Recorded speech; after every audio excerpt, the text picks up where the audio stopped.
വളരെ പ്രസക്തമായൊരു വിഷയമാണിത്. ആയുർവേദ ദിനത്തിൻ്റെ സംസ്ഥാനതല പരിപാടികളുടെ ഔപചാരികമായ ഉദ്ഘാടന ചടങ്ങാണ് ഇവിടെ നടക്കാൻ പോകുന്നത്. രാജ്യത്തുടനീളം വിദ്യാഭ്യാസ വകുപ്പ്, മൃഗസംരക്ഷണ വകുപ്പ്, വനിതാ ശിശു വികസന വകുപ്പ്, സാമൂഹ്യനീതി വകുപ്പ്, തദ്ദേശ സ്വയംഭരണ വകുപ്പ് ഇവയുമായി ചേർന്ന് ഒരാഴ്ച നീണ്ടു നിൽക്കുന്ന പരിപാടികളാണ് ആസൂത്രണം ചെയ്തിട്ടുള്ളത്. ഇന്ന് ഉദ്ഘാടന ചടങ്ങുകൾക്ക് ശേഷം global health through innovative Ayurveda എന്ന വിഷയത്തെ ആസ്ഥാനമാക്കി ഒരു സെമിനാറും സംഘടിപ്പിക്കുന്നുണ്ട്. ഉദ്ഘാടന ചടങ്ങുകൾ ആരംഭിക്കുന്നു. വിശിഷ്ട വ്യക്തികളെ വേദിയിലേക്ക് ക്ഷണിക്കുന്നു. ചടങ്ങിന് സ്വാഗതം അർപ്പിച്ച് സംസാരിക്കുന്നതിനായി ബഹുമാനപ്പെട്ട ഭാരതീയ ചികിത്സാ വകുപ്പ് ഡയറക്ടർ ഡോക്ടർ പ്രിയ മാഡത്തിനെ സാദരം ക്ഷണിക്കുന്നു.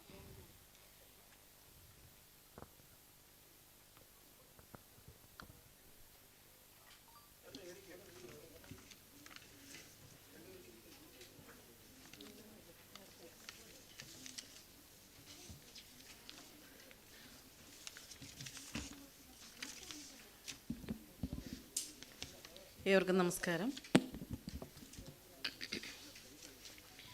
ഇന്ന് 9ാമത് ആയുർവേദ ദിനമാണ് ആചരിക്കുന്നത്.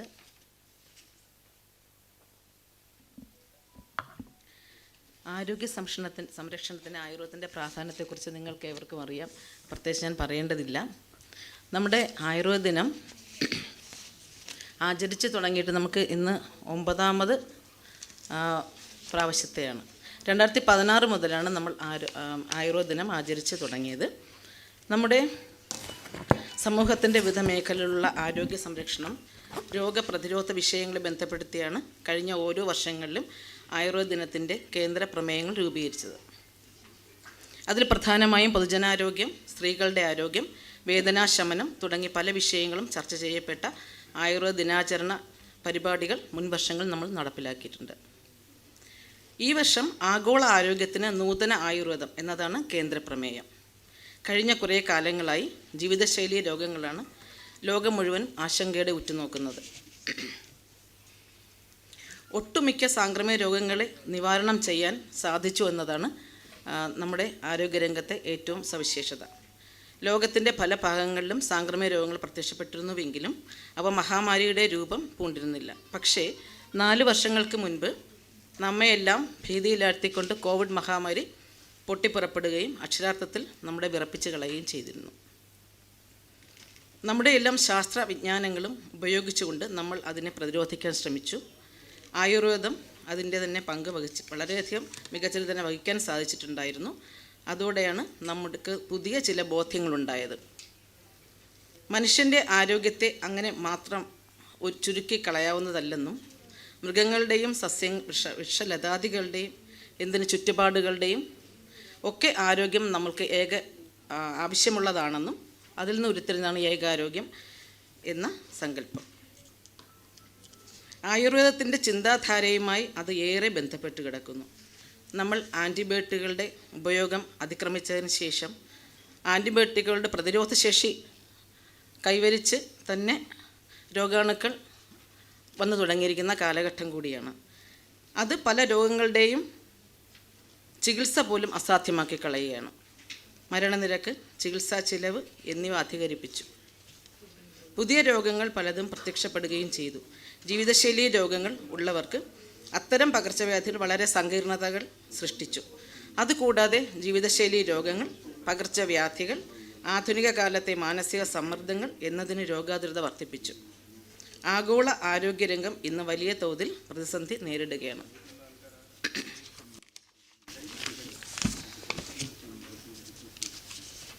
ആയുർവേദം എന്നത് വളരെ വലിയൊരു പാരമ്പര്യത്തിൻ്റെ ഭാഗമാണ്.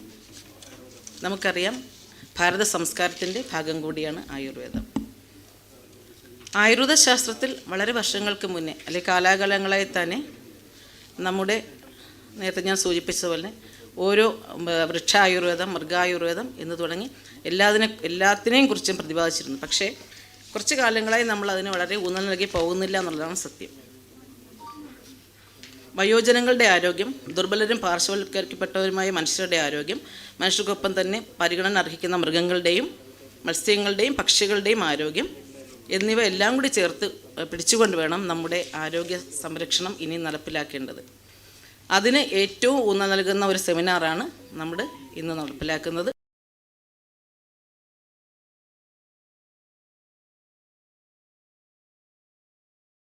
കർത്തവ്യം ഞാൻ നിർവഹിക്കാൻ പോവുകയാണ്. ഇന്നിവിടെ നമ്മുടെ ഈ പ്രോഗ്രാമിന് അധ്യക്ഷത വഹിക്കുന്നത് നമ്മുടെ പ്രിയങ്കരനായ mission director doctor Syed Babu IAS അവർകളാണ്. നമുക്ക് ഇവർക്കും അറിയാം, അദ്ദേഹം നമ്മളുടെ സിസ്റ്റത്തിന് ചെയ്യുന്ന ഒട്ടേറെ പ്രവർത്തനങ്ങൾ നമ്മളെ ചേർത്ത് പിടിച്ചുകൊണ്ടുപോകുന്ന, അല്ലെങ്കിൽ നമ്മുടെ സിസ്റ്റത്തിന് ഏറ്റവും കൂടുതൽ ആയുഷ് സംവിധാനത്തിന് കൂടുതൽ ഫണ്ടുകൾ എത്തിക്കുകയും മറ്റുമായി നമ്മൾക്ക് ഒത്തിരി കാര്യങ്ങൾ ചെയ്യാൻ കഴിയുന്നത് അദ്ദേഹത്തിൻ്റെ മികച്ച പ്രവർത്തനങ്ങളാണ്. അദ്ദേഹത്തെ ഞാൻ ഹാർദവമായി സ്വാഗതം ചെയ്യുന്നു. അതുപോലെ നമ്മുടെ ഈ ചടങ്ങിൻ്റെ ഉദ്ഘാടന കർമ്മം നിർവഹിക്കുന്നത് നമ്മുടെ പ്രിയങ്കരനായ രാജൻ ഗബ്രയുടെ IAS അവർകളാണ്. സാറ് നമ്മളെ ഈ നേരത്തെ പറഞ്ഞതുപോലെ തന്നെ ചേർത്ത് പിടിച്ച് നമ്മുടെ എല്ലാ കാര്യങ്ങളിലും വളരെ ശ്രദ്ധ കേന്ദ്രീകരിച്ച് നമ്മളെ കൂടുതൽ ഊർജ്ജസ്വലരാക്കി നമ്മുടെ സിസ്റ്റത്തിനെ നയിക്കുന്ന അദ്ദേഹത്തിന് ഹൃദയത്തിൻ്റെ ഭാഷയിലും എൻ്റെ സ്വന്തം പേരിലും എല്ലാവർക്കും വേണ്ടി സ്വാഗതം ചെയ്യുന്നു. അതുപോലെ തന്നെ ഇന്ന് ഈ ചടങ്ങിന് ആശംസകൾ അർപ്പിക്കാൻ എത്തിയിരിക്കുന്ന doctor TD Sreekumar, director Ayurveda medical education, doctor TK Vijayan, PCO homoeopathy, doctor Jaya V Dev, doctor Hridik, doctor CD Leena, doctor Bijimon, doctor Jayanarayanan, എല്ലാവരെയും ഞാൻ ഈ ചടങ്ങിലേക്ക് സ്വാഗതം ചെയ്യുന്നു. അതുപോലെ നന്ദി പ്രകാശിപ്പിക്കാൻ ഇവിടെ എത്തിയിരിക്കുന്ന ഡോക്ടർ സജി പെറസ് ഭീമിനെ സ്വാഗതം ചെയ്യുന്നു. കൂടാതെ ഈ ചടങ്ങിൽ, ഈ സെമിനാറിൽ നമുക്ക് വിലയേറിയ ക്ലാസ്സുകൾ നൽകുന്നതിനെ ഇവിടെ എത്തിയിരിക്കുന്ന doctor AS Pradeep Kumar, director training and research HSRII, അദ്ദേഹത്തെ സ്വാഗതം ചെയ്യുന്നു.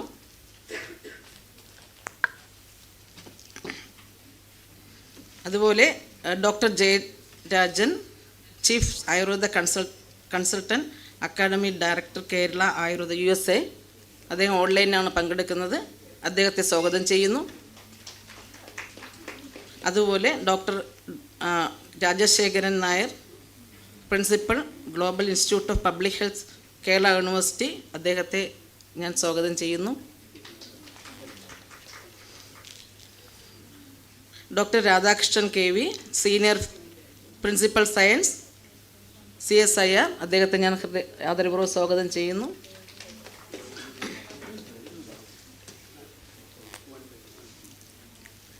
അതുപോലെ ഡോക്ടർ കിരൺ VS, അദ്ദേഹം ഓൺലൈനിലാണ് ജോയിൻ ചെയ്യുന്നത്.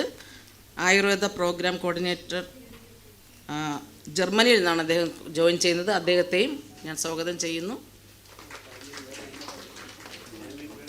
അതുപോലെ ഈ ചടങ്ങിൽ, അല്ലെങ്കിൽ ഈ സെമിനാറിൽ പങ്കെടുക്കാൻ എത്തിയിട്ടുള്ള എല്ലാ ഡോക്ടർമാരെയും, പ്രിയപ്പെട്ട സുഹൃത്തുക്കളെയും, മാധ്യമപ്രവർത്തകരെയും എല്ലാവരെയും ഒന്നുകൂടി സ്വാഗതം ചെയ്തുകൊണ്ട് നിർത്തുന്നു. നന്ദി, നമസ്കാരം. അധ്യക്ഷ പ്രസംഗത്തിനായി ബഹുമാനപ്പെട്ട national Ayush mission state mission director doctor D Sajith Babu IAS അവരെ സാദരം ക്ഷണിക്കുന്നു. എത്രയും ബഹുമാനമുള്ള ഈ പരിപാടിയുടെ ഉദ്ഘാടകൻ ശ്രീ രാജൻ സർ, സ്വാഗതം ആശംസിച്ച ഡോക്ടർ പ്രിയ, വേദിയിലും സദസ്സിലുമുള്ള മറ്റു വിശിഷ്ട വ്യക്തികളെ, സുഹൃത്തുക്കളെ, ഓൺലൈനിൽ ചേരുന്ന സുഹൃത്തുക്കളെ, ആദ്യമായി എല്ലാവർക്കും 9ാമത് ആയുർവേദ ഡേയുടെ ആശംസകൾ നേരുകയാണ്. ഇന്ന് ഈ ദിനം ആചരിക്കുമ്പോൾ നമുക്കറിയാം, കഴിഞ്ഞ വർഷങ്ങളിൽ നമ്മൾ ഈ ദിനം ആചരിച്ചിരുന്നത് ഒരു വലിയ ജനസമൂഹത്തിൻ്റെ മുമ്പിൽ ഇങ്ങനെയുള്ള പരിപാടികൾ അവതരിപ്പിച്ചുകൊണ്ടാണ്. പക്ഷേ ഇത്തവണ നമ്മളത് ഒന്ന് മാറ്റിയിട്ട്, മുമ്പ് നമ്മളൊരു മാസ് പ്രോഗ്രാമാണ് ചെയ്തിരുന്നെങ്കിൽ ഇത്തവണ നമ്മൾ ക്ലാസ് പ്രോഗ്രാമാക്കി മാറ്റണം എന്നൊരു ചിന്തയിൽ നിന്നാണ് സയൻറ്റിസ്റ്റുകളെ ഉൾക്കൊള്ളിച്ചുകൊണ്ട് ഈ പരിപാടി നടത്തണം എന്ന് തീരുമാനിച്ചതും ഇന്ന് ഈ പരിപാടി ഇവിടെ സംഘടിപ്പിക്കപ്പെട്ടുള്ളതും. നമുക്കറിയാം, കഴിഞ്ഞ വർഷങ്ങളിലൊക്കെ ഒരുപക്ഷെ ആയുഷ് മേഖലയ്ക്ക് ലഭിച്ചുകൊണ്ടിരുന്ന ഒരു സപ്പോർട്ടല്ല ഗവൺമെൻറ്റിൻ്റെ ഭാഗത്തു നിന്ന് നമുക്ക് ലഭ്യമായിക്കൊണ്ടിരിക്കുന്നത്. പ്രത്യേകിച്ചും രാജൻ സാറിൻ്റെ 2ാം വരവ് എന്ന് വേണമെങ്കിൽ പറയാം. 2ാം വരവിൽ സാറ് ആയുഷിനെ കുറിച്ച് കൂടുതൽ പ്രൊമോട്ട് ചെയ്യുന്നുണ്ടോ എന്നൊരു സംശയം പോലും ഞങ്ങൾക്ക് ഇപ്പോൾ ഉണ്ട്. കാരണം ഇന്നലെ സാറ് നമ്മുടെ ഒരു മീറ്റിംഗ് നടത്തിയപ്പോൾ സാറ് നമ്മൾ എന്ന് പറഞ്ഞ് ഞങ്ങൾ വിഷമിച്ചിരിക്കും. ഞങ്ങൾ രാത്രി ഡിസ്കസ് ചെയ്യുന്നു, സാറ് എന്തോരം മാറിയിരിക്കുന്നു, ആയുഷ് മേഖലയെ സാർ എന്തോരം സപ്പോർട്ട് ചെയ്യുന്നു എന്നുള്ള രീതിയിൽ ഞങ്ങൾ ഡിസ്കസ് ചെയ്യണ്ടായി. അതിന് പ്രത്യേകം നന്ദി ആയുഷ് മേഖലയ്ക്ക് വേണ്ടി സാറിനെ അറിയിക്കുകയാണ്. കേരളത്തിൽ നമുക്കറിയാം ആയുർവേദം എവിടെ നിന്ന് വന്നു എന്ന് ചിന്തിക്കുമ്പോൾ ഞാൻ റിസർച്ച് ചെയ്തപ്പോൾ എനിക്ക് തോന്നിയില്ല അത് ഉത്തരാഖണ്ഡിൽ നിന്ന് വന്നതാണ്. പക്ഷേ നമ്മൾ അതിനെ കേരളത്തിലെ നമ്മളത് കസ്റ്റമൈസ് ചെയ്ത് അക്ലിമറ്റൈസ് ചെയ്ത് നമ്മളതിനെ കേരളത്തിൻ്റെ സംഗതിയാക്കി മാറ്റിയിട്ടുണ്ട്. ഇപ്പോൾ ആയുർവേദം എന്ന് പറഞ്ഞാൽ അത് കേരളം എന്നൊരു സിനോണിമായിട്ട് മാറിയിട്ടുണ്ട്. ഈ നമ്മുടെ ആർജിച്ചിട്ടുള്ള നോളജും സ്കില്ലും ഒക്കെ നമ്മൾ മാത്രം വെച്ചുകൊണ്ടിരുന്നു കഴിഞ്ഞാൽ അത് മുന്നോട്ട് പോകില്ല എന്നൊരു കാഴ്ചപ്പാടിൽ നിന്നാണ് ഞങ്ങളൊരു പുതിയ ആശയം മുന്നോട്ട് വെക്കുന്നത്. നമ്മൾ national institute of training in Ayush എന്നൊരു സംവിധാനം ഗവൺമെൻറ്റിലേക്ക് പ്രപ്പോസ് ചെയ്തു. ഗവൺമെൻറ് ഓഫ് ഇന്ത്യ അംഗീകരിച്ചു. അതിലും സ്റ്റക്കായി നിൽക്കുമ്പോൾ രാജൻ സാറിൻ്റെ പ്രത്യേക ഇടപെടൽ കൊണ്ട് അത് നമ്മൾ ലോഞ്ച് ചെയ്യാൻ വേണ്ടി പോവുകയാണ്. അതുകൂടി വരുന്നതോടുകൂടി ഒരുപക്ഷേ കേരളം ആർജിച്ചിട്ടുള്ള നോളജും സ്കില്ലും മറ്റ് സംസ്ഥാനങ്ങളിലേക്കും മറ്റ് രാജ്യങ്ങളിലേക്കും എക്സ്പാൻഡ് ചെയ്യുന്നതിന് അത് വളരെ ഹെൽപ്ഫുള്ളായിട്ട് സംഗതിയാണ്. നിങ്ങളെ സന്തോഷപൂർവ്വം അറിയിക്കുകയാണ്. ഇത് കൂടാതെയാണ് നമ്മളൊരു പുതിയ സംഗതി കഴിഞ്ഞ 1.5 വർഷമായിട്ട് നമ്മളുടെ ഒരു പ്രിലിമിനറി പരിപാടിയിലായിരുന്നു. അതാണ് നമ്മൾ ചെയ്യുന്ന ഒരുപാട് പബ്ലിക് ഹെൽത്ത് പ്രോഗ്രാംസ് ഉണ്ട്. അതിൽ ഒരുപാട് ഗവൺമെൻറ് സ്പെൻഡിങ് ഉണ്ട്. ശരിക്കും ഗവൺമെൻറ് സ്പെൻഡിങ് എല്ലാം എഫക്റ്റീവ്ലി പബ്ലിക്കിന് എത്തുന്നുണ്ടോ എന്ന് നടത്തുന്ന രീതിയിലൊരു ഓപ്പറേഷണൽ റിസർച്ച് പലപ്പോഴും നമുക്ക് അസാധ്യമായിട്ടുള്ള സംഗതി ഉണ്ടായിരുന്നു. അതിന് സിസ്റ്റമാറ്റിക്കായിട്ട് ഒരു പക്ഷേ ഡിപ്പാർട്ട്മെൻറ്റുകളിൽ ചെയ്യാൻ കഴിയില്ല. അവിടെ ഒരു വലിയ വാക്യൂം നിലനിൽക്കുന്നുണ്ടായിരുന്നു. ഇപ്പോൾ ഡിപ്പാർട്ട്മെൻറ്റ് ഹെഡ്സിന് അതൊരു പക്ഷേ നല്ല രീതിയിൽ അതിനെ സ്ട്രീംലൈൻ ചെയ്തെടുക്കാൻ വേണ്ടി കഴിയില്ല. ആ ഗ്യാപ്പ് എങ്ങനെ ഫില്ല് ചെയ്യാം എന്നൊരു ചിന്തയിൽ നിന്നാണ് നാഷണൽ ആയുഷ് മിഷൻ തന്നെയും റിസർച്ച് ഫണ്ടിലേക്ക് ഇറങ്ങണം എന്ന് തീരുമാനിച്ച് 1.5 വർഷം മുമ്പ് നമ്മളൊരു റിസർച്ച് വിങ് ആരംഭിക്കുകയും അതിൻ്റെ ഇൻറ്റേർണൽ എത്തിക് കമ്മിറ്റിയിൽ ഇതിലിരിക്കുന്ന പലരും അതിനകത്ത് അംഗങ്ങളാണ്. എത്തിക്കൽ കമ്മിറ്റി നമ്മൾ ഉണ്ടാക്കിയിട്ടുണ്ട്, റിസർച്ച് കോർഡിനേഷൻ കമ്മിറ്റി ഉണ്ടാക്കിയിട്ടുണ്ട്. അങ്ങനെ വളരെയധികം മുന്നോട്ട് പോയിട്ടുണ്ട് നമ്മൾ. പക്ഷേ അത്രയും പോരാ. നമുക്കറിയാം, നമ്മൾ രാവിലെ ഉറക്കം എണീക്കുമ്പോൾ നമുക്ക് തൊണ്ടയിലൊരു ചെറിയ പ്രശ്നം ഉണ്ടെങ്കിൽ നമ്മൾ ഒരുപക്ഷെ ഒരു ഇഞ്ചിയുടെ സത്തോ അല്ലെങ്കിൽ ഒരു കുരുമുളകിൻ്റെ കഷ്ണമോ കടിക്കുമ്പോൾ നമുക്കുണ്ടാകുന്ന ആ റിലീഫ് എന്തുകൊണ്ട് അമേരിക്കയിൽ ജീവിക്കുന്ന ആൾക്കോ ജർമ്മനി നിൽക്കുന്ന ആൾക്കോ ചെയ്യാൻ കഴിയുന്നില്ല. അതൊരു പക്ഷേ ജീവിതശൈലിയുടെ ഒരു പ്രശ്നമാണ്. അതുകൊണ്ട് തന്നെ നമ്മൾ NCD മാനേജ്മെൻറ്റ്, ഇപ്പോൾ നമ്മൾ ഡിസീസ് ബേർഡനെ കുറിച്ച് നമ്മൾ പഠിക്കുകയാണെങ്കിൽ മനസ്സിലാവും, ലോകത്തെ ഏറ്റവും കൂടുതൽ ആൾക്കാർ മരിക്കുന്നത് ഹാർട്ട് അറ്റാക്ക് വഴിയാണ്. ഹാർട്ട് അറ്റാക്ക് എങ്ങനെ ഉണ്ടാകുമെന്ന് ചോദിച്ചു കഴിഞ്ഞാൽ അത് NCDയുടെ പ്രശ്നം കൊണ്ടാണ്. NCD അപ്പം മാനേജ് ചെയ്യണമെങ്കിൽ നമ്മുടെ ജീവിതശൈലികൾ തന്നെ മാറ്റേണ്ടതുണ്ട്. ജീവിതശൈലി മാറ്റുന്നതിന് മറ്റൊന്നുമില്ല, ആയുഷ് തന്നെയാണ് ഏറ്റവും അതിനകത്തുള്ള ബെസ്റ്റ് സംഗതി.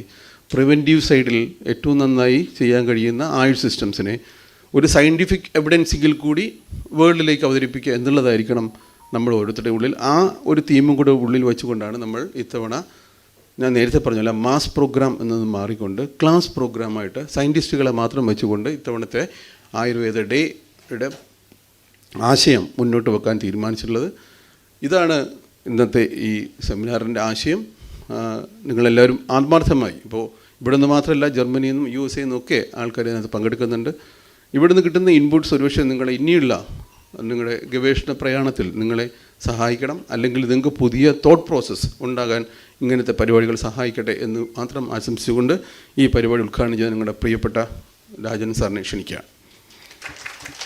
ഉദ്ഘാടന കർമ്മം നിർവഹിക്കുന്നതിനായി additional chief secretary, department of health and family welfare and Ayush, doctor Rajan N. Khobragade IAS അവർകൾ സാറിനെ സാദരം ക്ഷണിക്കുന്നു.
പ്രിയപ്പെട്ട സജിത്ത്, സ്വാഗത പ്രസംഗം വഹിച്ച ഡയറക്ടർ ISM ഡോക്ടർ പ്രിയ, വേദിയിലിരിക്കുന്ന എല്ലാ എൻ്റെ സഹപ്രവർത്തികളെ, ഇവിടെ വന്നിട്ടുള്ള എല്ലാ ഇൻസ്റ്റിറ്റ്യൂഷനിൽ നിന്ന് വന്നിട്ടുള്ള റിസർച്ച് ഓഫീസർ, മറ്റേ ഡോക്ടേഴ്സ്, എല്ലാ ഫാക്കൽറ്റി, ഓൺലൈനിൽ ഫാക്കൽറ്റി പങ്കെടുക്കുന്നുണ്ട്, എല്ലാവർക്കും എൻ്റെ വിനീതമായ നമസ്കാരം.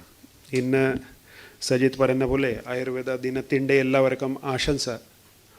ആദ്യമേ ഇൻഫാക്റ്റ് ഇദ്ദേഹം പറഞ്ഞു ഇത് എൻ്റെ രണ്ടാമത്തെ ഇന്നിങ്ങിൽ ഞാൻ വന്നു, പക്ഷേ ഇത് രണ്ടാമത്തെ അല്ല, ഇത് നാലാമത്തെ അഞ്ചാമത്തെ തവണ ഞാൻ ഇവിടെ ഓരോ സമയം വരുന്നു. പിന്നെ ഔദ്യോഗിക ജീവിതത്തിൽ wherever one is transferred we have to go and work.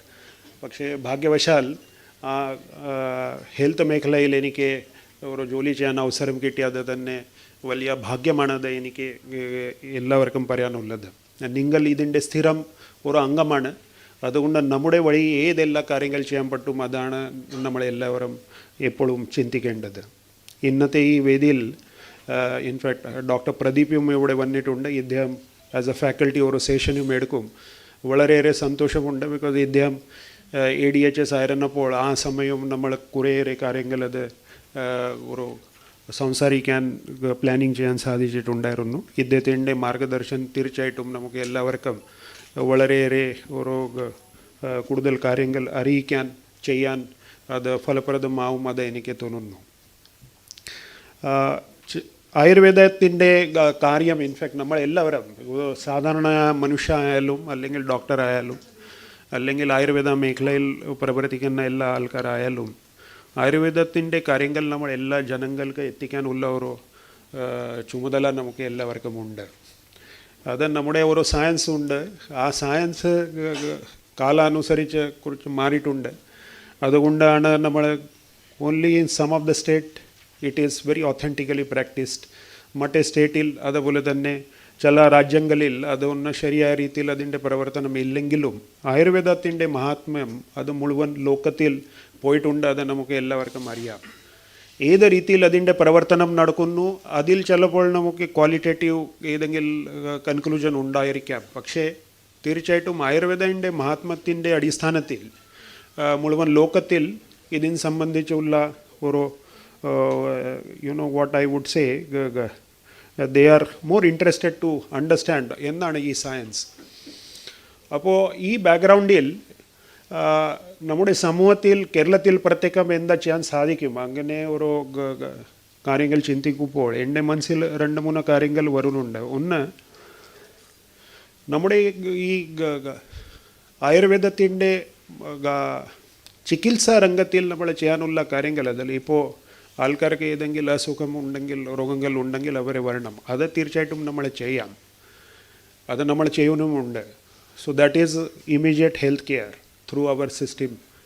പക്ഷേ ഏറ്റവും പ്രധാനപ്പെട്ട കാര്യം നമ്മളത് ചെയ്യാനുള്ളത് ഒരു ചെറിയ കുട്ടികൾ മുതൽ എല്ലാവർക്കും നമ്മൾ ഇത് പഠിപ്പിക്കണം. ആയുർവേദത്തിൻ്റെ പ്രാധാന്യം എനിക്ക് തോന്നുന്നു അത് ഓരോരോ ആൾ മനസ്സിലാക്കണം. that we have to take care of our own health. അപ്പോൾ അതിൽ എൻട്രി ലെവൽ ആക്ടിവിറ്റിയാണത് യോഗാഭ്യാസ്.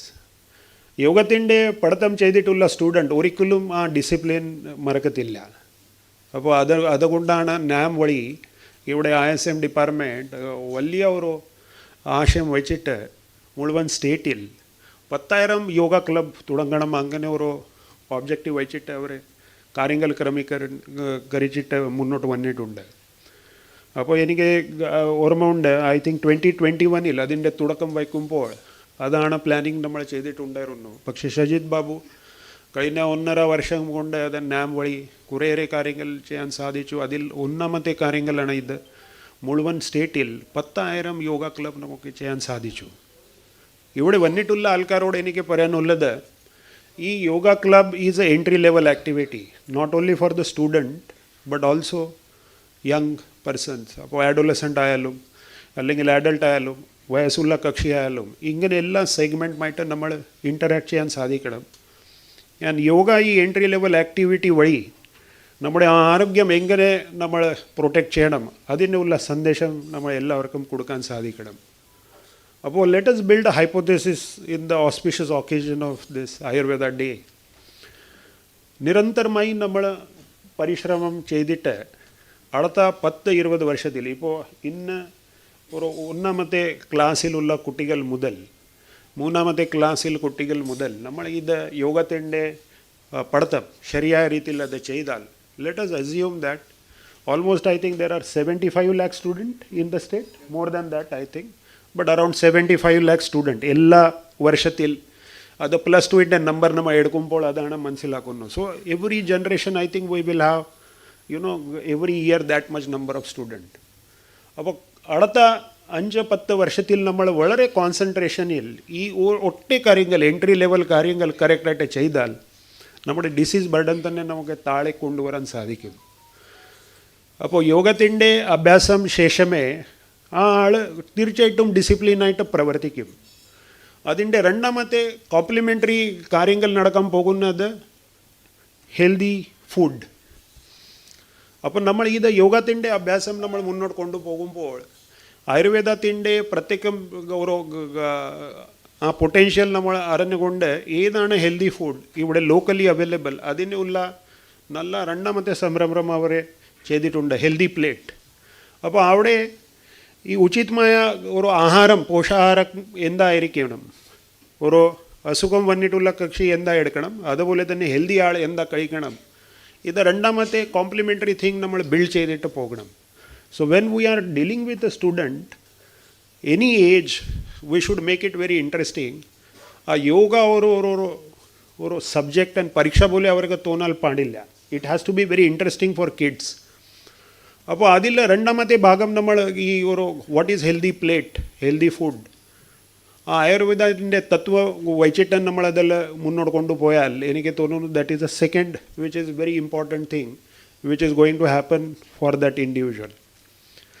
അപ്പോൾ ഒരു discipline life, every day activity, യോഗാഭ്യാസം ചെയ്യുമ്പോൾ തീർച്ചയായിട്ടും യോഗാസനമൊക്കെ ചെയ്യുമ്പോൾ ആ ആക്ടിവിറ്റി ആവും. നല്ല ഹെൽത്തി ഫുഡ് നമ്മൾ കഴിക്കാനുള്ള ശീലം മാറും.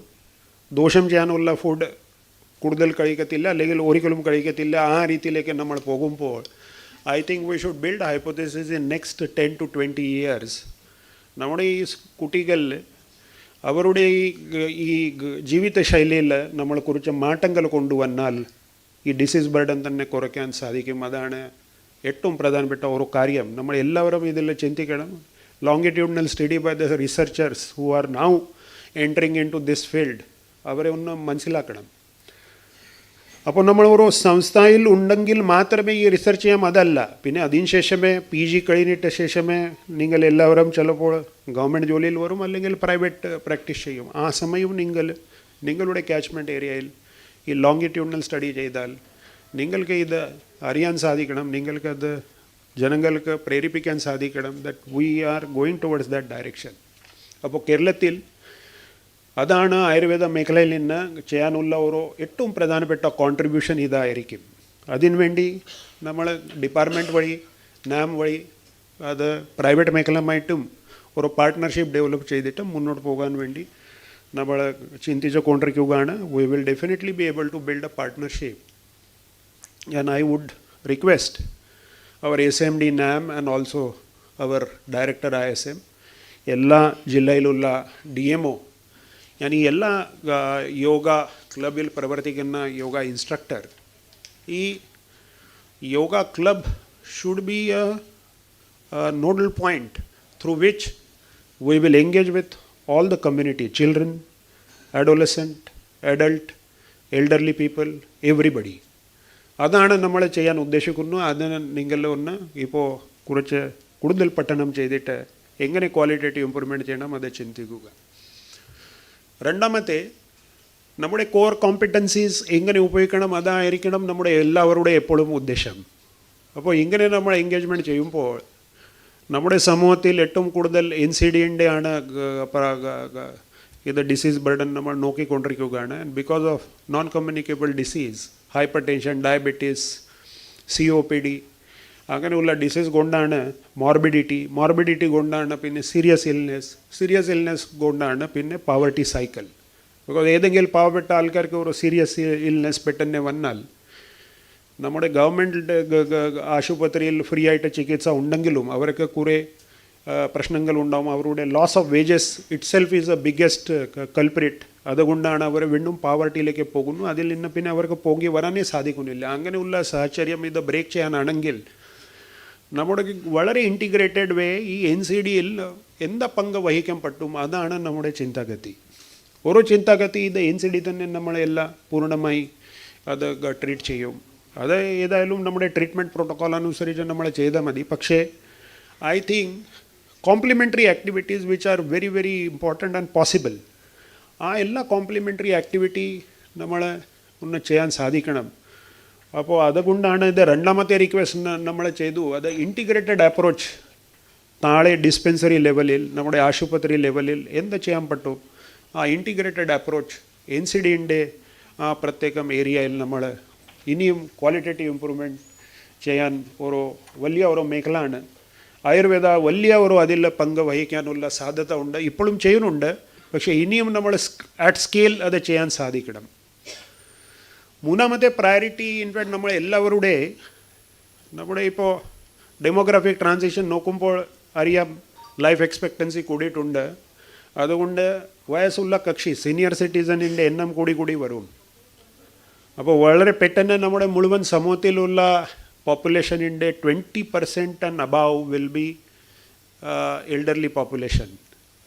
അപ്പോൾ എൽഡർലി ആണെങ്കിൽ 60 to 70 still people are healthy. പക്ഷേ 70 ശേഷമേ our body starts reacting differently, our cells definitely starts reacting differently. Even healthy person, certain unusual thing automatically happens.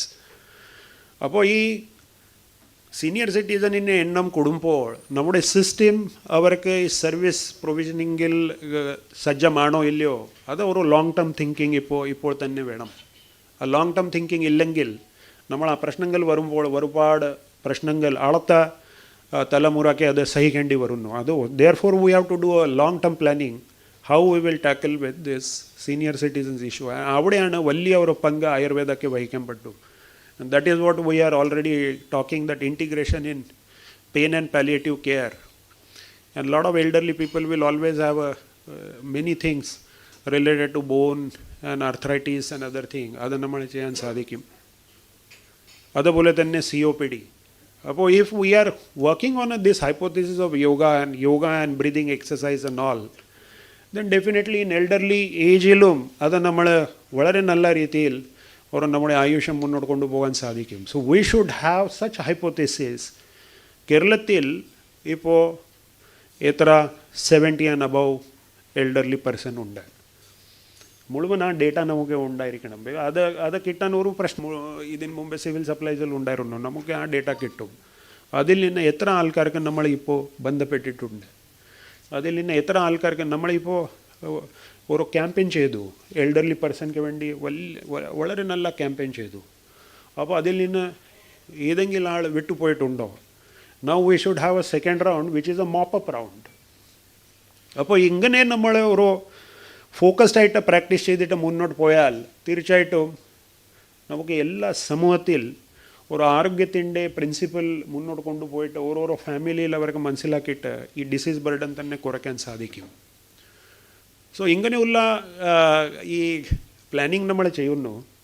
പക്ഷേ അതിൽ action, what difference it makes, are we acting on whatever we are planning.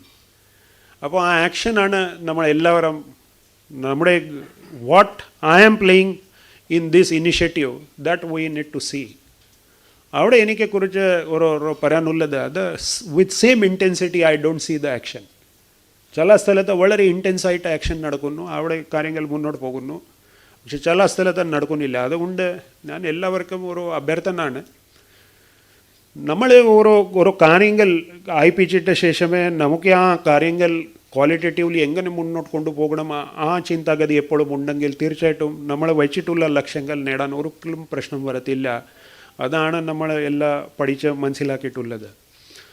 So I'm expecting that ഇന്നത്തെ ഈ ദിവസം ഒരു ചടങ്ങ് മാത്രമേ അല്ല, പക്ഷേ ഈ ഇന്നത്തെ ഈ ഇൻട്രോസ്പെക്ഷനിൽ പിന്നെ നമ്മുടെ വിദഗ്ധന്മാർ ഇവിടെ കുറേ കൺസെപ്റ്റ് പറയും. അത് നമ്മൾ പഠിച്ച ശേഷമേ തിരിച്ചു പോകുമ്പോൾ നമ്മൾ ഡിസ്പെൻസറിയിൽ വന്നിട്ടുള്ള ഡോക്ടർ ആയാലും അല്ലെങ്കിൽ ഒരു ആശുപത്രിയിൽ വന്നിട്ടുള്ള ഒരു നമ്മുടെ ഡോക്ടർ ഉണ്ടെങ്കിൽ അല്ലെങ്കിൽ DMO ഉണ്ടെങ്കിൽ അല്ലെങ്കിൽ റിസർച്ച് ഇൻസ്റ്റിറ്റ്യൂട്ടിൽ നിന്ന് വന്നിട്ടുള്ള വിദഗ്ധന്മാർ അല്ലെങ്കിൽ റിസർച്ച് ഓഫീസേഴ്സ് ഇവിടെ ഉണ്ടെങ്കിൽ അവർ ഇങ്ങനെ ചിന്തിക്കണം, നമ്മൾ ഇന്ന് പഠിച്ച ശേഷമേ ചില കാര്യങ്ങൾ ചർച്ച ചെയ്തു, അത് നമ്മൾ നടപ്പിലാക്കാൻ വേണ്ടി ഏതെല്ലാം കാര്യങ്ങൾ ചെയ്യാൻ സാധിക്കും. അങ്ങനെ പ്ലാനിങ് ആസൂത്രണം ചെയ്തിട്ട് മുന്നോട്ട് പോയാൽ നമ്മൾ ഇന്നത്തെ ഈ ചടങ്ങിൻ്റെ ഓരോ പ്രാധാന്യം മനസ്സിലാക്കിയിട്ട് കാര്യങ്ങൾ ചെയ്തിട്ടുണ്ട് അത് നമ്മൾ പറയാൻ സാധിക്കും. So my request to all of you is think through. There are enormous possibilities of integration and also taking this science to each and every household, not only within the state but outside the state and also outside the country in a very proper way. അവസാനത്തെ ഓരോ point പറയാൻ ഉദ്ദേശിക്കുന്നു. നമുക്ക് പല പല ഗവൺമെൻറ്റിൻ്റെ സ്കീമുണ്ട്. നമ്മളിത് review ചെയ്യുമ്പോൾ എപ്പോഴും അത് നോക്കും, അത് ഈ സ്കീം ഇങ്ങനെ നടക്കുന്നു. ചില ഗ്യാപ്പ് കണ്ടപ്പോൾ നമ്മൾ പറയും ഇതൊന്നും മെച്ചപ്പെട്ട രീതിയിൽ ചെയ്യുക, അതാണ് ഓരോ രീതി. പക്ഷേ ഇവിടെ വന്നിട്ടുള്ള റിസർച്ചർ അവർക്ക് എനിക്ക് പറയാനുള്ളത്, they should conceptualize certain small hypotheses and do operational research. PG student ഇവിടെ ഉണ്ട്, റിസർച്ച് ഓഫീസേഴ്സ് ഇവിടെ ഉണ്ട്. അപ്പോൾ നമ്മൾ ഗവൺമെൻറ് വഴി ചെയ്തിട്ടുള്ള സ്കീംസ് അതിലൊരു ഓപ്പറേഷണൽ റിസർച്ചിൻ്റെ സബ്ജക്റ്റ് കണ്ടെത്തി ആ ഓപ്പറേഷണൽ റിസർച്ച് ചെയ്യണം. അതൊരു 3 മാസത്തിൽ ഒരു റിസർച്ചോ ചില റിസർച്ചിക്ക് നമ്മൾ 6 മാസം വേണ്ടി വരും. അതിൽ നിന്ന് എന്താണ് ഇൻഫറൻസ് കിട്ടിയിട്ടുള്ളത് അത് ഫീഡ്ബാക്ക് ലൂപ്പിൽ ഇവിടെ DMO അല്ലെങ്കിൽ മിഷൻ ഡയറക്ടർ അല്ലെങ്കിൽ സ്റ്റേറ്റ് പ്രോഗ്രാം ഓഫീസർ അവർക്ക് കൊടുക്കണം. അതിൻ്റെ പിന്നെ ഡിസിമിനേഷൻ സെമിനാർ എടുക്കണം. അങ്ങനെ ആവുമ്പോൾ നമ്മൾ ഒരു ലൈവ് സിസ്റ്റം ഉണ്ടാക്കാൻ ശ്രമിക്കുന്നു. ഓരോ നമ്മൾ ഇൻ്റർവെൻഷൻ ചെയ്യുന്നു, ഇൻ്റർവെൻഷൻ ചെയ്തിട്ട് റിവ്യൂ ചെയ്യുന്നു, പക്ഷേ സൈമൾട്ടേനിയസ്ലി ഓരോ വിദഗ്ധന്മാർ അതിൻ്റെ ഓപ്പറേഷണൽ റിസർച്ച് ചെയ്യുന്നു. ആ ഓപ്പറേഷണൽ റിസർച്ചിൽ നിന്ന് നമുക്ക് ഇൻപുട്ട് കിട്ടുന്നു. ആ ഇൻപുട്ടിൻ്റെ അടിസ്ഥാനത്തിൽ നമ്മൾ വീണ്ടും ആ ഇമ്പ്രൂവ്മെൻറ്റ് ചെയ്യുന്നു. So always in fact there is no such thing as a perfect. In fact ഇന്ന് നമ്മൾ ചർച്ച ചെയ്തിട്ട് ഏതെങ്കിലും പ്രോഗ്രാം ചെയ്താൽ അത് പെർഫെക്റ്റാണ് അങ്ങനെ ചിലപ്പോൾ നമുക്ക് തോന്നലുണ്ടാവും. പക്ഷെ നമ്മൾ നടപ്പിലാക്കുമ്പോൾ അതിൽ കുറേ പ്രയാസങ്ങൾ ഫീൽഡിൻ്റെ റിയാലിറ്റി കൊണ്ട് നമ്മൾ മാറ്റേണ്ടി വരും. അപ്പോൾ ഈ ഫീഡ്ബാക്ക് ലൂപ്പ് മെക്കാനിസം നമ്മൾ ഇത് കൊണ്ടുവന്നാൽ അത് ഏറ്റവും വലിയ സിസ്റ്റമിക് ചേഞ്ച് നിങ്ങൾ ഇപ്പോൾ ചെയ്യാൻ പോകുന്നു. അത് നിങ്ങൾ ചെയ്യണം. എല്ലാ മെഡിക്കൽ കോളേജിൽ, എല്ലാ ആയുർവേദ മെഡിക്കൽ കോളേജിൽ, എല്ലാ ഇൻസ്റ്റിറ്റ്യൂഷനിൽ അതാണ് നമ്മൾ ചെയ്യാൻ ഉദ്ദേശിക്കുന്നു. അപ്പോൾ ഇവിടെ വന്നിട്ടുള്ള റിസർച്ചേഴ്സ് മറ്റെല്ലാ PG സ്റ്റുഡൻറ്റ് അവർ ചാലഞ്ചായിട്ട് എടുക്കണം. ഇങ്ങനെയുള്ള ഓപ്പറേഷണൽ റിസർച്ച് നമ്മൾ ചെയ്യാൻ എപ്പോഴും മുന്നോട്ട് വരണം. അവസാനത്തെ ഒരു ഇൻ ലൈറ്റർ വെൻ ഇൻഫാക്ട് ആയുർവേദത്തിൻ്റെ പ്രാധാന്യം എപ്പോഴും ഇൻഫാക്ട് മനസ്സിലാക്കിയ ആൾ in fact whether they are doctors or non doctors അവർക്ക് എല്ലാവർക്കും ഉണ്ട്. അതുകൊണ്ട് ഇപ്പോൾ last time in fact I have come and therefore interested in Ayurveda അത് ഒരിക്കലുമില്ല. അതിൻ്റെ മുമ്പേ also in fact we have taken a huge effort to have Ayurveda international Ayurveda research institute. Unfortunately in fact because of many issues that has not gone forward, but now we are again pushing it, and very shortly I think that institute will come up and start functioning. അതുകൊണ്ട് നമ്മുടെ ഈ research activity അവിടെ integrate ചെയ്തിട്ട് മുന്നോട്ട് കൊണ്ടുപോകാൻ സാധിക്കണം. അത് research ഇൻസ്റ്റിറ്റ്യൂട്ടിൽ മാത്രമേ റിസർച്ച് നടക്കണം അതല്ല, പക്ഷേ ഓരോരോ ഡിസ്പെൻസറി ഓരോരോ ആശുപത്രിയിലും നമ്മൾ ചെറിയ ചെറിയ റിസർച്ച് ചെയ്യാൻ സാധിക്കും. അങ്ങനെയുള്ള ഒരു സിസ്റ്റം എനേബിളിംഗ് എൻവിറോൺമെൻറ്റ് നമ്മൾ ഇവിടെ ചെയ്യാൻ ഉദ്ദേശിക്കുന്നു. അതിൽ നിങ്ങൾ എല്ലാവരും പങ്കുചേരണം. അവസാനത്തെ ഇൻഫാക്ട് ഉദ്ഘാടനം ചടങ്ങത്തിൽ ഇൻഫാക്ട് ഞാൻ അത്ര പോകാറില്ല, because there is a lot of other things we do. അവർ honourable minister in fact madam is very keen to see that our Ayurveda sector goes forward. We had a delegation from Germany, so I have impressed upon them not only nursing sector, but they should also study the Ayurveda sector, and then we should do some kind of a very good network with Germany. In fact, Germany embassy and their university, all the delegation they have come. So I have already done a preliminary discussion, and our honorable minister will be doing further discussion so that we will develop this Ayurveda in its own authentic way, even beyond the boundaries.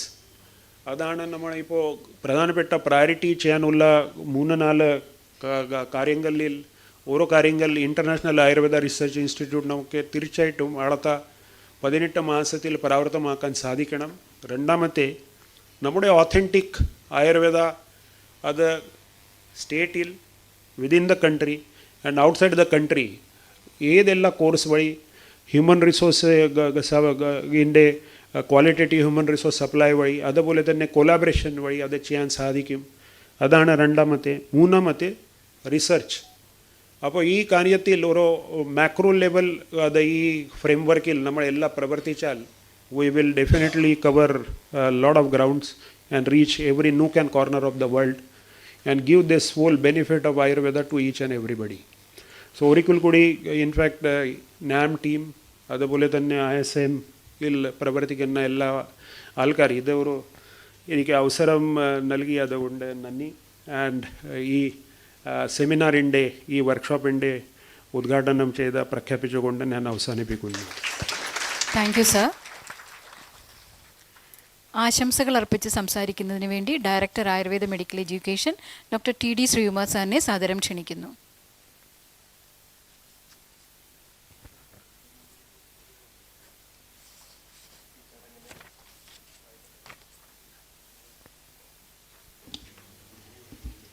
ഈ ചടങ്ങിന് അധ്യക്ഷം വഹിക്കുന്ന ആദരണീയനായ state mission director doctor Sajith Babu sir, ഏറ്റവും ആരാധ്യനായ നമ്മുടെ additional chief secretary Rajan Khobragade sir,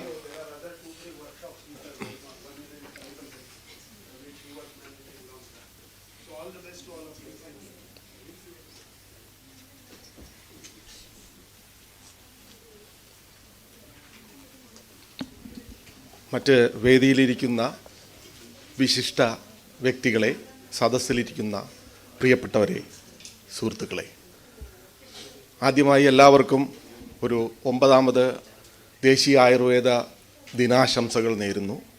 അതോടൊപ്പം തന്നെ ഈ ഒരു അവസരത്തിൽ ഇതിൻ്റെ ഒരു തീമായിട്ട് പറയുന്നത് ഗ്ലോബൽ ആരോഗ്യത്തിന് ആയുർവേദത്തിൻ്റെ നവീന സന്ദേശം എന്നുള്ളതാണ്. അപ്പോൾ ആയുർവേദത്തിൻ്റെ ഇന്നോവേഷൻസ് എന്ന് പറയുമ്പോൾ പഴയ ആയുർവേദത്തിൽ നിന്നും ആയുർവേദത്തിന് ലോക ജനതയിലേക്ക് ആരോഗ്യപരമായ സന്ദേശം എത്തിക്കേണ്ടതുണ്ട്. അവിടെയാണ് നമ്മൾ ഒരുപാട് ഈ ഒരവസരത്തിൽ ഒരു മഹത് വ്യക്തിത്വത്തെ സാദരം ഓർമ്മിക്കപ്പെടേണ്ടതുണ്ട്. പ്രൊഫസർ MS വല്യത്താൻ സാർ അവർ. അദ്ദേഹത്തിൻ്റെ ഒരു ആശയമാണ് ഇന്നിപ്പോൾ ഇത്തരത്തിലുള്ളൊരു നവീന ആശയമായിട്ട് ഗ്ലോബൽ ഹെൽത്തിലേക്ക് ആയുർവേദത്തിന് എന്തെല്ലാം ചെയ്യാൻ പറ്റും എന്നുള്ളതിനെക്കുറിച്ച് സാറിൻ്റെ പാവന സ്മരണയ്ക്ക് മുന്നിൽ ഒരിക്കൽ കൂടി ഞാൻ പ്രണാമം അർപ്പിക്കുന്നു. അതോടൊപ്പം തന്നെ ഈ വർഷത്തെ ഈ ഒരു സന്ദേശത്തിൻ്റെ ഭാഗമായിട്ട് ആയുഷ് മിനിസ്ട്രി ഉദ്ദേശിക്കുന്നത് ആയുർവേദത്തെ ഒരു മോഡേൺ മെഡിസിൻ പോലെയുള്ള ചികിത്സാ സമ്പ്രദായങ്ങളുമായിട്ട് സംയോജിപ്പിച്ച് ഒരു സംയോജന ചികിത്സ, അതിലൂടെ ക്രിട്ടിക്കലായിട്ടുള്ള ഹെൽത്ത് കെയർ, അത് പല രോഗങ്ങളുണ്ട്, ഒരു രോഗം മാത്രമല്ല, ഒരുപാട് കിഡ്നി, ഹാർട്ട്, പല രോഗങ്ങൾ. അപ്പോൾ അങ്ങനെയുള്ള ക്രിട്ടിക്കൽ കെയറിലേക്ക് ആയുർവേദത്തിന് എന്തെല്ലാം ലോക ജനതയ്ക്ക് കോൺട്രിബ്യൂട്ട് ചെയ്യാൻ പറ്റും, അത് ഒരു ഏരിയ. രണ്ടാമതൊരു ഏരിയ വയോജനങ്ങളിലും മറ്റും രോഗഗ്രസ്തരായ പലരിലും ഉണ്ടാകാവുന്ന മാനസിക വ്യഥ, അവർക്ക് എങ്ങനെ ഒരു മാനസിക ആരോഗ്യം ആയുർവേദത്തിലൂടെ പ്രാധാന്യം ചെയ്യാൻ പറ്റും എന്നുള്ളതിനെക്കുറിച്ചും, അതുപോലെ തന്നെ നോൺ കമ്മ്യൂണിക്കബിൾ ഡിസീസ്, ജീവിതശൈലി രോഗങ്ങളെ നമ്മുടെ അഡീഷണൽ ചീഫ് സെക്രട്ടറി വളരെ വിശദമായിട്ട് ഒരു 3-4 പോയിൻറ്റ്സ് സാറ് സമഗ്രമായിട്ട് ആയുർവേദം ഒരു 20 വർഷം കഴിയുമ്പോൾ ആയുർവേദത്തിൻ്റെ പ്രയോജനം എങ്ങനെ ഒരു ലോക ജനതയിലേക്ക് എത്തിക്കാൻ പറ്റും എന്നുള്ളതിനെക്കുറിച്ചൊരു ഗൈഡ് ലൈൻ, ഒരു റോഡ് മാപ്പ് സാറ് നമുക്ക് പ്രദാനം ചെയ്തിട്ടാണ് സാർ ഇപ്പോൾ ഇവിടുന്ന് വേദി വിട്ടത്. എന്തായാലും ഈ ഒരു മഹത് ദിനത്തിൽ നാം ആയുർവേദം കൈകാര്യം ചെയ്യുന്ന ഓരോ വ്യക്തികളും, ആയുർവേദ കോളേജ് തലത്തിലായാലും വിദ്യാർത്ഥിനികളെ നല്ല രീതിയിൽ ആയുർവേദത്തിൻ്റെ തത്വങ്ങൾ പഠിപ്പിച്ച് അവരെ തീർച്ചയായിട്ടും നല്ലൊരു പ്രശസ്തരായ വൈദ്യന്മാരാക്കി മാറ്റി ഇത് വാർഡ് തലത്തിലും ഓരോ കുടുംബത്തിലേക്കും യോഗ പോലെയുള്ള അതിൻ്റെ ഹെൽത്ത് ബെനിഫിറ്റും, അതുപോലെ ആയുർവേദ ജീവിതശൈലി എന്താണ് ആയുർവേദം അനുശാസിക്കുന്നത്. സത്യത്തിൽ ഒരു മനുഷ്യൻ ഉറക്കം ഉണർന്നാൽ അവൻ്റെ ദിനചര്യ തുടങ്ങുന്നത് മുതൽ ആയുർവേദം എങ്ങനെയാണ്, അതുപോലെ കാലാവസ്ഥ വ്യതിയാനങ്ങളെ ആയുർവേദം ഏത് രീതിയിലാണ് പ്രതിപാദിക്കുന്നത് തുടങ്ങി ഒരുപാട് കാര്യങ്ങൾ നമ്മൾ റൂട്ട് ലെവലിലേക്ക് ഓരോ കുടുംബത്തിലേക്കും ഈ സന്ദേശം എത്തിച്ചാലാണ് ഒരു 20 വർഷം കഴിയുമ്പോൾ രാജൻ സാർ പറഞ്ഞതുപോലെ ഇതിൻ്റെ ഒരു ബെനിഫിറ്റ് ലോക ജനതയ്ക്ക് ആസ്വദിക്കാൻ പറ്റും. അപ്പോൾ അത്തരത്തിലുള്ള ഒരു സംരംഭത്തിന് നാന്ദി കുറിച്ചുകൊണ്ട് ഇന്നിവിടെ നടക്കുന്ന ഈ സെമിനാറിന് എല്ലാവിധ ആശംസകളും നേർന്നുകൊണ്ട് എല്ലാവർക്കും ഒരിക്കൽ കൂടി ദേശീയ ആയുർവേദ ദിനാശംസകൾ നേർന്നുകൊണ്ട് ഞാൻ എൻ്റെ ഈ പ്രസംഗം നിർത്തുന്നു. നന്ദി, നമസ്കാരം. Thank you sir. ആശംസകൾ അർപ്പിച്ച് സംസാരിക്കുന്നതിന് principal and controlling officer government homoeo college Trivandrum doctor TK Vijayan സാറിനെ സാദരം ക്ഷണിക്കുന്നു.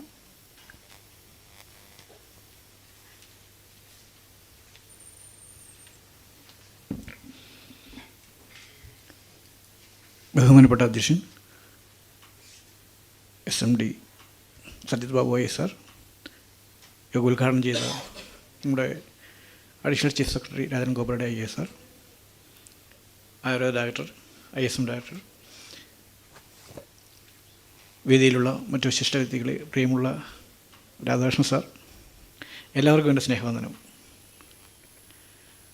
ആദ്യമേ തന്നെ ദേശീയ ആയുർവേദ ദിനത്തിൽ എല്ലാവർക്കും എല്ലാവിധ ആശംസകളും അർപ്പിക്കുന്നു. നമ്മുടെ ശ്രീകുമാർ സാർ പറഞ്ഞ പോലെ ഉറക്കം ഉണർന്ന് കഴിയുമ്പോൾ മുതൽ ആയുർവേദത്തിൻ്റെ ആ ഒരു സിസ്റ്റം നമ്മളോട് തുടങ്ങുകയാണ്. അത് എങ്ങനെ ഉറങ്ങണം എന്ന് അനുശാസിക്കുന്നു വരെയുണ്ട്. അത് മറ്റ് ചികിത്സാ സമ്പ്രദായങ്ങൾക്ക് അവകാശപ്പെടാൻ പറ്റുന്ന ഒന്നല്ല എന്നെനിക്ക് തോന്നുന്നു. അതുതന്നെയാണ് ആയുർവേദത്തിൻ്റെ പ്രത്യേകതയും. ദൈനംദിന ജീവിതത്തിൻ്റെ എല്ലാ മേഖലകളിലും ഇടപെട്ടുകൊണ്ട് അത് എങ്ങനെയായിരിക്കണം, ഏത് രീതിയിലാണെങ്കിൽ അത് ആരോഗ്യത്തെ മുൻനിർത്തി പോകാൻ പറ്റും, ഏത് രീതിയിലാണെങ്കിൽ അത് ആരോഗ്യത്തെ തടഞ്ഞു നിർത്താൻ സാധിക്കും, ഇനി എന്തെങ്കിലും അസുഖം ഉണ്ടായാൽ അതിൻ്റെയും, അങ്ങനെ എല്ലാ സർവ്വവിധ മേഖലകളിലും ഇടപെട്ടുകൊണ്ടാണ് ആയുർവേദം പോകുന്നത്. ഇന്ത്യയിലോ അല്ലെ കേരളത്തിലോ മാത്രം ഒതുങ്ങി നിൽക്കേണ്ട ഒരു കാര്യമല്ല എന്ന് തന്നെയാണ് അതിൻ്റെ പ്രത്യേകതയും. അത് ലോകത്തെമ്പാടും ഏത് രാജ്യത്തായാലും മനുഷ്യൻ ഉറക്കം ഉണരുന്നത് മുതൽ അവൻ്റെ ജീവിതചര്യകളിൽ ആയുർവേദം ഇടപെട്ടുകൊണ്ട് തന്നെ അവന് ജീവിക്കേണ്ടി വരും. അങ്ങനെ ഒരു സിസ്റ്റം, ഒരു ട്രീറ്റ്മെൻറ്റ് സിസ്റ്റം, അത് ഇന്ത്യയുടെ മാത്രം അവകാശപ്പെടാനുള്ളതെന്ന് തന്നെയാണ്. അതിൽ ആയുർവേദം ആണ് ഏറ്റവും മുൻപന്തിയിൽ നിൽക്കുന്നത്. ഇനിയും മറ്റ് സിസ്റ്റങ്ങൾ അതിനെ ചുവട് പിടിച്ച് മുന്നോട്ട് വരാനുണ്ടാവും. അതുകൊണ്ട് തന്നെ ആയുർവേദം ഗ്ലോബലി എല്ലാവിധ രീതിയിലും അതിൻ്റെ റിസർച്ചും അതിൻ്റെ ട്രീറ്റ്മെൻറ്റ് സിസ്റ്റവും എല്ലാം ആ രീതിയിൽ ഉണർന്നു വരട്ടെ എന്ന് ആശംസിച്ചുകൊണ്ട് ഒരിക്കൽ കൂടി എല്ലാവർക്കും സ്നേഹവന്ദനം അർപ്പിക്കുന്നു. Thank you sir. ആശംസകൾ അർപ്പിച്ച് സംസാരിക്കുന്നതിന് വേണ്ടി deputy drugs controller Ayurveda Siddha Unani doctor Jaya V Dev മാഡത്തിനെ സാദരം ക്ഷണിക്കുന്നു.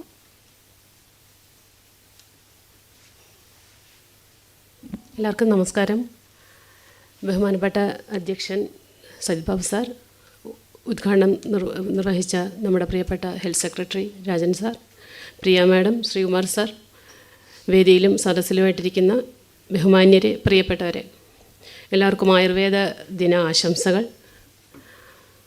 ആരോഗ്യമുള്ള ഒരു ജീവിതശൈലിയിലൂടെ, ആരോഗ്യപരമായ ജീവിതചര്യകളിലൂടെ, ആരോഗ്യം നൽകുന്ന ആഹാര വിഹാരാദികളിലൂടെ എല്ലാവരും ആരോഗ്യം നേടട്ടെ എന്നും, ആരോഗ്യ പരിപാലനത്തിനല്ലാതെ നഷ്ടപ്പെട്ട ആരോഗ്യം വീണ്ടെടുക്കാൻ വേണ്ടി ഔഷധങ്ങൾ കഴിക്കേണ്ട സാഹചര്യം ആർക്കും ഉണ്ടാവാതിരിക്കട്ടെ, ഔഷധങ്ങളുടെ ഉപയോഗം ഏറ്റവും കുറച്ചുകൊണ്ട് ആരോഗ്യം സംരക്ഷിച്ച് മുന്നോട്ട് പോകാൻ നമുക്കെല്ലാവർക്കും സാധിക്കട്ടെ.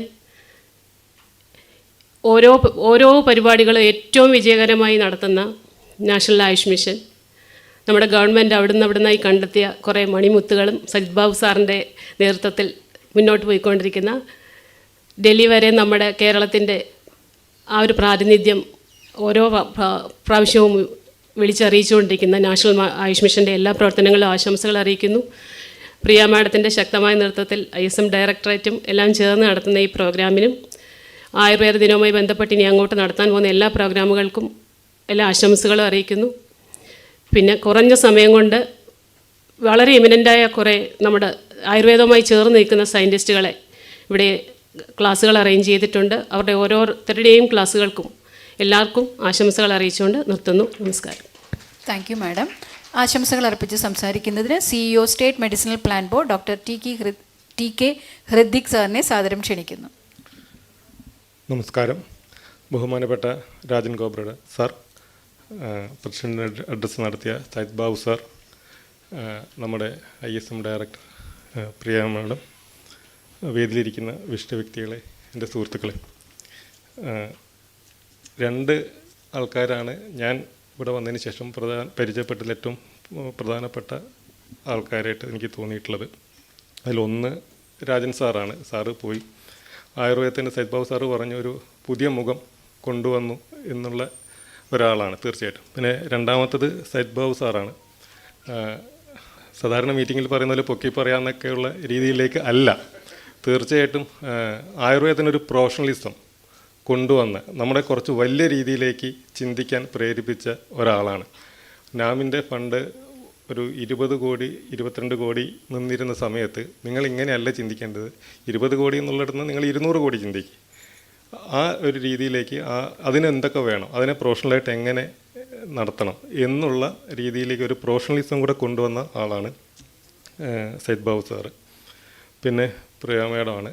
അറിയാം, എന്നേക്കാൾ കൂടുതൽ അറിയുന്ന ആൾക്കാർ നിങ്ങൾ തന്നെയാണ്. മേഡം വളരെ എന്താ പറയുക, എല്ലാ കാര്യത്തിലും ഇപ്പം കഴിഞ്ഞ ഒരു 2 ആഴ്ച മുമ്പ് രാത്രി ഒരു 11:15 ആയപ്പോൾ ഒരു വിളി.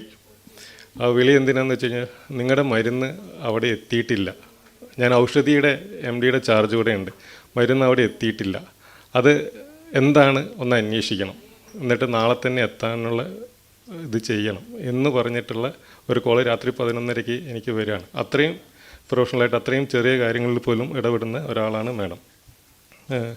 ഈ ആയുർവേദ ഡേയിൽ ഞാൻ 2-3 പോയിൻറ്റ്സൊക്കെ എഴുതി വെച്ചിരുന്നു. പക്ഷേ എനിക്ക് തോന്നുന്നു ഇപ്പോൾ അത് പറയേണ്ട ഒരു സാഹചര്യമില്ല, വേറൊരു സാഹചര്യത്തിൽ പറയാം. ഒരു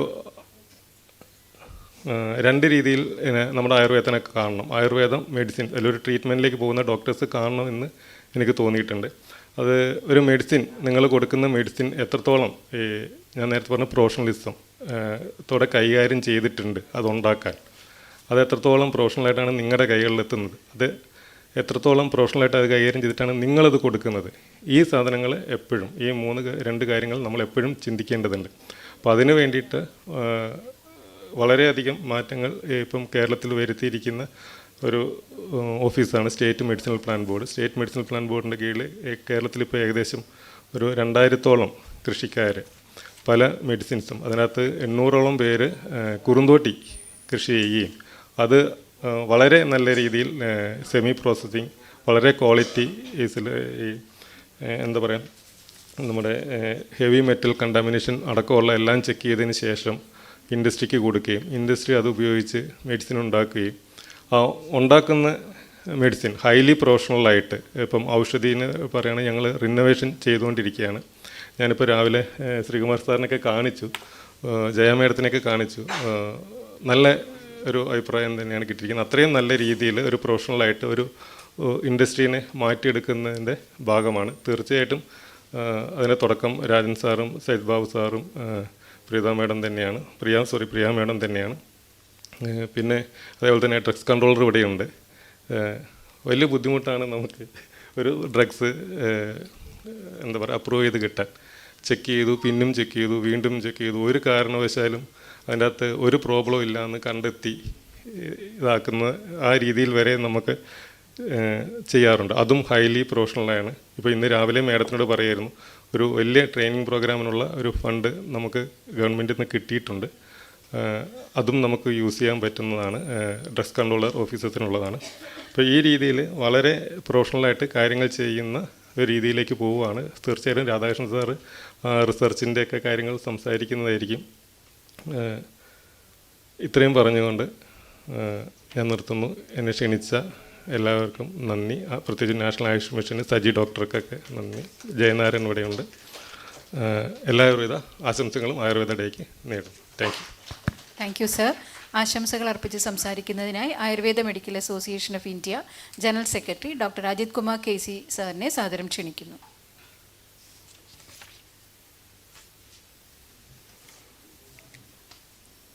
ഈ പരിപാടിയുടെ അധ്യക്ഷനും നാഷണൽ ആയുഷ് മിഷനെ വലിയ ക്യാൻവാസിലേക്ക് മാറ്റിയ ഒരാളുമായ doctor D Sajith Babu IAS, അതുപോലെ വളരെ വിഷണറിയായി ആയുഷ് മേഖലയെ കൊണ്ടുപോകുന്ന ഈ പരിപാടിയുടെ ഉദ്ഘാടകൻ ഡോക്ടർ രാജൻ എൻ കോബർഗഡെ, എൻ്റെ അടക്കം ഡയറക്ടറായിട്ടുള്ള ഡോക്ടർ പ്രിയ KS, മറ്റു വേദിയിലിരിക്കുന്ന ബഹുമാന്യരെ, പ്രിയപ്പെട്ടവർ, ഇന്ന് 9ാമത് ആയുർവേദ ദിനം ആചരിക്കുകയാണ്. ഈ വർഷം അതിൻ്റെ ഒരു തീം എന്ന് പറയുന്നത് Ayurveda innovation for global health എന്നുള്ളതാണ്. അപ്പോൾ ഇന്നത്തെ ഒരു കോണ്ടെക്സ്റ്റിൽ ആയുർവേദം എന്ന് പറയുന്നത് കേവലം ഒരു മരുന്ന് എഴുതിയ പുസ്തകമോ അല്ലെങ്കിൽ ചികിത്സ എഴുതിയ ഒരു പുസ്തകമോ അല്ല. അതിനപ്പുറം കൃത്യമായി അതിൻ്റെ സ്വസ്ഥവൃത്ത പാർട്ടിനാണ് അതിന് കൂടുതൽ പേജുകളും നീക്കി വച്ചിരിക്കുന്നത്. ഒരു പ്രസൻറ്റ് കോണ്ടെക്സ്റ്റിൽ നോക്കിക്കഴിഞ്ഞാൽ അതിന് വലിയ പ്രാധാന്യമുണ്ട് എന്ന് നമുക്കറിയാം. കാലം തെറ്റി വരുന്ന മഞ്ഞും മഴയും അടക്കമുള്ള കാലാവസ്ഥാ വ്യതിയാനം മൂലമുള്ള രോഗങ്ങൾ, ആൻറ്റിമൈക്രോബിയൽ റെസിസ്റ്റൻസിൻ്റെ ഭാഗമായിട്ടുള്ള പ്രശ്നങ്ങൾ, അങ്ങനെ സമകാലീനമായ ഒരുപാട് ഹെൽത്ത് പ്രോബ്ലംസിനെയാണ് ലോകം തന്നെ നേരിട്ടുകൊണ്ടിരിക്കുന്നത്. ഇതിനൊപ്പം തന്നെയാണ് ജീവിതശൈലി രോഗങ്ങൾ വലിയ തോതിൽ നമ്മുടെ നാട്ടിലടക്കം വ്യാപിച്ചുകൊണ്ടിരിക്കുന്നത്. അപ്പോൾ ഇത്തരം പ്രശ്നങ്ങളെയൊക്കെ സമഗ്രമായി പരിഹരിക്കാനുള്ള ഒരു മാർഗം, അതാണ് ഇന്ന് ലോകം തേടിക്കൊണ്ടിരിക്കുന്നത്. ആ മാർഗം തേടുമ്പോൾ അതിൻ്റെ ഒരു ഉത്തരമായി മാറാൻ നമ്മുടെ ട്രഡീഷണൽ മെഡിസിന് സാധിക്കും എന്നുള്ളത് തന്നെയാണ് WHO പോലും കരുതുന്നത് എന്നുള്ളതാണ് കഴിഞ്ഞ വർഷത്തെ ഗ്ലോബൽ സമ്മിറ്റിൽ നമ്മളത് മനസ്സിലാക്കിയത്. അതിനുവേണ്ടി എന്താണ് നമ്മൾ ചെയ്യേണ്ടത് എന്നുള്ളതാണ് ഇന്ന് ഇപ്രാവശ്യത്തെ ഒരു തീമായി മാറി. നേരത്തെ തന്നെ 100ഓളം രാജ്യങ്ങൾ ഈ ദേശീയ ആയുർവേദ ദിനം ആചരിക്കുന്നുണ്ട്. അതിനൊപ്പം ഏകദേശം ഒരു 25ഓളം രാജ്യങ്ങളിൽ ആയുർവേദം എത്തിക്കഴിയുകയും ചെയ്തിട്ടുണ്ട്. പക്ഷെ അതിനുമപ്പുറം വലിയ ലോകത്തേക്ക് ആയുർവേദത്തെ കൊണ്ടുപോകാൻ ഇതിനകത്ത് വരുന്ന ഇന്നോവേഷൻസിന് സാധിക്കും. അത് നടന്നുകൊണ്ടിരിക്കുകയാണ്. എവിഡൻസ് ബേസ്ഡായി ആയുർവേദത്തെ മുന്നോട്ട് കൊണ്ടുപോവുകയാണ്. ലോകത്തിൻ്റെ സമകാലീന സാഹചര്യത്തെ നേരിടുന്ന രീതിയിലേക്ക് ആയുർവേദത്തെ മാറ്റിക്കൊണ്ടിരിക്കുകയാണ്. ഇന്ന് പോലും 3 സെൻറ്റർ ഓഫ് എക്സലൻസ് രാജ്യത്ത് ഉദ്ഘാടനം ചെയ്യപ്പെടുന്നുണ്ട്. നേരത്തെ ഉദ്ഘാടകൻ സൂചിപ്പിച്ച പോലെ നമ്മുടെ സംസ്ഥാനത്തിനകത്തും IRIA പോലെയുള്ള റിസർച്ച് സെൻറ്റർ വരികയാണ്. അതുകൂടാതെ നേരത്തെ സജിത് ബാബു സാറിൻ്റെ നേതൃത്വത്തിൽ പുതുതായി തുടങ്ങിയ റിസർച്ച് ടീം നമ്മളെന്ത് ചെയ്യുന്നു എന്നുള്ളത് അത് വളരെ കൃത്യമായി ക്വാളിറ്റേറ്റീവായിട്ട് അനലൈസ് ചെയ്തുകൊണ്ട് റിസർച്ച് മെത്തഡോളജിയിൽ അതിൻ്റെ ഔട്ട്കം പരിശോധിച്ചുകൊണ്ട് മുന്നോട്ട് പോവുകയാണ്. ആ രീതിയിലൊക്കെ നമ്മൾ ഇനിയും മുന്നോട്ട് പോകേണ്ടതുണ്ട്. ഒരു സംഘടന എന്ന നിലയിൽ ഇവിടുത്തെ യഥാർത്ഥ ആരോഗ്യ പ്രശ്നങ്ങളെ തിരിച്ചറിയുകയും അതിൻ്റെ കൂടെ നിൽക്കുകയുമാണ് AMAയുടെ ഉത്തരവാദിത്വം. അതിൻ്റെ ഏറ്റവും പ്രധാനമായിട്ട് നമ്മൾ കാണുന്നത് നേരത്തെ തുടങ്ങി വച്ചിരിക്കുന്ന ജീവിതശൈലി അടക്കമുള്ള പ്രശ്നങ്ങളിൽ ഈ ഒരു മാസം ആയുർവേദ ദിനത്തിൻ്റെ ഒരാഴ്ചക്കാലമെങ്കിലും ഏകദേശം ഈ 10,000 യോഗ ക്ലബിലേക്കും ഇതുമായി ബന്ധപ്പെട്ട ക്ലാസ്സുകൾ കൊണ്ടുപോകണം എന്നുള്ളതാണ് സംഘടന കണ്ടത്. അതിന് ബഹുമാനപ്പെട്ട ഡയറക്ടറുടെയും അതുപോലെ മിഷൻ ഡയറക്ടറുടെയും ഒക്കെ സഹായത്തോടു കൂടി നമുക്ക് അത്തരം ക്ലാസ്സുകൾ കൊണ്ടുപോയി എല്ലാ ആൾക്കാരിലും ആയുർവേദത്തിൻ്റെ ഒരു പ്രാധാന്യം എത്തിക്കുന്നതിനും എന്താണ് യഥാർത്ഥ ആയുർവേദം എന്നെത്തിക്കുന്നതിനും സാധിക്കണം. അതുപോലെ തന്നെ നമ്മുടെ നാടിൻ്റെ ആയുർവേദത്തിനെ, പ്രത്യേകിച്ച് കേരളത്തിൻ്റെ ആയുർവേദത്തിന് ഒരു ബ്രാൻഡിങ്ങിലേക്ക് പോകണം എന്നുള്ളത് തന്നെയാണ് സംഘടന കാണുന്നത്. അതിനു വേണ്ടിയിട്ടുള്ള ഒരു ശ്രമവും സർക്കാരിൻ്റെ ഭാഗത്തു നിന്നുണ്ട്, ഉണ്ടാകേണ്ടതുണ്ട്. ആയുർവേദ പ്രൊമോഷൻ കൗൺസിൽ അടക്കം കൊണ്ടുവന്ന് ഈ ആയുർവേദത്തിനെ ലോകത്തിൻ്റെ മുന്നിലേക്ക് കൊണ്ടുപോകാൻ AI അടക്കമുള്ള ആധുനിക സാങ്കേതികങ്ങൾ ഉപയോഗിച്ചുകൊണ്ട് കൂടുതൽ വളർച്ചയുള്ള ലോകത്തിലേക്ക് നീങ്ങുന്ന ഒരു ആയുർവേദത്തിനെ ഉണ്ടാക്കാൻ വേണ്ടിയുള്ള എല്ലാ ശ്രമങ്ങളും ഉണ്ടാകണം മാത്രം ആശംസിച്ചുകൊണ്ട് നിർത്തുകയാണ്. Thank you sir. ആശംസകൾ അർപ്പിച്ച് സംസാരിക്കുന്നതിന് വേണ്ടി അഖില കേരള ഗവൺമെൻറ് ആയുർവേദ കോളേജ് അധ്യാപക സംഘടനാ സെക്രട്ടറി ഡോക്ടർ ബിജുകുമാർ OC സാറിനെ സാദരം ക്ഷണിക്കുന്നു. ഡോക്ടർ ബിജുമോൻ OC സാറിനെ സാദരം ക്ഷണിക്കുന്നു. ബഹുമാനപ്പെട്ട അധ്യക്ഷൻ, ഏറെ ആദരണീയനായ സജിത് ബാബു സർ, ഉദ്ഘാടകൻ ഏറെ ബഹുമാനായ രാജൻ കോബ്രയുടെ സാർ, വേദിയിരിക്കുന്ന ബഹുമാനപ്പെട്ട ഡയറക്ടർമാർ ശ്രീകുമാർ സാർ, പ്രിയ മാഡം, അതുപോലെ തന്നെ വിജയൻ സാർ, വേദിയിരിക്കുന്ന വിശിഷ്ട വ്യക്തികളെ, പ്രിയപ്പെട്ട ഡോക്ടർമാരെ, എമിനന്റ് ഫാക്കൽറ്റീസ്, മറ്റുള്ളവരെ, ആദ്യമേ തന്നെ അഖില കേരള ഗവൺമെൻറ് ആയുർവേദ കോളേജ് അധ്യാപകരുടെ സംഘടനയുടെ എല്ലാ ആയുർവേദ ദിന ആശംസകളും നേരുന്നു. എനിക്ക് മുമ്പേ സംസാരിച്ച പ്രിയപ്പെട്ടവരെല്ലാം തന്നെ ഈ ദിനത്തിൻ്റെ പ്രാധാന്യത്തെപ്പറ്റി വളരെ ഭംഗിയായി ഇവിടെ സംസാരിച്ചു. ഒരുപക്ഷെ കഴിഞ്ഞ എല്ലാ ആയുർവേദ ദിനത്തിലും നമ്മൾ ശ്രോതാക്കളായോ പങ്കെടുത്തോ ഇവിടെ ഉണ്ടായിരുന്നു, നമ്മൾ തന്നെയുണ്ട്. അതുകൊണ്ട് ആയുർവേദത്തെപ്പറ്റി ഇനി ഇവിടെ ഞാൻ കൂടുതൽ പറയുന്നത് ശരിയാകില്ല. നമ്മളെല്ലാ വർഷവും ഇതിൻ്റെ സാധ്യതകളും എല്ലാം തന്നെ ചർച്ച ചെയ്യുന്നവരാണ്. ഒരുപക്ഷെ അതുകൊണ്ട് തന്നെയാണ് ഈ ആയുർവേദ ദിനത്തിന് നമ്മൾ എന്ത് പറയുന്നു എന്നത് നമ്മോടല്ല പറയേണ്ടത്, ലോകത്തോടാണ് പറയേണ്ടതെന്ന് മനസ്സിലാക്കേണ്ടത്. നമ്മൾ പറയുന്നത് ഈ മുറിക്കകത്തിരുന്ന് പറയുന്നത് ഒരു പക്ഷേ ലോകത്തോടാണ് പറയേണ്ടത്. നമ്മുടെ ചികിത്സാ സൗകര്യങ്ങളെക്കുറിച്ചും നമ്മുടെ മെറിറ്റിനെക്കുറിച്ചും പോരായ്മകളെക്കുറിച്ചും നമ്മൾ ചർച്ച ചെയ്യുമ്പോൾ അതിൻ്റെ ഗുണങ്ങൾ അറിയേണ്ടത് ലോകമാണ്. തൊട്ടു മുമ്പ് സംസാരിച്ച പ്രാസംഗികം പറഞ്ഞതുപോലെ ലോകത്തിലെ 25ഓളം രാജ്യങ്ങളിൽ അത് എത്തിക്കഴിഞ്ഞ സ്ഥിതിക്ക് നമ്മൾ അങ്ങനെ ചെയ്യേണ്ടതുണ്ട്. ഒന്ന് ഉറപ്പിച്ചു പറയാൻ കഴിയും, കഴിഞ്ഞ ആയുർവേദ ദിനത്തേക്കാൾ ഏറെ സന്തോഷവാനാണ് ഞാനും ഇവിടെ നിൽക്കുന്നത്. കാരണം നമുക്കൊരു കൃത്യമായിട്ട് പറയാം, ഒരു സംഘടന എന്ന സെക്രട്ടറി എന്ന കൂടി കൃത്യമായി പറയാൻ പറ്റും, കൃത്യമായൊരു മിഷൻ, ഒരു വിഷൻ നമുക്കുണ്ട്. അത് ഒരു 10 വർഷം പുറകോട്ട് ഞാൻ ചിന്തിക്കുന്നില്ല, കഴിഞ്ഞൊരു 10 വർഷത്തിന് ഇങ്ങോട്ട് ചിന്തിക്കുകയാണെങ്കിൽ ഓരോ ആയുർവേദ ദിനം വരുമ്പോഴും ഒരു മെറിറ്റോറിയസ് ആയ കാര്യം എടുത്ത് ലോകത്തിന് മുമ്പോട്ട് കാണിക്കാൻ കേരളത്തിലെ ആയുർവേദ സെറ്റപ്പിന് കഴിഞ്ഞിട്ടുണ്ടെന്ന് അധ്യാപക സംഘടന വിലയിരുത്തിയിട്ടുണ്ട് ഞങ്ങളുടെ മീറ്റിങ്ങുകളെല്ലാം തന്നെ. നമുക്കറിയാം, എത്രയോ ബുദ്ധിമുട്ടായി കിടന്നിരുന്ന ആയുഷ് ക്ലിനിക്കുകൾ, നമ്മൾ ISN ഡിപ്പാർട്ട്മെൻറ്റിൻ്റെ കീഴിലെ ക്ലിനിക്കുകളൊക്കെ ആയുഷ് വെൽനസ് സെൻ്ററായി എത്ര പുരോഗമിക്കപ്പെട്ടു, നമുക്കത് നേരിട്ട് കണ്ട കാര്യമാണ്. സർക്കാരിൻ്റെ ജനപക്ഷ നയങ്ങളോട് കൂടി എന്നും അധ്യാപക സംഘടന നിന്നിട്ടുണ്ട് ഓരോ കാര്യങ്ങളിലും. ഒരുപക്ഷെ ആയുർവേദ വിദ്യാഭ്യാസ മേഖലയിൽ സമൂലമായ മാറ്റമാണ് വന്നത്. ഒരുപക്ഷെ ഡോക്യുമെൻറ്റേഷൻ എവിടെ എന്ന് ചോദിച്ചുകൊണ്ട് ഒരുപാട് കാലം ബുദ്ധിമുട്ടി നമ്മൾ കൃത്യമായ ഡയറക്ഷൻ സർക്കാരിൻ്റെ ഭാഗത്ത് നിന്ന് കിട്ടുകയും, ഇപ്പോൾ കോബിയുടെ സാറെല്ലാം വന്ന ശേഷം കറക്റ്റ് ഡയറക്ഷൻ കിട്ടിക്കൊണ്ട് ഡോക്യുമെൻറ്റേഷൻ ഉണ്ട്, ഞങ്ങൾക്ക് ഡിസീസ് ചികിത്സിക്കാൻ പറ്റും, ഇത്ര ചികിത്സ ഡോക്യുമെൻറ്റേഷൻ കൊടുക്കാൻ അധ്യാപകർക്കും വിദ്യാർത്ഥികൾക്കും പ്രാക്ടീഷണേഴ്സിനും എല്ലാവരും കോബിയുടെ സാർ പറഞ്ഞ പോലെ എല്ലാവരും റിസർച്ചേഴ്സാണ്. നമുക്കത് കളക്ട് ചെയ്യാൻ പറ്റിയിട്ടുണ്ടെന്ന് സന്തോഷത്തോടെ തന്നെ ഷെയർ ചെയ്യാൻ പറ്റുകയാണ്. കൂടാതെ 1-2 പദ്ധതികൾ നമുക്കറിയാം, അങ്ങനെയുള്ള ഒരു ഇത്രയും വർഷം ആയുർവേദത്തിന് ഈറ്റില്ലെന്ന് പറഞ്ഞിട്ട് കൂടി IRIA പോലുള്ള റിസർച്ച് സെൻറ്റേഴ്സ് വരാൻ നമ്മൾ ഇത്രയും കാത്തിരുന്നു. ഏതായാലും ഈ കഴിഞ്ഞ 10 വർഷത്തിനിടയ്ക്ക് നമുക്ക് റിസർച്ച് സെൻറ്ററുകൾ വന്നതും എന്തിന് ഇത്രയും കാലത്തെ നൂറ്റാണ്ടിലെ ഇത്രയും കാത്തിരിപ്പിന് ശേഷം നമുക്ക് ഒരു പുതിയ ആയുർവേദ മേഖല വിദ്യാഭ്യാസ സ്ഥാപനം, ഒരു ഗവൺമെൻറ് ആയുർവേദ കോളേജ് പോലും നമുക്ക് സ്ഥാപിക്കപ്പെട്ടു. പ്രാഥമിക പ്രവർത്തനങ്ങൾ തുടങ്ങാൻ പോകുന്നു ഇടുക്കി ഉടുമ്പൻചോലയിൽ. ഇങ്ങനെ ഈ നേട്ടങ്ങളൊന്നും നമ്മൾ കണ്ടില്ല എന്ന് വെക്കരുത്. ഇതെല്ലാം അൾട്ടിമേറ്റ്ലി നമുക്ക് ഇത് തന്നെയാണ് ഒരു കോൺട്രിബ്യൂഷൻ. ഒരുപക്ഷെ വിദ്യാഭ്യാസവും ഗവേഷണവും ഔഷധവും നിർമ്മാണവും എല്ലാം പുരോഗമിക്കുമ്പോൾ ഓഥൻറ്റിക് ആയുർവേദം ലോകത്തിലേക്ക് സ്പ്രെഡ് ചെയ്യപ്പെടും. എനിക്കത് കൃത്യമായി പറയാൻ പറ്റും. ഞാൻ കഴിഞ്ഞ മാസം ഔദ്യോഗികമായ ഡ്യൂട്ടിയായിട്ട് തന്നെ 7 ദിവസം ഒരു വർക്ക്ഷോപ്പിൽ ഹൈദരാബാദിൽ പങ്കെടുക്കുമ്പോൾ അവിടെ വിവിധ സ്റ്റേറ്റിലുള്ള ആൾക്കാർ വന്നിട്ട് ആരാണ് ആക്ച്വൽ ആയുർവേദം എന്ന് സ്ഥാപിക്കാനുള്ള തിരക്കായിരുന്നു. അപ്പോൾ കേരളത്തിൽ നിന്ന് ഞങ്ങൾ 2 പേരുമേ ഉള്ളൂ, ബാക്കി എല്ലാ സ്റ്റേറ്റിലെയും എമിനൻറ്റ് ഫാക്കൽറ്റീസ് ഉണ്ട്. അപ്പോൾ ഓഥൻറ്റിക് ആയുർവേദം കേരളത്തിലാണെന്നൊന്നും ആരും സമ്മതിച്ചിരുന്നില്ല. അത് മഹാരാഷ്ട്രയാണ് ഞങ്ങൾ പോളിസി മേക്കേഴ്സ് എന്നാണ് മഹാരാഷ്ട്രക്കാരുടെ വാദം. അങ്ങനെ ഞങ്ങൾ തീരുമാനിക്കും പൂനെ മഹാരാഷ്ട്ര എന്ന് പറഞ്ഞുകൊണ്ട്. അപ്പോൾ ഞാൻ പറഞ്ഞു വരുന്നത്, കേരളത്തിൽ നിന്നുള്ളൊരു ട്രെൻഡ് സെറ്റിംഗ്, കേരളത്തിലെ ആയുർവേദത്തിൻ്റെ ട്രെൻഡ് സെറ്റിംഗ് എന്ന് പറയുന്നതാവണം ഒരുപക്ഷെ ഇന്ത്യ മൊത്തം ഈ റിസർച്ച് ലോകം മൊത്തം പരക്കേണ്ടത്. കൂടുതൽ സംസാരിക്കാൻ ഉദ്ദേശിക്കുന്നില്ല. ഈ മുമ്പോട്ടുള്ള പ്രയാണത്തിൽ ആയുർവേദ രംഗത്തെ ഏറ്റവും മികച്ച പ്രയാണങ്ങളിൽ നമുക്ക് ഒന്നുകൂടി പ്രാദേശികമായി കൂടി ഇടപെടേണ്ട, നമ്മൾ ലോകാടിസ്ഥാനത്തിൽ ഇടപെടുമ്പോൾ തന്നെ നമുക്കറിയാം കേരളത്തിലും നമുക്ക് ഒരുപാട് ഇനിയും മെച്ചപ്പെടാനുണ്ട്. ഒരുപക്ഷെ പുതിയ മിഷൻ വന്ന ശേഷം ആയുർവേദ വിദ്യാഭ്യാസ മേഖലയിൽ ഒരുപാട് മാറ്റങ്ങൾ ഉണ്ടായിട്ടുണ്ട്. എന്നാലും നമ്മൾ ഇപ്പോഴും ജീവിതശൈലി രോഗങ്ങളിൽ തന്നെ പലപ്പോഴും പ്രിവൻറ്റീവ് ഹോസ്പിറ്റലിൽ തന്നെ കൂടുതൽ നിൽക്കുമ്പോഴും നമുക്കറിയാം പുതിയ മിഷൻ്റെ കീഴിലെല്ലാം തന്നെ നമ്മുടെ ആശുപത്രികളിലൊക്കെ തന്നെ സ്പെഷ്യാലിറ്റി ക്ലിനിക്കുകളൊക്കെ വന്നു കഴിഞ്ഞു.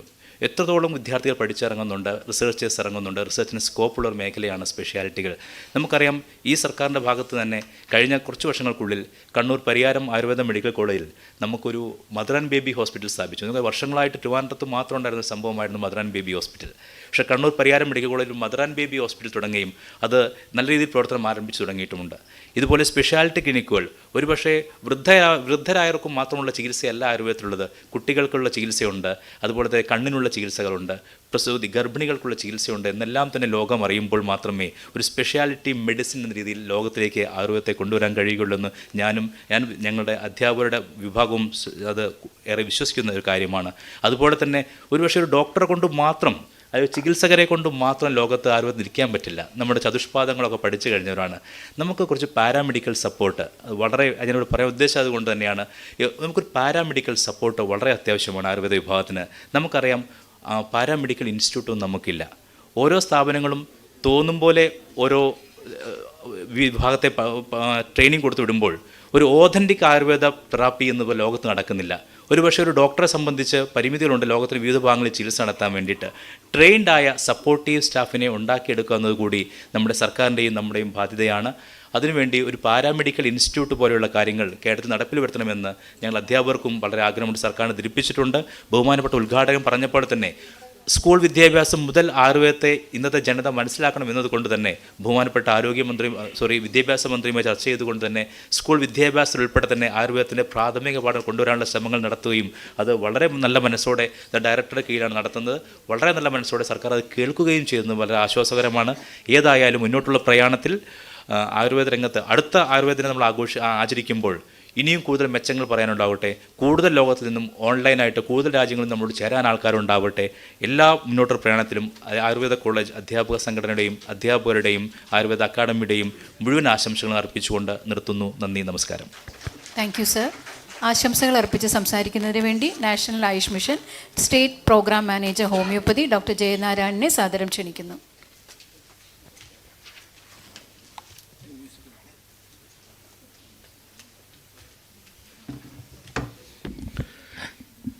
ഇവർക്ക് നമസ്കാരം. ആദരണീയനായ ഈ ചടങ്ങിൻ്റെ അധ്യക്ഷൻ സയ്യിദ് ബാബു സാർ, ഉദ്ഘാടകനായി ഇവിടെ എത്തിയ additional chief secretary Rajan sir, വേദിയിലിരിക്കുന്ന ISM ഡയറക്ടർ പ്രിയ മാഡം ഉൾപ്പെടെയുള്ള വിശിഷ്ട വ്യക്തികൾ, ഫാക്കൽറ്റീസായിട്ട് വന്നിരിക്കുന്ന വിശിഷ്ട എക്സ്പേർട്സ്, ഒരു ഹോമിയോപ്പതി ബാക്ക്ഗ്രൗണ്ടിൽ നിന്ന് വരുന്ന എനിക്ക് ആയുർവേദ ദിനത്തിൽ എന്താണ് കാര്യം എന്നുള്ളതിൽ വേറൊന്നുമില്ല. ഇത് ഒരു ആയുർവേദ ദിനം അല്ലെങ്കിൽ ഒരു ചികിത്സാശാസ്ത്രത്തിൻ്റെ കമ്മമറേറ്റ് ചെയ്യുന്ന ദിനം, അതിൻ്റെ സംസ്ഥാന തലത്തിലുള്ള ഒരു ഉദ്ഘാടനം നിർവഹിക്കപ്പെടുമ്പോൾ അതിൻ്റെ എല്ലാ തലവും, അതിൻ്റെ മുന്നോട്ട് പോക്കിലുള്ള എല്ലാ തലവും പ്രതിപാദിച്ച് ആധികാരികമായി സംസാരിച്ച് കഴിഞ്ഞിരിക്കുന്നു. എങ്കിലും നാഷണൽ ആയുഷ് മിഷൻ്റെ ഭാഗമായിക്കൊണ്ട് എന്താണ് ഇതിനകത്ത് ഒരു എനർജി ഷെയർ ചെയ്യുക എന്നുള്ള ഉത്തരവാദിത്വം മാത്രമാണ് ഏറ്റെടുക്കാൻ ഉദ്ദേശിക്കുന്നത്.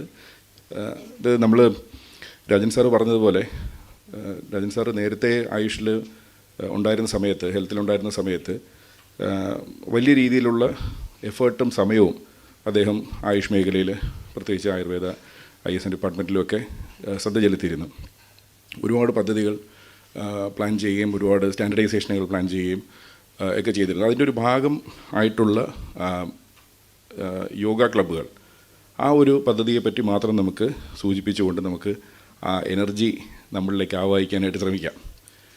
നമുക്കൊരു പദ്ധതി ഒരു സംസ്ഥാനാടിസ്ഥാനത്തിലൊക്കെയുള്ള പബ്ലിക് ഹെൽത്തിൽ വലിയ ഇമ്പോർട്ടൻസ് കൊടുക്കുന്ന ഒരു പദ്ധതി പ്രഖ്യാപിക്കുമ്പോൾ സ്വാഭാവികമായിട്ടും അതിൻ്റെ ഒരു നയം രൂപീകരിക്കുന്ന സമയത്ത് ഏറ്റവും ഗുണകരമായ രീതിയിൽ ജനങ്ങളിലേക്ക് എത്തിക്കാനായിട്ട് ജനങ്ങൾ ആ സേവനം ഉൾക്കൊണ്ടുകൊണ്ട് അവർക്ക് ഗുണം കിട്ടത്തക്ക രീതിയിൽ പദ്ധതി പ്ലാൻ ചെയ്യുന്നു.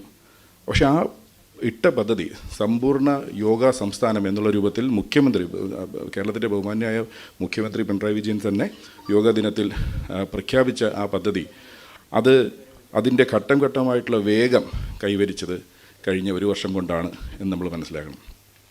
നമുക്ക് അന്ന് ആ പ്രഖ്യാപനം നടക്കുന്ന സമയത്ത് നമുക്ക് ആധികാരികമായി ആയുർവേദ കോളേജുകളും അതുപോലെ യോഗ നാച്ചുറോപ്പതി ഡിപ്പാർട്ട്മെൻറ്റിലുമൊക്കെ ആയിട്ട് വിരലിലെണ്ണാവുന്നുള്ള ആയുഷ് മിഷൻ്റെയൊക്കെ വിരലെണ്ണാവുന്ന യോഗാധ്യാപകർ മാത്രമേ നമുക്ക് സർക്കാരിൻ്റെ ഭാഗമായിട്ടുണ്ടായിരുന്നുള്ളൂ. എന്നാൽ കഴിഞ്ഞ ഒരു 2 വർഷം കൊണ്ട് നമുക്ക് 800ഓളം yoga instructors, full time yoga instructors ഇന്ന് കേരളത്തിൻ്റെ സർക്കാർ മേഖലയിലുണ്ട്, ആയുഷ് മിഷൻ്റെ ഭാഗമായിട്ടുണ്ട്. അത്രയും ഒരു ആധികാരികമായ സർവീസ് പ്രൊവൈഡ് ചെയ്യാൻ പറ്റുന്ന ആൾക്കാരെ ഇതിനകത്തേക്ക് ഇംബൈവ് ചെയ്തതിന് ശേഷം മാത്രമേ നമുക്ക് പൊതുജനങ്ങൾക്ക് ആധികാരികമായ സേവനം നൽകാനായിട്ട് പറ്റുള്ളൂ. ആദ്യത്തെ ഘട്ടത്തിൽ 1000 യോഗ ക്ലബ്ബുകൾ രൂപീകരിക്കുന്നു. തൊട്ടടുത്ത വർഷം ബഹുമാനപ്പെട്ട ആരോഗ്യവകുപ്പ് മന്ത്രിക്ക് തന്നെ 10,000 യോഗ ക്ലബ്ബുകൾ എന്ന് പറയുന്ന ഒരു വലിയ ആശയത്തിലേക്ക് പോകാനും അത് നിമിഷ നേരം 1 മാസത്തിൻ്റെ സമയം കൊണ്ട് നമ്മുടെ ISM ഡിപ്പാർട്ട്മെൻറ്റിലുള്ള വളരെ ചുറുചുറുക്കുള്ള ഹോമിയോ ഡിപ്പാർട്ട്മെൻറ്റ് ചുറുചുറുക്കുള്ള കമ്മ്യൂണിറ്റി ഹെൽത്ത് ഓഫീസേഴ്സിൻ്റെയൊക്കെ ലീഡർഷിപ്പിൽ ഈ വെറും 700 ലോക്കൽ സെൽഫ് ഗവൺമെൻറ്റുകളുടെ പരിധിയിൽ നിന്നുകൊണ്ട് തന്നെ നമുക്ക് 10,000-ത്തിലധികം 10,000 യോഗ ക്ലബ്ബുകൾ 1 മാസം കൊണ്ട് ടാർഗറ്റ് ഇടുന്നു. 10,700 യോഗ ക്ലബ്ബുകൾ നമുക്ക് ചെയ്യാനായിട്ട് പറ്റുന്നു എന്ന് പറഞ്ഞതുപോലെയാണ് നമ്മുടെ സ്റ്റാൻഡർഡൈസേഷനുമായിട്ട് ബന്ധപ്പെട്ട ഡ്രൈവുമെല്ലാം. നമുക്ക് ആഗ്രഹമുണ്ട് നമ്മുടെ സ്ഥാപനങ്ങളെ കഷായ ആശുപത്രി എന്ന് പറയുന്ന ലേബലിൽ നിന്ന് അത്യാധുനികമായിട്ടുള്ള അഡ്വാൻസ്ഡ് എന്താ പറയുക സർവീസ് പ്രൊവൈഡ് ചെയ്യുന്ന ക്വാളിറ്റി സർവീസ് പ്രൊവൈഡ് ചെയ്യുന്ന ഹെൽത്ത് ഇൻസ്റ്റിറ്റ്യൂഷൻസ് ആയിട്ട് മാറ്റണം എന്നുള്ളത്. അങ്ങനെ മാറ്റണമെന്നുണ്ടെങ്കിൽ നമ്മുടെ എല്ലാത്തരം മേഖലകളിലും നമ്മൾ സ്റ്റാൻഡർഡൈസ് ചെയ്യേണ്ടതുണ്ട്. നമ്മുടെ ഹ്യൂമൻ റിസോഴ്സ് സ്റ്റാൻഡർഡൈസ് ചെയ്യണം, നമ്മുടെ സർവീസസ് സ്റ്റാൻഡർഡൈസ് ചെയ്യണം, നമ്മുടെ ഫെസിലിറ്റീസ് ഇൻഫ്രാസ്ട്രക്ചർ എല്ലാം തന്നെ സ്റ്റാൻഡർഡൈസ് ചെയ്യണം. അതിന് നമുക്ക് ആശയം മാത്രം പോരാ, അതിന് പ്രാവർത്തികമായിട്ട് ആ ആശയങ്ങൾ ഗ്രൗണ്ടിൽ കൊണ്ടുവരാനുള്ള ഇച്ഛാശക്തിയുള്ള അഡ്മിനിസ്ട്രേറ്റേഴ്സ് ഉണ്ടാവണം എന്നുള്ളതാണ്. കഴിഞ്ഞ 3 വർഷം കൊണ്ട് ആയുഷ് മേഖലയിൽ നമ്മുടെ ISMൻ്റെയും ഹോമിയോപ്പതിയൊക്കെ പ്രൈമറി ലെവലിലെ ഡിസ്പെൻസറീസ് 700 എണ്ണം ഹെൽത്ത് ആൻഡ് വെൽനസ് സെൻറ്റേഴ്സായിട്ട് അപ്ഗ്രേഡ് ചെയ്തു. അവിടെ നമ്മൾ HR സാനിറ്റൈസേഷൻ്റെ ഭാഗമായിട്ട് മുഴുവൻ പബ്ലിക്കുമായിട്ട് ഇൻറ്ററാക്ട് ചെയ്യാനും പ്രൈമറി ലെവലിലുള്ള health care wellness oriented health care കൊടുക്കാനായിട്ടും ഫുൾ ടൈം യോഗ ഇൻസ്ട്രക്ടേഴ്സിനെ പോസ്റ്റ് ചെയ്തു. ഇന്ത്യയിൽ ആദ്യമായിട്ടാണ്, വേറൊരു മോഡൽ അങ്ങനെയില്ല. അതുപോലെ തന്നെ multipurpose health workers GNM qualified ആയിട്ടുള്ള മൾട്ടിപർപ്പസ് ഹെൽത്ത് വർക്കേഴ്സിനെ നമ്മൾ ഈ 700 സ്ഥലത്ത് ജോയിൻ ചെയ്തു. ഇപ്പോൾ തൊട്ട് മുന്നേ സംസാരിച്ച ബിജുമോൻ സാർ പറഞ്ഞതുപോലെ നമുക്ക് പാരാമെഡിക്കൽ സ്റ്റാഫില്ലാതെ നമ്മൾ എന്ത് സർവീസാണ് ഒരു ആക്സസറി മാനേജ്മെൻറ്റ് രൂപത്തിൽ നമ്മളൊരു ആരോഗ്യ സ്ഥാപനം വഴി കൊടുക്കാൻ പറ്റും. പൊതുജനങ്ങൾ ഏറ്റവും കൂടുതൽ ആശ്രയിക്കുന്ന പ്രൈമറി ലെവലുള്ള ആരോഗ്യ സ്ഥാപനങ്ങൾ, സർക്കാർ സ്ഥാപനങ്ങളാണ്. ആ ഗണത്തിലേക്ക് പ്രൈമറി ഹെൽത്ത് സെൻറ്റർ എന്ന് പറയുന്ന മോഡേൺ മെഡിസിൻ്റെ സ്ഥാപനങ്ങളുടെ ഗണത്തിലേക്ക് നമ്മുടെ ആയുർവേദ ഹോമിയോപ്പതി സ്ഥാപനങ്ങൾ കടന്നു വരാനായിട്ട് എന്താണ് തടസ്സം? ഡോക്ടേഴ്സിൻ്റെ എക്സ്പെർട്ടീസിൻ്റെ പ്രശ്നമാണോ? നമ്മുടെ മരുന്നിൻ്റെ പ്രശ്നമാണോ? അതിനപ്പുറത്തേക്ക് നമുക്ക് ആക്സസറി കെയറൊക്കെ കൊടുക്കാൻ പറ്റുന്ന എന്താ പറയുക ക്വാളിഫൈഡ് ആയിട്ടുള്ള ആൾക്കാർ വേണം. അതിന് സിസ്റ്റം ബയസ് ഒന്നും അതിൻ്റെ കാര്യമില്ല. ജനറൽ നഴ്സിംഗ് കഴിഞ്ഞ് ക്വാളിഫൈഡ് ആയിട്ടുള്ള GNM നഴ്സുകളാണ് നമ്മൾ 700 സ്ഥാപനങ്ങളിലെ മാനേജ് ചെയ്യുന്നത്. അതുകൊണ്ട് തന്നെ വലിയ രീതിയിൽ നമുക്ക് പൊതുജനങ്ങളിലേക്ക് എത്താനായിട്ട് പറ്റുന്നുണ്ട്.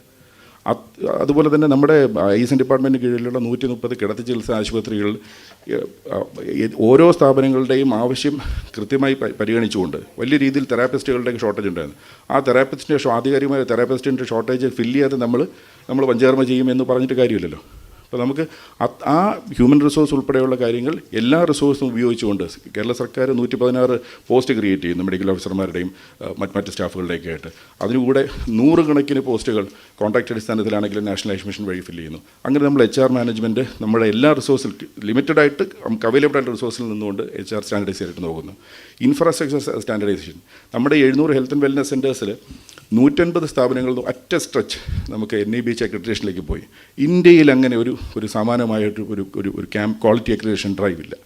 നമ്മൾ 3-4 വർഷം മുമ്പ് തന്നെ നമ്മൾ ക്വാളിറ്റി അക്രഡിറ്റേഷൻ ആയുഷിൽ നടപ്പിലാക്കണമെന്ന് ആഗ്രഹിച്ചിരുന്നു. അത് നമുക്ക് ആയുഷിന് സെപ്പറേറ്റ് ആയിട്ട് സ്റ്റാൻഡേർഡ്സ് ഇല്ലാത്തതുകൊണ്ട് കേരള അക്രഡിറ്റേഷൻ സ്റ്റാൻഡേർഡ്സ് സ്വന്തമായിട്ട് ഡെവലപ്പ് ചെയ്ത് അത് പ്രൊസീഡ് ചെയ്യാൻ നോക്കി. നമുക്കൊന്നും ചെയ്യാനായിട്ട് പറ്റില്ല. നമുക്ക് വിരലിലെണ്ണാമെന്നുള്ള 3-4 സ്ഥാപനങ്ങൾ മാത്രമേ നമുക്ക് അക്രഡിറ്റ് ചെയ്യാനായിട്ട് പറ്റുള്ളൂ. അതേസമയം ഈ 700 സ്ഥാപനങ്ങളെ നമ്മൾ ക്വാളിറ്റി അക്രഡിറ്റേഷൻ തീരുമാനിച്ചു. ഘട്ടം ഘട്ടമായിട്ട് 150, അടുത്ത 100ൻ്റെ ആപ്ലിക്കേഷൻ സബ്മിറ്റ് ചെയ്ത് നമ്മൾ ഈ മാസം തന്നെ നവംബർ 4 തന്നെ അതിൻ്റെ പ്രോസസ്സ് കഴിയുകയാണ്. അടുത്ത 250 സ്ഥാപനങ്ങൾ. അപ്പോൾ ഇത്രയും അഗ്രസീവായിട്ട് കാര്യങ്ങൾ കൊണ്ടുപോകണം. ഓപ്പറേഷണൽ റിസർച്ച് നമ്മൾ പറയുന്നു. ഓപ്പറേഷണൽ റിസർച്ച് നടത്തണം തുടങ്ങി നമുക്ക് ക്രൂ വേണം. നമ്മുടെ ഡോക്ടേഴ്സിന് ക്ലിനിക്കൽ സർവീസ് കൊടുക്കലാണ് അവരുടെ പ്രൈം മോട്ടീവ്. അങ്ങനെയാണെങ്കിൽ നമുക്ക് ഈ ഓപ്പറേഷണൽ റിസർച്ച് ചെയ്യാനായിട്ടൊരു സിസ്റ്റം വേണം. നാഷണൽ ലൈഫ് മിഷൻ്റെ മിഷൻ ഡയറക്ടറായിട്ട് സജിത് ബാബു സാർ വന്നിട്ട് സാറിൻ്റെ പേരെടുത്ത് പറയാതിരിക്കാൻ ഒരു മാർഗ്ഗമില്ല. നമുക്ക് MPH ക്വാളിഫൈഡ് ആയിട്ടുള്ള ആയുഷ് മേഖലയിലുള്ള എക്സ്പേർട്സ് ഉണ്ട്. ISM ഡിപ്പാർട്ട്മെൻറ്റിലും ഹോമിയോ ഡിപ്പാർട്ട്മെൻറ്റിലും 40ഓളം പേര് നമ്മൾ ഓൾറെഡി ഇപ്പോൾ റിക്രൂട്ടഡാണ്. അവരാണ് ശരിക്ക് അവർക്ക് വലിയ രീതിയിലുള്ള കപ്പാസിറ്റി ബിൽഡിംഗ് നടത്തി അവരെ കൊണ്ട് ഓപ്പറേഷണൽ റിസർച്ച് ചെയ്യാനുള്ള പ്ലാൻ നേരത്തെ തന്നെ ആയിട്ടുണ്ട്. അപ്പോൾ ഈ ഇന്നത്തെ ആയുർവേദ ദിനത്തിൽ ഈ പറയുന്ന ഒരു ക്ലാസ് ഇവൻറ്റ് എന്ന് സാറ് പറഞ്ഞതുപോലെ ആ ക്ലാസ് ഇവൻറ്റിൻ്റെ ഭാഗമായിട്ട് പിന്നെ ഈ ഓപ്പറേഷണൽ റിസർച്ച് പോലുള്ള കാര്യങ്ങൾ SES പോളിസി മേക്ക് ചെയ്യുന്നു. അത് വളരെ അഗ്രസീവായിട്ട് ഇംപ്ലിമെൻറ്റ് ചെയ്യാനുള്ള മെക്കാനിസം സ്റ്റേറ്റ് മിഷൻ ഡയറക്ടറും ISM ഡയറക്ടറും എല്ലാം ചേർന്ന് ഉണ്ടാക്കുന്നു. അപ്പോൾ ഈ ഒരു പോസിറ്റിവിറ്റി നമ്മൾ ഫ്രണ്ടിലേക്ക് പോകണം. ഇത് ലോക ജനത അറിയണമെന്ന് പറഞ്ഞു. നമുക്ക് ആയുർവേദം ലോക ജനത അറിയുക, അല്ലെങ്കിൽ ഹോമിയോപ്പതി ലോക ജനത അറിയാൻ നമ്മുടെ കേരളത്തിൽ നിന്നുള്ള നമ്മൾ ഇതുവരെ ചെയ്തുകൊണ്ടിരുന്ന എന്താണ്? നമ്മൾ നല്ല സർവീസ് പബ്ലിക്കിന് കൊടുക്കുന്നു, അവർ മൗത്ത് ടു മൗത്ത് പബ്ലിസിറ്റി വരെ അടുത്ത ആൾ കേട്ട് നമ്മുടെ സ്ഥാപനത്തിലേക്ക് വരുന്നു. അതിനപ്പുറത്തേക്ക് മാസമായിട്ട് നമുക്ക് ലോകത്തിലേക്ക് എത്താനായിട്ടുള്ള എന്ത് മീൻസാണ് ഉണ്ടായിരുന്നത്? ഇന്ന് നമുക്ക് ഇപ്പോൾ സ്പോർട്സ് ആയുർവേദ എന്ന് പറയുന്നത് നമ്മുടെ കേരളത്തിനകത്ത് തലങ്ങും വിലങ്ങും ഓടിക്കൊണ്ടിരിക്കുന്ന ഒട്ടുമിക്ക ട്രെയിനുകളിലും നമുക്ക് ട്രെയിൻ ബ്രാൻഡ് ചെയ്ത് സ്പോർട്സ് ആയുർവേദയെ പ്രൊമോട്ട് ചെയ്യാനായിട്ട് പറ്റുന്നു. ആ സ്ഥാപനം അത്തരത്തിൽ ഡെവലപ്പ് ചെയ്യാനായിട്ട് വന്നു. അത്ര ശ്രദ്ധ അതിലേക്ക് വരുന്നു. നമ്മുടെ എല്ലാ സോഷ്യൽ മീഡിയ പ്ലാറ്റ്ഫോമുകളിലും വലിയ രീതിയിലുള്ള കേരള ആയുഷിൻ്റെ ബ്രാൻഡിങ് നടക്കുന്നു, ബസ്സുകളിൽ ബ്രാൻഡിങ് നടക്കുന്നു. നമുക്ക് ഇപ്പോൾ സാറ് പറഞ്ഞു, ഈ ICS പറഞ്ഞ പോലെ ആയുർവേദത്തിൻ്റെ കോർ കോമ്പറ്റൻസ് ലോക ജനതയിലേക്ക് എത്തിക്കണമെങ്കിൽ വളരെ ക്വാളിറ്റി ആയിട്ടുള്ള മാസ് മീഡിയ കണ്ടൻസ് ക്രിയേറ്റ് ചെയ്ത് നമ്മൾ ഡിസമിനേറ്റ് ചെയ്താലേ പറ്റുള്ളൂ. അത്തരത്തിലുള്ള ആക്ടിവിറ്റി ഉണ്ട്. നമ്മൾ ഈ ഇവൻറ്റിൻ്റെ ഭാഗമായിട്ട് തന്നെ നമ്മൾ അത്തരം ഇനിഷ്യേറ്റീവ്സിൻ്റെ ഡ്രാഫ്റ്റുകൾ നിങ്ങളുടെ മുമ്പിലേക്ക് നിങ്ങളുടെ സജഷൻസിന് വേണ്ടി വയ്ക്കുകയാണ്. നമ്മൾ IEC ചെയ്യുമ്പോൾ നമ്മൾ ഏറ്റവും ജനറലായിട്ടുള്ള ഹെൽത്ത് അവയർനെസ് കൊടുത്ത് അതിൽ നിന്ന് ആയുഷിൻ്റെ ജനറൽ ഫോക്കസ് ഏരിയാസിലേക്ക് വന്ന് അതിൽ നിന്ന് വളരെ കോർ കോമ്പറ്റൻസീസ് ആയിട്ടുള്ള പഞ്ചകർമ്മ പോലുള്ള മെക്കാനിസംസിലേക്ക് പോവുകയാണ്. അപ്പോൾ അതിൻ്റെ രണ്ടാം ഘട്ടത്തിൻ്റെ ലെവലിലാണുള്ളത്. ഇതിനൊക്കെ കോടിക്കണക്കിന് രൂപയുടെ ഡിമാൻഡാണ് വരുന്നത്. അതെല്ലാം നേടിയെടുക്കാനായിട്ടുള്ള ഒരു അഡ്മിനിസ്ട്രേറ്റീവ് സെറ്റപ്പ് ഇന്ന് സ്റ്റേറ്റിലുണ്ട് എന്നുള്ളതാണ് ഞാൻ നേരത്തെ സൂചിപ്പിച്ച എനർജി എന്ന് പറയുന്നത്. ആ എനർജി ഇന്നിപ്പോൾ ഈ ഒരു സാറ് പറഞ്ഞ പോലെ മാസ് ഒരു ഇവൻറ്റിന് അപ്പുറത്തേക്ക് ഒരു വളരെ ഒരു ടെക്നിക്കലായിട്ടുള്ള ഒരു ടീമാണ് ഇവിടെയുള്ളത്. അപ്പോൾ ഇതിന് പാരലായിട്ട് നിങ്ങൾ ലോകത്തെമ്പാടുമുള്ളവർക്ക് ഇന്നത്തെ ആയുർവേദ ദിനം കാണാനുള്ള മെക്കാനിസം ആയുഷ് മിഷൻ്റെ ഓൺലൈൻ സൈറ്റ് വഴി, വെബ്സൈറ്റ് യൂട്യൂബ് വഴി ഉണ്ടാവും, ലൈവായിട്ട് സ്ട്രീം ചെയ്തുകൊണ്ടിരിക്കുകയാണ്. എല്ലാവരിലേക്കും, നമ്മുടെ ചുറ്റുവട്ടത്തുള്ള എല്ലാവരിലേക്കും നമ്മൾ ഈ എനർജി എത്തിക്കുക, നമ്മൾ സ്വയം എനർജൈസ്ഡ് ആവുക എന്നുള്ളത് മാത്രം ആശംസിച്ചുകൊണ്ട് വളരെ പ്രോമിസിംഗ് ആയിട്ടുള്ള ഒരു നാളെ കേരളത്തിനെന്നല്ല ലോകത്തിന് തന്നെ ഏറ്റവും അത്യാവശ്യമായ ഒരു ശാസ്ത്രമായി ആയുർവേദം മാറുമെന്നുള്ള ഉത്തമ വിശ്വാസത്തിൽ ഈ ചടങ്ങിന് എല്ലാ ആശംസകളും അർപ്പിക്കുന്നു. നന്ദി.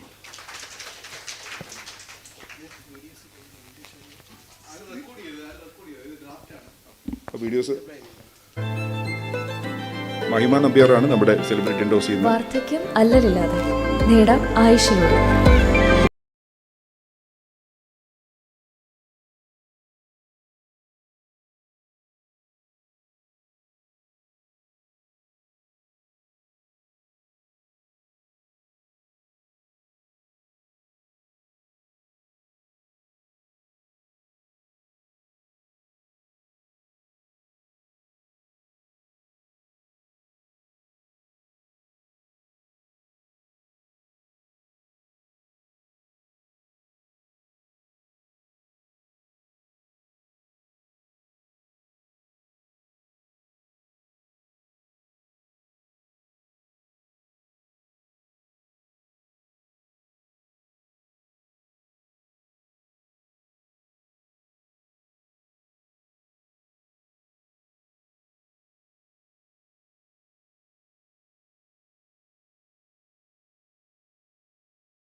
ജെറിയാട്രിക് കെയർ, പാലിയേറ്റീവ് കെയർ, അങ്ങനെ പല ഇതാണ്. അതിൻ്റെ ഒരു ഇൻട്രോ ആണ്. ഇതിൽ നിന്ന് നമ്മൾ കോർ കോമ്പറ്റൻസീസിലേക്ക് പോകും.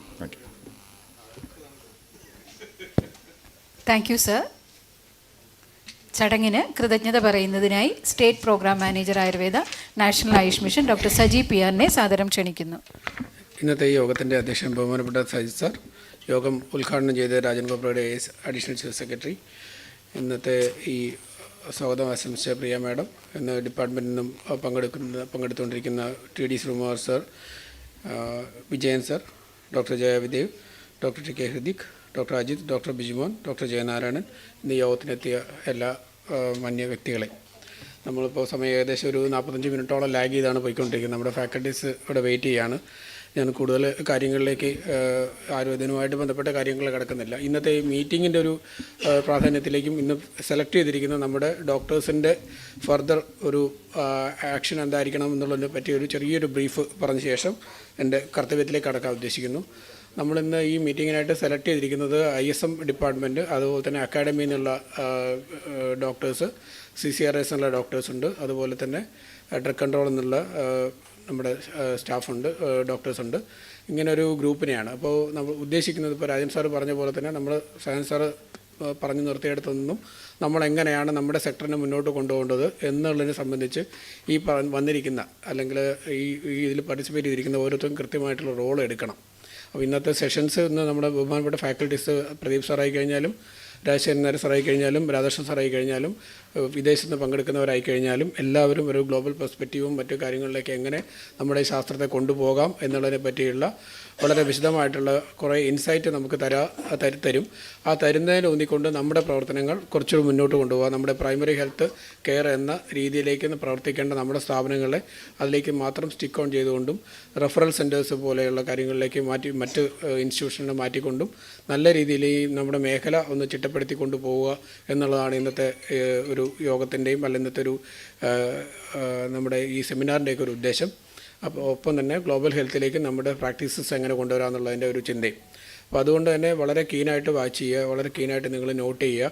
അടുത്ത ഘട്ടത്തിലേക്ക് ഈ അംഗങ്ങൾ ഉൾപ്പെടുത്തിക്കൊണ്ടുള്ള കമ്മിറ്റികൾ ഫോം ചെയ്യുകയും അതുപോലെ തന്നെ ഡിപ്പാർട്ട്മെൻറ്റിൻ്റെ പ്രവർത്തനങ്ങളിൽ പബ്ലിക് ഹെൽത്തുമായിട്ട് ബന്ധപ്പെട്ട ആക്ടിവിറ്റീസിൽ ഈ കമ്മിറ്റികൾ അവരുടെ കൃത്യമായിട്ടുള്ള ഡെലിഗേഷൻ വിനിയോഗിക്കേണ്ടിയും വരും.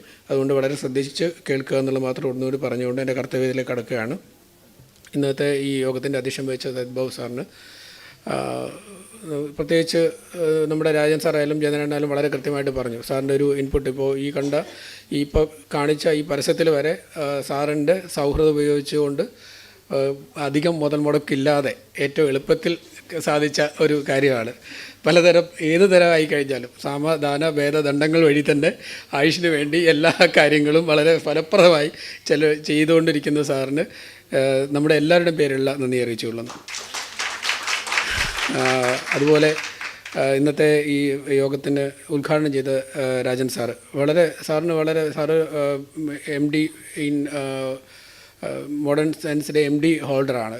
അതുകൊണ്ട് തന്നെ സാറിന് ഹെൽത്തിനെ പറ്റിയുള്ള നല്ല കൺസെപ്റ്റുണ്ട്.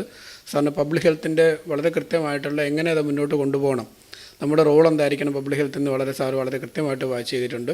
സാറിന് നല്ലൊരു ഐഡിയ ഉണ്ട്. സാർ വളരെ കൃത്യമായിട്ട് അത് സജിത് സാറുടെ ആയാലും പ്രിയ മാഡത്തിനായി കഴിഞ്ഞാലും ഈ ആയുഷിലെ എല്ലാ HODസുമാരുമായിട്ടും വളരെ കൃത്യമായിട്ട് പങ്കുവയ്ക്കുന്നുണ്ട്. ആ തലത്തിലേക്ക് നമ്മളെ ഉയർത്താനുള്ള ഒരു ശ്രമമാണ് സാർ നടത്തിക്കൊണ്ടിരിക്കുന്നത്. കഴിഞ്ഞ കാലഘട്ടങ്ങളിൽ സാറിനത് കാര്യമായിട്ട് അതിനകത്ത് പറ്റിയിരുന്നില്ല, കാരണം പല കാര്യങ്ങൾ കൊണ്ട്. പക്ഷേ ഇത്തവണ അതിനുള്ള ഒരു ഇൻഫ്രാസ്ട്രക്ചർ ഡെവലപ്പ് ചെയ്തിട്ടുണ്ട്. അതിനുള്ള അതിൻ്റെ മാൻ പവർ അതിൻ്റെ അടക്കമുള്ള കാര്യങ്ങളിലേക്ക് നമ്മൾ വളരെയധികം മുന്നോട്ട് പോയിട്ടുണ്ട്.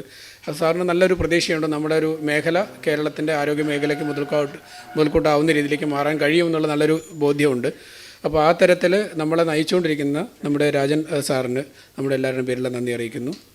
ഇതിൻ്റെ ഈ യോഗത്തിൽ പങ്കെടുത്തിരിക്കുന്ന നമ്മുടെ പ്രിയ മാഡം, സ്വാഗതം ആശംസിച്ച പ്രിയ മാഡം, ഭാരതീയ ചികിത്സാ വകുപ്പിൻ്റെ അഡ്മിനിസ്ട്രേറ്റീവ് കാര്യങ്ങളായി കഴിഞ്ഞാലും വികസന കാര്യങ്ങളായി കഴിഞ്ഞാലും വളരെ നല്ല രീതിയിലുള്ളൊരു മെച്ചപ്പെട്ട പ്രകടനം ഏത് തലത്തിൽ നിന്ന് നോക്കിയാലും, മന്ത്രിയുടെ അടുത്തുനിന്നായാലും നമ്മുടെ അഡീഷണൽ ചീഫ് സെക്രട്ടറി അടുത്തുനിന്നായാലും എല്ലായിടത്തും അഭിനന്ദനങ്ങൾ ഏറ്റുവാങ്ങിക്കൊണ്ടാണ് വകുപ്പ് മുന്നോട്ട് പോയിക്കൊണ്ടിരിക്കുന്നത്. ആയുഷിൻ്റെ രാജൻ സാറായി കഴിഞ്ഞാലും മന്ത്രിയായി കഴിഞ്ഞാലും ഏത് മേഖലയിലും അവർ സംസാരിക്കുമ്പോൾ നമ്മുടെ വകുപ്പിൻ്റെ പ്രവർത്തനങ്ങളെ വളരെ കൃത്യമായിട്ട് എടുത്തു പറഞ്ഞ് ആ തലത്തിൽ തന്നെ വകുപ്പിനെ ശ്ലാഘിച്ചുകൊണ്ടാണ് മുന്നോട്ട് പോകുന്നത്.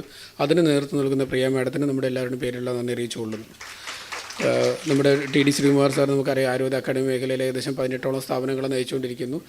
അപ്പോൾ നമ്മുടെ ഈ ഓരോ പ്രവർത്തനങ്ങളും വളരെ ശക്തമായിട്ടുള്ള പിന്തുണ സാറിൻ്റെ ഭാഗത്തു നിന്നുണ്ടാകുന്നുണ്ട്. അക്കാഡമിയിൽ നിന്നും അതുപോലെ തന്നെ നമുക്ക് വളരെ കൃത്യമായിട്ടുള്ള ഓരോ ടെക്നിക്കൽ ഇൻപുട്ട് വേണ്ട സമയത്തും എല്ലാ സമയത്തും സാറിനെ കൃത്യമായിട്ട് ആശ്രയിക്കുന്നുണ്ട്.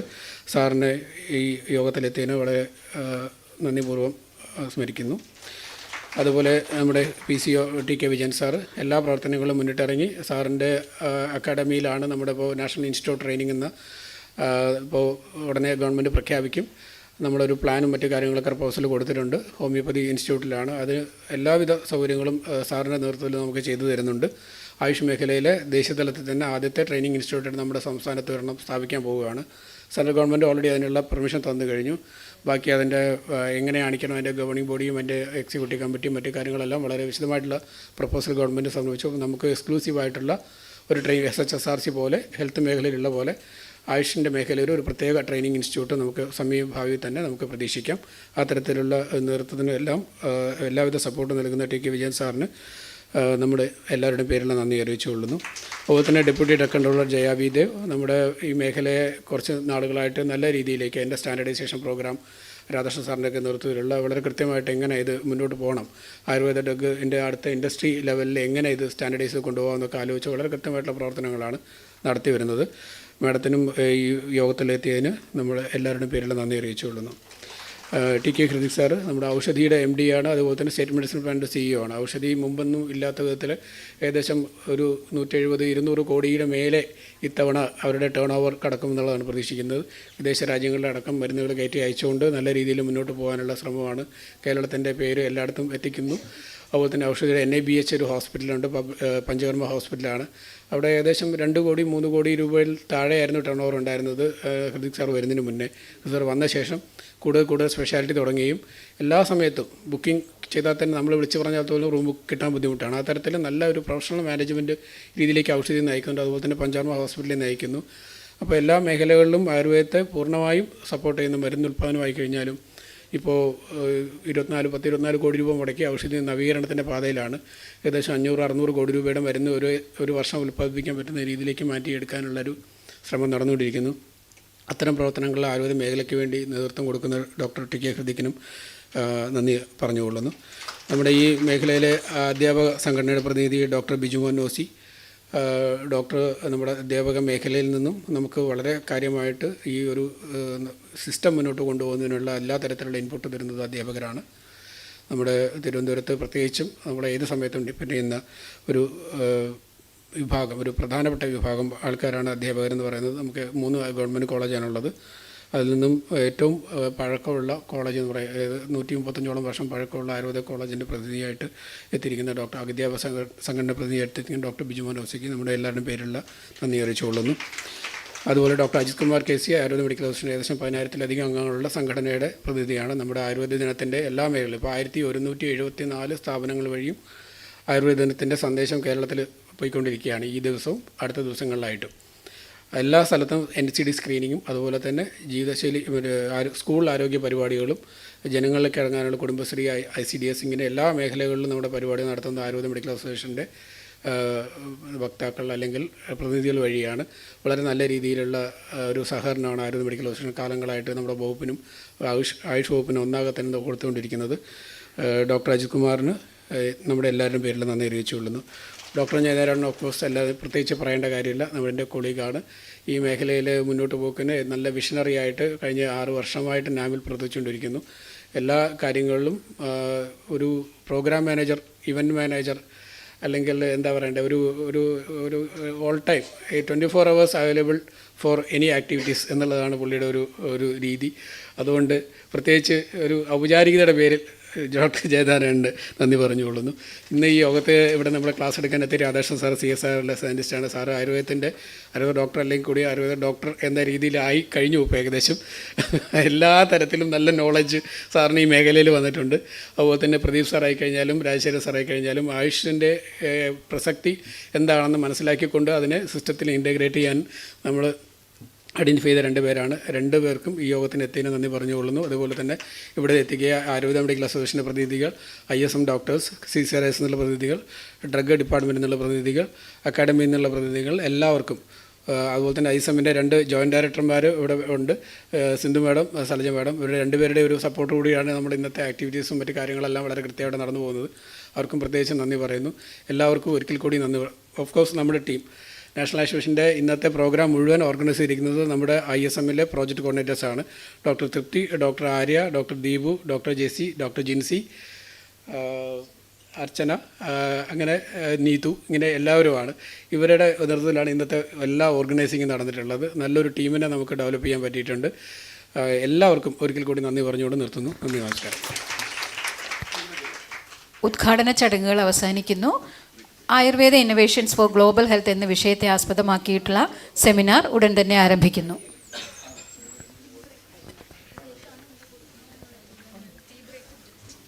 ടീ ബ്രേക്ക് ഇല്ല, ടീ അതാത് സ്ഥലങ്ങളിൽ എത്തിക്കും. നമ്മുടെ സെമിനാർ സെഷൻസ് ഇപ്പോൾ തന്നെ ആരംഭിക്കുകയാണ്. എല്ലാവരും അതാത് സ്ഥലത്ത് തന്നെ ഇരുന്നാൽ മതി. നമ്മുടെ ഗസ്റ്റായിട്ട് വന്നിരിക്കുന്നവർക്ക് പ്രത്യേകിച്ച് നമ്മുടെ അപ്പുറത്ത് അറേഞ്ച് ചെയ്തിട്ടുണ്ട് tea.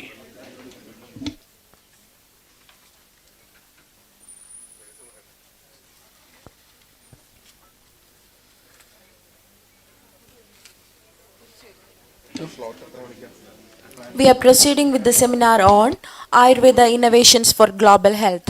Once again, I welcome you all to the state level observance of 9th Ayurveda Day. We are delighted to invite our first speaker, Dr. A.S. Pradeep Kumar, a renowned public health expert, to deliver a session on public health systems for sustainable global health through Ayurveda principles as part of the 9th Ayurveda Day celebrations. Dr. Pradeep Kumar holds an MBBS from Government Medical College Trivandrum and both an MPH and PhD from Sri Chitra Tirunal Institute of Medical Sciences and Technology.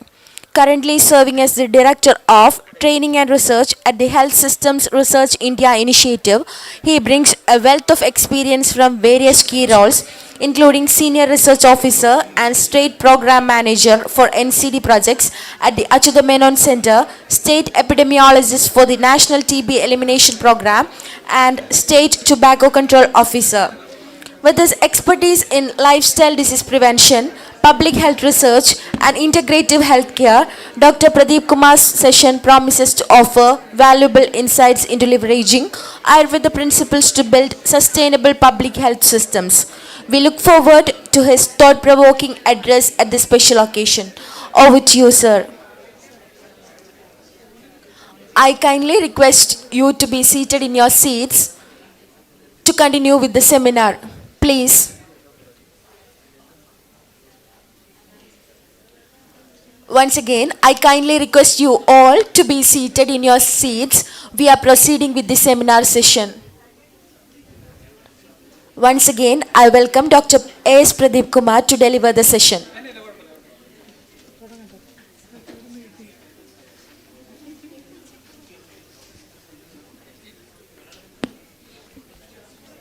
So good morning to all. Slides on the left. So thank you, Dr. Idea for the bright introduction.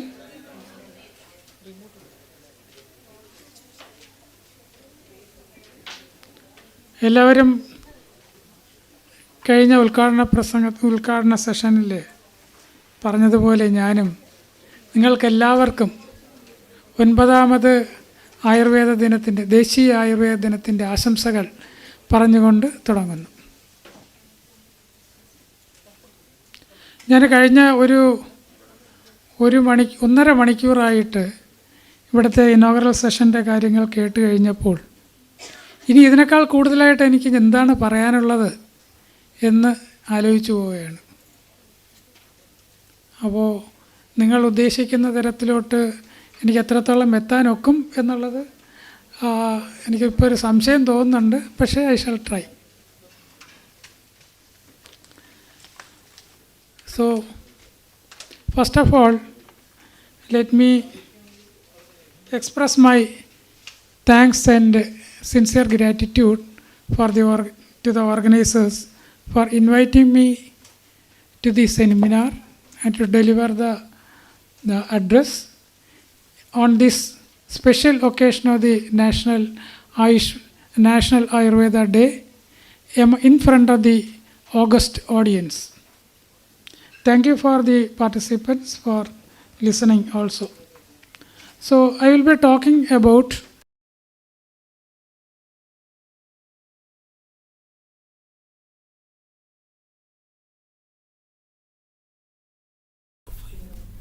but let me also say something.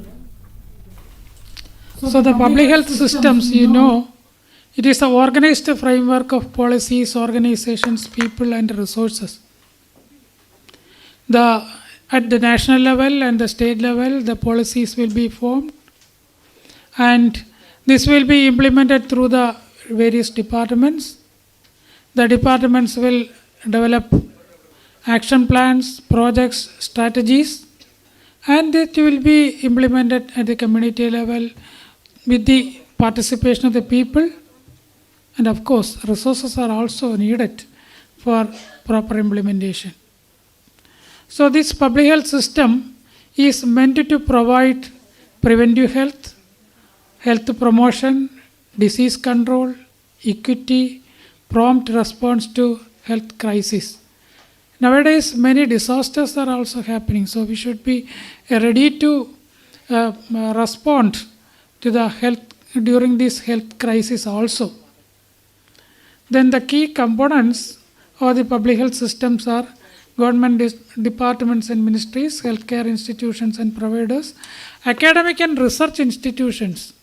So these academic institutions and research institutions have a greater role, especially in Ayush, for conducting various researches. As the speakers mentioned, they can also indulge in operational researches, and that will help for proper implementation of the programs. And NGOs and international agencies, that is another area. The government cannot do everything by themselves, and the health departments also. But most of the things may be in other departments. For example, in our vector control program, in the public health system, in the modern medicine, I used to say the health department can do only 10 to 20% of the work. Other 80% are coming in the other departments and also among the civil society. Then participation with the NGOs, public partnerships, public-private partnerships, they also have greater roles in implementing the programs smoothly. For example, tobacco control and alcohol control. So the government has a dual role in promoting tobacco control and also controlling in the control of tobacco-related diseases, all similar to that of alcohol also. But NGOs working in this field, they will not look at the government. They will always fight for their cause. Always they will be. We have. I was a state tobacco control officer also for a long time, and even now I am working for the tobacco control, but the control. And we have a few handful of NGOs who are working in the tobacco field, and they are always against tobacco use and promoting tobacco control activities, even though the government is not taking so much action. Then international agencies, they have also a greater role. When you are going out to the global level, you can seek the help of international agencies also. Several international NGOs are working at the national level. You know, WHO, UNICEF, many other women's organizations, then several others are also working at the national level. And some of them are also working at the state level. For example, UNICEF is very active in the state. Also, the women's organizations, Rotary Club, then other clubs are also in the active. They are also international. So they can take your message to the global levels also. So take care of them also. Then health insurance and funding mechanisms. That was the one thing I have not heard during the last 1.5 session. Without health financing, how the people can get treatment at this modern era? Now the treatment is very, very costly. Even if it is cancer or heart disease or even simple treatment of simple diseases, that is very very expensive nowadays, and the cost of investigations, cost of treatment are escalating day by day. Without insurance and external funding mechanisms, it will be difficult for the common people to, not only common people, even the affordable people, it is difficult to achieve such treatments. So health insurance and funding mechanisms, mobilizing these things are also important. Then coming to the core functions of the public health system, health promotion, protection and prevention. Health awareness, that is very important. People will have different behaviors, they will have different attitudes, they will have different tastes, different cultures, different family backgrounds. If you want to change that from the unhealthy cultures and lifestyles to healthy styles, we need awareness. So create awareness at all levels, at the state level, district level, and up to the grassroots level. Health awareness is very important on all subjects. And above all, not only the topics and other things, you can also give awareness on the Ayush medications and the effectiveness of the Ayush medications, the need of Ayush medications, the opportunity of Ayush medications. Now, the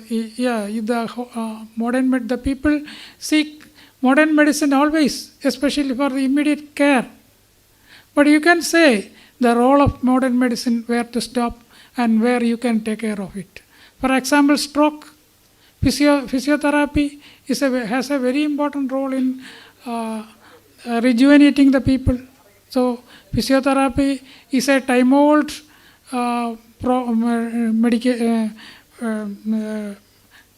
time-old schedule in the Ayurveda system. So കഴിഞ്ഞ ഒരു speaker പറയുകയുണ്ടായത് Ayurveda college ട്രിവാൻഡ്രത്തുള്ള Ayurveda college 135 വർഷമായിട്ട്. പക്ഷേ ട്രിവാൻഡ്രത്തുള്ള medical college, കേരളത്തിലെ ആദ്യത്തെ medical college 70 വർഷത്തിൽ താഴെ ആയിട്ടുള്ളൂ. So Ayurveda has a long back tradition. So അന്നത്തെ കാലത്ത് മോഡേൺ മെഡിസിൻ ഇല്ലായിരുന്നപ്പോൾ എല്ലാവരും ആയുർവേദത്തെയാണ് ആശ്രയിച്ചിരുന്നത്. അപ്പോൾ even at that time homeopathy was not there in Kerala.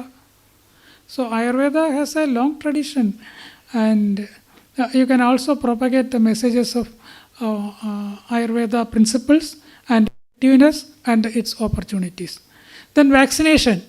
In modern medicine there are different vaccinations. Vaccination for children, TB, diphtheria, pertussis, tetanus, then hepatitis, then other MMR, and these vaccines are effective also, but you can also think of alternatives. What is there? Immunity boosting mechanisms. How it can be done? And drug prophylaxis. In modern medicine, we are providing doxycycline for preventing leptospirosis. Nowadays, the Kerala is experiencing a lot of leptospirosis cases and deaths. And also for malaria, we are also promoting drug prophylaxis for those who are entering the endemic areas for the prophylaxis, maybe for a shorter period. Then adult vaccination is also there for influenza vaccine, meningococcal vaccine, COVID vaccine for all ages. So you can also think of the alternatives for that. Then vector control, that is an important area in modern medicine. Vector control means control of mosquitoes. There are different types of mosquitoes: Aedes mosquito, Anopheles mosquito, then filarial mosquito. They breed in different situations. Different strategies are needed for identifying them and also for control of mosquitoes. So Kerala is almost a home of dengue fever, and also the other newer Aedes-borne vector-borne fevers are also coming in large scale. So you can also think of the alternatives for vector control measures, because in modern medicine we are using insecticides, chemicals. These are poisons. Is there any non-poisonous herbal solutions in Ayurveda? You can think of that. And fly control. So the house fly especially, that causes waterborne diseases. That also is increasing. The waterborne diseases are also increasing. In Malappuram, Kozhikode, Ernakulam, and one other district, they are experiencing hepatitis A. Then rat control. Leptospirosis, rat fever, commonly known as rat fever, that is having the highest death toll in Kerala nowadays. So leptospirosis and treatments have a preventive measures have a great role in public health system. Then risk factor reduction strategies. They're coming to the non-communicable diseases. the 4, 5, 6 risk factors are very common and very important. Tobacco use, alcohol consumption, unhealthy diet, physical inactivity, nowadays mental stress, and also air pollution, atmospheric pollution.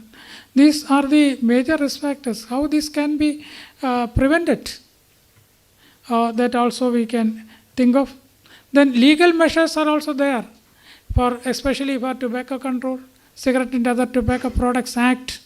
That is the implementation of this COTPA Act is the responsibility of the Health Department.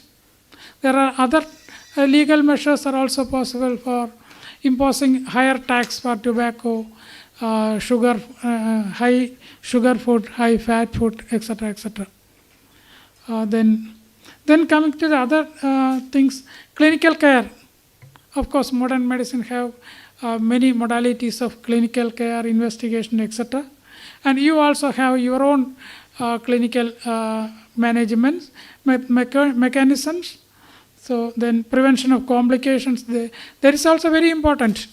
How do we prevent complications? Nowadays, the government is starting dialysis centers in every nook and corner.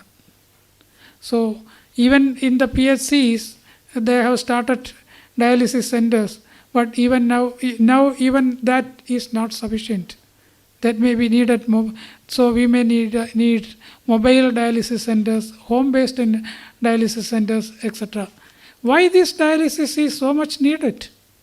Because of there is lack in the prevention of complications of diabetes, hypertension. So if diabetes and hypertension can be promptly treated and controlled, such complications will become very rare. So in Kerala, some of the studies proved that only 50% of the hypertensive and diabetic patients know they are diabetics or hypertensive, and only 15% of only 50% of the non-patients are only taking tablets, medications, and again only 15% of the people are only taking regular medications and properly controlling their disease condition. So they are leading to complications. These are leading to complications. So how this can be tackled? So that is another area. The modern medicine even now failed to comply with these things. Then lifestyle modification. That has a very big role in the prevention and not only in prevention but also in the treatment of non-communicable diseases. That I shall talk a little bit more later. Then disease surveillance and risk factor surveillance. That also has a very great role in the modern era. Disease surveillance and vector surveillance also important. So in all health systems, modern medicine, Ayurveda, Homeo, there will be big data. And nobody is looking at this data and nobody is analyzing the data. So you can make use of especially the youngsters, can make use of artificial intelligence or newer strategies of data analysis. And they can analyze the data and find out the effectiveness of medications and also the prevalence of diseases. And another thing is you can correlate the disease data with the environmental factors, climate related factors, heat, rainfall, air pollution, etc. And can understand why there is, when there is a increase in the disease situation, what climatic conditions. So now the climate change is coming in a larger way, and there are predictions that there will be increasing vector-borne diseases. Then risk factor surveillance. WHO has a very good methodology for risk factor surveillance in modern medicine. That is STEPS approach. So that is also important because surveillance of risk factors and disease surveillance will give a bigger opportunity to intervene and make early detection and control of the many of the outbreaks. Outbreak prevention will become early and will become easy if there is a good surveillance system. Then emergency preparedness and prompt responses are also important, especially in the case of disasters. Then monitoring, evaluation and midterm correction. So when we are coming out with some action plans, strategies, projects, etc., that may not be suitable for our place, may need some modifications, especially when the national government is developing some strategies and policies that may not be applicable to Kerala. That is what we are seeing in the modern medicine. Most of these projects and policies are meant for the North Indian states which are less developed. But Kerala is more advanced. So we need better strategies and better action plans. Then when we are implementing the program, monitoring and evaluation are also needed. Midterm corrections are also needed. So for that, as the speakers in the earlier session told, operational researches are very important. So you can do short-term researches, operational researches. Why this project is not giving proper result? Why there is a failure in implementation? Maybe due to people's attitude, maybe due to less effectiveness of the drugs, maybe due to poor quality of the drugs. So we can find out the exact reason using operational researches and do midterm correction. Then intersectoral coordination to address social determinants of health. That is, the social determinants have a great role in controlling communicable diseases. So as I mentioned earlier, 80% of the control measures are outside the health system, whether it is modern medicine or Ayush. So the various other departments have to work on that. So intersectoral coordination is very important. The vector control. So vector control, environmental management, then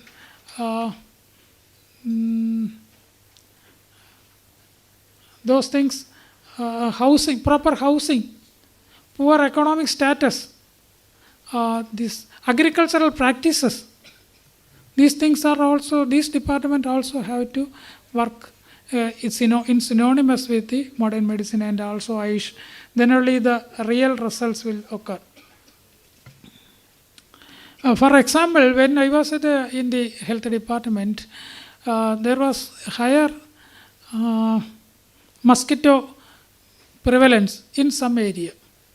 So when we visited one place, there were fish hatcheries.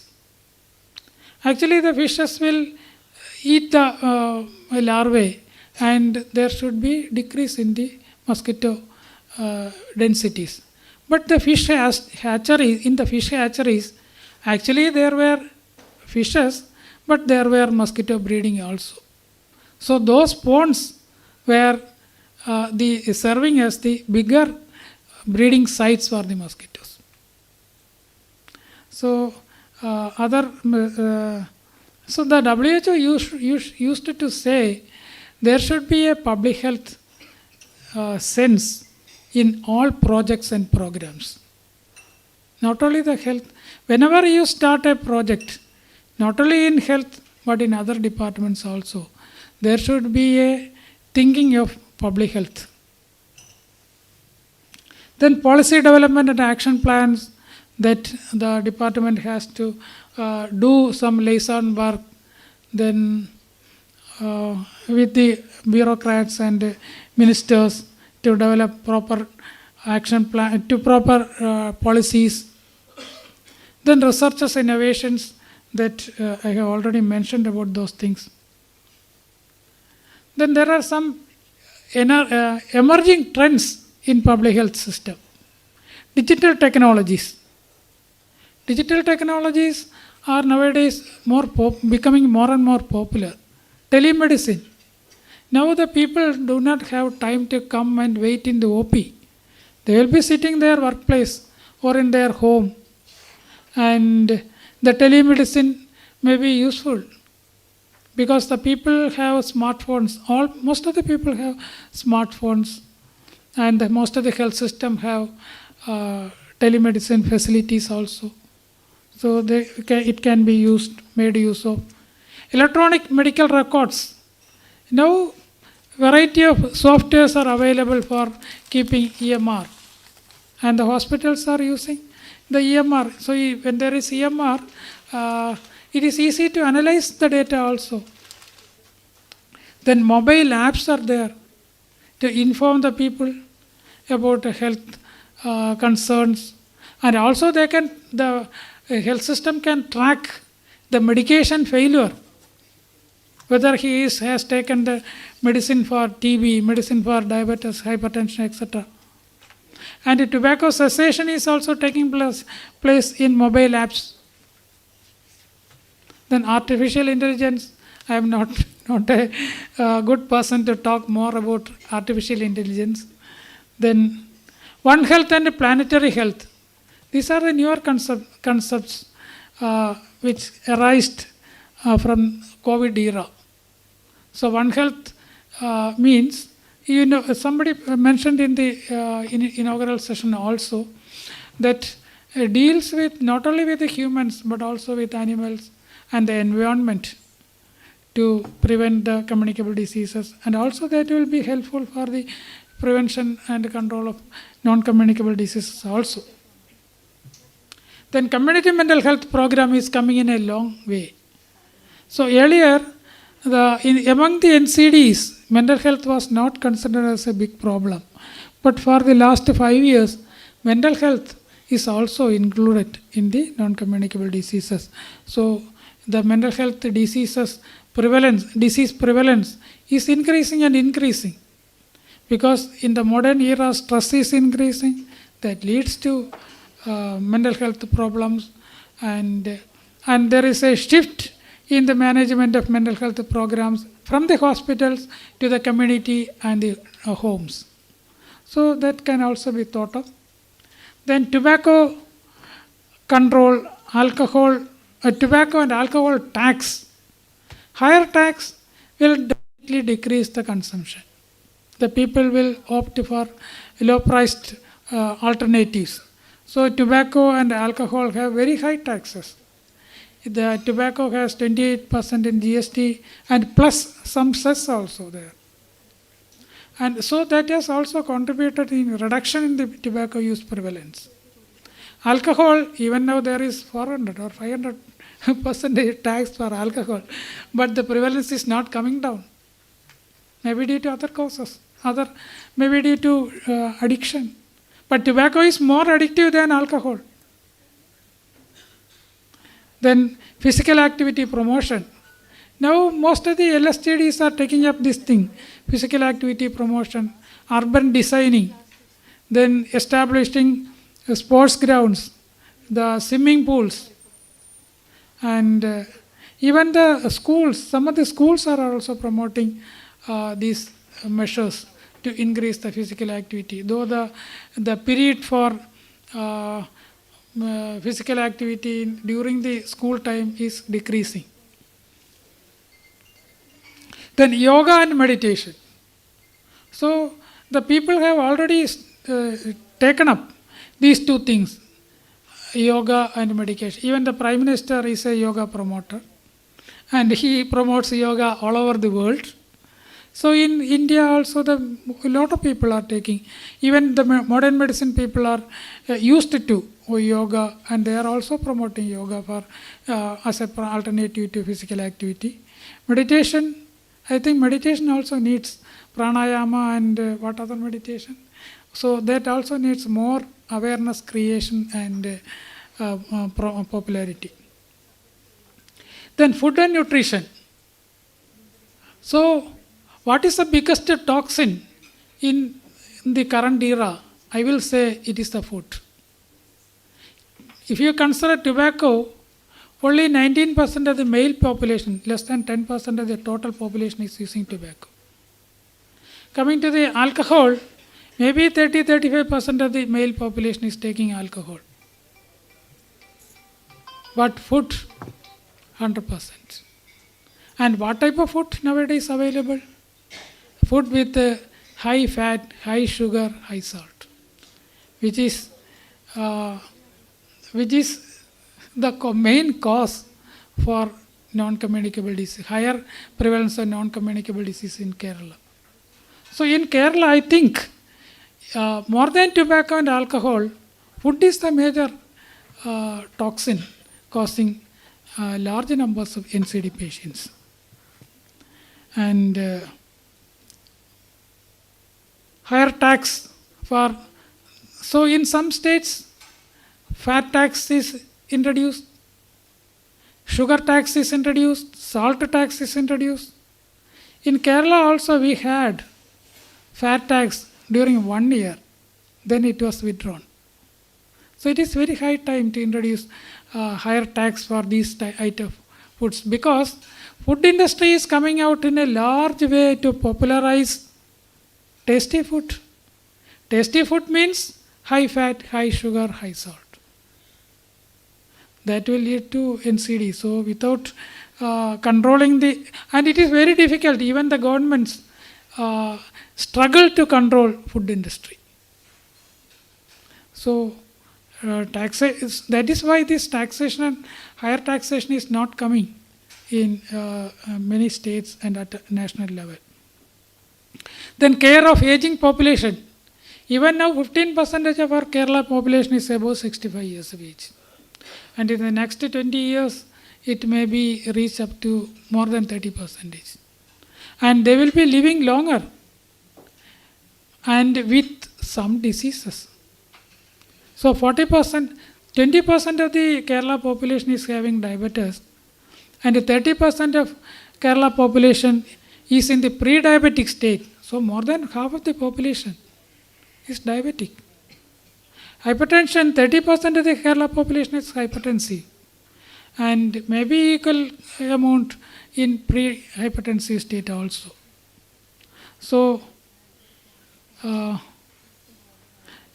so the people living longer after 60, 65 years will be definitely having some non-communicable diseases.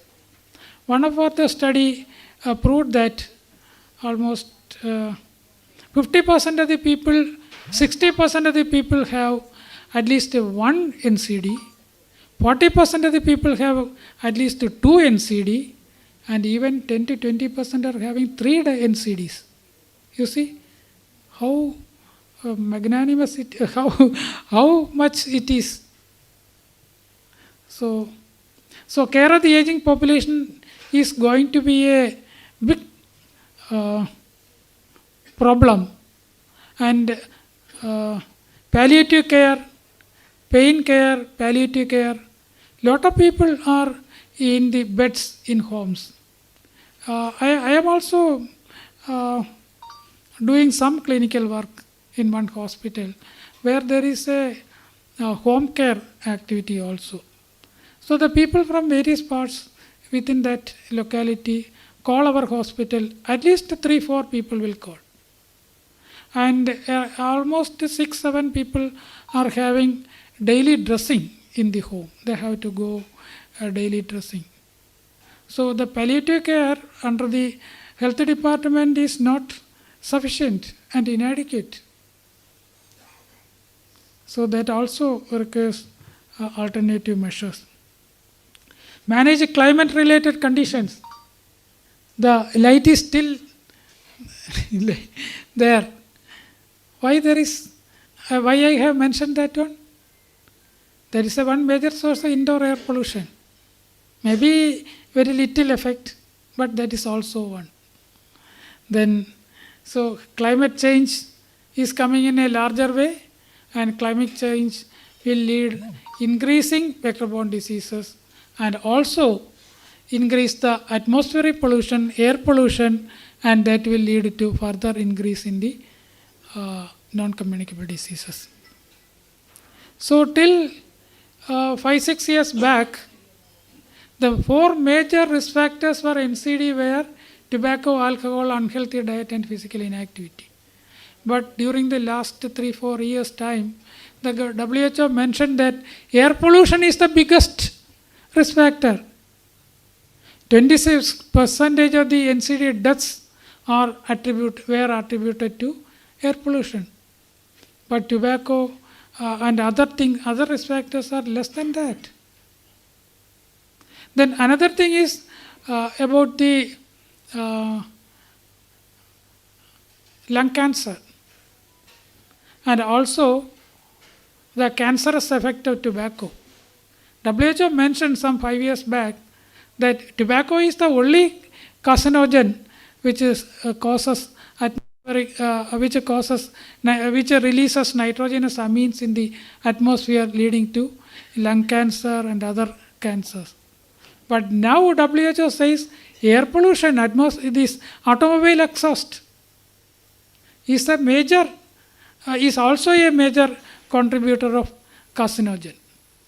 So not only tobacco, the other climate-related conditions also important to manage.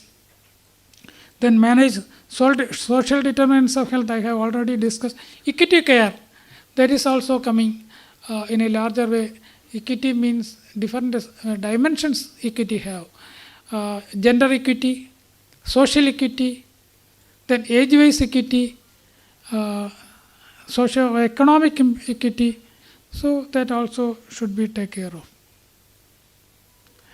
Then coming to global health issues, NCD, non-communicable disease. How much is my time? 45 minutes? Even now I have completed some 35 minutes. So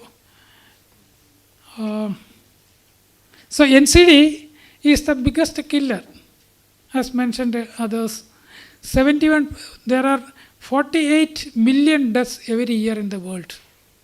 Out of the 58 million deaths, 41 million deaths are due to NCDs. That I will come later.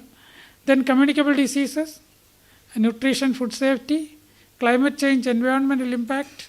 These are the 4 major global health issues currently on the way.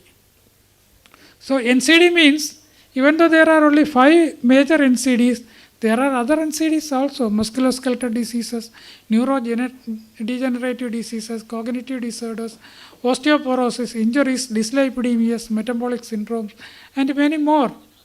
Ayush has a great role in controlling these other types of NCDs. The modern medicine is dealing with the major NCDs: cancers, cardiovascular disease, chronic respiratory diseases, and diabetes. But mental health and other conditions can be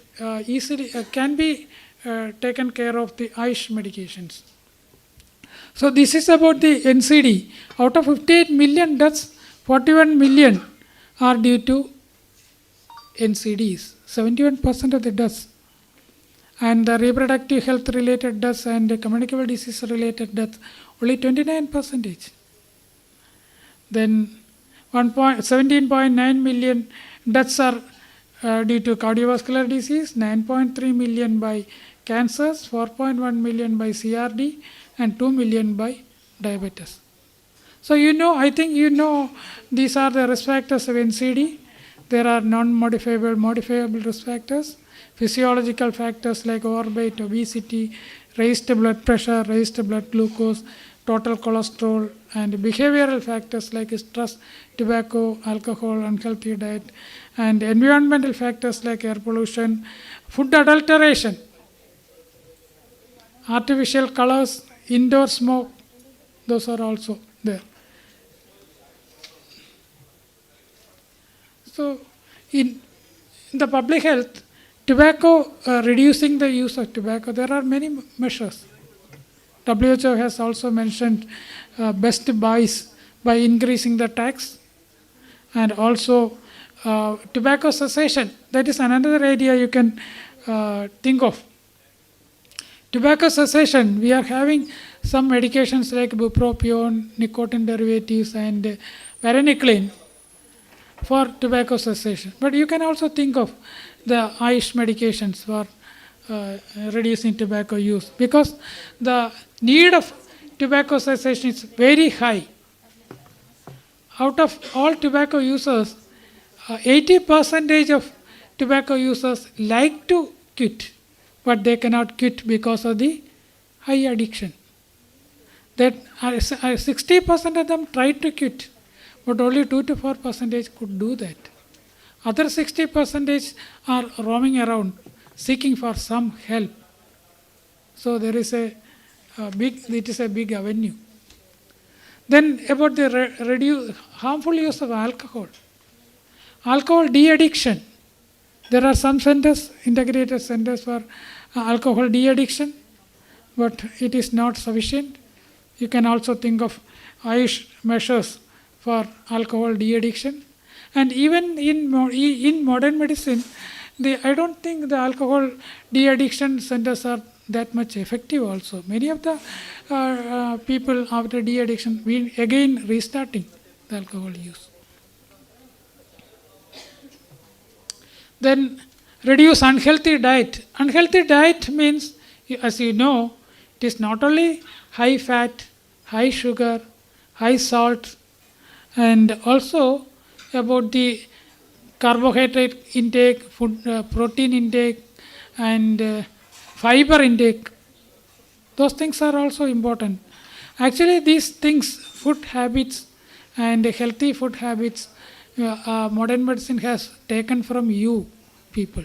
So you can have a bigger role in advising on the dietary compositions, quantities, etc.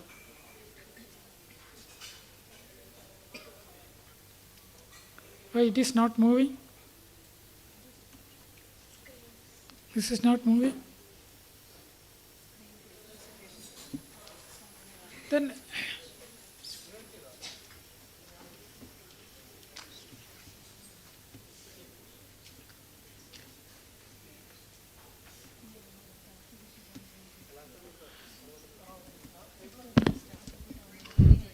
Then there is the next one is physical activity.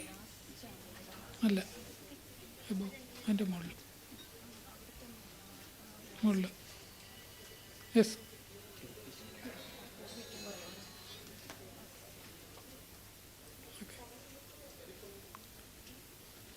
So healthy diet essentials, I am not going into the details because of the paucity of time, and you also know all those things. Trans fat. Have you heard of trans fat? Trans fat. So this trans fat is a big poison. In nature, the trans fat is available in very, very, very, very low quantity. But major chunk, 99% of the trans fat comes from the industry. Two examples for trans fats are vanaspati and dalda. Can you think of any packet food without trans fat? No. All packet food, whether it is biscuit, cakes, pastries, bread, or whatever it is, that contains trans fat. This trans fat is not good. It will lead to cancers, high cholesterol level, and all types of NCDs.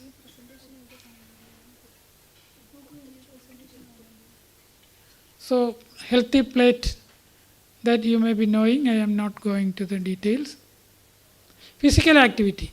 WHO has come out with a guideline for physical activity. All children should have at least 1 hour physical activity every day. And they should also do some vigorous intensity physical activity at least 3 days a week. Adult,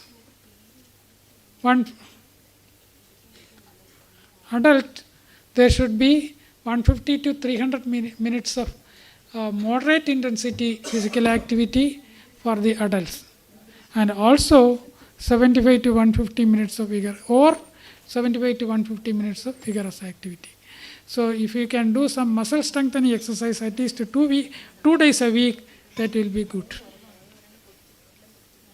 So then coming to the non-communicable disease, that is also coming in larger way. Emerging communicable diseases, emerging diseases. The malaria is coming back. Then of course dengue has become almost epidemic or endemic. Then other viral diseases.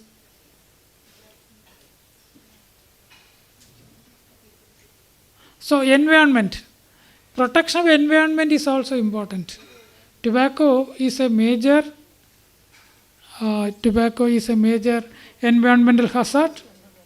The deforestation, carbon dioxide emission, water pollution, and waste are major areas of are the major issues. You see how many zeros are there. So many trees, so many tons of carbon dioxide, so many tons of water wasting. So I cannot read the numbers. So many zeros are there. And tobacco, so I am skipping these slides because then another environmental damage causing agent is plastic. Plastic is a major environment threat, not only to the also to the health, that causes various types of cancers, increases the lung diseases, increases the cholesterol level, liver dysfunction, and microplastics. Microplastics, I don't know whether you know, microplastics have detected even from the lungs, blood vessels, and intestinal walls of human beings. From where these people got the microplastics? Microplastics are minute particles of plastic, and they reach the lungs of human beings. How? It reached the intestinal system. Because when we are pouring the plastics in the ocean, the fish will eat, and we are eating those fishes. So from those fishes, we are getting microplastics in our organisms, in organs. So lot of other activities are required, not only the health related activities, many other activities are needed for controlling air pollution. SDG, there are 17 goals, 169 targets. Almost 9 targets are related to health. Then tobacco reduction, alcohol reduction, diabetes reduction, hypertension reduction, increasing physical activity, reducing the premature mortality of NCD, provision of essential NCD medicines and technology. These are the major targets under health. So global health sustainability, what are the possibilities? Capacity building, that is very important. So the system is ruining nowadays. So the capacity building, training, repeated training, retraining of the staff are needed. Nowadays technology can be used to train in large scales through through the online training modes. Large number of people can be trained at the same time. Then universal health coverage. So all people should get all types of treatment, whatever is required at affordable cost. That is universal health. Integrated preventive care. Then NCD control. Then NCD control can be done not only in hospitals, but it can be done at home, school, and workplaces also. So there can be provisions for physical activity in the workplaces and schools. There can be tobacco-free workplaces, schools, and home. Such possibilities are also possible. Climate change, proper control of the climate change and climate resilience is also important for global health sustainability to prevent zoonotic diseases. Then disease surveillance, risk factor surveillance, vector surveillance, that is also needed for sustainability of the global health. Addressing SDH, social determinants of health. AMR, antibiotic resistance. Is there any alternative for antibiotic resistance through the Ayush medication, herbal medicines? Think of it. Because nowadays the use of antibiotic in modern medicine is very high. Not only the modern medicine, the other departments are also using. Even in the veterinary practice, even in the agricultural practice, they are using the antibiotics, improper quantities, insufficient doses. All those will lead to disease, bacterial resistance, antimicrobial resistance can lead to antimicrobial resistance. Then community-based interventions, public-private models, and international partnership. They are also, you can think, I have already discussed all that things. Research and innovations are also important. The previous session were also pressing that point. Then Ayurveda principles for preventive health. I'm just going through that thing because you are a better person to talk about this. Then daily routine, waking up in the morning, medication, physical activity, self-care, practice, balanced diet. You can think and popularize. Self-care practices for oral health, for circulation, to nourish the skin and calm the nervous system. Routines for seasonal changes, what food, what nutrition is needed during winter, what clothes are better in winter, similarly in summer. Seasonal detoxification, whether it is needed, dietary modification or herbal preparations to cleanse the body. Then diet and nutrition, individual and balanced diets, mindful eating, that also came from Ayurveda, mindful eating. Then yoga and exercise, you know better than me. Then mental health and stress management, medication, positive thinking to enhance mental health and resilience. Then balance in work and rest. How many hours of rest or sleep is needed for a person? How much work they can do?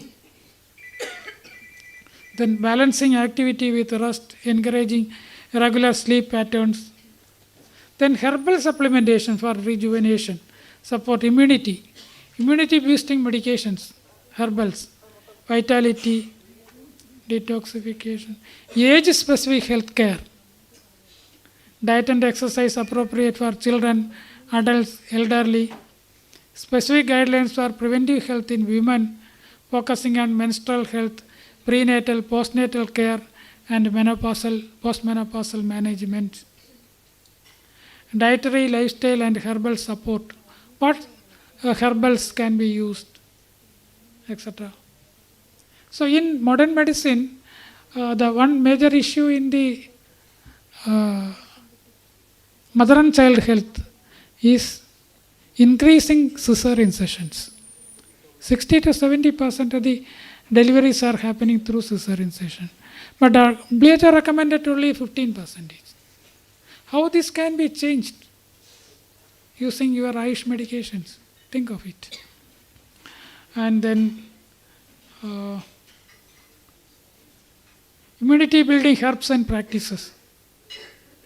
Sustainable sourcing of medicinal plants, use of herbal medicines. So use of herbal medicines, availability of herbal medicine is also important.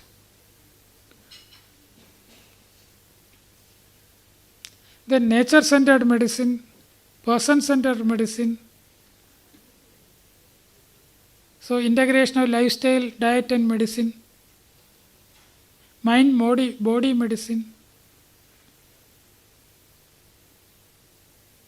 So this one I don't know. Ayurveda offers a unique approach to developing complex medical formulations based on synergy principles. Classical Ayurveda texts suggest methods for combining ingredients from herbal, animal and chemical sources to create multi-component and multi-targeted therapies. I don't know how far this is true. Then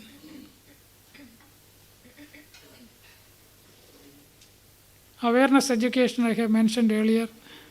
Mobile Ayush clinics, community engagements can also be think of. Then what are the challenges? I think this is so creating or developing, finding adequate scientific evidence is very important in the Ayurveda, herbal medications. But age-old medicines are using now, even now, and the people think that these don't have any scientific evidence as that of modern medicine. Especially when you go to global, they will ask what is the scientific evidence. In modern medicine, everything there is a scientific evidence based on modern research methods. But is there a good number of researchers in Ayurveda? Is there any standardization and quality control of? I heard that there is quality control, but maybe in our health department, in Ayush department, quality control may be there. But lot of practices outside this department without any quality control and standardization. So that need to be controlled. Otherwise, your name will also become tarnished, will be tarnished. The unavailability of right medicinal plants is a big problem. So if you go and ask for some, I don't know the names, some Kurundoti root, they will give some other root. So the buyer also don't know whether it is Kurundoti or not. So എൻ്റെ ഒരു front ഒരു Siddha practitioner ഉണ്ടായിരുന്നു. അയാൾ പറയുമായിരുന്നു എന്തോന്നോ ഒരു സാധനം അവിടെ തമിഴ്നാട്ടിൽ ഏതോ ഒരു സ്ഥലത്ത് പോയി രാത്രി ഉറക്കമുളച്ചിരുന്ന് 2 മണി 3 മണിയാകുമ്പോൾ അത് അവിടെ നിന്ന് പൊങ്ങി വരും ഭൂമിയിൽ നിന്ന്, അതിനെ പറിച്ചെടുത്തുകൊണ്ട് വരും. That may be happening in very rarely. Usually what will happen, the Ayurveda practitioners, they will go and buy the roots, barks and etc. from the shops. They will give something else. കറുവപ്പട്ടയ്ക്ക് പകരം വേറെ വല്ല പട്ടയായിരിക്കും കിട്ടുന്നത്. So they will add that one. So what will be the quality of medicine? What will be the effectiveness of the medicine? So that is the biggest challenge nowadays.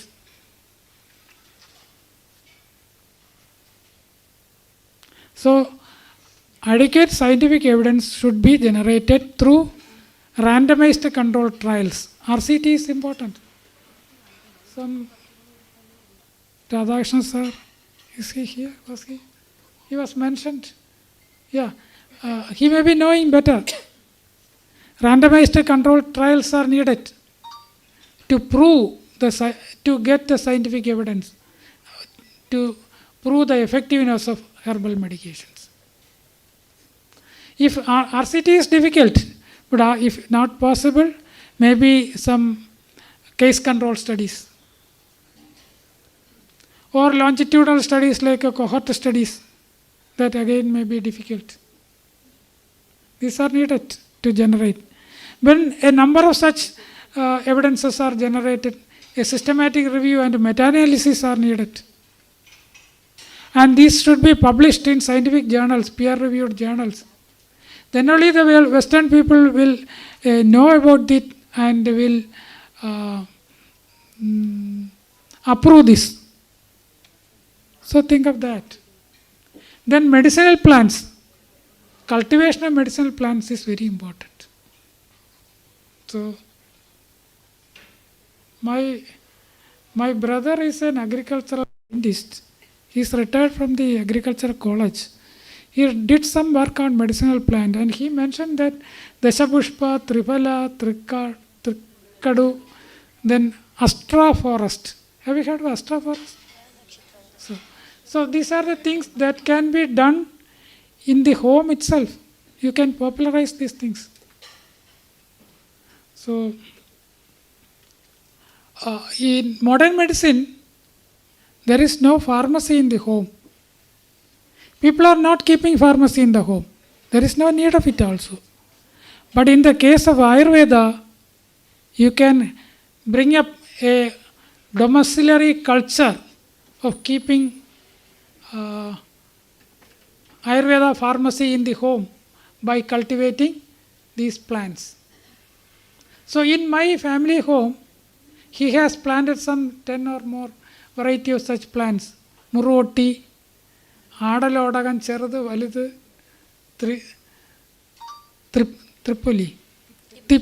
Tipoli, then Kurundoti, Sangapushpam. So many things, several such things are there. So this can be kept in all homes. That can be a practice or can be a culture. Develop it as a culture so that it can become the home remedy. My final sentence is, nowadays, reported morbidity in Kerala is very high. ഒരാൾക്ക് പനി വന്നാൽ അവർ നേരെ ഹോസ്പിറ്റലിൽ വരുന്നു. അപ്പോൾ ഹോസ്പിറ്റലിൽ ഉടൻ അത് റെക്കോർഡുമായി. അപ്പോൾ what is the prevalence of fever in Kerala? It is 3 or 4 or 5 times more than what is there in other states. But in hospital, what they will do in first day? They will give paracetamol cough syrup. Even the doctor don't know how, cannot distinguish the fevers. So you can try these home remedy medicines in homes for 1 or 2 days. Then only need some specialized medications and treatment and investigations. So thank you very much for patient hearing. Let me conclude here. I hope you got some benefit out of my one and more about 1 hour speech. Thank you so much for the truly thought-evoking presentation, sir. We look forward to collaborate with you. Now we are going to the second session of our seminar. Dr. Jayarajan K is delivering a session online. We are honored to invite Dr. Jayarajan K, Chief Ayurvedic Consultant and Academy Director at Kerala Ayurveda USA, to deliver a speech on advancing Ayurveda's role in global health, challenges to acceptance and advocacy pathways as part of the 9th Ayurveda Day celebrations. With over 2 decades of experience in India and the US, Dr. Jayarajan is a specialist in traditional Indian medicine, educator and wellness expert. A graduate of Ayurvedic medicine from Mahatma Gandhi University, Kerala, he has previously served as Chief Medical Officer at Kerala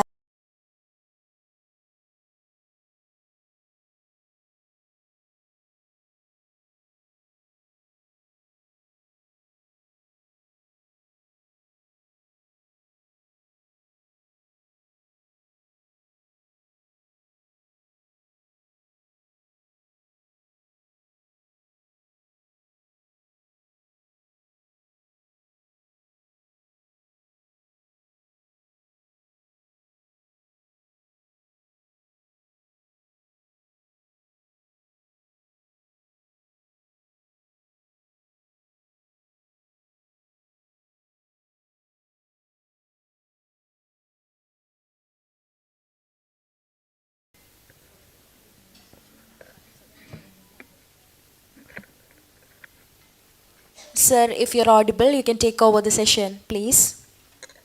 Namaskaram. Happy Ayurveda Day to all of you. Thank you for inviting me for this session today. And during the introduction, I lost your voice, so I didn't know that it's that. Thank you. Thank you for introduction. First of all, my hearty congratulations and kudos to all the Ayurveda fraternity in Kerala. Kerala has been always known for authentic Ayurvedic education, right? The pure Ayurvedic education, all Ayurvedic colleges. But regarding the practice, the way last 10 years, especially last 5 years,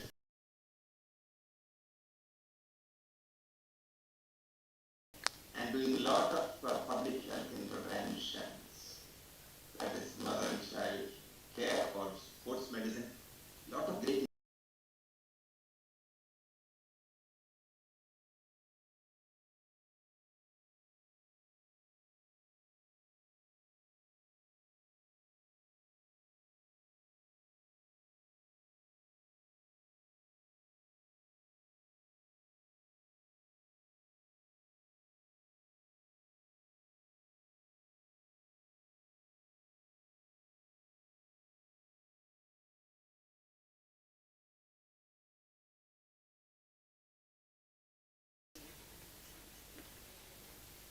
Let me share the slides with you.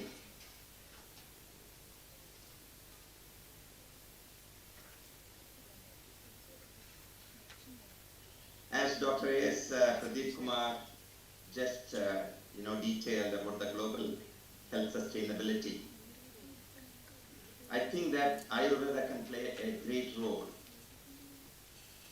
Since I am here in the Silicon Valley in California, this is a center of innovation, this is a center of AI, and we can get the feel of globally what is happening, not only here in the local. So I want to bring few points here.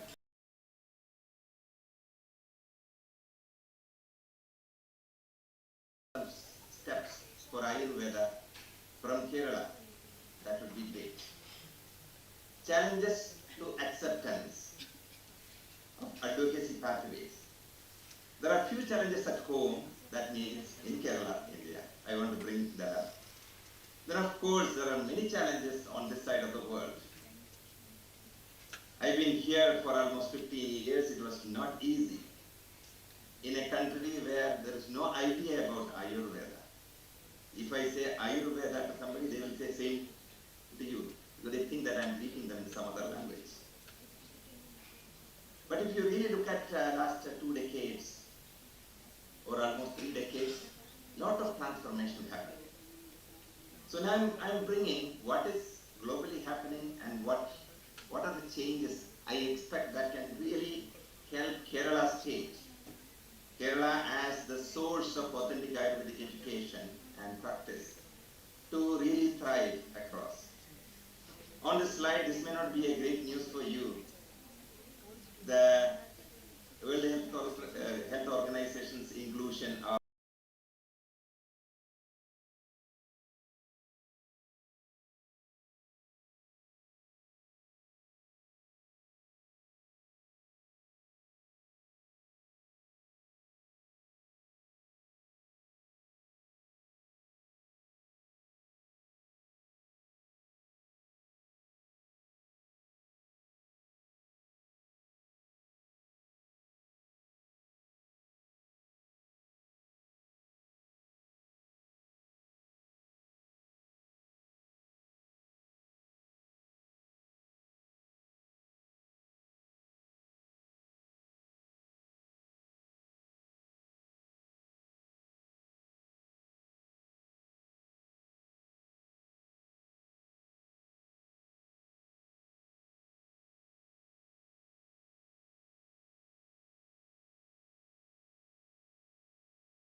international students, advanced students, and second is to support, connect with international communities where Ayurveda is getting, growing and providing support. That could be a visit, that could be some offering some classes, that could be intervening in the national movement of Ayurveda in America and other countries. So thank you so much for giving me this opportunity. I really appreciate the ability to talk to all my teachers, my colleagues, my friends, and my Ayurvedic community in Kerala. And thank you. Namaskar. Thank you so much for joining us on this auspicious day, sir. We would like to express our sincere gratitude to you for joining us in this late hours. Hope we will meet you again soon. Thank you so much. For our next session, we are privileged to invite Professor Dr. Keshavan Rajashekharan, expert and academic leader, to deliver on the topic Reimagining Global Health Through Ayurveda, Policy Strategies, Challenges and Prospects, as part of the 9th Ayurveda Day celebrations. Dr. Nair serves as the Professor and Principal of the Global Institute of Public Health, Kerala University of Health Sciences. With a career spanning several decades, he has made remarkable contributions to public health, research and education, earning recognition for his expertise in social determinants of health, health policy, environmental health and research methodology. Having published over 70 research papers and 4 books, Dr. Nair's work offers health, policy and society. His acclaimed publications include Critical Reflections on Health Service, The Teleology of Disorder, Public Health and the Poverty of Reforms, the South Asian Predicament of Health, a Systems Approach. Dr. Nair has also served as a professor at the Institute of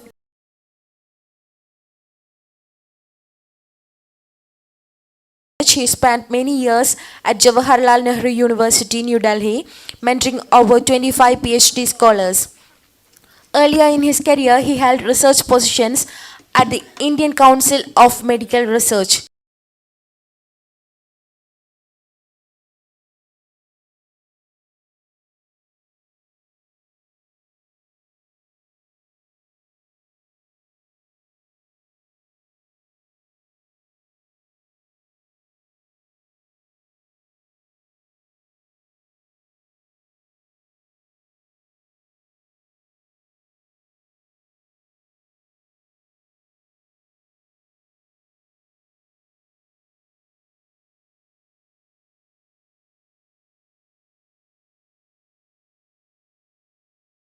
Strategies. Over to you, sir. That was too much.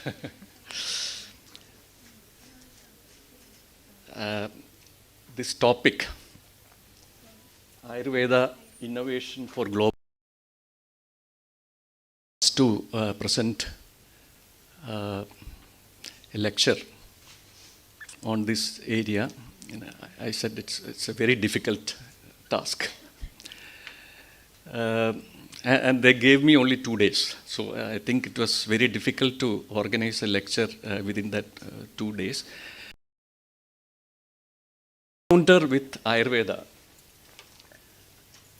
is a bit biographical. I was associated with, although I belong to a particular ideological background, my students know what is my ideology. My encounter with Ayurveda started during my tenure for about in Shantigiri. I was heading their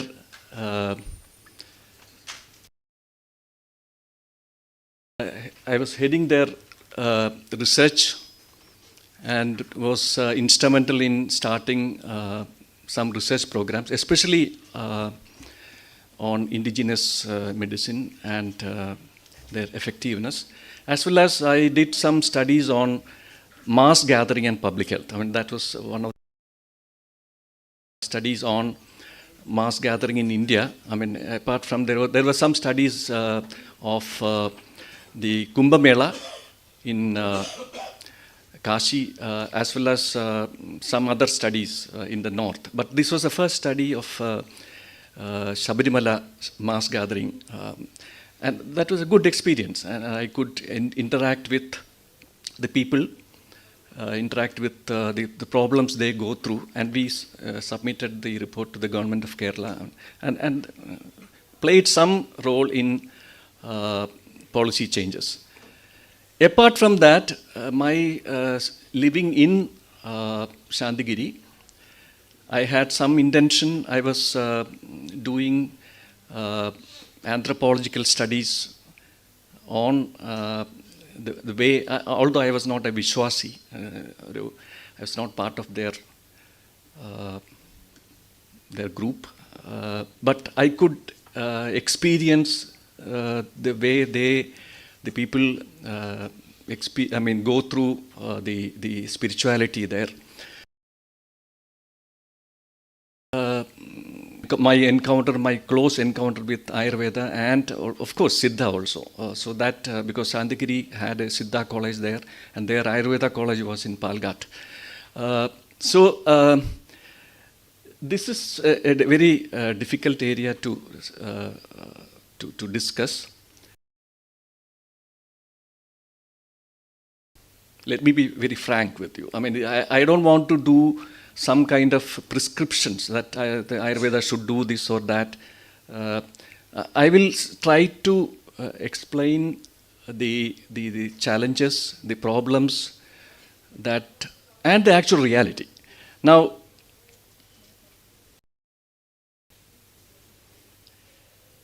the current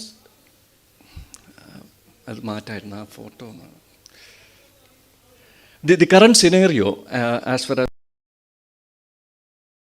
knowledge in the world is concerned, especially medical knowledge, there is a dichotomy.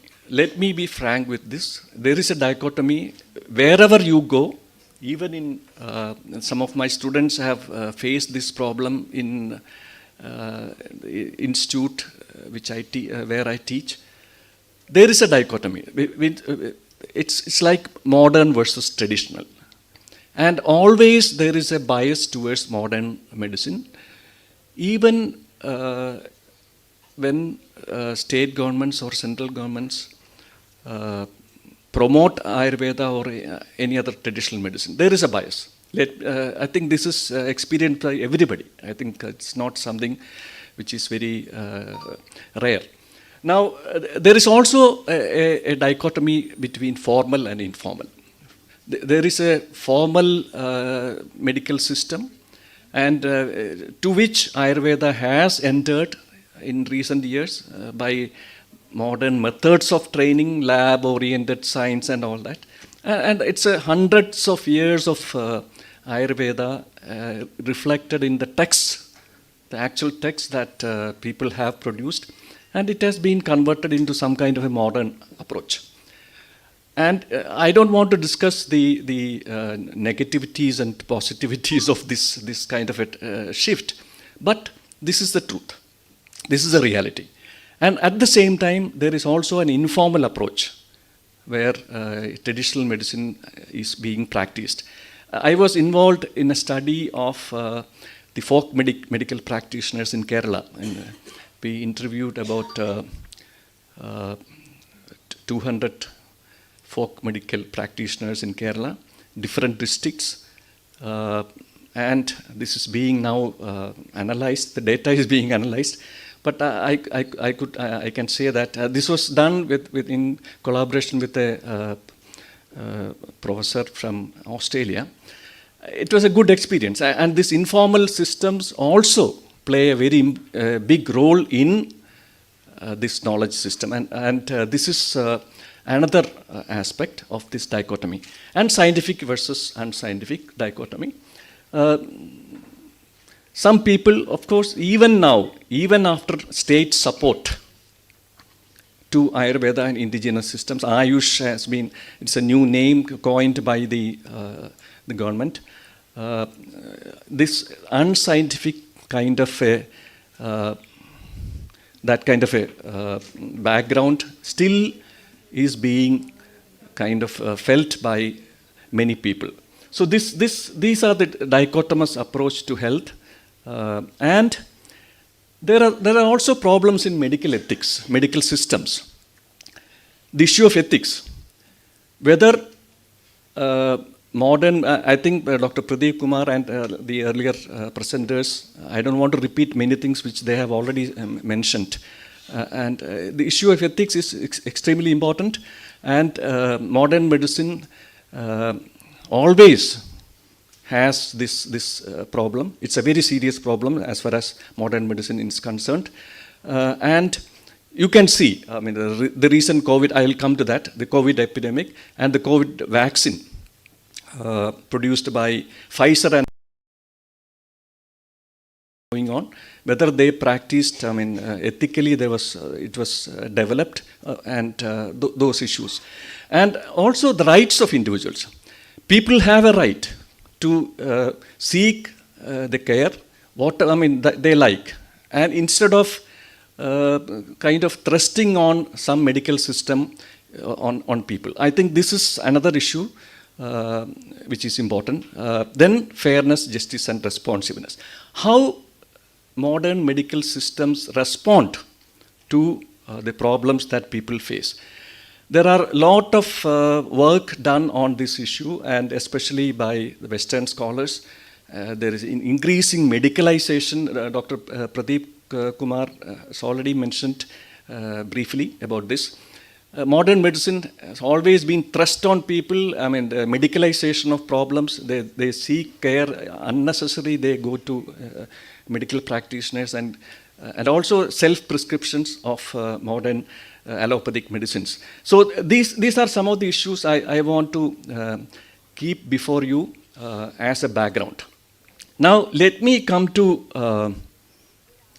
the issue, how suddenly there is an interest in questioning the problems that modern medicine is facing. Now, the recent pandemic, COVID pandemic, is something which is experienced by many of us for the first time, a large number of us. It's a new experience for the generation, and it's being still debated. A lot of work has been done on this COVID, including some of us who have written papers after papers on leading international journals, examining the experiences and problems that people have faced.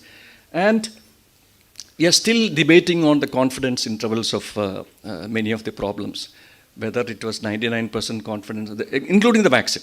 I mean, and it has been said that some of the vaccines are only in 55% or 50% effective. So this issue that a virus which is measuring 80 billions of a meter in diameter, they could, it could humble humanity, including the Western leaders. The US President, UK Prime Minister, and all that. They largely, I mean, if you look at their face at that time, looked at the face, you could see the worry and the concern that was reflected on the faces. So this virus, which was, and it also questioned the justification that modern medicine is the most important. I think it questioned the validity of a medical system which was thrust on human beings. So this is the first background I want to present before you. And of course, I will skip through some of these. I mean, earlier pandemics, 1918, 1957, 1968, 2009. The world has encountered such issues at different points of time, and still at that point there was it was the first time the humanity faced such problems, And there were always uncertainties and worries and concerns evolved, and it questioned the validity of modern science.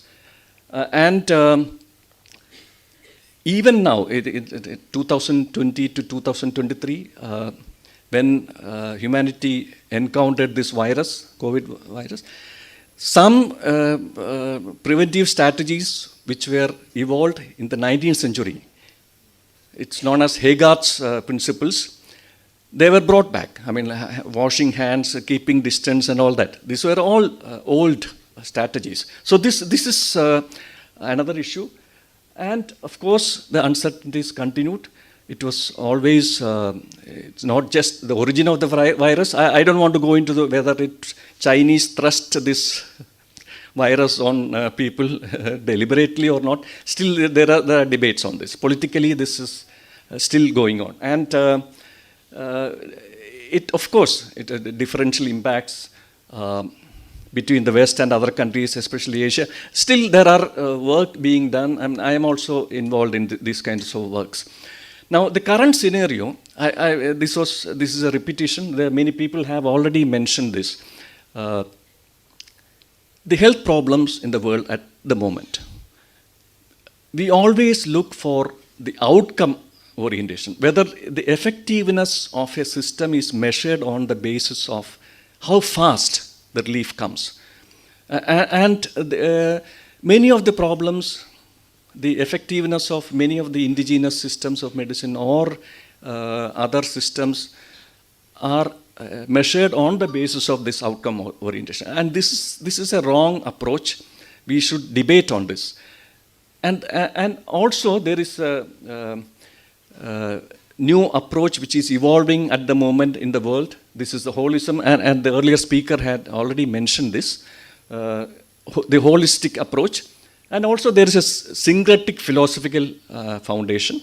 Syncretic means accepting the different systems, the utility of different systems, and kind of a mixed approach to deal with problems. Depending on the ability of those systems to handle problems. So this is the issue I want to present before you, and as a background. Now, the possibilities, it's already being mentioned actually this is a repetition again. The possibilities that given the emerging disease scenario in the world, it's extremely challenging. It's easy to say all this. For instance, the Global Cancer Observatory 2022 data says that it's a very high number of cases, almost 20 million cases in 2022, with India alone accounting for a large proportion of those cases. So this is one emerging scenario. The other is the increasing hardships due to chemotherapy. People face these problems due to chemotherapy during cancer care, and at about 25 to 80% we have evidence of cancer patients seek traditional, complementary and alternative medicine along with conventional treatments. So this is another possibility, especially cancer care.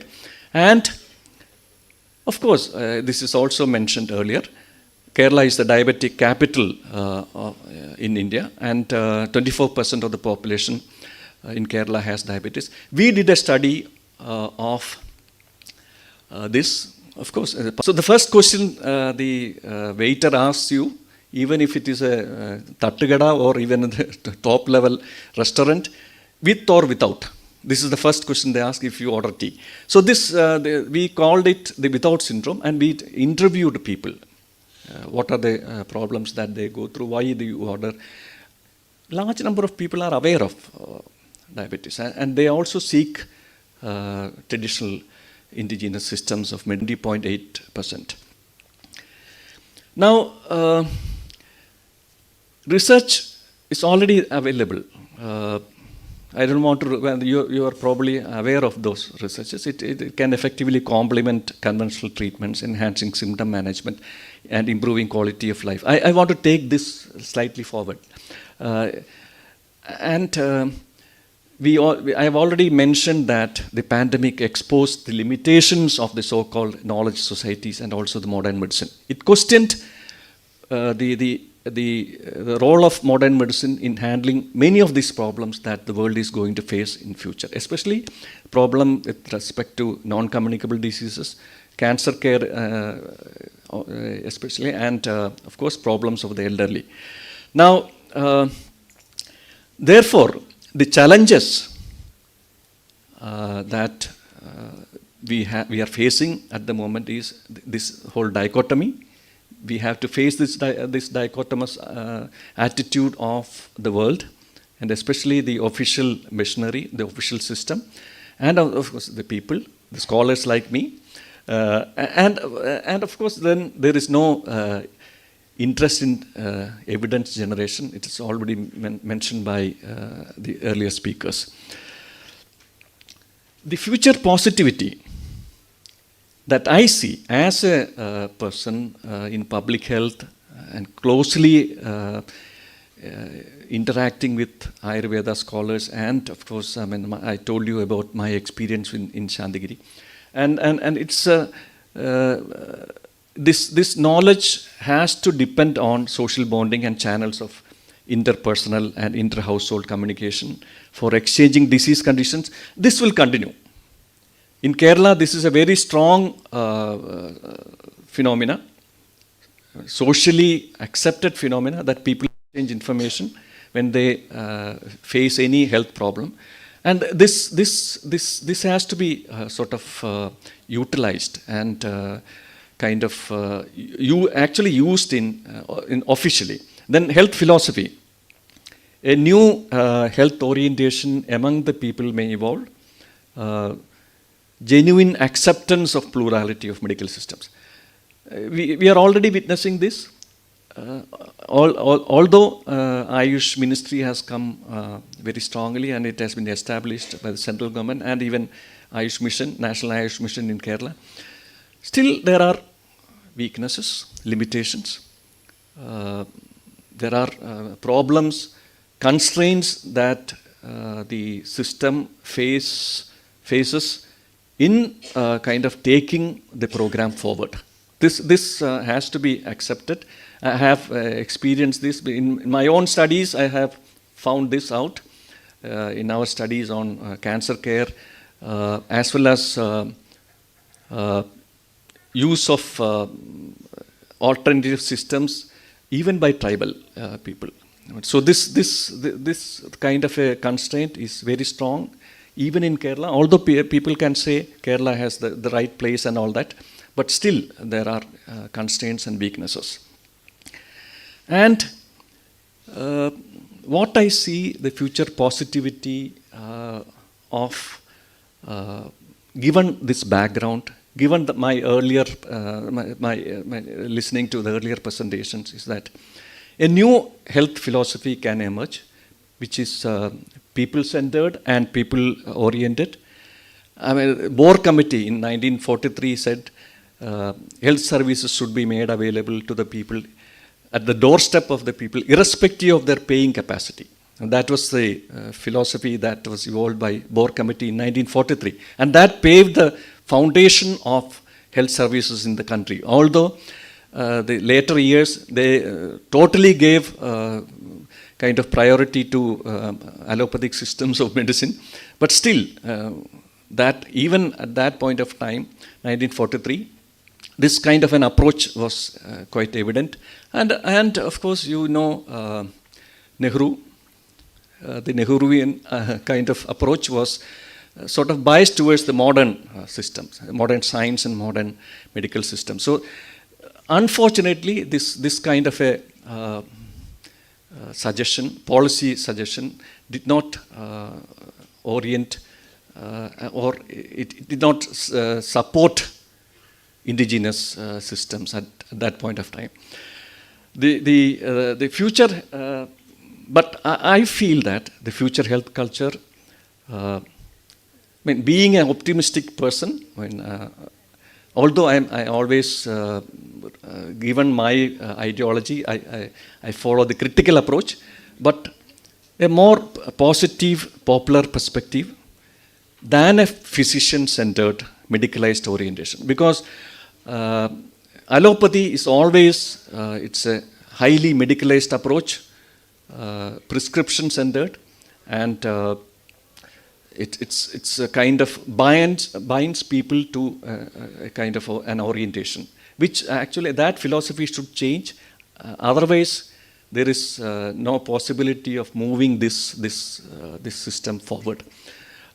But still, I find that it's very positive. Now, any policy on Ayurveda or other systems of medicine should recognize this positivity, and the health challenges that I have already presented before you by earlier speakers also. If you want to take these challenges, I think this positivity that people are already showing, and the prospects that such systems offer for handling future, I think there are prospects, there are possibilities that exist in different Indian systems of medicine. I think I will stop here. If you have any questions and comments, I think you can raise.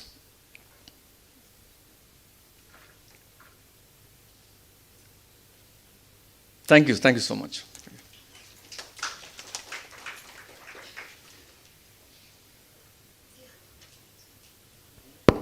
If you have any doubts or questions to Dr. Nair, please.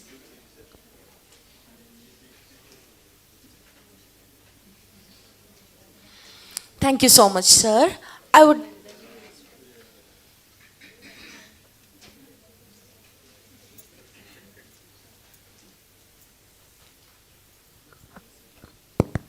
Good afternoon, sir. Sir, I am a medical officer from ISM department. So thank you for your insight about the possibilities. Sir, I would like to ask you, sir, that point of dichotomy.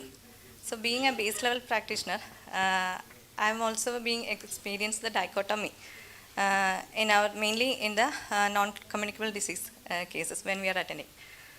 Sir, let me convert to Malayalam, so I will be more comfort in that. Sir, NCD treat ചെയ്യുന്ന patients വരുമ്പം നമ്മൾ പറഞ്ഞ door step availability നമ്മൾ ആ ഒരു long term management ആണല്ലോ അവരെ സംബന്ധിച്ചിടത്തോളം. അപ്പോൾ സാറ് പറഞ്ഞു ചായ വിത്തും വിത്തൗട്ടും അവരിപ്പോൾ ചോദിക്കുന്നത്. അപ്പം നമ്മൾ നേരിട്ട് കണ്ടിട്ടുണ്ട് വിത്തൗട്ട് ചായ പറയുന്ന അതിനോടൊപ്പം ഒരു കേസരി കൂടി ഓർഡർ ചെയ്യുന്ന കണ്ടീഷൻസ് കണ്ടിട്ടുണ്ട്. അപ്പം പേഷ്യൻസ് വരുമ്പം മെഡിസിൻ കഴിച്ചു മാനേജ് ചെയ്യുന്നു എന്നുള്ളൊരു കൺസെപ്റ്റാണ് അവർക്ക്. അപ്പം ലോങ് ടേം മെഡിസിൻ യൂസേജ് അങ്ങനെ മാനേജ് ചെയ്ത് പോകുന്നു, ബ്ലഡ് ഷുഗർ ലെവൽ മാനേജ് ചെയ്യുന്നു. അപ്പോൾ ആ ഒരു നമ്മൾ പരമാവധി പറയുന്നുണ്ട്, കാരണം അവരുടെ ആ ഒരു ഡെയിലി റുട്ടീൻ ഡയറ്റ് അങ്ങനെയുള്ള കാര്യങ്ങൾ, ഓർഗൻ പ്രൊട്ടക്റ്റീവ് ആയിട്ടുള്ള സ്റ്റെപ്സും കാര്യങ്ങളെല്ലാം നമ്മൾ പറയുന്നുണ്ട്. കാരണം നമ്മളൊരു OP ലെവലിൽ ഇരിക്കുമ്പോൾ മാക്സിമം ഒരു മിനിമം 5 to 10 minutes എങ്കിലും എടുത്താൽ ഇതെല്ലാം പറയാൻ പറ്റത്തുള്ളൂ. ഇപ്പോൾ ഒരു PHC ലെവലിലൊക്കെ ആണെങ്കിൽ ജസ്റ്റ് 1 or 2 minutes കൊണ്ട് മെഡിസിൻസ് എഴുതി വിടുന്നു, ഡെയിലി റിപ്പീറ്റിംഗ്. കാരണം അവരുടെ ആ PHC അവിടെ നിന്നുള്ളൊരു ബുക്കും കൊണ്ടുവന്ന് തന്നെയാണ് വരുന്നത്, അവർ കഴിക്കുന്ന എല്ലാ മെഡിസിൻസിൻ്റെ ലിസ്റ്റ് അതിനോടൊപ്പം അതെല്ലാം റിപ്പീറ്റിംഗ് ആണ്. അപ്പം സാറേ എനിക്ക് ചോദിക്കാനുള്ളതെന്ന് വെച്ച് കഴിഞ്ഞാൽ PHC ലെവൽ നമ്മൾ കാണുന്നുണ്ട്. അപ്പം ഒരു മിഡിൽ ഏജ്ഡ് ആളുകൾക്കാണെങ്കിൽ പോലും ഒരു 230, 240 കൊളസ്ട്രോൾ ലെവലുള്ളവർക്ക് പോലും സ്റ്റാറ്റിൻ കണ്ടിന്യൂ ചെയ്തുകൊണ്ടിരിക്കുകയാണ്. Means you just start taking എന്നുള്ള ആ ഒരു കൺസെപ്റ്റ്. അത് എത്രത്തോളം ആണ് അതിൻ്റെ ഒരു സയൻറ്റിഫിക് എന്നുള്ളതാണോ എന്ന് എനിക്ക് ചോദിക്കണമെന്ന് എനിക്കറിയത്തില്ല. ആ ഒരു മിനിമം ലെവലിൽ തന്നെ സ്റ്റാർട്ട് ചെയ്തോളൂ. പറഞ്ഞാൽ ഞാൻ വെയിറ്റ് ചെയ്തിട്ടുണ്ട്, ചിലപ്പോൾ അവർ നിർത്താൻ പറയുമായിരിക്കും, അല്ലെങ്കിൽ ടേപ്പർ ചെയ്യാൻ പറയുമായിരിക്കും എന്നുള്ളത് ഐ വാസ് ഒബ്സർവിങ്. പക്ഷെ അങ്ങനെയല്ല, നിർത്തണ്ടെന്ന് പറഞ്ഞു. കാരണം അത് 190, 180, 160 ലെവലിലേക്ക് പോയിട്ടും കുഴപ്പമില്ല കഴിച്ചോ എന്ന് പറയുന്ന ആ ഒരു കൺസെപ്റ്റിനെ കുറിച്ച്, കാരണം എനിക്ക് അതിനെക്കുറിച്ച് കമൻറ്റ് ചെയ്യണം, സാറിൻ്റെ ഭാഗത്തുനിന്നുള്ള ഒരു comment. And one more thing sir, ഇത് എന്തോ ഏത് മെഡിസിനാണ്? Statin modern medicine. Modern medicine. അവർ നമ്മൾ NCD ആണല്ലോ, അപ്പോൾ അവർ മോഡേൺ മെഡിസിൻ കഴിക്കുന്ന. Why you are interacting with such patients? Sir, I am being a medical officer.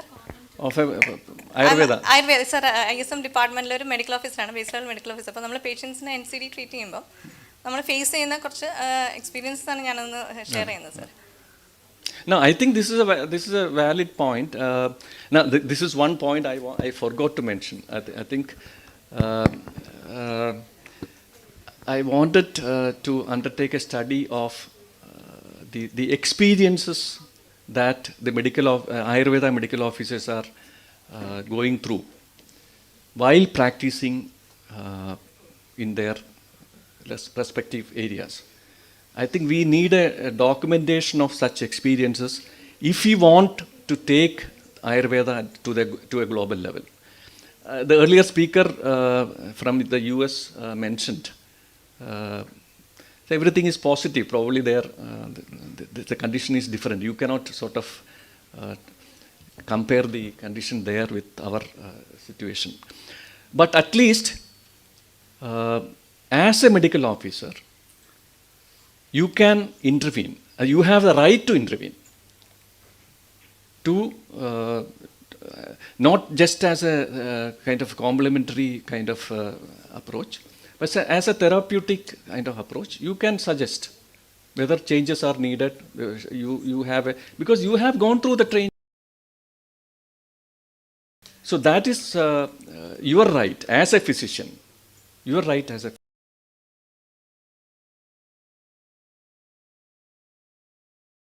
to kind of the right path. This is my answer because I am limited in the knowledge regarding what you have gone through, but at least you have the right. That is my feeling. I think the others will support me. Yes. I have not answered your question completely, but I think this is any other comment?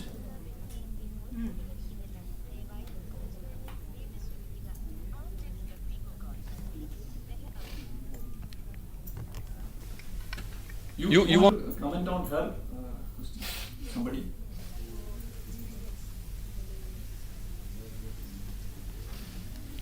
I think we should initiate a kind of. Thank you.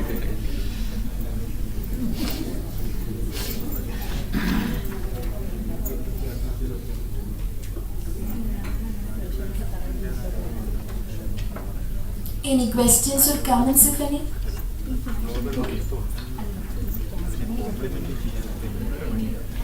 Thank you so much, sir.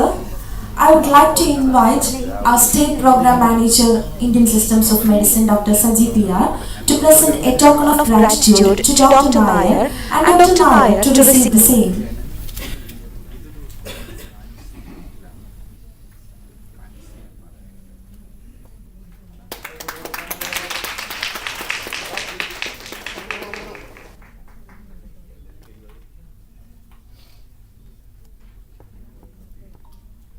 Thank you, Dr. Nair. Thank you, Dr. Sajid. We are moving to the next session. For that, we have Dr. K.V. Radhakrishnan, Senior Principal Scientist with us. We are privileged to welcome Dr. K.V. Radhakrishnan, an eminent scientist and academic leader, to deliver a session on Transforming Global Health with Ayurveda, Scope for Innovation and Integration as part of the 9th Ayurveda Day celebrations. Dr. Radhakrishnan serves as Professor at the Academy of Scientific and Innovative Research and Chief Scientist and Head of the Chemical Sciences and Technology Division at CSIR NIIST Trivandrum. With a PhD in Synthetic Organic Chemistry from the University of Kerala and extensive postdoctoral research experience at renowned institutes such as Tohoku University, Japan and Molecumetics Institute, USA. Dr. Radhakrishnan is a pioneer in sustainable chemical research and phytochemistry. With over 155 research publications. Invite you, sir. എല്ലാവരും വിശന്നിരിക്കുകയാണ് അല്ലേ? അതിനിടയ്ക്കാണ് Ayurveda globally കൊണ്ടുപോകാൻ പറയുന്നത്. Okay, ഞാൻ പെട്ടെന്ന് തീർക്കാൻ നോക്കാം. കാരണം ഈ ടോപ്പിക്ക് തന്നത് സജിയാണ്, എന്നോട് ഇതിനെക്കുറിച്ച് സംസാരിക്കാൻ പറഞ്ഞു. മിനിഞ്ഞാന്ന് ആണ് പറയുന്നത്. So I don't know anyway. So ഇത് പറയുന്നതിന് മുമ്പായിട്ട് ഞാനൊരു കാര്യം പറയാം. ഗ്ലോബലി കോമ്പറ്റീറ്റീവ് ആകുന്നതിന് മുമ്പ് നമ്മൾ കോമ്പറ്റീറ്റീവ് ആകണം ആദ്യം, അല്ലേ? We have to be competitive. അപ്പോൾ അതിനെന്ത് വേണം? ക്വാളിറ്റി, കുറേ കാര്യങ്ങൾ നോക്കാനുണ്ട്. അപ്പോൾ ആ കാര്യങ്ങളിലൂടെ നമുക്ക് പോകാം. ഈ ആയുർവേദത്തെക്കുറിച്ച് പറയുമ്പോൾ നമ്മളെല്ലാവരും പറയും, കുറേ വാർത്തകൾ വരാറുണ്ട്, ആയുർവേദ ഇൻ്റർനാഷണലി ആണ്, അങ്ങനെയാണ്. ഇൻ്റർനാഷണലി ഒന്നുമല്ല, നാഷണലി തന്നെ ഇല്ല. ഇൻ്റർനാഷണലി ആകണമെങ്കിൽ നമുക്ക് കുറേ അധികം ബെഞ്ച് മാർക്കുകൾ വേണ്ടതുണ്ട്. അപ്പോൾ ഇൻ്റർനാഷണൽ സംഭവിച്ചത് എന്താണെന്ന് വെച്ചാൽ, ആയുർവേദത്തിൽ നമ്മുടെ ഹോം മെയ്ഡിൽ നിന്ന് ഇൻഡസ്ട്രിയായി മാറിയപ്പോൾ ടേൺ ഓവറിലായിപ്പോയി നമ്മുടെ ശ്രദ്ധ മുഴുവൻ. ടേൺ ഓവർ, ഒരു കൊല്ലത്തെ ടേൺ ഓവർ എത്രയാണ്, അത്രയും ടേൺ ഓവറായി.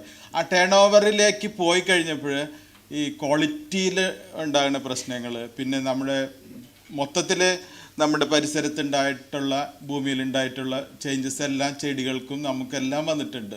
Soil is polluted. So that is coming to our system also. ഈ ഉപയോഗിക്കുന്ന ചെടികളിൽ നിന്നും, ചെടികൾ മാത്രമല്ല, നമ്മളിപ്പോൾ എല്ലാവരും ഒരാഴ്ച ഒരു 5 മില്ലിഗ്രാം പ്ലാസ്റ്റിക്, നാനോ പ്ലാസ്റ്റിക്കാണ് നമ്മുടെ ബോഡിയിൽ പോകുന്നത്. 5 milligram only about plastic. So even then we are surviving. That is great. Okay, so the same things are going to affect plants and animal product ആണെങ്കിലും, whatever is used in Ayurveda, it is affecting our product. So how to survive in this situation, അതാണ് പറയാനുള്ളത്. എന്തായാലും I like Ayurveda. ഞാൻ പഠിച്ചിട്ടില്ല, പക്ഷേ കുറച്ചൊക്കെ മനസ്സിലാക്കാൻ ശ്രമിച്ചുകൊണ്ടിരിക്കുന്നു. So ഈ ആയുർവേദ എന്ന ഈ ശാഖ ഉരുത്തിരിഞ്ഞ് വന്ന അതിൻ്റെ പുറകിലുണ്ടായിരുന്ന എല്ലാവർക്കും, ഗുരുക്കന്മാർക്കും നമിച്ചുകൊണ്ട് തന്നെ പറയട്ടെ. നമ്മളെല്ലാം പറയാം, conserving indigenous knowledge is important. And what are V doing from your side as a doctor or a or a manufacturer or something like that? From your side, what are you doing?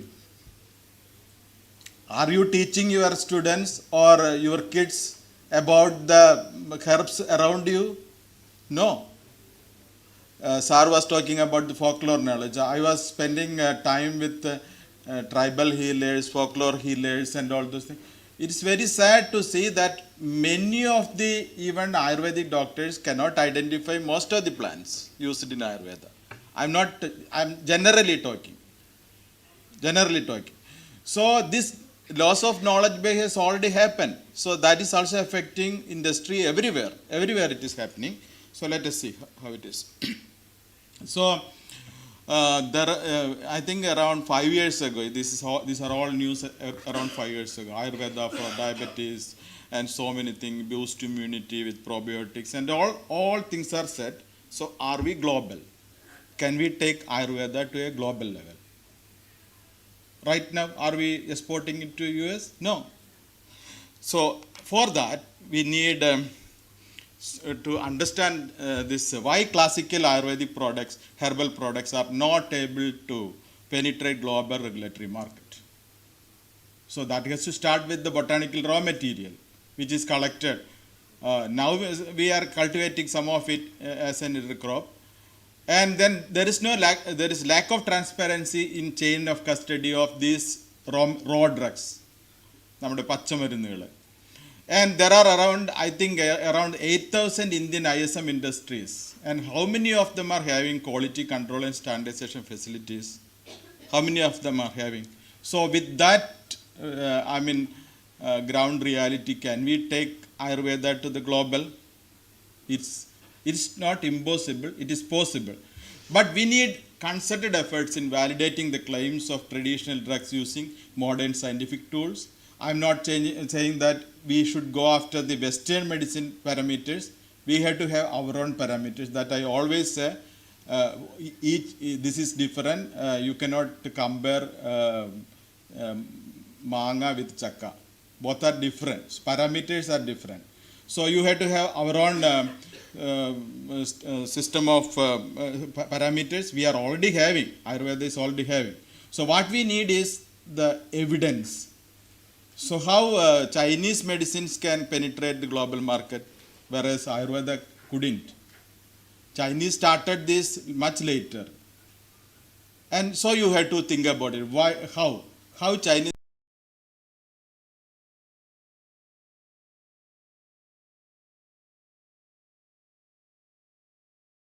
take this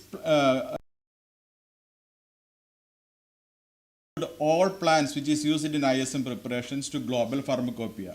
So far we have only around 100 or 150 plants which is included in the global pharmacopoeia. Then only we can export or whatever it is to those countries, Europe and Western countries. And having said all these things about Ayurveda and all, there is a lack of aggressive policy. We are conducting Ayurveda Day many days, but there is no aggressive policy in promoting ISM in global market. I don't have to talk about it. You all know why it is happening and where it is. So regulatory framework and policy framework is also a problem. So I will so if you want to take a herbal based medicine to the global arena, you have to start with the good agricultural practices for those plants, okay, for medicinal plant or whatever it is, and it has to go through several steps, good manufacturing practices, SOP and so many other things. So let us start with the raw material sourcing. Are we doing the right thing everywhere? Raw material sourcing and quality aspects. So recently I was talking to Dr. Hriddik, and we were talking for a long time. So we in Ayurveda we talk about Desha Sambat and Kala Sambat, okay, area and time of collection and all those things we talk about. So there are preliminary collection regulations which is already described in the classical test, and now are we able to do all those things when it is in an industry level? Is there a post-harvesting and primary storage facility everywhere? You just look at, so these are all leading to problems when you make medicines. No, post-harvesting and primary storage. Is there a supplier validation? ഈ പച്ചമരുന്ന് കൊണ്ട് കൊടുക്കുന്ന ആൾക്കാരുടെ ഒരു validation ഉണ്ടോ? അതേ species ആണോ? സിഡ റെട്ടൂസ് ആണോ? റോംബിഫോളി ആണോ? അൽമിനിഫോളി ആണോ? എന്തെങ്കിലും ഒരു വാലിഡേഷൻ ഉണ്ടോ? And is there a regulatory and certification enhancement for this collection and storage? It is not there. So we have to start from the ground level. We should not get satisfied with what we have, because this has to start with the students. So the whole program of Ayurveda Day, whatever we are doing, it is not you people who are going to take it forward. It is our kids, the next generation, who has to be confident about the system. So we have to bring confidence to the minds of 74 lakhs of people. Today morning they were talking about ഒരു വിശ്വാസത്തോടു കൂടി പുറത്തു പോകാൻ പറ്റുന്നവർക്ക് അല്ലേ, ഇവിടെ വരുന്ന club ഹൗസിലും ഫേസ്ബുക്കിലുള്ള ഇത് കണ്ട് അവരുടെ ഞാൻ എന്തിനു പഠിക്കുന്നു, എന്തിനു വേണ്ടി പഠിക്കുന്നു എന്നുള്ള ചിന്ത വിട്ട് ഇതിലേക്ക് തന്നെ വരാൻ പറ്റണം. ഇവിടെ എത്രയോ BAMS കഴിഞ്ഞിട്ട് ഗൾഫിലും വേറെ ചെറിയ ചെറിയ ജോലികൾക്ക് പോകുന്നു. അതെല്ലാം നിർത്തി ഇതിലേക്ക് ക്ലിനിക്കലോ അല്ലെങ്കിൽ അതുമായിട്ട് ബന്ധപ്പെട്ടിട്ടുള്ള ഒരുപാട് അവസരങ്ങളുണ്ട്. ഇൻവെസ്റ്റേഴ്സ് ആകാം, സ്റ്റാർട്ടപ്പ് ചെയ്യാനുള്ള അവസരങ്ങളുണ്ട്, കുറേ അധികം അവസരങ്ങളുണ്ട് ശരിക്കും ഒരു ആയുർവേദ നോളജ് ഉള്ള ഒരാൾക്ക്. അപ്പോൾ അതിലേക്ക് കൊണ്ടുവരാനായിട്ട് നമ്മളാണ് അവരെ പ്രാപ്തരാക്കേണ്ടത്. ആ പ്രാപ്തരാക്കുക എന്നുള്ളത് അവർക്ക് നിങ്ങൾ പഠിച്ച സിസ്റ്റം അല്ലെങ്കിൽ ആയുർവേദ എന്ന സിസ്റ്റം വളരെ വലുതാണ്. ഇപ്പം നിങ്ങൾ കാണുന്ന മറ്റുള്ളവർക്കാണ് എല്ലാം വളരെ വലുതാണെന്നുള്ള ആ അറിവ് അവരിലേക്ക് നൽകി എന്താണ് കോൺഫിഡൻസ് കൊടുക്കുക. അപ്പം നമുക്ക് ഇതിൻ്റെ റോ മെറ്റീരിയൽ സോഴ്സിങ്ങിൽ തന്നെ കുറേ അധികം കാര്യങ്ങളുണ്ട്. ട്രേസബിലിറ്റി ഉണ്ട്, സസ്റ്റൈനബിലിറ്റി ഉണ്ട്, എത്തിക്കൽ സോഴ്സിംഗ് ഉണ്ട്, സ്റ്റാൻഡേർഡ് എൻവയോൺമെൻറ്റൽ കമ്മ്യൂണിറ്റി എൻഗേജ്മെൻ്റ് ഉണ്ട്. അപ്പോൾ ഇപ്പോൾ എന്താണ് നടത്തുന്നത് അതിലൊക്കെ കുറച്ചും കൂടി ഒരു SOP ഇതിൽ കളക്ഷൻ പ്രൊസീജിയേഴ്സിൽ കൊണ്ടുവരും. ഇപ്പം ഞാൻ കുറച്ച് കാര്യങ്ങൾ പറയാം. ടിനോസ്പെറ കോഡിഫോളിയ നിങ്ങൾ ഗൂഗിളിൽ സെർച്ച് ചെയ്താൽ നിങ്ങൾ കാണുന്ന പടം ഏതാണ്? അമൃതിൻ്റെ പടം കൊടുത്താൽ കാണുന്നത് ക്രിസ്പയുടെയാണ്, കയ്പമൃത് അല്ലേ? നിങ്ങൾക്ക് എത്ര പേർക്കറിയാം, നിങ്ങളെ എത്ര ആൾക്കാരാണ് ടിനോസ്പോറ ക്രിസ്പ ചതച്ച് ഓവർനൈറ്റ് ഇട്ട് പിറ്റേ ദിവസം വെള്ളം കുടിക്കുന്നത് ഡയബറ്റീസിന്? ക്രിസ്പ is so well known, it is hepatotoxic, liver പോകും, കിഡ്നി പോകും. അപ്പോൾ ഈ ക്രിസ്പയ്ക്ക് വേണമെങ്കിൽ മണ്ണ് പോലും വേണ്ട വളരാനായിട്ട് ക്രിസ്പയ്ക്ക്. അതുപോലെ അതൊരു എക്സോട്ടിക് പ്ലാന്റ് ആണ്. And it is so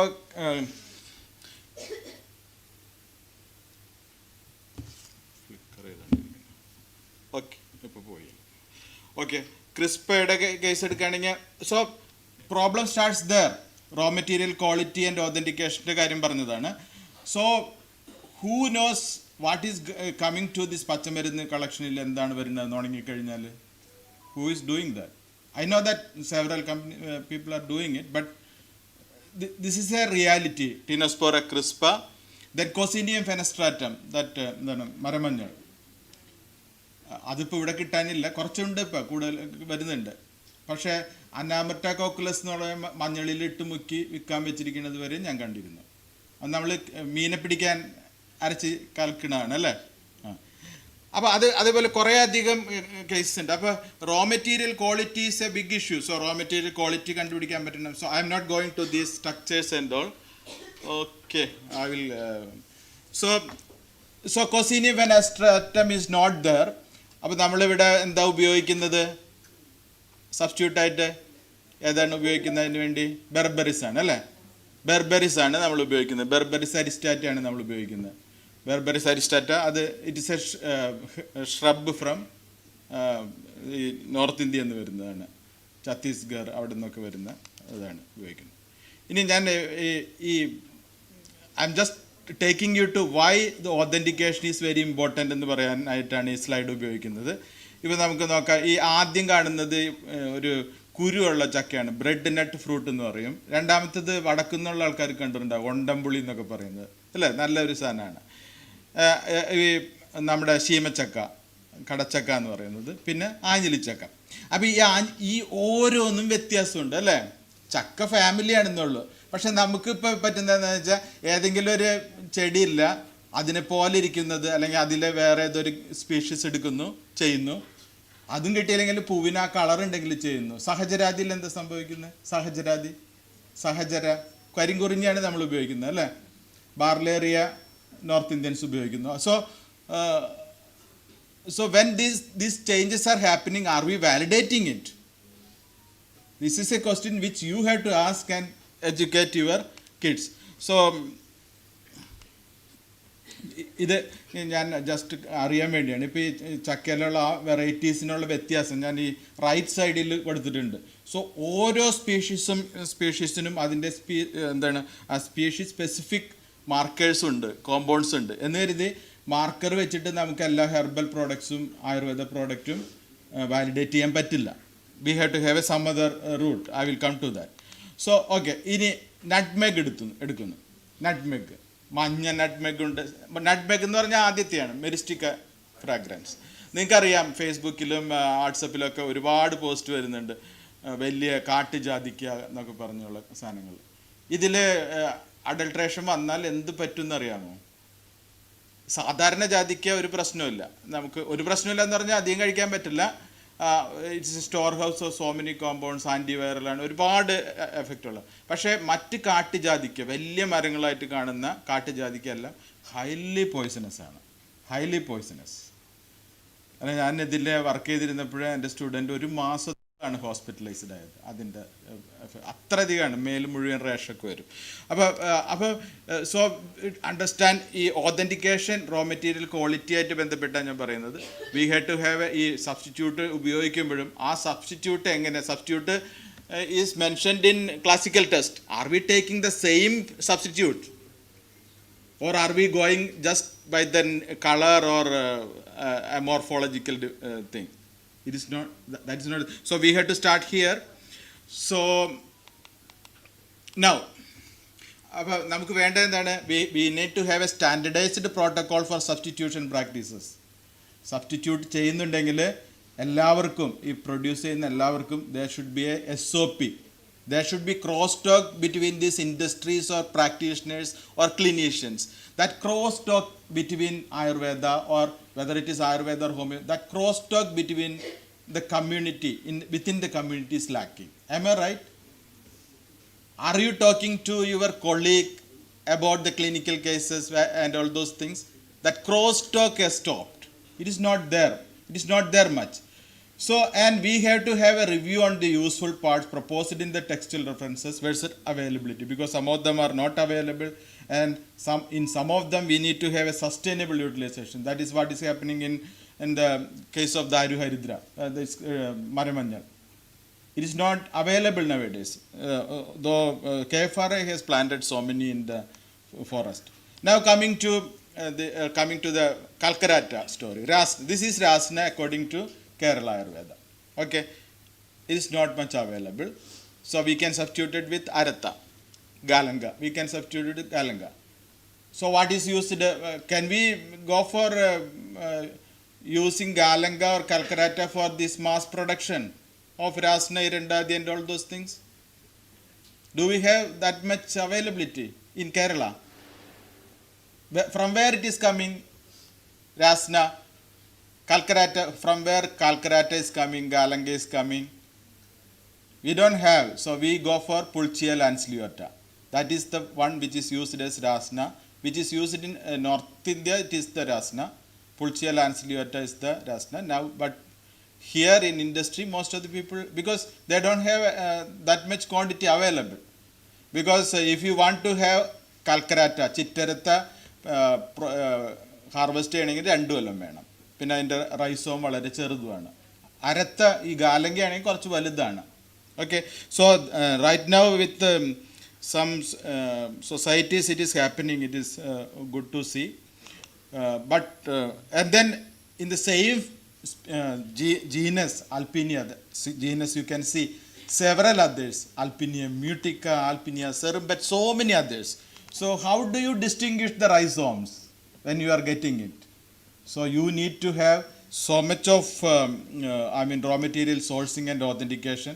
So if you take Syngibraceae plant, family, there are so many species which are all similar and the rhizomes are similar. So we have to have a very good identification and authentication strategy. Next comes the scientific validation of traditional knowledge. So the most important is the clinical validation. Once the raw material is good, and then you are following the classical test, and or you are making a PNP product based on the classical or whatever it is, it's okay. So, but the most important is the clinical. That is where we are lacking in India. For each and everything, if you have a clinical validation along with all those things, it will be great. And I will just say about this one, all of you know maybe, Kilidini Panji, Jyotishmadi, which is used in, maybe if you talk to Parvati madam, she will say how much of that medicine is used in Kottakkal, that mental health center, where IP is there. So Jyotishmadi, it is for memory enhancing and so on.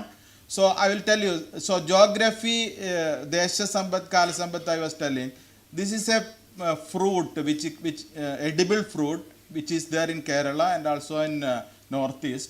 It is called elephant apple. Traditionally, those folklore healers use it for curing mouth ulcers. The same thing is there in Kerala also, but we don't have the same phytochemicals which are there in the one collected from Northeast. So the Desha and Kalam is very important. That is what I just want to let you know about it, because I did both from Kerala and from, so, and then the Astraceae family plants. Astraceae, there are so many, Kattijiragam, Andal Medica, Puvanguranila, then Adakamanin is there in Kasargod area, it is available in good amount and good, so at least in Kasargod it is, Kasargod Kannur area it is available. So, but I think in all these things we have to educate our youngsters. So the same is the case with cardiosperma hallicum. And so when I was working on all these herbs which are 3-month or 2-month plan, 2 or 3 month old, what I found that they are all hyper accumulators. It is well known. Hyper accumulators in the sense they accumulate all types of toxic metals and plastic from the soil. So when I was doing those things, I was wondering what is a very good crystalline compounds coming. At last, after analyzing, I found that it is the plastic monomer, phthalate and all those things. So we had to thank God for keeping us alive. Actually, so there are so many things. I mean, so it is not like only Ayurvedic medicines or products are having metal or plastic. Whatever food we are eating is having, whatever is having all those things. So, but since it is there is a guidelines and a limit for all those things, we had to take care of it. So I did an analysis of almost all ginger cultivated in Kerala and chukku from most of the Pachamarudhu gaddas from Kasargod to Parashala. I found that in some, most of them are okay, but in some area it is full of mercury and lead. Who is responsible? We are only responsible. We are throwing all these tube lights, everything, and it is water soluble things inside. It is going to the streams and they may be using it for, it is there in polluted. So we are all responsible for it, but we have to correct it. So when it comes to quality control, and I think you are all, I can hear the book ki pugar. So quality control and standardization of fire. So we have to have, when it comes to the quality control, these are the steps we have to take Ayurveda for global reach, global health. If Ayurveda has to become a global health, you have to take care of these things. Like if it is about the yoga for and all those things, you don't need this. But if you are giving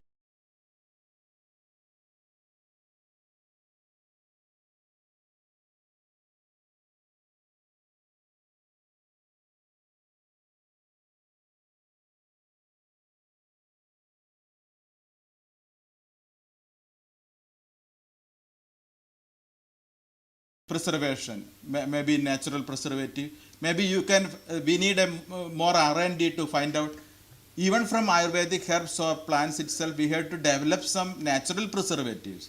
And then I am talking about many other things.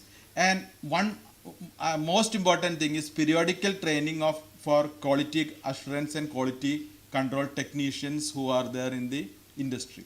That whoever is involved, there should be at least once in 6 months, there should be training. Dr. Hridik was telling me that they are going to have this training and all facility is getting ready.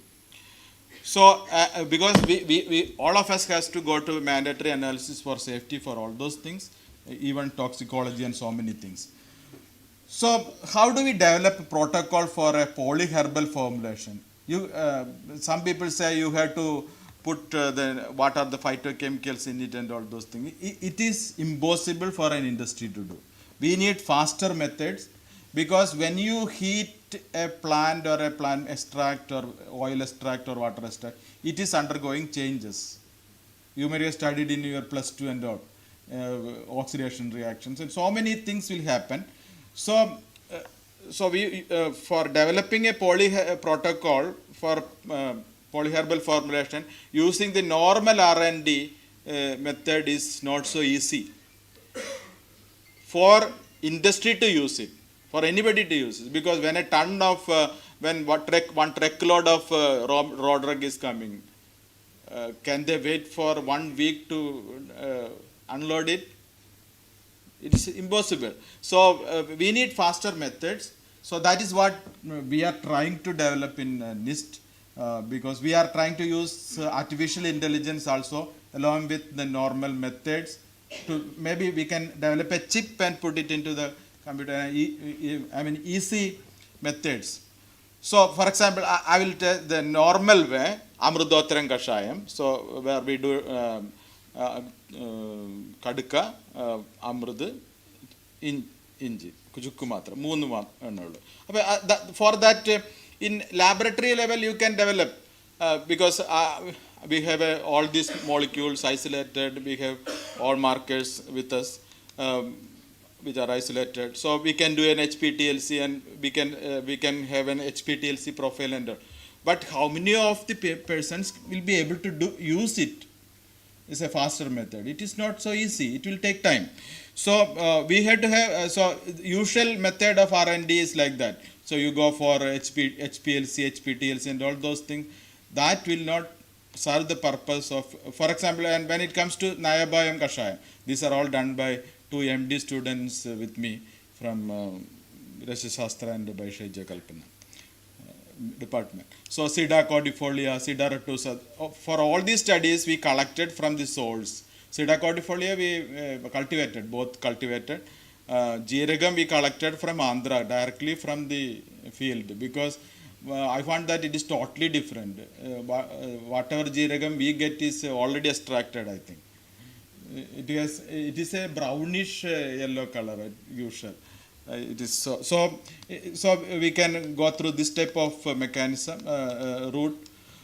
And then another one. So what we have covered is raw material sourcing, and then scientific validation, authentication and all those things. Next one is the manufacture. When the first two parts are taken care, first part is taken care, manufacturing process, the raw material quality is taken care. So quality standardization of commonly used raw materials such as enna, നെയ്യ്, ശർക്കര. ഈ മൂന്നെണ്ണാണ് ഇൻഡസ്ട്രിയിൽ ഏറ്റവും കൂടുതൽ പ്രശ്നം ഉണ്ടാക്കുന്നത്. പ്ലാന്റിൻ്റെ ഇല്ലെന്നല്ല, എണ്ണ, നെയ്യ്, ശർക്കര. നിങ്ങൾക്ക് എല്ലാവർക്കും അറിയായിരിക്കും അല്ലേ? ഈ നമ്മുടെ ഫെർമെൻറ്റേഷൻ, അരിഷ്ടാസവത്തിൻ്റെ ഫെർമെൻറ്റേഷനെ ഏറ്റവും കൂടുതൽ ബാധിക്കുന്നത് ശർക്കരയാണ്. അതിന് കുറച്ച് പുതിയ മെത്തേഡ്സും പുതിയ സാധനങ്ങളൊക്കെ വരുന്നുണ്ട്. പിന്നെ നമുക്കിത് കഴുകി വൃത്തിയാക്കി ഉണക്കാനായിട്ടുള്ള ഫെസിലിറ്റി, സെമി പ്രോസസ്സിങ്. ഇപ്പോൾ ഔഷധി പോലുള്ള ഒരു സ്ഥലത്ത് ഇത്രയും ട്രക്ക് ലോഡ്, അതെല്ലാം കഴുകി വൃത്തിയാക്കി ഉണക്കിയെടുക്കാൻ പറ്റുമോ? നിങ്ങൾക്ക് വീട്ടിൽ ഇപ്പോൾ കുറച്ച് പേര് മാത്രം ചികിത്സിക്കുന്നു, ഉണക്കി പൊടിച്ചൊക്കെ കൊടുക്കാൻ പറ്റും? അത് ഇല്ല. അപ്പോൾ so we had to have, in fact Ayush is having so much fund this size for developing the semi-processing plants and all those things. So, but unfortunately, I haven't seen anybody from Kerala taking all those money from National Medicine Plan Board or whatever it is. Because whenever I go for this meeting, expert committee meeting in center, there says no proposal or project proposal from Kerala. I don't know why. And we claim that we are best in the country. So we had to have in-process validation protocol for if the drug is not involved in the API and AFI format, we had to have in-process validation for inclusion of these drugs, because some of the plants are not available. So we had to come up with substitute or something like that. Then we had to include this. Continuous training for manufacturers and all those things, implementation of regulations, and we need faster methods for phytochemical analysis. This phytochemical analysis with modern technology you can do with very fast, actually, very, very fast. There is something called metabolomics and all. If you are all coming for training or whatever it is, I can show you in my lab. And what is lacking? Manufacturing and in-process validation, collaboration among companies within Kerala, at least within Kerala, because we have almost 700 MSMS industries in Kerala, and some of them are bigger, and they have to lead a consortium. Of course, AMOA, isn't it? AMOA, everything is there, but it's not just for meetings. We have to come together for a better cause for the next generation. Effective implementation of all quality assurance guidelines, and research into preservatives and establishment of usage range of preservatives. That R&D has to really look into it, actually. It is not just in Ayurveda. All of us during alumni meeting and all, we go for colorful cakes. Who is mixing all those things over there? They have no idea. They are all migrant laborers from Bengal and all. And we are so happy with all these colors. Is anybody talking about is this color is already a banned color, or is it allowed? As per the, to my knowledge, only 3 or 4 colors are there. But now you get the group photo printed on the cake. So who is responsible? We are all responsible, and we need a cost-effective and fast methods for standardization. Now coming to the regulatory aspects. So it is not just Ayurveda or the just meeting Ayurveda day is sufficient. To have Ayurveda to global level and also to bring confidence, there should be regulatory affairs in Ayurvedic drug manufacturing and marketing. Do we have an implementation of sale license for Ayurveda drugs for retail and wholesale outlets? And we have to have a common web portal for this. List of Ayurveda tests in the first schedule of Chapter 4 of DNC Act. Strengthening the R&D sector wherever is required. And we have to have a common standard in API for each type of PNP formula. Because if you see, there are so many PNP formulations coming out, not only from, especially from the, not from Kerala, outside Kerala. So many are coming. And these are some of the things, fixing a standard of Ayurveda medicines. So now most of these Ayurvedic drugs, raw drugs, medicinal plants which is exported is coming back as cosmetic products to India itself. We are buying. We are buying more than we export. India is losing money actually. So we have to strengthen that. So this fixing a standard of Saundarya Prasada, cosmetic category, specific quality testing, because that is an area where so much money is going to other countries. It is our knowledge, but it is our problem only, not their problem. When it comes from outside, we think that it is good. And the most killing problem, I mean, important thing to take care. All these, I don't know, I don't know whether I can take up the name of those companies and all. There are so many companies.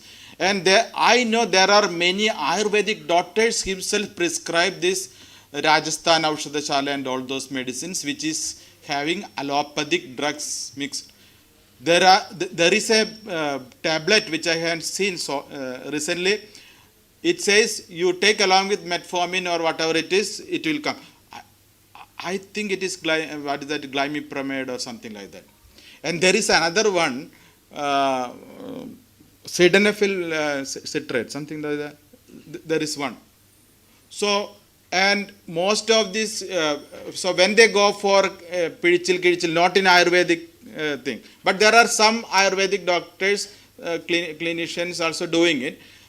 When they go for Kalari, Uriyan, അങ്ങനെ പോകുമ്പോൾ ഇത് വേദന ഉണ്ടെങ്കിൽ ഇത് ഒരു തവണ കൊടുക്കും, ഒരു ബോട്ടിലും കൊടുക്കും. ആ ബോട്ടിൽ വെച്ച് തീർന്നു കഴിയുമ്പോൾ മെഡിക്കൽ സ്റ്റോറിൽ കണ്ടിന്യൂസ് ആയിട്ട് ഡൈക്ലോഫെനാക്ക് ആയാലും മറ്റു സാധനങ്ങളും കഴിച്ച് എത്രയോ പേർക്ക് ഈ എഡ്യൂക്കേഷൻ കൊണ്ടൊരു കാര്യമില്ല. നമ്മൾ വെറുതെ ഒരു സർട്ടിഫിക്കറ്റ് പേപ്പർ വാങ്ങി വെച്ചിട്ട് കാര്യമില്ല.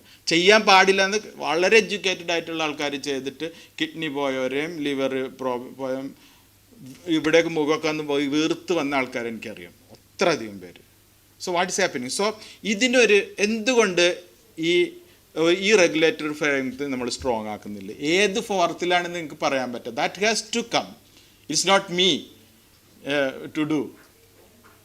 ഏത് ഫോറത്തിലാണ് ഇത്തരം സെയിൽ ലൈസൻസ് വന്നു കഴിഞ്ഞാൽ ഈ പല ഇത് വഴി പെയിൻ കില്ലർ ഇത് പറഞ്ഞു വരുന്നുണ്ട്. It's a mix of Ayurvedic and very toxic alkaloids and all. How to do it? So we had to have a very good regulation from the government side, how to do it. ഇപ്പോൾ ഇവിടുത്തെ ഒരു drug കൺട്രോളറിന് ചെയ്യാൻ പറ്റില്ല, because their license is given in other state. അപ്പോൾ ആ സ്റ്റേറ്റിലേക്ക് എഴുതി റിപ്പോർട്ടൊക്കെ അയച്ചു വരുമ്പോഴേക്കൊന്നും ഒന്നും നടക്കില്ല. അതിനു മുമ്പ് അവർക്ക് കറക്റ്റ് റിപ്പോർട്ട് പൂനെന്ന് അവിടെ നിന്ന് കിട്ടുകയും ചെയ്യും. അതുകൊണ്ട് so this is an area where we had to be very careful, because this is killing Ayurveda, because Abby Philip and team will be talking about all those things. They were taking Ayurveda drug. They don't know. അമൃതാരിഷ്ടം കഴിച്ചിട്ട് liver പോയെന്ന് പറയും, പക്ഷെ അതിൽ കഴിച്ച അമൃത ഏതാണെന്ന് അറിയില്ല. അവരൊക്കെ ചതച്ച് അമൃതാരിഷ്ടത്തിന് ഇതിനൊപ്പം ഇത് ചതച്ച് കാലത്തും വൈകിട്ടും കുടിക്കുന്നുണ്ടാവും. മറ്റേ ചോരവേങ്ങേരെ തടിയിലുണ്ടാക്കിയ കപ്പിൽ വെള്ളം കുടിക്കും. ആദ്യം കപ്പിൽ വെള്ളം കുടിക്കും, അപ്പം തിളപ്പിച്ച് കുടിച്ചാൽ നല്ലതാണെന്ന് പറഞ്ഞ് ചോരവേങ്ങ ഫുൾ ടൈം തിളപ്പിച്ച് കുടിക്കും.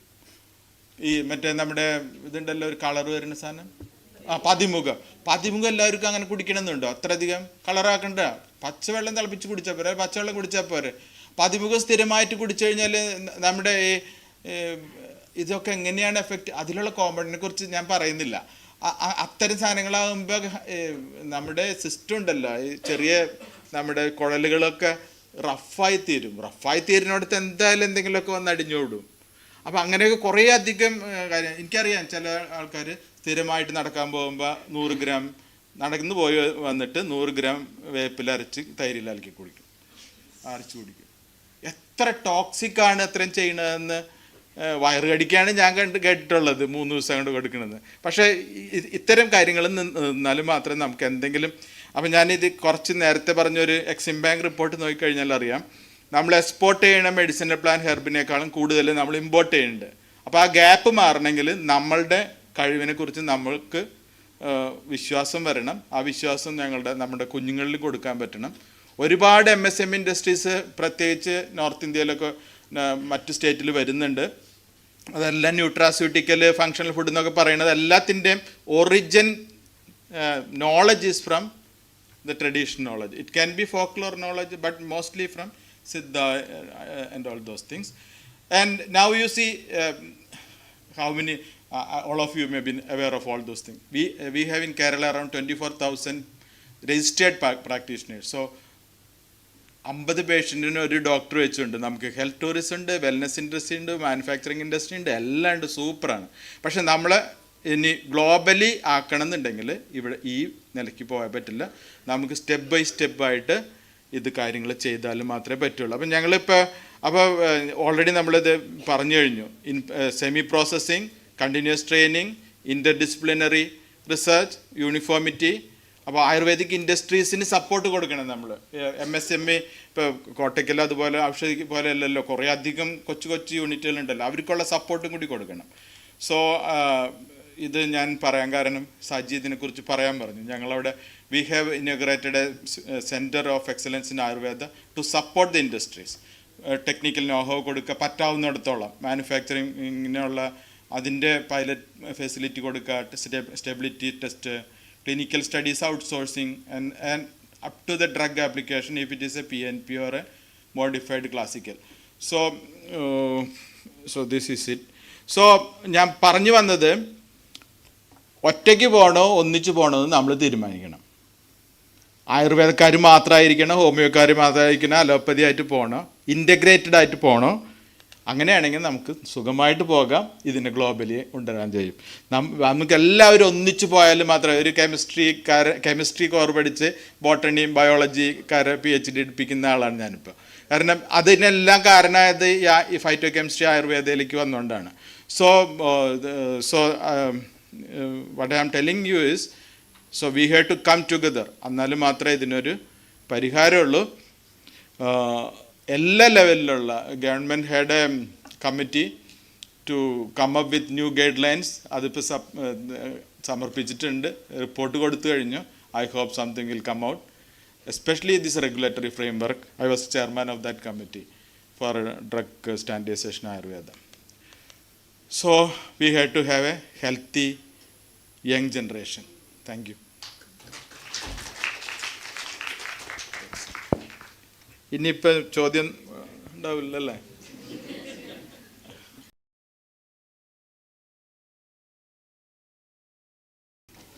എന്തെങ്കിലും ഉണ്ടെങ്കിൽ ഊണ് കഴിക്കണമെങ്കിൽ പറയാം.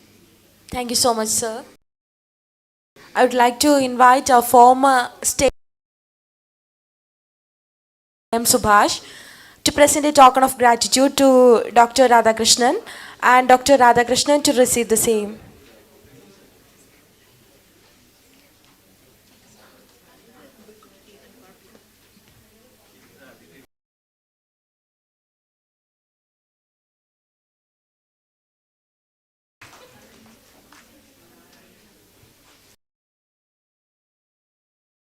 Thank you, Dr. Radhakrishnan. Thank you, Dr. Subhash.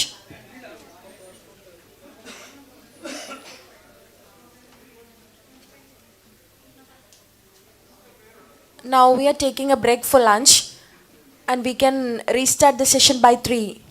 Thank you.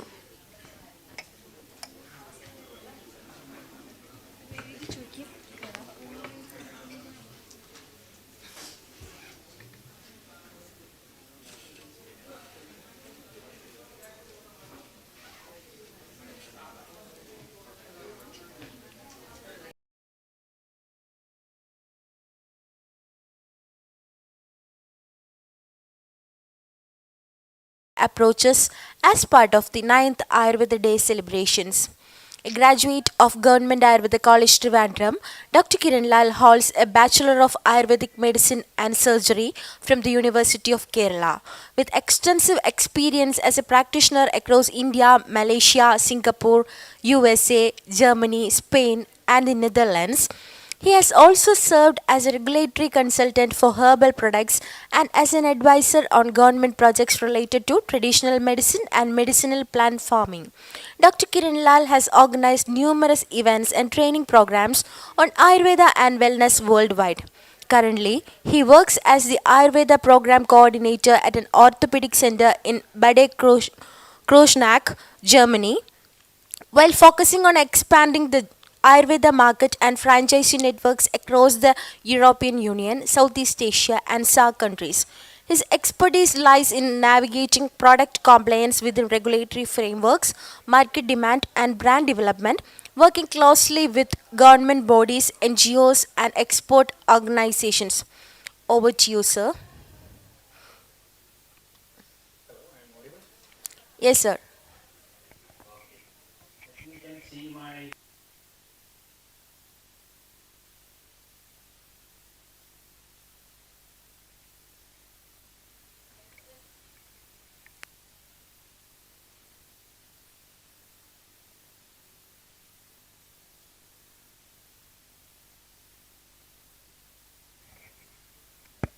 Yes, sir. Yes, sir. The screen is visible.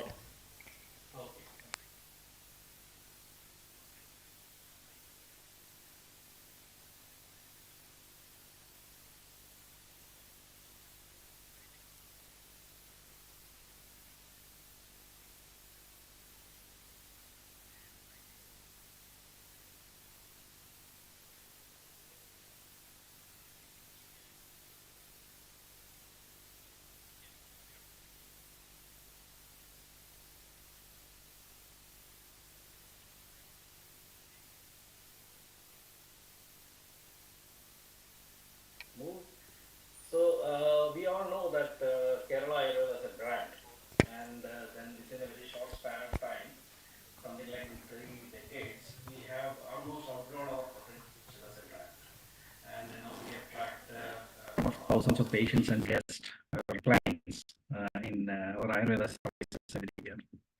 And it is a unique geographical brand created by the tourism organization. They made Kerala as a Ayurveda hub. It's not exactly Ayurveda industry, but actually a tourism, the marketing department in Kerala tourism, which created this Kerala Ayurveda brand. I would like to say like that. And it was very successful. And at one point, Kerala Ayurveda and Kerala Panchakarma were the most expensive AdWords in Google search. And still, even in it's really highly now. Everyone is using internet for the services, but at one point, it was the most expensive AdWords. And so this is the situation we all know. Like the Kerala Ayurveda is a big brand. And so we are all behind that brand. So I will explain what is the situation in Germany and what is our role in some of the European countries. And let's go to, I'd like to introduce this is Dr. Sandra Szymanski, and she was the head of G20 meet.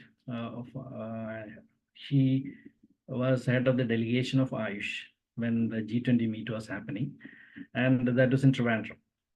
And why it is important? Because there was a hospital run by the EVK Hattingen. It's a normal allopathy hospital in Germany, which provides up to 90% free Ayurveda treatment for Parkinsonism and certain neurodegenerative cases.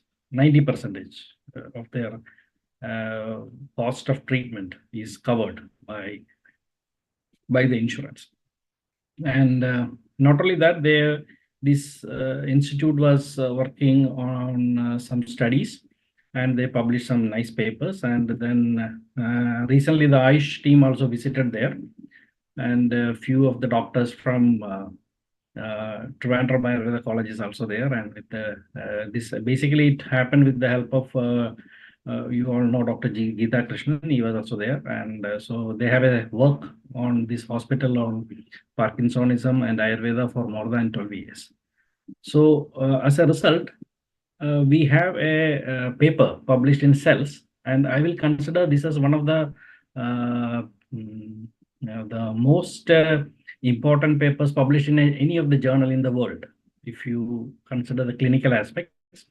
So this is the interventional influence of intestinal microbiome through dietary management and intervention of dietary intervention and bowel cleaning. This is a normal thing, no? For most of the Ayurvedic doctors sitting in this hall, this is just a regular thing. You do the same thing. Panchakarma, Virechana, or the bowel or the diet management.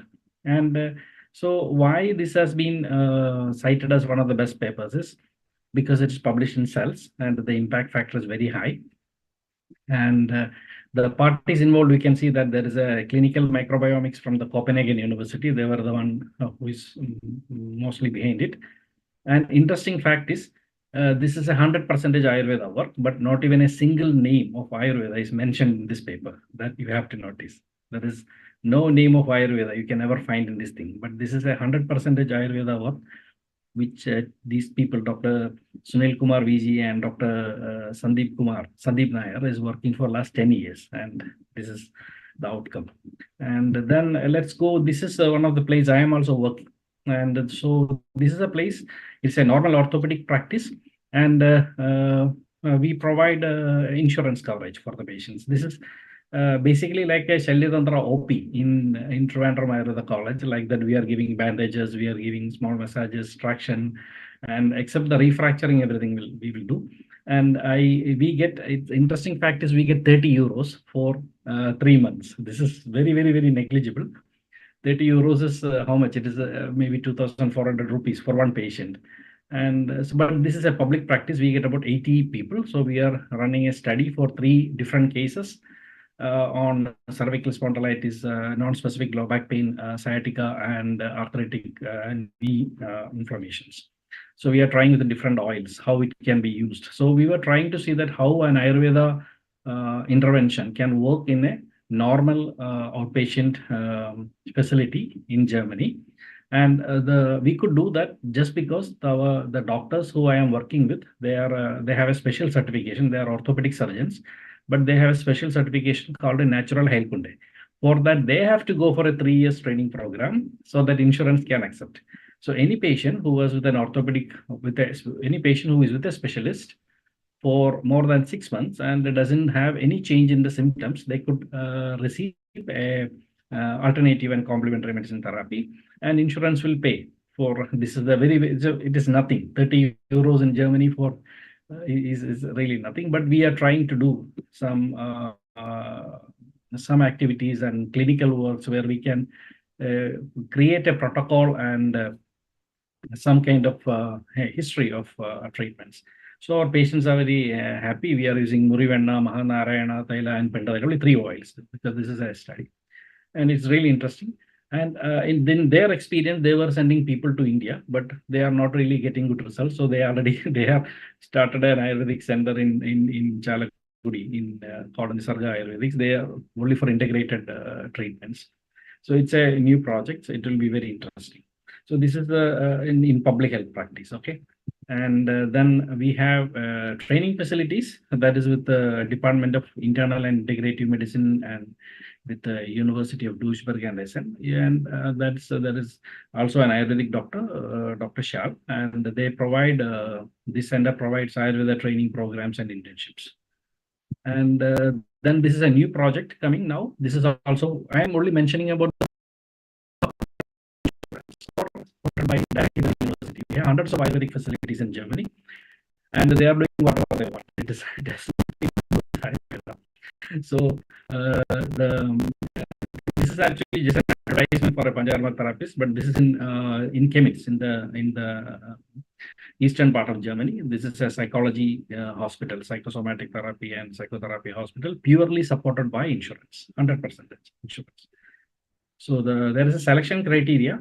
where they have to select a particular type of people and they will provide treatments purely based on Kerala Ayurveda treatment. And thanks to the mental hospital in Kottakkal and Dr. Parvati Madam for supporting this project.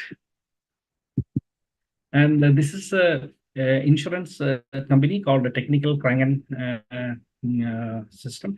So they have this is a public notice from the insurance company, and then it is actually they are saying the aim of Ayurvedic teaching is to activate the body's self-healing powers, and this is the statement given by the insurance company, and they also say that these can be combined very effectively with our modern medicine. So Germany is in a position to provide integrated medicine, and there is in Germany we have more than 400,000 allopathic practitioners.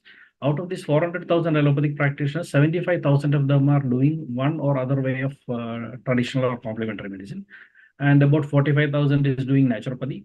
Then the homeopathy was also there, then Chinese traditional medicine, and it is possible for these doctors to do these kind of things. And maybe a less than out of the 75,000 doctors who is doing traditional and complementary medicine, maybe a less than 100 people are involved in Ayurveda, and less than 10 allopathic practitioners are directly working for in the public health system. So this is the situation in Germany. So we can see that we have a lot of scope in expanding this to further level. So actually, they also mentioned this is not clinically evaluated. That is also in the insurance. So everything in Germany is documented.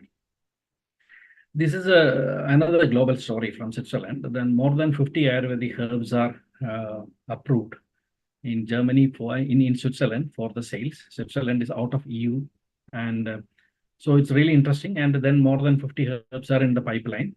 So they have a very interesting way of regulating the product. You all know that without products, we cannot do anything without herbal medicine. So 90% of the Ayurvedic centers working with the products which is not really regulated, or they just directly imported for their personal use. But you can see a lot of single herbs in the market. And so this is the standard. It looked very interesting. Even our traditional medicine, our drug controller department don't have such elaborated mechanism of approving a drug. So this is a very nice way of approving different drugs, herbal medicine products with the active substance, with the established use, and then the third category is herbal medicine products with the traditional use. We get also the Ayurveda comes here. So we expect more than 50 herbs will be in the market, and they can go to the apotheke. Apotheke means the pharmacies. You can go. Even in Germany, we can get a apotheke number for a particular herb, like ashwagandha or anything. We can easily get an apotheke number. Then the apotheke means a pharmacy, and we can sell. Only thing is there is nobody to prescribe and nobody to buy. People buy from online, but it is possible in Germany. And then this is in Netherlands. In Netherlands, actually, this is an abstract from this extract from the insurance, and they provide about a part of the payment of Ayurveda services, but the therapist or the practitioner should be a member of a recognized practitioner society, and the client need to have a separate insurance. So they will get a part of that. It's something like out of 100 euros, they get about 70 euros, 50 euros like that. It is also possible. So, but there are regulatory mechanisms like this. Practitioners Association need to have continuing medical education. Practitioners should have certain qualifications. So these kind of things are there. So gradually the situation is changing. So more and more, this is all from the public fund. So this is a good sign that in Europe want to accept the traditional and complementary medicine in a serious way. And then this is another interesting thing in Slovakia. Specialized visa category is issued for Ayurveda therapists, not for Ayurveda doctors, but for Ayurveda therapists. So if you're an Ayurveda therapist, you can have a fast track visa processing system. So that is also an interesting thing because they recognize this is a special skill which is not available in Slovakia. So many of the therapists, it is easy to get visa in Slovakia. In Germany, actually, we need minimum. Our problem is they need the language certification, and minimum therapists should have a 2 years of training program. Unfortunately, in India, we don't have any therapist training program which is 2 years. But in Slovakia and other countries, it is not a problem. And we have an academic chair in University of Riga in Latvia. They organize small programs. There was 2 academic chairs. One is now recent chair is Dr. Chandala Priyadarshini from Karnataka. So they are organizing many PhD programs and all in the university. So this is all helping to change the Ayurveda landscape in Europe. Because before it was highly unorganized, anybody coming to Kerala and claiming about Ayurveda, they are the Ayurveda people. So we have so much fantasies about Ayurveda in Europe, especially in Germany. At one time, there were 6,000 practitioners, people doing Ayurveda, and there was 25,000 students trained in one institute. But there is a huge issue of quality and competency, and what is the authenticity and the amount of authenticity. So you see all these kind of things, but it is good the Ayush is doing such things. And just to talk about Ayurveda in a different way. Now, the global phytomedical scenario is this is a net prediction of network pharmacology of Triphala against gynecological cancers. So this is how the West want to see Ayurveda. So for us, Triphala is Triphala. So the Chinese medicine have a very huge impact on the market, and then they have already changed to a very high definition of phytomedical research and development, but we were still behind in so many things. So this is how people see Triphala in their in a very very defined R&D setup. Okay. So just want to share this. Now I would like to tell you how the West or the research facilities want to see Ayurveda as a systems biology, genomics, network pharmacology, nanotechnology, big data analysis, AI, complex system and emergence. So Ayurveda, they see as a personalized precision medicine. So for us, it is very simple because everybody have these different Vada things, and everyone have a different treatments. And so this is a regular thing. For us, this is a personalized precision medicine. There is no other medicine in the world which can come that close. Of course, the traditional Chinese medicine have certain elements of that, but still they don't have the precision of application what we have. And this is how the world see Ayurveda. So, and this is they expect from us, like how much we are trained and informed and represent Ayurveda in these kind of things, in genomics, in complex systems and emergence and the systems biology. This is how the leading universities in the world or scientists is working on Ayurveda. Even interesting fact is there was in 2019, there was a Nobel Peace Prize for Physics, Dr. Roger Penrose. He was a mathematician from UK, and they were all involved, and they were trying to study Ayurveda models in emergence, in complex systems and all. So it was really interesting. We don't understand much about that, but we know that a lot of interesting mind in the world is working on Ayurveda like that. And so the global prospect is basically the preventive aspect of Ayurveda in lifestyle management. That's a huge thing.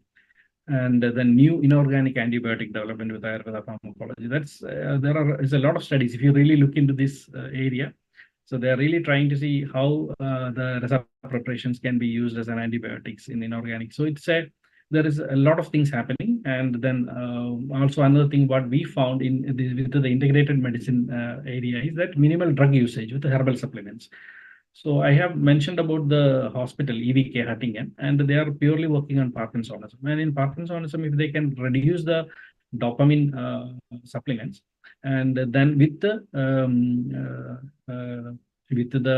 Ayurvedic interventions, such as general treatments, and then with the mucuna pruriens, Kabigacha Churana, and all those kind of. So different mucunas are available, and they are very successfully reducing the dopamine level. So the conservative management will be much easier. So the side effects are very limited. And so they are really promoting, but they don't want to try just Ayurveda. They want to try both the conservative management and Ayurveda. So it was really good. And you can see that there is a lot of opportunities are coming in this neurodegenerative area. and the natural microbiome management. You see a lot of things are in the market with these probiotics. So people who have no Agni or no digestive health, they are using probiotic things in a very direct way, and they are having more complications. So in Ayurveda, basically Ayurvedic concepts can be used, and they are using a lot of Ayurvedic concepts for improving the microbiomes. And then now here is a big thing like that: you take your microbiomes and test it, and then you see if you have a possibility of having any diseases and all. But then the German government, they came with a study saying that 50% of the microbiome analysis is invalid. So because when you take a microbiome and then you send to the laboratory, then 50% of your microbiome is not present there. So people are trying to make use of new advantages, but when we use that in our own way, then it is very useful also. And another thing where I am directly connected is this manipulative therapy in musculoskeletal diseases. So how we do manipulative, because my experience is purely from the Ayurveda College Trivandrum in our Shalyatantra department, where we have wonderful teachers. They are working with the patients every day. Now, if somebody is saying, okay, the doctor is giving a treatment to patient, they are not really well recognized. So we have wonderful teachers, and they were doing manipulative therapies. Especially, I really pray to Dr. Srikandan Nair sir and all. So they were giving manipulative therapy, and now we have studies which is saying, okay, when you give manipulative therapies, when you give pressure on the fascia, and the inflammation is reducing because the hyaluronic acid is changing its viscosity. And then there are studies done by this is called the trobology, the study of friction. So the mechanical engineering department of certain universities in Czech Republic is studying on how Ayurvedic massage is helping to improve the viscosity of hyaluronic acid and reducing the inflammation. So it's really interesting like that. And then what kind of oil can be used, and the difference of using prasaranyadi on cervical areas, or in Sahajaradi in the low back, non-specific low back pain. So these kind of things are also studying like that. What is the effect of certain herbs in changing this? So they are purely worked on hyaluronic acid because they produce hyaluronic acid, and they are trying to give injections to hyaluronic acid to change the inflammation. And it's worked very well with this non-specific low back pain. So these are the activities happening in the rest of the world in connection with Ayurveda. So we know when we give massage, what happens in the body. And so just... let's go back to Kerala. Basically, I remember when I started working in Kovalam in 2000, the first pamphlet issued by the Department of Tourism, it was mentioning about Ayurveda treatment as a Shahnaz Hussein's massages. So I remember that pamphlet. It is issued by the Department of Tourism, Government of Kerala. And then today, Ayurveda Tourism Department, the Tourism Department is one of the first organization to regulate wellness. In 2000, they started this green leaf certification. They are the first to have any kind of regulation for the wellness industry in the world, and it was a wonderful effort. So Kerala Tourism as a brand was really originated from Ayurveda, from the tourism department, and they didn't have an idea actually what it was. And so the first thing was, I remember it was really they written Shahnaz Hussein's Ayurveda massage or something like that. And now, when we compare the tourism aspect from the Germany information, I can say in 2018, we have close to 150,000, 150,000 people traveling to Kerala from Germany, and 160,000 people traveling to Sri Lanka from Germany. And Sri Lanka has only two. I am not saying all the Germans traveling to Kerala is taking Ayurveda treatment, but anyhow, they will have one way or another way of interaction with Ayurveda.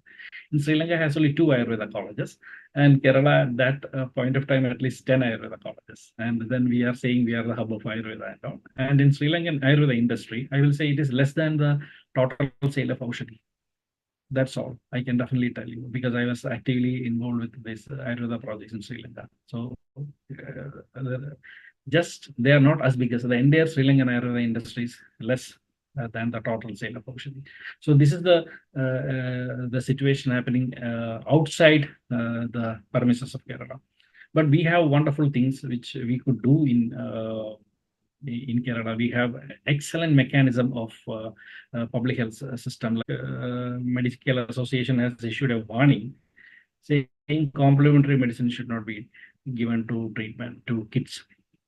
And then the pseudotherapies, they are moving the pseudotherapies out of the health centers and universities. And in 2019, Spain issued a warning of the pseudotherapies, and by the Ministry of Health, they issued a warning pseudotherapies and pseudoscience. And except Ayurveda and the Chinese medicine, every medicine is included in that list. Ayurveda, they said, we don't know, we are still analyzing it, but we don't have any Recording evidence. in But they progress. directly attacked Ayurveda. And with the help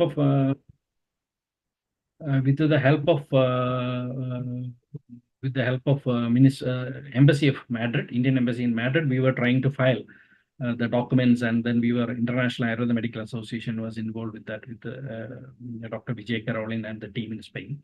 So we have to see that there was a lot of things happening against Ayurveda also, where we are not really aware about it. Okay, this is actually not directly addressing Kerala, but Kerala, we are responsible for that, because Kerala Ayurveda is a brand in the world. So whatever happened to Ayurveda, one way or another way, they will ask only in Kerala. Okay, and this is another thing. This is basically an extract from a coroner's report on unnatural death. It is reported on 18/12/2021.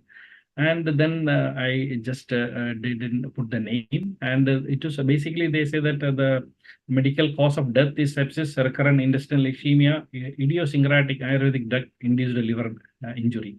And then say, sorry, the name is there, Seema Haribai suffered from psoriatic arthritis. He was taking Ayurvedic medicine and she had a liver disease. And then she took these and developed a liver failure as a consequence and died with some weeks later. This is actually a highly, this is one of the first records published in a government document. Coroner's report is not really legally valid. This is not an autopsy. This is just a police, I think, a report. But you have to see that how a normal police investigation, what we can say, a head constable kind of thing, guy is making a report on this, because this is the information about Ayurveda when you really look at the negative aspects. So this is, there is further reports has been done, but they issued a warning that you should not take Ayurvedic products. So this is, but we have to see that to what extent we are responsible for this. Now let's go to the new thing. Then in Denmark, the Veterinary Medical Association, or the regulatory agency, they banned ashwagandha and saying that ashwagandha is creating infertility. Okay, so ashwagandha is widely used in India, and if it is creating infertility, then we are very happy, because it is really promoted for infertility in any way. So the impact is ashwagandha have about $50 million sales outside India. So and recently the Ayush started a study with the UK Institute of Public Health for ashwagandha and the use of ashwagandha and effectiveness in post-COVID situation. So whenever we try to promote one thing, then we have to realize that we have other agencies which is working against it. This is a huge industry. We cannot ignore that everyone is just welcoming Ayurveda with an open hand.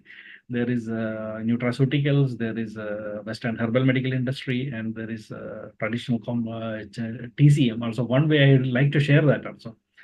So TCM basically see Ayurveda as a strong opponent, and in Chinese Manda they don't like us to do anything. So there is a lot of things that TCM also trying to intervene or promote these kind of news and activities against Ayurveda. They do that, and so the question is, where do we stand?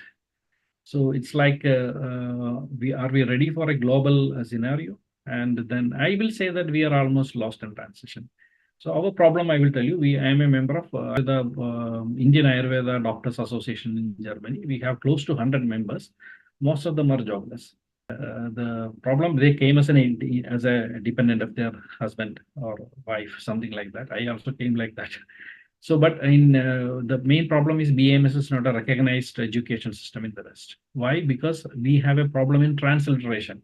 Because there is no document in any part of the world is saying Rajana Shariram is anatomy, human anatomy, or Kriya Shariram is physiology, or Vyavahara Ayurvedam is the forensic medicine. So this kind of translation is never done. So you have, in Ayurveda, we have close to 5,000 hours of study.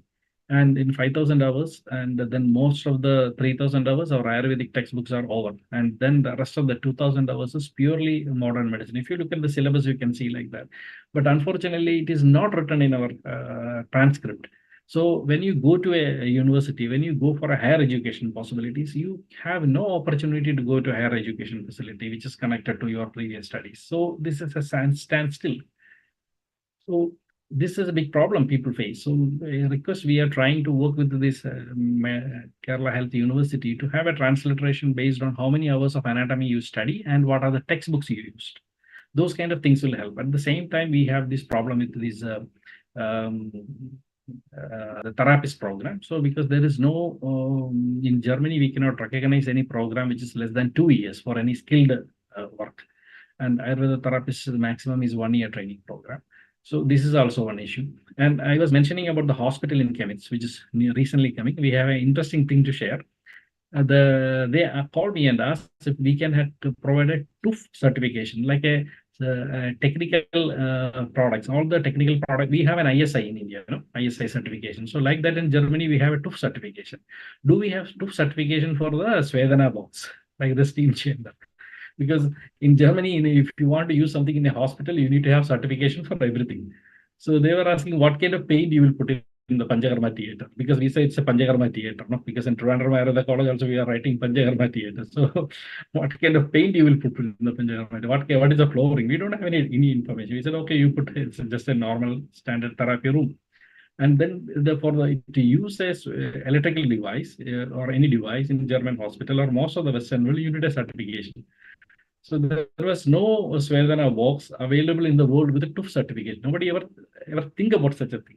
So these are the things, the challenges we see when we go into the public health system and all. So, and we have to say that there is a lack of academic validation of Ayurveda medicine and the pure safety standards. No doubt about that. I am also from the industry, so I can definitely tell you that there is a huge issue. Because the moment you go out of the country, you need to have this heavy metal certification and all these kind of things. I am not talking about the RSA preparations. I am talking about the normal preparation. And also the standards of the products, we cannot maintain the same standard for the same Dashamula Arishtam in 2 different batches. That is practically impossible, because sometimes we use some Abhavadravya, sometimes we use other Abhavadravya. And the unethical and the industrialization and the lack of surveillance. And this is basically, if I say something, you will get a little bit shocked, you may not agree with me. But from the experience in the industry, I can say that Sida cordifolia or Kurundoti is an extincted species in Kerala. I can bet anybody. No one will ever imagine that, okay, Kurundoti extincted, we will not believe it. But it is extincted because there is no cultivation of Kurundoti. And nobody is using Sida rectusa or Sida rombifolia or Sida cordifolia as Bella in any of these things. They are using Abutilum indicum or any other 10 different species as per the Ayurveda Pharmacopoeia of India. Maybe you can go to the herbal shops in Trivandrum and you can get for a Kurundoti, but if you ask for 100 kilos of Kurundoti, you will never get it. There is no doubt. If I am saying Kurundoti, it is not from me. One of the quality control department of biggest Ayurveda manufacturer in Kerala, he openly said in a meeting that within 10 years, more than 50% of Ayurvedic herbs will be extincted. There is no doubt about it, because there is no cultivation. You think every time you can go to the field and pick up Kurundoti and all? No, it is no, because the industry is not using it.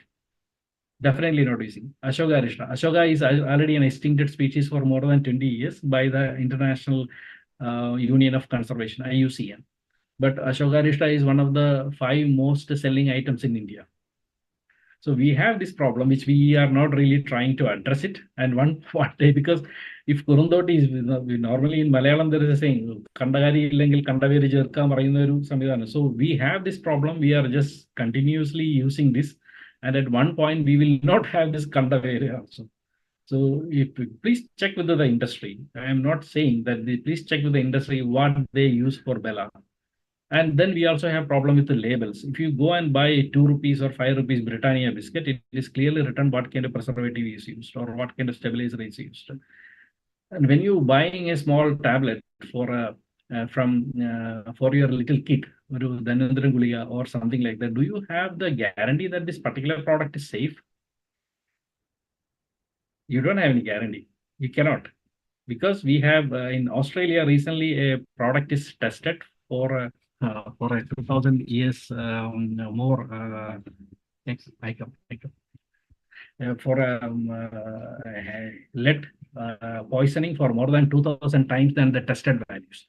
That product originated from Kerala, from Trivandrum actually. And then the doctor who was practicing with this particular product, who prescribed this particular product, has been banned from Ayurveda for any kind of health services for life. So this is the situation what we are facing, because they have a fake certificate originated from Kerala about the heavy metal certification, heavy metal level authority. It was 2000 times. So that is fine. The doctor got banned for lifetime. The company got about close to 50 lakhs in Australian values fine. And that is perfectly okay. It is their responsibility. But what about the kids in Trivandrum? How many of them are using the same Manasamitra Vadakam? This is Manasamitra Vadakam is purely for use for a gift to the kids, and then with the very high lead contamination, you're damaging the neural tubes. So this is the situation. How much we are going to take responsibility? So I am very happy that Government of Kerala or the Drug Control Department sent a reply saying that okay, this particular complaint has been forwarded to Ayurveda Drug Control Department when we send this letter to them. And we sent more than 100 emails. Only 2 emails we received. One is from the Indian Embassy in Australia, and then the Drug Control Department in Kerala. But from the Ayurveda Drug Control Department, we didn't receive any reply, but it is okay. We know that these problems cannot be solved. So this is the issue. So we seriously see that absence of organized support from government, from the government area is missing in Ayurveda. So if we can, now it is a high level, like the government need to really see, or the organized organizations should see that where we are going to be in another 10 years. So what we will be able to do. So Ayurveda is a big brand, no problem. But at the same time, you really see that when we go to North India, they say Kerala Panchakarma or Kerala Ayurveda. What is Kerala Ayurveda and Kerala Panchakarma? There is nothing different. So maybe we are using a little bit more medicines from Ashtanga Hridaya or some other Ayurvedic, local Ayurvedic textbooks, but generally it is all same. So when the market is not really innocent, market always try, generally it is all same. So when the market is not really innocent, market always try to manipulate, and all the blame comes to us. So all these kind of things is one way or another way it is affecting us. So we really seriously we need to think about what is our role and responsibilities in providing a global outlook for Ayurveda. So we have to take responsibility. So as Ayurvedic practitioners, we are just sitting back, and as the ISM department, most of you are there. So I think you have a huge response. There is no document ever published in any part of the world as what published National Ayush Conclave and Dr. Jayanarayan and the team to invite me. And thank you for listening me. If there is any questions, I will be available. Okay, I hope we can we did. Okay, thank you very much.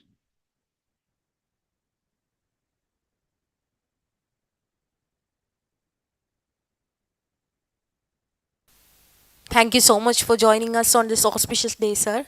Thank you for your contributions. We hope you meet soon. Thank you. Now I invite Dr. M.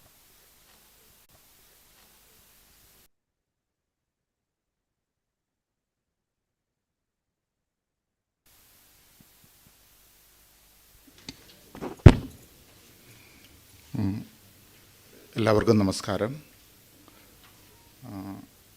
ഇന്ന് രാവിലെ മുതൽ വളരെ ഫലപ്രദമായ ഒരു ചർച്ച നമ്മുടെ ഈ വേദിയിൽ നടക്കുകയുണ്ടായി. ആയുർവേദ ദിനത്തിൻ്റെ ഭാഗമായി നമ്മളോട് സംവദിച്ച ഓരോരുത്തരും അവരവരുടെ മേഖലകളിൽ വളരെയധികം കോൺട്രിബ്യൂഷൻസ് നൽകിയിട്ടുള്ള ആളുകളാണ്. അതുകൊണ്ട് തന്നെ അവർ പറയുന്നതിൽ അവരുടേതായ നിലയിലുള്ള ഒബ്സർവേഷൻസ് വളരെയധികമുണ്ട് എന്ന് നമുക്ക് മനസ്സിലാക്കാൻ സാധിച്ചിട്ടുണ്ട്.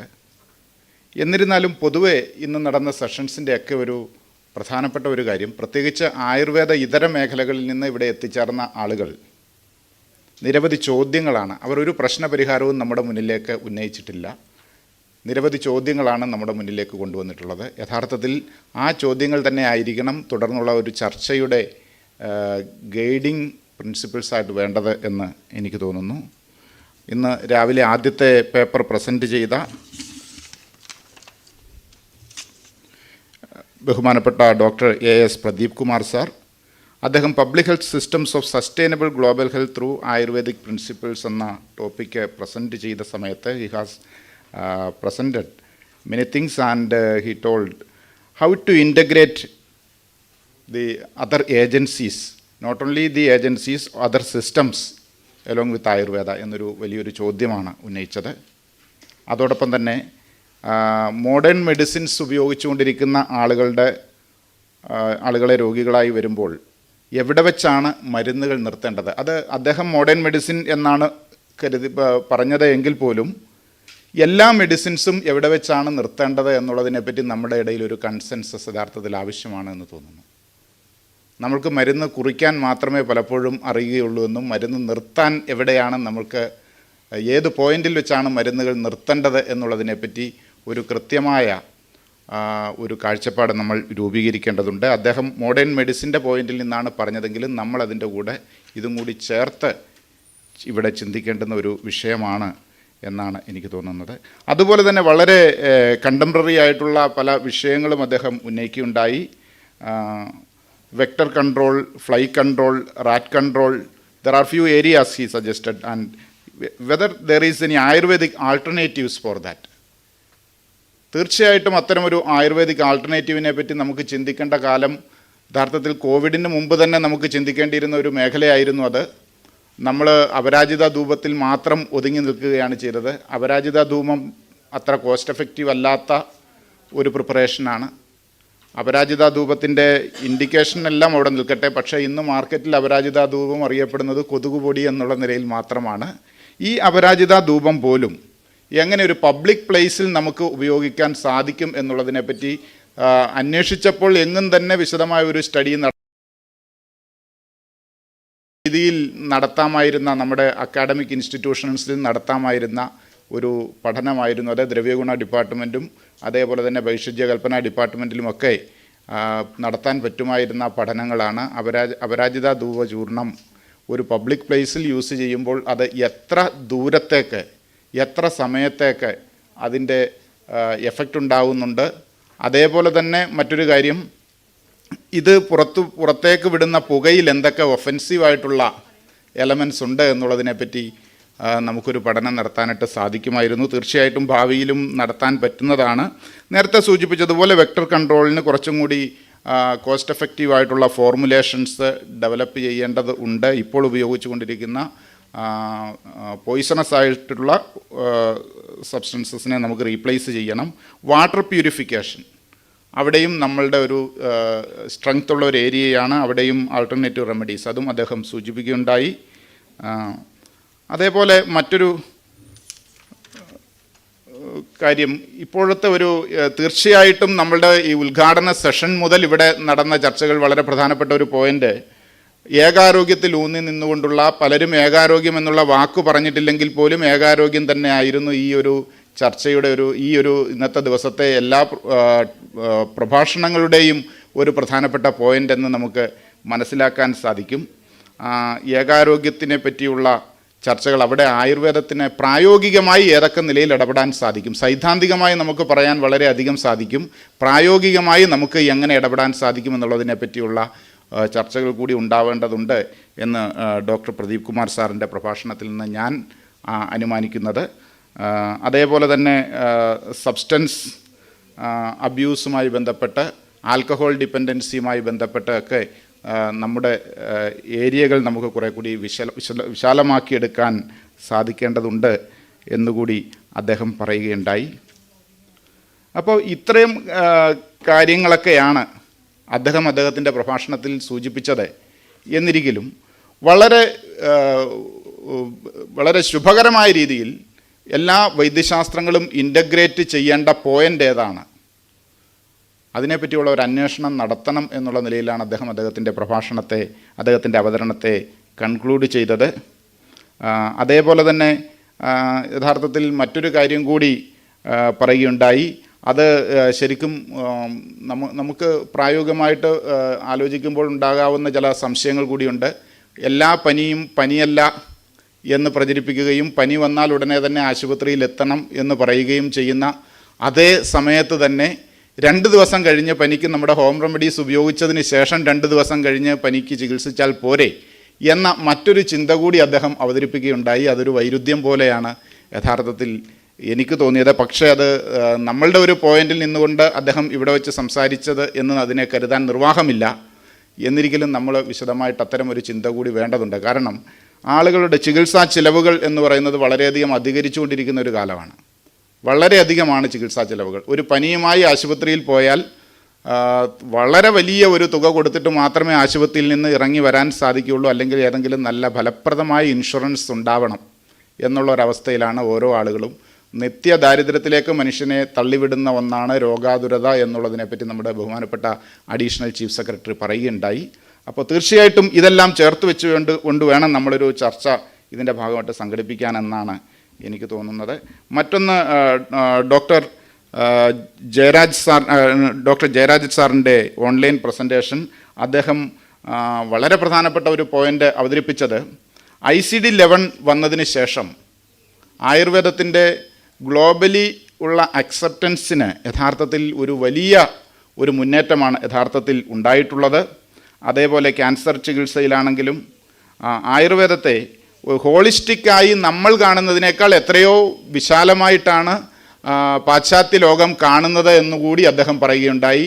അദ്ദേഹം പറഞ്ഞ ഒരു വളരെ വലിയൊരു പോയിൻ്റ്, എനിക്ക് സ്ട്രൈക്ക് ചെയ്ത ഒരു പോയിൻ്റ് പറയാം. വിദേശത്ത് നിന്ന് അദ്ദേഹം പറഞ്ഞു വിട്ട രോഗി കേരളത്തിൽ വന്ന് ചികിത്സയ്ക്ക് തേടുകയും ചികിത്സ എടുത്തതിന് ശേഷം അൺസാറ്റിസ്ഫൈഡ് ആയിട്ട് പോകുന്നു.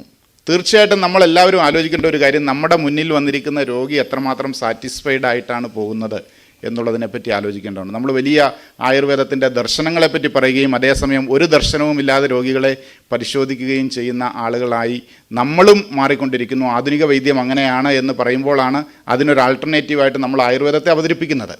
പക്ഷേ ആയുർവേദവും ദർശനരഹിതമായി ഒരു പ്രിസ്ക്രിപ്ഷൻ മെഡിസിനായി മാറിക്കൊണ്ടിരിക്കുന്നു. നമ്മളും അതിൻ്റെ ഭാഗമായി മാറിക്കൊണ്ടിരിക്കുന്നു എന്നുള്ളതാണ്. അതുകൊണ്ടാണ് അദ്ദേഹം കുറച്ചും കൂടി ഒരു പ്രീസ്റ്റൈൻ ലെവലിലാണ് വിദേശത്ത് ആയുർവേദത്തെ സ്വീകരിക്കപ്പെടുന്നത്. അതിൻ്റെ ആ പരിശുദ്ധിയിൽ ആയുർവേദത്തെ കണ്ടുകൊണ്ട് കേരളത്തിലേക്ക് വരികയും കേരളത്തിൽ വന്ന് നിരാശപ്പെട്ട് മടങ്ങുകയും ചെയ്യുന്ന ആളുകളെപ്പറ്റി അദ്ദേഹം പറഞ്ഞതുപോലെ തന്നെ 100 കണക്കിന് ആളുകളെ എനിക്കും അറിയാവുന്നതാണ് എന്നുള്ളത് കൊണ്ടാണ് ആ ഒരു പോയിൻ്റ് എനിക്ക് സ്ട്രൈക്ക് ചെയ്തത്. മറ്റൊരു കാര്യം നമുക്ക് പറയാനുള്ളത്, ആയുർവേദത്തെ എങ്ങനെയാണ് മാർക്കറ്റ് ചെയ്യേണ്ടത് എന്നുള്ളതിനെപ്പറ്റി അദ്ദേഹം പറയുകയുണ്ടായി. കേരളത്തെ മാർക്കറ്റ് ചെയ്യേണ്ടത്, Kerala as a place to change your self.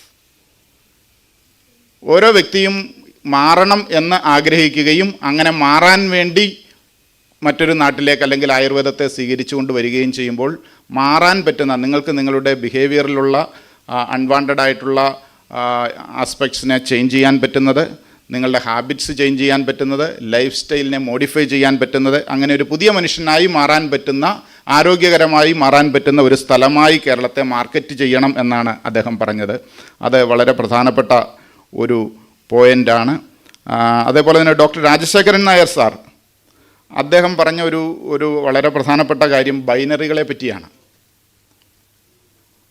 തീർച്ചയായിട്ടും നമ്മളൊരു ദ്വന്ദ്വത്തിലാണ് നിൽക്കുന്നത്. ശാസ്ത്രീയം അശാസ്ത്രീയം, പാരമ്പര്യം ആധുനികം, അങ്ങനെയുള്ള ഒരു ദ്വന്ദ്വത്തിൽ നിന്നുകൊണ്ടാണ് നമ്മൾ കാണുന്നത്. ഇതിൻ്റെ രണ്ടിൻ്റെയും ഇടയിലുള്ള ഒരു ലോകത്തെപ്പറ്റി നമ്മൾ ചിന്തിക്കുന്നില്ല. ബൈനറികൾക്കിടയിൽ ഉണ്ട്. 1നും 2നും ഇടയിൽ 1.5യും 1.25 ഒക്കെ ഉള്ളതുപോലെ ആയുർവേദത്തിലും അല്ലെങ്കിൽ വൈദ്യശാസ്ത്രത്തിലുമൊക്കെ ഉണ്ട്. അത്തരം ഒരു ഏരിയ കൂടി ചേരുമ്പോഴാണ് സമഗ്രത കൈവരിക എന്ന് ഒരു അഭിപ്രായമുണ്ട്. അത് അദ്ദേഹം പ്രകടിപ്പിക്കുകയും ചെയ്തു. മറ്റൊന്ന് ഗ്ലോബൽ ഹെൽത്തിനെ പറ്റിയാണ്. ഈ ഗ്ലോബൽ ഹെൽത്തിനെ പറ്റി പറയുമ്പോൾ തീർച്ചയായിട്ടും ഞാനിവിടെ ഒരു ഫെസിലിറ്റേറ്റർ എന്നുള്ള നിലയിൽ നിൽക്കുമ്പോൾ എൻ്റെ കൂടി ചില പോയിന്റുകൾ നിങ്ങളുടെ മുന്നിലോട്ട് അവതരിപ്പിച്ചുകൊണ്ട് അതും കൂടി ഒരു ചർച്ചയുടെ ഭാഗമായിട്ട് വരണം എന്ന് എനിക്കൊരു ചിന്തയുടെ ഭാഗമായിട്ട്, ഗ്ലോബൽ ഹെൽത്ത് അങ്ങനെയാണെങ്കിൽ ഒരു ലോക്കൽ ഹെൽത്ത് കൂടി ഉണ്ടാവില്ലേ? യഥാർത്ഥത്തിൽ ഈ ഗ്ലോബൽ ഹെൽത്താണോ ലോക്കൽ ഹെൽത്താണോ പ്രധാനമായിട്ടുള്ളത്?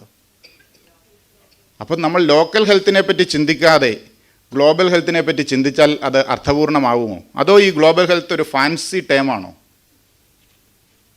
അതൊരു വലിയ ഒരു സംശയമായി ഇതിൻ്റെ തുടക്കം മുതൽ എൻ്റെ മനസ്സിൽ നിന്നതുകൊണ്ടും അദ്ദേഹത്തിൻ്റെ പ്രഭാഷണം കേട്ടതിന് ശേഷം അത് കുറച്ചുകൂടി ഉറച്ചു പോയതുകൊണ്ടും ഇത് Ayurvedic innovations for global health എന്ന് പറയുന്നത് ഒരു ഫാൻസിയായ തീമാണോ? അങ്ങനെയാണെങ്കിൽ എങ്ങനെ ഇതിലെ ശരിയായ പ്രമേയം ഇതിൽ ഒളിച്ചിരിപ്പുണ്ടെങ്കിൽ ആ പ്രമേയത്തെ നമ്മൾ എങ്ങനെ കണ്ടെത്തും? കാരണം ലോക്കലായി ആയുർവേദത്തെ കൈകാര്യം ചെയ്യുന്ന ആളുകളാണ് ഇവിടെ ഇരിക്കുന്നവരിൽ ബഹുഭൂരിപക്ഷവും. റൂറൽ ഏരിയകളിൽ പ്രാക്ടീസ് ചെയ്യുന്നവർ, സാധാരണ ജനങ്ങളോടൊപ്പം നിന്ന് പ്രാക്ടീസ് ചെയ്യുന്നവർ, അവരുടെ രോഗത്തെപ്പറ്റി ആലോചിച്ചു കൊണ്ടിരിക്കുന്നവർ, പാലിയേറ്റീവ് കെയറിലും ജെറിയാട്രിക് കെയറിലും പ്രവർത്തിച്ചു കൊണ്ടിരിക്കുന്നവർ, ഇങ്ങനെയുള്ള നമ്മളെ സംബന്ധിച്ചിടത്തോളം ഈ ഗ്ലോബൽ ഹെൽത്ത് എന്ന് പറഞ്ഞത് അതൊരു ഐഡിയോളജിക്കലായിട്ടുള്ള ഒരു ഹൈറ്റാണെങ്കിൽ അതിനെ നമുക്ക് എങ്ങനെ അച്ചീവ് ചെയ്യാൻ സാധിക്കും? അല്ലെങ്കിൽ ഈ ലോക്കൽ ഹെൽത്തിനെ നമ്മൾ മാർക്ക് ചെയ്യുന്ന ഒരു പോയിൻ്റാണോ ഗ്ലോബൽ ഹെൽത്ത്? ഇങ്ങനെ നിരവധി വിഷയങ്ങളെപ്പറ്റി ആലോചിക്കാൻ പറ്റും എന്നാണ് അദ്ദേഹത്തിൻ്റെ പ്രഭാഷണത്തിന് ശേഷം എനിക്ക് തോന്നിയത്. അതേപോലെ തന്നെ ഔട്ട്കം മെഷർമെൻറ്റിനെ പറ്റി അദ്ദേഹം സൂചിപ്പിക്കുകയുണ്ടായി. അവിടെ ഹോളിസ്റ്റിക് ആയിട്ടും അതേപോലെ തന്നെ ഒരു പ്ലൂറലിസ്റ്റിക് ആയിട്ടുമുള്ള ഒരു അപ്രോച്ചിനെ പറ്റിയാണ് അദ്ദേഹം പറഞ്ഞത്. തീർച്ചയായിട്ടും അതിനെ എങ്ങനെ അത് വളരെ സ്വീകാര്യമായതാണെങ്കിലും എങ്ങനെ അത് പ്രായോഗികമായി തീരും എന്നുള്ളതിനെപ്പറ്റി നമുക്ക് ചർച്ച ചെയ്യേണ്ടതുണ്ട്. പിന്നെ പീപ്പിൾ സെൻറ്റേഡ് ആൻഡ് പോപ്പുലർ ഓറിയൻറ്റേഷനുള്ള ഒരു ഫ്യൂച്ചർ ഹെൽത്ത് പോളിസി ഡെവലപ്പ് ചെയ്യണം എന്നുള്ളതാണ്. തീർച്ചയായിട്ടും വളരെ വിശാലമായതും നമ്മൾ പറഞ്ഞ ദാർശനികമായി നോക്കിയാൽ ആയുർവേദത്തോട് അങ്ങേയറ്റം ചേർന്ന് നിൽക്കുന്നതാണ്. പക്ഷേ എങ്ങനെ അതിനെ പ്രായോഗികമായി ഈ ഒരു പോളിസി സ്വീകരിക്കുമ്പോൾ അതിൻ്റെ ഒരു ആക്ഷൻ പ്ലാൻ എന്തായിരിക്കും? അത്തരം കാര്യങ്ങൾ കൂടി ഒരു ചർച്ചയുടെ ഭാഗമാവേണ്ടതുണ്ട്. രാധാകൃഷ്ണൻ സാറിൻ്റെ പ്രസൻറ്റേഷൻ, ആ പ്രസൻറ്റേഷനകത്ത് തീർച്ചയായിട്ടും വളരെ നമ്മൾ നേരിട്ടുകൊണ്ടിരിക്കുന്ന വലിയ പ്രശ്നങ്ങളുണ്ട്. അതേപോലെ തന്നെ ആയുർവേദത്തിനെതിരെ നടന്നുകൊണ്ടിരിക്കുന്ന വലിയ ആരോപണങ്ങൾക്കുള്ള ചില മറുപടികൾ കൂടി ആ പ്രസൻറ്റേഷൻ്റെ ഭാഗമായി ഉണ്ടായിരുന്നു എന്നാണ് എനിക്ക് പറയാനുള്ളത്. എല്ലാത്തിലും ഉപരി നമ്മുടെ മണ്ണും വെള്ളവും വായുവും പൊള്യൂട്ടഡ് ആയിരിക്കുന്ന ഒരു സാഹചര്യത്തിൽ എങ്ങനെ ആയുർവേദം, ഡോക്ടർ കിരൺലാലിൻ്റെ പ്രസൻറ്റേഷനും കൂടി ചേർത്ത് വെച്ചുകൊണ്ട് പറയാം, എങ്ങനെ ആയുർവേദം ഹെവി മെറ്റൽ ടോക്സിസിറ്റിയിൽ നിന്ന് ഡിവോയ്ഡായിട്ട് നിലനിൽക്കും? എങ്ങനെ ആയുർവേദത്തിന് അങ്ങനെ നിലനിൽക്കാൻ സാധിക്കും? നമ്മുടെ ആഹാരം, നമ്മൾ കുടിക്കുന്ന വെള്ളം എല്ലാം ഹെവി മെറ്റൽ കൊണ്ട് പൊള്യൂട്ടഡ് ആയിരിക്കുന്ന ഒരു സാഹചര്യം. മണ്ണിൽ വളരുന്ന ഔഷധ സസ്യങ്ങളും അങ്ങനെ തന്നെയാണ്. അപ്പോൾ തീർച്ചയായിട്ടും ഇതൊരു വലിയൊരു വിഷയമാണ്. നേരത്തെ പറഞ്ഞ അവിടെയൊക്കെ ഈ ഏകാരോഗ്യത്തിൻ്റെ സാധ്യതകളാണ് അവിടെയെല്ലാം വരുന്നത്. നമ്മുടെ മണ്ണ് ശുദ്ധമാകുന്നത് വഴി, നമ്മുടെ വെള്ളം ശുദ്ധമാകുന്നത് വഴി, അവിടെ വളരുന്ന സസ്യലതാദികളും വൃക്ഷങ്ങളും അതുപോലെ തന്നെ മൃഗജാതികളും എല്ലാം ശുദ്ധമാകുന്നത് വഴി മാത്രമേ ആയുർവേദം കൂടി സ്വീകാര്യമാവുകയുള്ളൂ എന്നുള്ള ഒരു പോയിൻ്റ് അവിടെ ഉള്ളതായിട്ടാണ് പറയാൻ സാധിച്ചത്. അതേപോലെ തന്നെ ഗുഡ് അഗ്രികൾച്ചറൽ പ്രാക്ടീസ് എന്ന് പറയുന്നത് വളരെ പ്രധാനമാണ് എന്നൊരു പോയിൻ്റ് അദ്ദേഹം ഉന്നയിക്കുകയുണ്ടായി. മറ്റൊരു പ്രധാനപ്പെട്ട കാര്യം നമ്മുടെ ക്വാളിറ്റി കൺട്രോളിൻ്റെ സ്ട്രെങ്തനിങ്, അതിനെപ്പറ്റി അദ്ദേഹം സൂചിപ്പിക്കുകയുണ്ടായി. റെഡ്യൂസ് പ്രിസർവേറ്റീവ്സ് വളരെ പ്രധാനപ്പെട്ട ഒരു പോയിൻ്റായിട്ടാണ് അതിനെ എനിക്ക് നോക്കിക്കാണാൻ സാധിക്കുന്നത്. വളരെ പ്രിസർവേറ്റീവ്സിനെ എങ്ങനെ കുറയ്ക്കാൻ സാധിക്കും, അല്ലെങ്കിൽ അതിനൊരു ആയുർവേദ ആൾട്ടർനേറ്റീവ് എങ്ങനെ നമുക്ക് കണ്ടെത്താൻ സാധിക്കും? തീർച്ചയായിട്ടും പഠന വിധേയമാക്കേണ്ടുന്ന കാര്യങ്ങളാണ്. നമ്മുടെ റോ മെറ്റീരിയൽസിൻ്റെ വാലിഡേഷൻ, അതിനെപ്പറ്റിയും പറയുകയുണ്ടായി. തീർച്ചയായിട്ടും മരുന്നിൻ്റെ ഗുണനിലവാരം വളരെ പ്രധാനപ്പെട്ട ഘടകമാണ്. ചികിത്സയുടെ ഗുണനിലവാരത്തെ നിശ്ചയിക്കുന്നതും അതുതന്നെയാണ്. ഏറ്റവും പ്രധാനപ്പെട്ട മറ്റൊരു പോയിൻ്റ് ഒരു എക്കണോമിക് പെർസ്പെക്റ്റീവിൽ അദ്ദേഹം പറയുകയുണ്ടായി. ഇവിടെ നിന്ന് 4.46 മില്യൺ USD ആണ് എക്സ്പോർട്ട് നടക്കുന്നതെങ്കിൽ, ഇവിടെ നിന്ന് നടക്കുന്നതെങ്കിൽ ഇങ്ങോട്ടേക്ക് വരുന്നത് 1.56 ബില്യൺ എമൗണ്ടിലുള്ള പ്രൊഡക്ട്സ് ആണ് എന്ന് പറഞ്ഞിട്ടുള്ള ഒരു കാര്യമാണ്. ഹെർബൽ പ്രൊഡക്ട്സ് ആണ് എന്നാണ് അദ്ദേഹം പറഞ്ഞത്. തീർച്ചയായും അങ്ങോട്ട് പോകുന്നതിൻ്റെ എത്രയോ ഇരട്ടി വാല്യൂ ആഡഡ് ആക്കി വില വർദ്ധിപ്പിക്കപ്പെട്ട് നമ്മൾ വാങ്ങുന്നു, നമ്മൾ ഉപയോഗിക്കുന്നു എന്നുള്ളതാണ്. അപ്പോൾ ആ കണക്ക് പരിശോധിക്കുമ്പോൾ നമുക്ക് ലാഭമില്ലാതെയാണ് വരുന്നത്. തീർച്ചയായിട്ടും പരിശോധിക്കപ്പെടേണ്ട ഒരു വലിയൊരു വിഷയമാണ് അദ്ദേഹം സൂചിപ്പിച്ചത്. ഡോക്ടർ കിരൺലാൽ അദ്ദേഹം ഒരു ഗ്ലോബൽ പെർസ്പെക്റ്റീവിൽ ആയുർവേദ പ്രാക്ടീസിനെ പറ്റി പറയുകയുണ്ടായി. എങ്ങനെ ഒരു modern medicine hospital, how can we integrate Ayurveda or traditional and complimentary medicine? അത് അദ്ദേഹത്തിൻ്റെ പ്രസൻറ്റേഷൻ്റെ കാതലായിട്ടുള്ളൊരു ഭാഗമായിരുന്നു. അതേപോലെ തന്നെ ആയുർവേദം ത്തിൻ്റെ വിവിധ രാജ്യങ്ങളിലെ അവസ്ഥ, യൂറോപ്പിലെ വിവിധ സെഗ്മെൻറ്റുകളിലുള്ള ആയുർവേദത്തിൻ്റെ അവസ്ഥയെപ്പറ്റി അദ്ദേഹം വിശദീകരിക്കുകയുണ്ടായി. അതേപോലെ വളരെ ഇൻട്രസ്റ്റിംഗ് ആയിട്ടുള്ള ചില ഏരിയാസിൽ കൂടിയാണ് അദ്ദേഹത്തിൻ്റെ പ്രസൻറ്റേഷൻ പോയത്. മസാജ് തെറാപ്പിയുമായി ബന്ധപ്പെട്ട്, മാനിപ്പുലേറ്റീവ് തെറാപ്പിയുമായി ബന്ധപ്പെട്ടുള്ള പുതിയ പഠനങ്ങൾ, അതേപോലെ തന്നെ ഇന്ന് വളരെയധികം ചർച്ച ചെയ്യപ്പെട്ടുകൊണ്ടിരിക്കുന്ന ഗട്ട് മൈക്രോബയോമിനെ പറ്റിയുള്ള പഠനങ്ങൾ, HPA ആക്സിസുമായി ബന്ധപ്പെട്ടുള്ള ആയുർവേദ ഔഷധങ്ങൾ എങ്ങനെ പ്രവർത്തിക്കുന്നു എന്നുള്ളതിനെ പറ്റിയുള്ള പഠനങ്ങൾ, ഇതെല്ലാം ചർച്ച ചെയ്യപ്പെട്ടുകൊണ്ടിരിക്കുന്ന ഒരു കാലമാണ്. അതേപോലെ തന്നെ അദ്ദേഹം പറഞ്ഞ മറ്റൊരു കാര്യം, ആയുർവേദം യൂറോപ്പിൽ സ്വീകരിക്കപ്പെട്ടുകൊണ്ടിരിക്കുന്നു എന്നുള്ളതുപോലെ തന്നെ ആയുർവേദം യൂറോപ്പിൽ വെല്ലുവിളിക്കപ്പെട്ടുകൊണ്ടും ഇരിക്കുന്നു എന്നുള്ള ഒരു പ്രധാനപ്പെട്ട ഒരു പോയിൻ്റ് അദ്ദേഹം പറയുകയുണ്ടായി. ആയുർവേദ വിദ്യാഭ്യാസത്തിൻ്റെ കാതലായ ഇന്ന് നമ്മളെ ഒരു ഗ്ലോബൽ സിനേറിയോയിലോട്ട് ആയുർവേദത്തെ നമ്മൾ അവതരിപ്പിക്കുമ്പോൾ തന്നെ ആയുർവേദ വിദ്യാഭ്യാസത്തിൻ്റെ ഒരു കാതലായ ചില പ്രശ്നങ്ങൾ, ആയുർവേദ വിദ്യാർത്ഥികൾ, ആയുർവേദ ഡോക്ടർമാർ നേരിടുന്ന അന്താരാഷ്ട്ര തലത്തിൽ പ്രവർത്തിക്കുമ്പോൾ, അന്തർദേശീയ തലത്തിൽ പ്രവർത്തിക്കുമ്പോഴൊക്കെ അവർ നേരിടുന്ന പല പ്രശ്നങ്ങളെപ്പറ്റിയും ഉപരിപഠനവുമായി ബന്ധപ്പെട്ടുള്ള വിഷയങ്ങളെപ്പറ്റിയുമൊക്കെ അദ്ദേഹം സൂചിപ്പിക്കുകയുണ്ടായി. മറ്റൊരു കാര്യം അദ്ദേഹം പറയുകയുണ്ടായി, ഔഷധ സസ്യങ്ങളുടെ കുറവിനെ പറ്റി പറയുമ്പോൾ ഞാൻ ഇന്ന് രാവിലെ നിരീക്ഷിച്ച ഒരു കാര്യം നിങ്ങളുടെ മുന്നിൽ സൂചിപ്പിക്കാൻ ഞാൻ ആഗ്രഹിക്കുകയാണ്. നമ്മൾ ഒരു 10-20 വർഷമായിട്ട് അശോകത്തിൻ്റെ കുറവിനെ പറ്റി നമ്മൾ സംസാരിച്ചു കൊണ്ടിരിക്കുന്നുണ്ട്. ഇന്ന് ഞാൻ ഈ മസ്കറ്റ് ഹോട്ടലിൽ വന്നപ്പോൾ ഞാനൊരു 15 അശോകം ഞാൻ എണ്ണുകയുണ്ടായി. അതുപോലെ തന്നെ കുറച്ചു കാലം മുമ്പ് എറണാകുളം അമൃത ആശുപത്രിയിൽ പോയപ്പോൾ അമൃത ആശുപത്രി നിറയെ അശോക മരങ്ങൾ നിൽക്കുകയാണ്. അപ്പോൾ കേരളത്തിലെ ഔഷധ സസ്യങ്ങൾ, വംശനാശം വന്നുകൊണ്ടിരിക്കുന്ന ഔഷധ വൃക്ഷങ്ങളെ പറ്റിയുള്ള ഒരു മാപ്പിംഗ്, ഔഷധ വൃക്ഷങ്ങൾ ഒരു മാപ്പിംഗ് ആവശ്യമാണെന്ന് തോന്നുന്നു. പലതും വംശനാശം വന്നു പോയ പല ജന്തുജീവികളും വീണ്ടും ഉണ്ട് എന്ന് പറയുന്നത് പോലെ വംശനാശത്തിൽ നിന്ന് രക്ഷപ്പെട്ട് കൂടുതൽ ലഭ്യമായിരിക്കുന്ന ഒരവസ്ഥയിൽ നമ്മുടെ പല ഔഷധ സസ്യങ്ങളും ഔഷധ വൃക്ഷങ്ങളും ഉണ്ട് എന്നൊരഭിപ്രായം എനിക്ക് അത് നിങ്ങളുടെ ഒരു ചർച്ചയ്ക്ക് വേണ്ടിയിട്ട് സൂചിപ്പിക്കാനാണ് ഞാൻ ആഗ്രഹിക്കുന്നത്. ഇതിനെയൊക്കെ കൃത്യമായൊരു മാപ്പിംഗ് വേണം. എവിടെയൊക്കെ ഏതൊക്കെ നിൽപ്പുണ്ട്, ഏതൊക്കെ നമുക്ക് ഹാർവെസ്റ്റിങ്ങിന് തക്കവണ്ണം ലഭ്യമാണ് എന്നുള്ളതിനെ പറ്റിയൊക്കെ വേണം എന്നൊരു അഭിപ്രായമുണ്ട്. അതേപോലെ തന്നെ ഏറ്റവും പ്രധാനപ്പെട്ട യൂറോപ്പിലെ പ്രാക്ടീസുമായി ബന്ധപ്പെട്ട് heavy metal toxicity, even heavy metals അടങ്ങാത്ത ഔഷധങ്ങൾ ഉപയോഗിക്കുമ്പോൾ പോലും ഉണ്ടാകുന്ന ഹെവി മെറ്റൽ ടോക്സിസിറ്റിയുമായി റിലേറ്റഡ് ആയിട്ടുള്ള കണ്ടിൻജൻസീസ് വരികയും ലീഗൽ പ്രൊസീഡിങ്സിന് വിധേയമാകുന്ന ഡോക്ടർമാരുടെ അവസ്ഥകളെപ്പറ്റി അദ്ദേഹം വിശദീകരിക്കുകയുണ്ടായി. ആൾ ടുഗദർ ഇന്നത്തെ ഈ ഒരു പ്രസൻറ്റേഷൻ വിവിധ മേഖലകളെ സ്പർശിക്കുകയും അതേസമയം എല്ലാം ചേർന്ന് നിൽക്കുന്ന ഒരു കോറിൽ തന്നെ ചേർന്ന് നിന്നുകൊണ്ടിരിക്കുന്ന ഒരു പ്രസൻറ്റേഷൻസ് ആയിട്ടാണ് എനിക്ക് തോന്നിയത്. ഞാനിതിനെല്ലാം സമാഹരിച്ചുകൊണ്ട് നിങ്ങളുടെ മുന്നിൽ ഇപ്പോൾ അവതരിപ്പിക്കുന്നത്. കാരണം രാവിലെ മുതൽ നടന്ന ചർച്ചകളുടെ പ്രധാനപ്പെട്ട പോയിന്റുകളായി ഞാൻ നിരീക്ഷിച്ച കാര്യങ്ങൾ, നിങ്ങൾ പലരും നിരീക്ഷിച്ച മറ്റു പല പോയിന്റുകൾ ഉണ്ടായിരിക്കാം. ഇതിൻ്റെയൊക്കെ അടിസ്ഥാനത്തിൽ ഒരു ചർച്ച നിങ്ങളുടെ ഭാഗത്തു നിന്ന് ഉണ്ടാവണം. നിങ്ങളുടെ അഭിപ്രായങ്ങൾ രേഖപ്പെടുത്തുകയും ഈ അഭിപ്രായങ്ങളെല്ലാം നമുക്ക് ക്രോഡീകരിക്കണം. Doctor Saji, state programme manager, ഇന്ന് രാവിലെ പറഞ്ഞതുപോലെ ഇവിടെ സന്നിഹിതരായിരിക്കുന്ന ആളുകൾ തീർച്ചയായിട്ടും അവർക്ക് ഭാവിയിലേക്കും കൂടി ചില ഉത്തരവാദിത്തങ്ങൾ തീരുമാനിച്ചുകൊണ്ടാണ് ഇന്നിവിടെ നിങ്ങളെ വിളിച്ചു ചേർത്തിരിക്കുന്നത്. അപ്പോൾ തീർച്ചയായിട്ടും ഇതിൻ്റെ ഭാവിയിൽ ഇതുമായി ബന്ധപ്പെട്ടുള്ള പ്രവർത്തനങ്ങളിലും പഠനങ്ങളിലുമൊക്കെ നാഷണൽ ആയുഷ് മിഷൻ നമ്മുടെ ഓരോരുത്തരുടെയും സേവനം ആഗ്രഹിക്കുന്നുണ്ട്. തീർച്ചയായിട്ടും അത്തരമൊരു ചർച്ചയ്ക്ക് വേണ്ടി ഞാൻ എല്ലാവരോടും അഭ്യർത്ഥിക്കുകയാണ്. ഞാൻ സമാഹരിച്ച ഈ വിവരങ്ങൾക്കപ്പുറത്ത് ഇന്നത്തെ പ്രഭാഷണങ്ങളിൽ വേറെ ആരുടെയെങ്കിലും വേറെ വളരെ വിലപ്പെട്ട നിർദ്ദേശങ്ങൾ ഉണ്ടായിട്ടുണ്ടാവാമെന്നുള്ളത് എനിക്ക് ഉറപ്പാണ്. അതുൾപ്പെടെ നിങ്ങൾ ചൂണ്ടിക്കാണിക്കണം. അതേപോലെ നിങ്ങളുടെ അഭിപ്രായങ്ങൾ കൂടി രേഖപ്പെടുത്തണം എന്ന് അഭ്യർത്ഥിക്കുകയാണ്.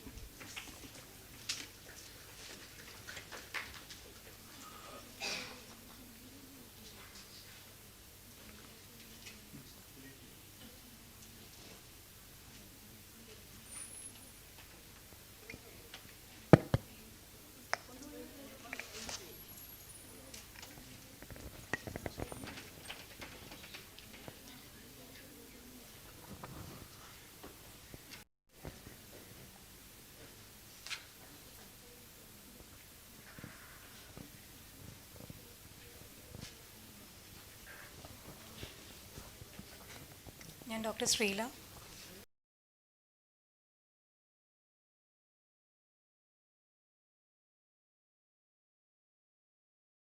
എന്നുള്ളതിനെ പറ്റിയിട്ടായിരുന്നു പ്രധാനമായിട്ടും ഫോക്കസ് ചെയ്തത്.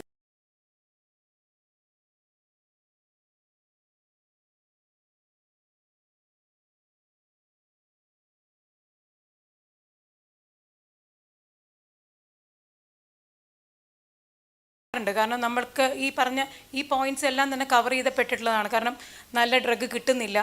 എടുക്കുന്ന ഡ്രഗുകൾ തന്നെ നമുക്ക് ലെഡ് പോയ്സണിങ് പോലെയുള്ള പ്രശ്നങ്ങൾ കാണുന്നുണ്ട്. അപ്പോൾ ഇതിനെന്താ പരിഹാരം എന്ന് പറഞ്ഞു കഴിഞ്ഞാൽ എനിക്ക് ഇന്ന് തന്നെ എനിക്ക് തോന്നുന്നു രാധാകൃഷ്ണൻ സാറ് പറഞ്ഞു, അതിനകത്ത് ആ സ്റ്റെപ്പ് ബൈ സ്റ്റെപ്പ് പറഞ്ഞത് ഒരുപക്ഷെ എല്ലാവരും നോട്ട് ചെയ്ത് കാണും.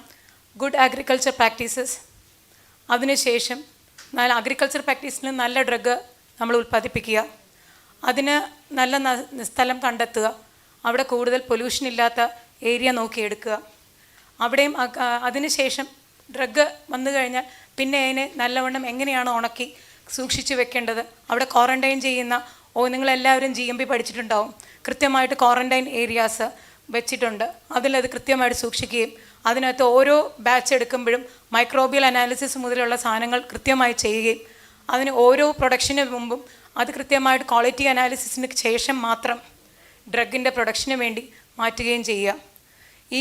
ഈ ഒരു രീതിയിൽ കൃത്യമായിട്ട് ഡ്രഗിൻ്റെ എല്ലാ സ്റ്റെപ്പ് ബൈ സ്റ്റെപ്പായിട്ട് GMP പറയുന്ന ആക്ട് അനുസരിച്ച് നമുക്ക് ചെയ്യാൻ പറ്റുകയാണെങ്കിൽ ശരിക്കും നല്ലൊരു ഡ്രഗ് ഉണ്ടാക്കാൻ അല്ലെങ്കിൽ ഒരു മരുന്നുണ്ടാക്കാൻ ബുദ്ധിമുട്ടുണ്ടാവില്ല.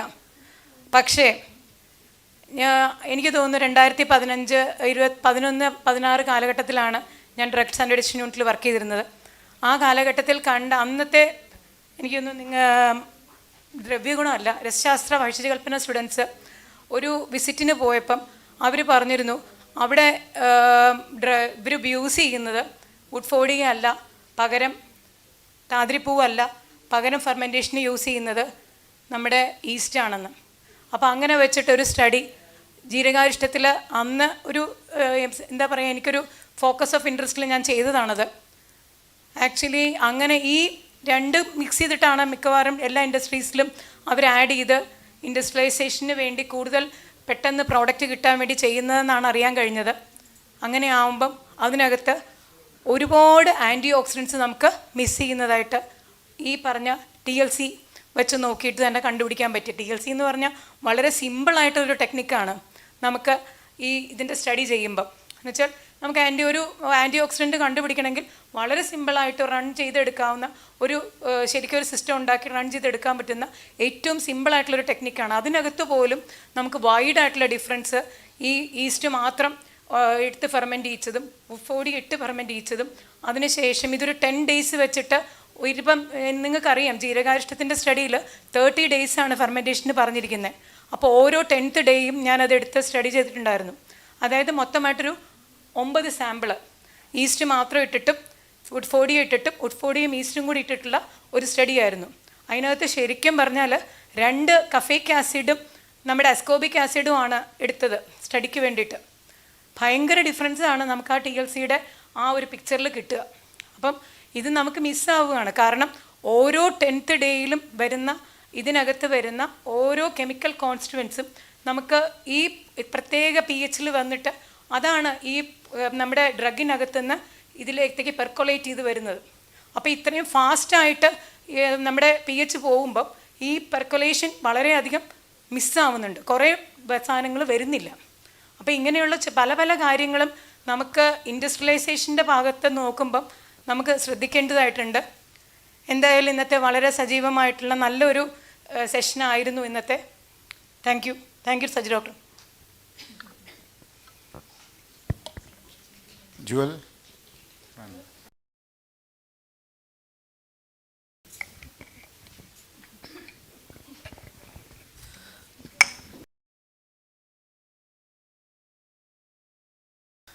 ഞാൻ ഈ രണ്ടാം സെക്ഷനല്ല ആദ്യത്തെ കോബ്രഗഡ സാർ പറഞ്ഞ ഭാഗത്തുനിന്ന് തുടങ്ങാം. നമ്മുടെ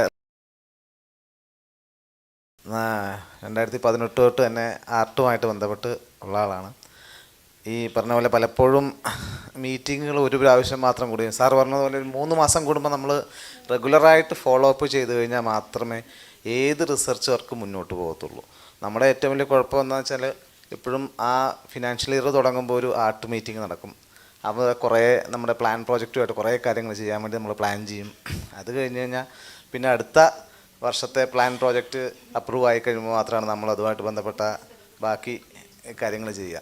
നമ്മളെ ഈ ഗ്ലോബൽ സിനാരിയോയിലേക്ക് നമുക്ക് പോകണമെങ്കിൽ നമ്മൾ ഈ ബേസ് ലെവലിൽ നമുക്ക് ചെയ്യാവുന്ന സിമ്പിൾ റിസർച്ചുകളുണ്ട്. വലിയ വലിയ കാര്യങ്ങളല്ല, അതുമായിട്ട് ബന്ധപ്പെട്ട ചെറിയ ചെറിയ കാര്യങ്ങൾ നമ്മുടെ ഡിസ്പെൻസറികളിൽ തന്നെ ചെയ്യാവുന്ന, വെറുതെ കുറച്ച് ഇൻട്രസ്റ്റ് ഉള്ള ഇപ്പോൾ പുതുതായിട്ട് ഇറങ്ങിയിട്ടുള്ള PG കഴിഞ്ഞ ഡോക്ടർമാരോട് വേറെ ഒന്നും വേണ്ട, നമ്മളെ കിട്ടുന്ന നമുക്കിപ്പോൾ ഓൾറെഡി നാമിന്ന് കിട്ടിയ ആ ജീറിയാട്രിക് കേസ് ഷീറ്റ് വെച്ചിട്ടെങ്കിലും നമുക്കതൊന്ന് അനാലിസ് ചെയ്തിട്ട് വെറുതെ പ്രമേഹൌഷധി മാത്രം കൊടുത്ത് എന്ത് എഫക്റ്റ് കിട്ടുന്നു എന്ന് ഒരു 10 ഡിസ്പെൻസറികൾ നമ്മൾ ചെയ്യുകയാണെങ്കിൽ ആ രീതിയിൽ നമുക്കത് കൃത്യമായിട്ട് 3 മാസം കൂടുമ്പോൾ അതിൻ്റെ ഫോളോ അപ്പ് എടുത്ത് പോവുകയാണെങ്കിൽ മാത്രമേ എനിക്ക് കൃത്യമായിട്ടൊരു റിസൾട്ട് കിട്ടുകയുള്ളൂ എന്ന് തോന്നുന്നു. സിസ്ലേറ്റ് ഡോക്ടറൊക്കെ ഉണ്ട് നമ്മുടെ NCDയുടെ. അപ്പം അത് അന്നത്തെ മീറ്റിംഗ് നടന്നു എന്നല്ലാതെ പിന്നെ ഈ റിസർച്ച് എന്ന് പറയുമ്പോൾ നമ്മൾ എപ്പോഴും ഇതിനകത്ത് എപ്പോഴും പൈലറ്റ് സ്റ്റഡി ആദ്യം പോയി, പിന്നെ അതിൻ്റെ മുകളിൽ നമ്മൾ എന്തായാലും കുറേ ലാക്വിനാസ് ഉണ്ടാവും. അങ്ങനെയാണെങ്കിൽ 1-2 വർഷം എടുക്കും ഇത് ഡെവലപ്പ് ചെയ്ത് വരാൻ. പക്ഷേ നമ്മൾ വർഷത്തിലൊന്ന് കൂടുമ്പോൾ എന്ന് വെച്ചാൽ ആദ്യം ചെയ്തതിൻ്റെ എഫക്റ്റ് മുഴുവൻ നള്ളിഫൈ ചെയ്ത് പോവുകയാണ്. ഒരു എഫക്റ്റും ഇല്ലാതെ തന്നെയാണ് വരുന്നത്. ഞാനൊരു 3-4-5 വർഷമായിട്ട് ഇതിനകത്ത് ഇരിക്കുന്നതുകൊണ്ടും ഞാനിത് ഇടയ്ക്കിടയ്ക്ക് പറയുന്നതുകൊണ്ടുമാണ് നമ്മളൊരു സ്വയം വിമർശനമായിട്ട് പറയുന്നതാണ്. ഞാനും എല്ലാവരും ഇൻക്ലൂഡ് ചെയ്യുന്ന നമ്മളെല്ലാവരും ചെയ്യേണ്ട ഒരു കാര്യമാണ്. പലപ്പോഴും ആ ഒരു കാര്യത്തിൽ നമ്മൾ ഒരു ഫോളോ അപ്പ് കുറവുണ്ട് എന്ന് എനിക്ക് തോന്നിയിട്ടുണ്ട്. പിന്നെ ഗ്ലോബൽ ഇത് വരുമ്പോഴത്തേക്കിനും ഈ പറഞ്ഞതുപോലെ ഞാനും ഒരു കുറച്ച് മാസം മോസ്കോയിൽ വർക്ക് ചെയ്തിട്ടുള്ളതാണ് യാദൃശ്ചികമായിട്ട്. അപ്പോൾ അവിടെ ഈ പറഞ്ഞതുപോലെ ആയുർവേദം എപ്പോഴും നടക്കുന്ന യോഗയുടെ അണ്ടറിലാണ്. ആയുർവേദം എന്ന് പറഞ്ഞ പേരുകൾ പലർക്കും അറിയില്ല. ഇപ്പോൾ മറ്റേ ഡോക്ടർ പറഞ്ഞതുപോലെ അവിടെയൊന്നും ആയുർവേദം അവർക്ക് വേണ്ടത് മെഡിസിനായിട്ടല്ല. They don't want the prescription of Ayurveda. അവർക്ക് നമ്മൾ കൊടുക്കുന്നത് 2 മണിക്കൂറത്തെ കൺസൾട്ടേഷനാണ്. ഒരു കൺസൾട്ടേഷൻ ഏകദേശം 3000 റൂബിളാണ് അവിടെ കിട്ടുക, ഏകദേശം ഒരു 4500 രൂപ. അപ്പോൾ അവർക്ക് വേണ്ടത് ആയുർവേദത്തിന് മെഡിസിൻ അല്ല, actually they want a prescription how to live എന്നുള്ളതാണ്. എങ്ങനെ ജീവിക്കണം, എങ്ങനെ എനിക്ക് അസുഖം വരാതെ എൻ്റെ ബോഡി പറഞ്ഞ പ്രകൃതി അസസ്മെൻറ്റ് ചെയ്തിട്ട് എങ്ങനെ ഞാൻ മുന്നോട്ട് ഭാവിയിൽ എൻ്റെ ജീവിതം എങ്ങനെ ആക്കിയാൽ എനിക്ക് അസുഖം എങ്ങനെ വരാതിരിക്കും എന്നുള്ളത് മാത്രമാണ്. അല്ലാതെ അവരൊരു 10% താഴെ ആൾക്കാർക്ക് മാത്രമേ നമുക്ക് മരുന്ന് ആവശ്യമുള്ളൂ എന്നുള്ളതാണ് യഥാർത്ഥ സത്യം അവിടെ. അതുമായിട്ട് ബന്ധപ്പെട്ട് പറയുമ്പം ഈ അടുത്ത ദിവസങ്ങളിൽ പോലും സത്യം പറഞ്ഞു കഴിഞ്ഞാൽ നമുക്ക് പ്രകൃതി അസസ്മെൻറ്റിനൊരു ടൂളില്ല. ഉണ്ടോ? കൃത്യമായിട്ടും വാലിഡേറ്റഡ് ആയിട്ടുള്ള ഒരു സ്റ്റഡി ബേസ് ചെയ്തൊരു ടൂള് ഇത്രയും ഹബ്ബായ ആയുർവേദത്തിൽ ഇല്ല. ഇപ്പോൾ ഈ കഴിഞ്ഞ ദിവസം പോലും ഞാൻ അന്വേഷിച്ചപ്പം നമ്മുടെ കണ്ണൂർ കോളേജിൽ നടന്ന ഒരു 10-15 വർഷം മുമ്പ് നടന്ന ഒരു സ്റ്റഡിയുടെ ഒരു ടൂള് മാത്രമേ അതെങ്കിലും അടുത്തൊരു ആയുർവേദ ഡേ ആകുമ്പോഴത്തേക്കും നമുക്ക് ഡെവലപ്പ് ചെയ്യാൻ പറ്റിയാൽ അതൊരു വിജയമാണെന്ന് ഞാൻ പറയും. നമ്മൾ വലിയ വലിയ കാര്യങ്ങളല്ല, ഒരു പ്രകൃതി അസസ്മെൻറ്റിന് ടൈം ടെസ്റ്റ് ആയിട്ടുള്ളൊരു ടൂള് നമ്മൾ അടുത്ത ആയുർവേദയിൽ ഇവിടെ പ്രസൻറ്റ് ചെയ്യാൻ പറ്റി കഴിഞ്ഞാൽ ഈ ആയുർവേദനം ഗ്ലോബലി അത് വലിയൊരു വിജയമാണെന്ന് പറയും. എപ്പോഴും ചെറിയ ചെറിയ സ്റ്റെപ്പുകൾ വെച്ച് നമുക്ക് മുന്നോട്ട് പോകാം. പിന്നെ കുറേ കാര്യങ്ങളുണ്ട്. ഇതൊക്കെ തന്നെ നമുക്ക് ഇത്രയൊക്കെയാണ് എനിക്ക് ഇതിനെക്കുറിച്ച് പറയാനുള്ളത്. Okay, thank you. പേരെടുത്ത് വിളിക്കാതെ തന്നെ എല്ലാവരും ചർച്ചയിൽ പങ്കെടുക്കണം. നമ്മളിപ്പോൾ കുറച്ച് ആളുകളുള്ള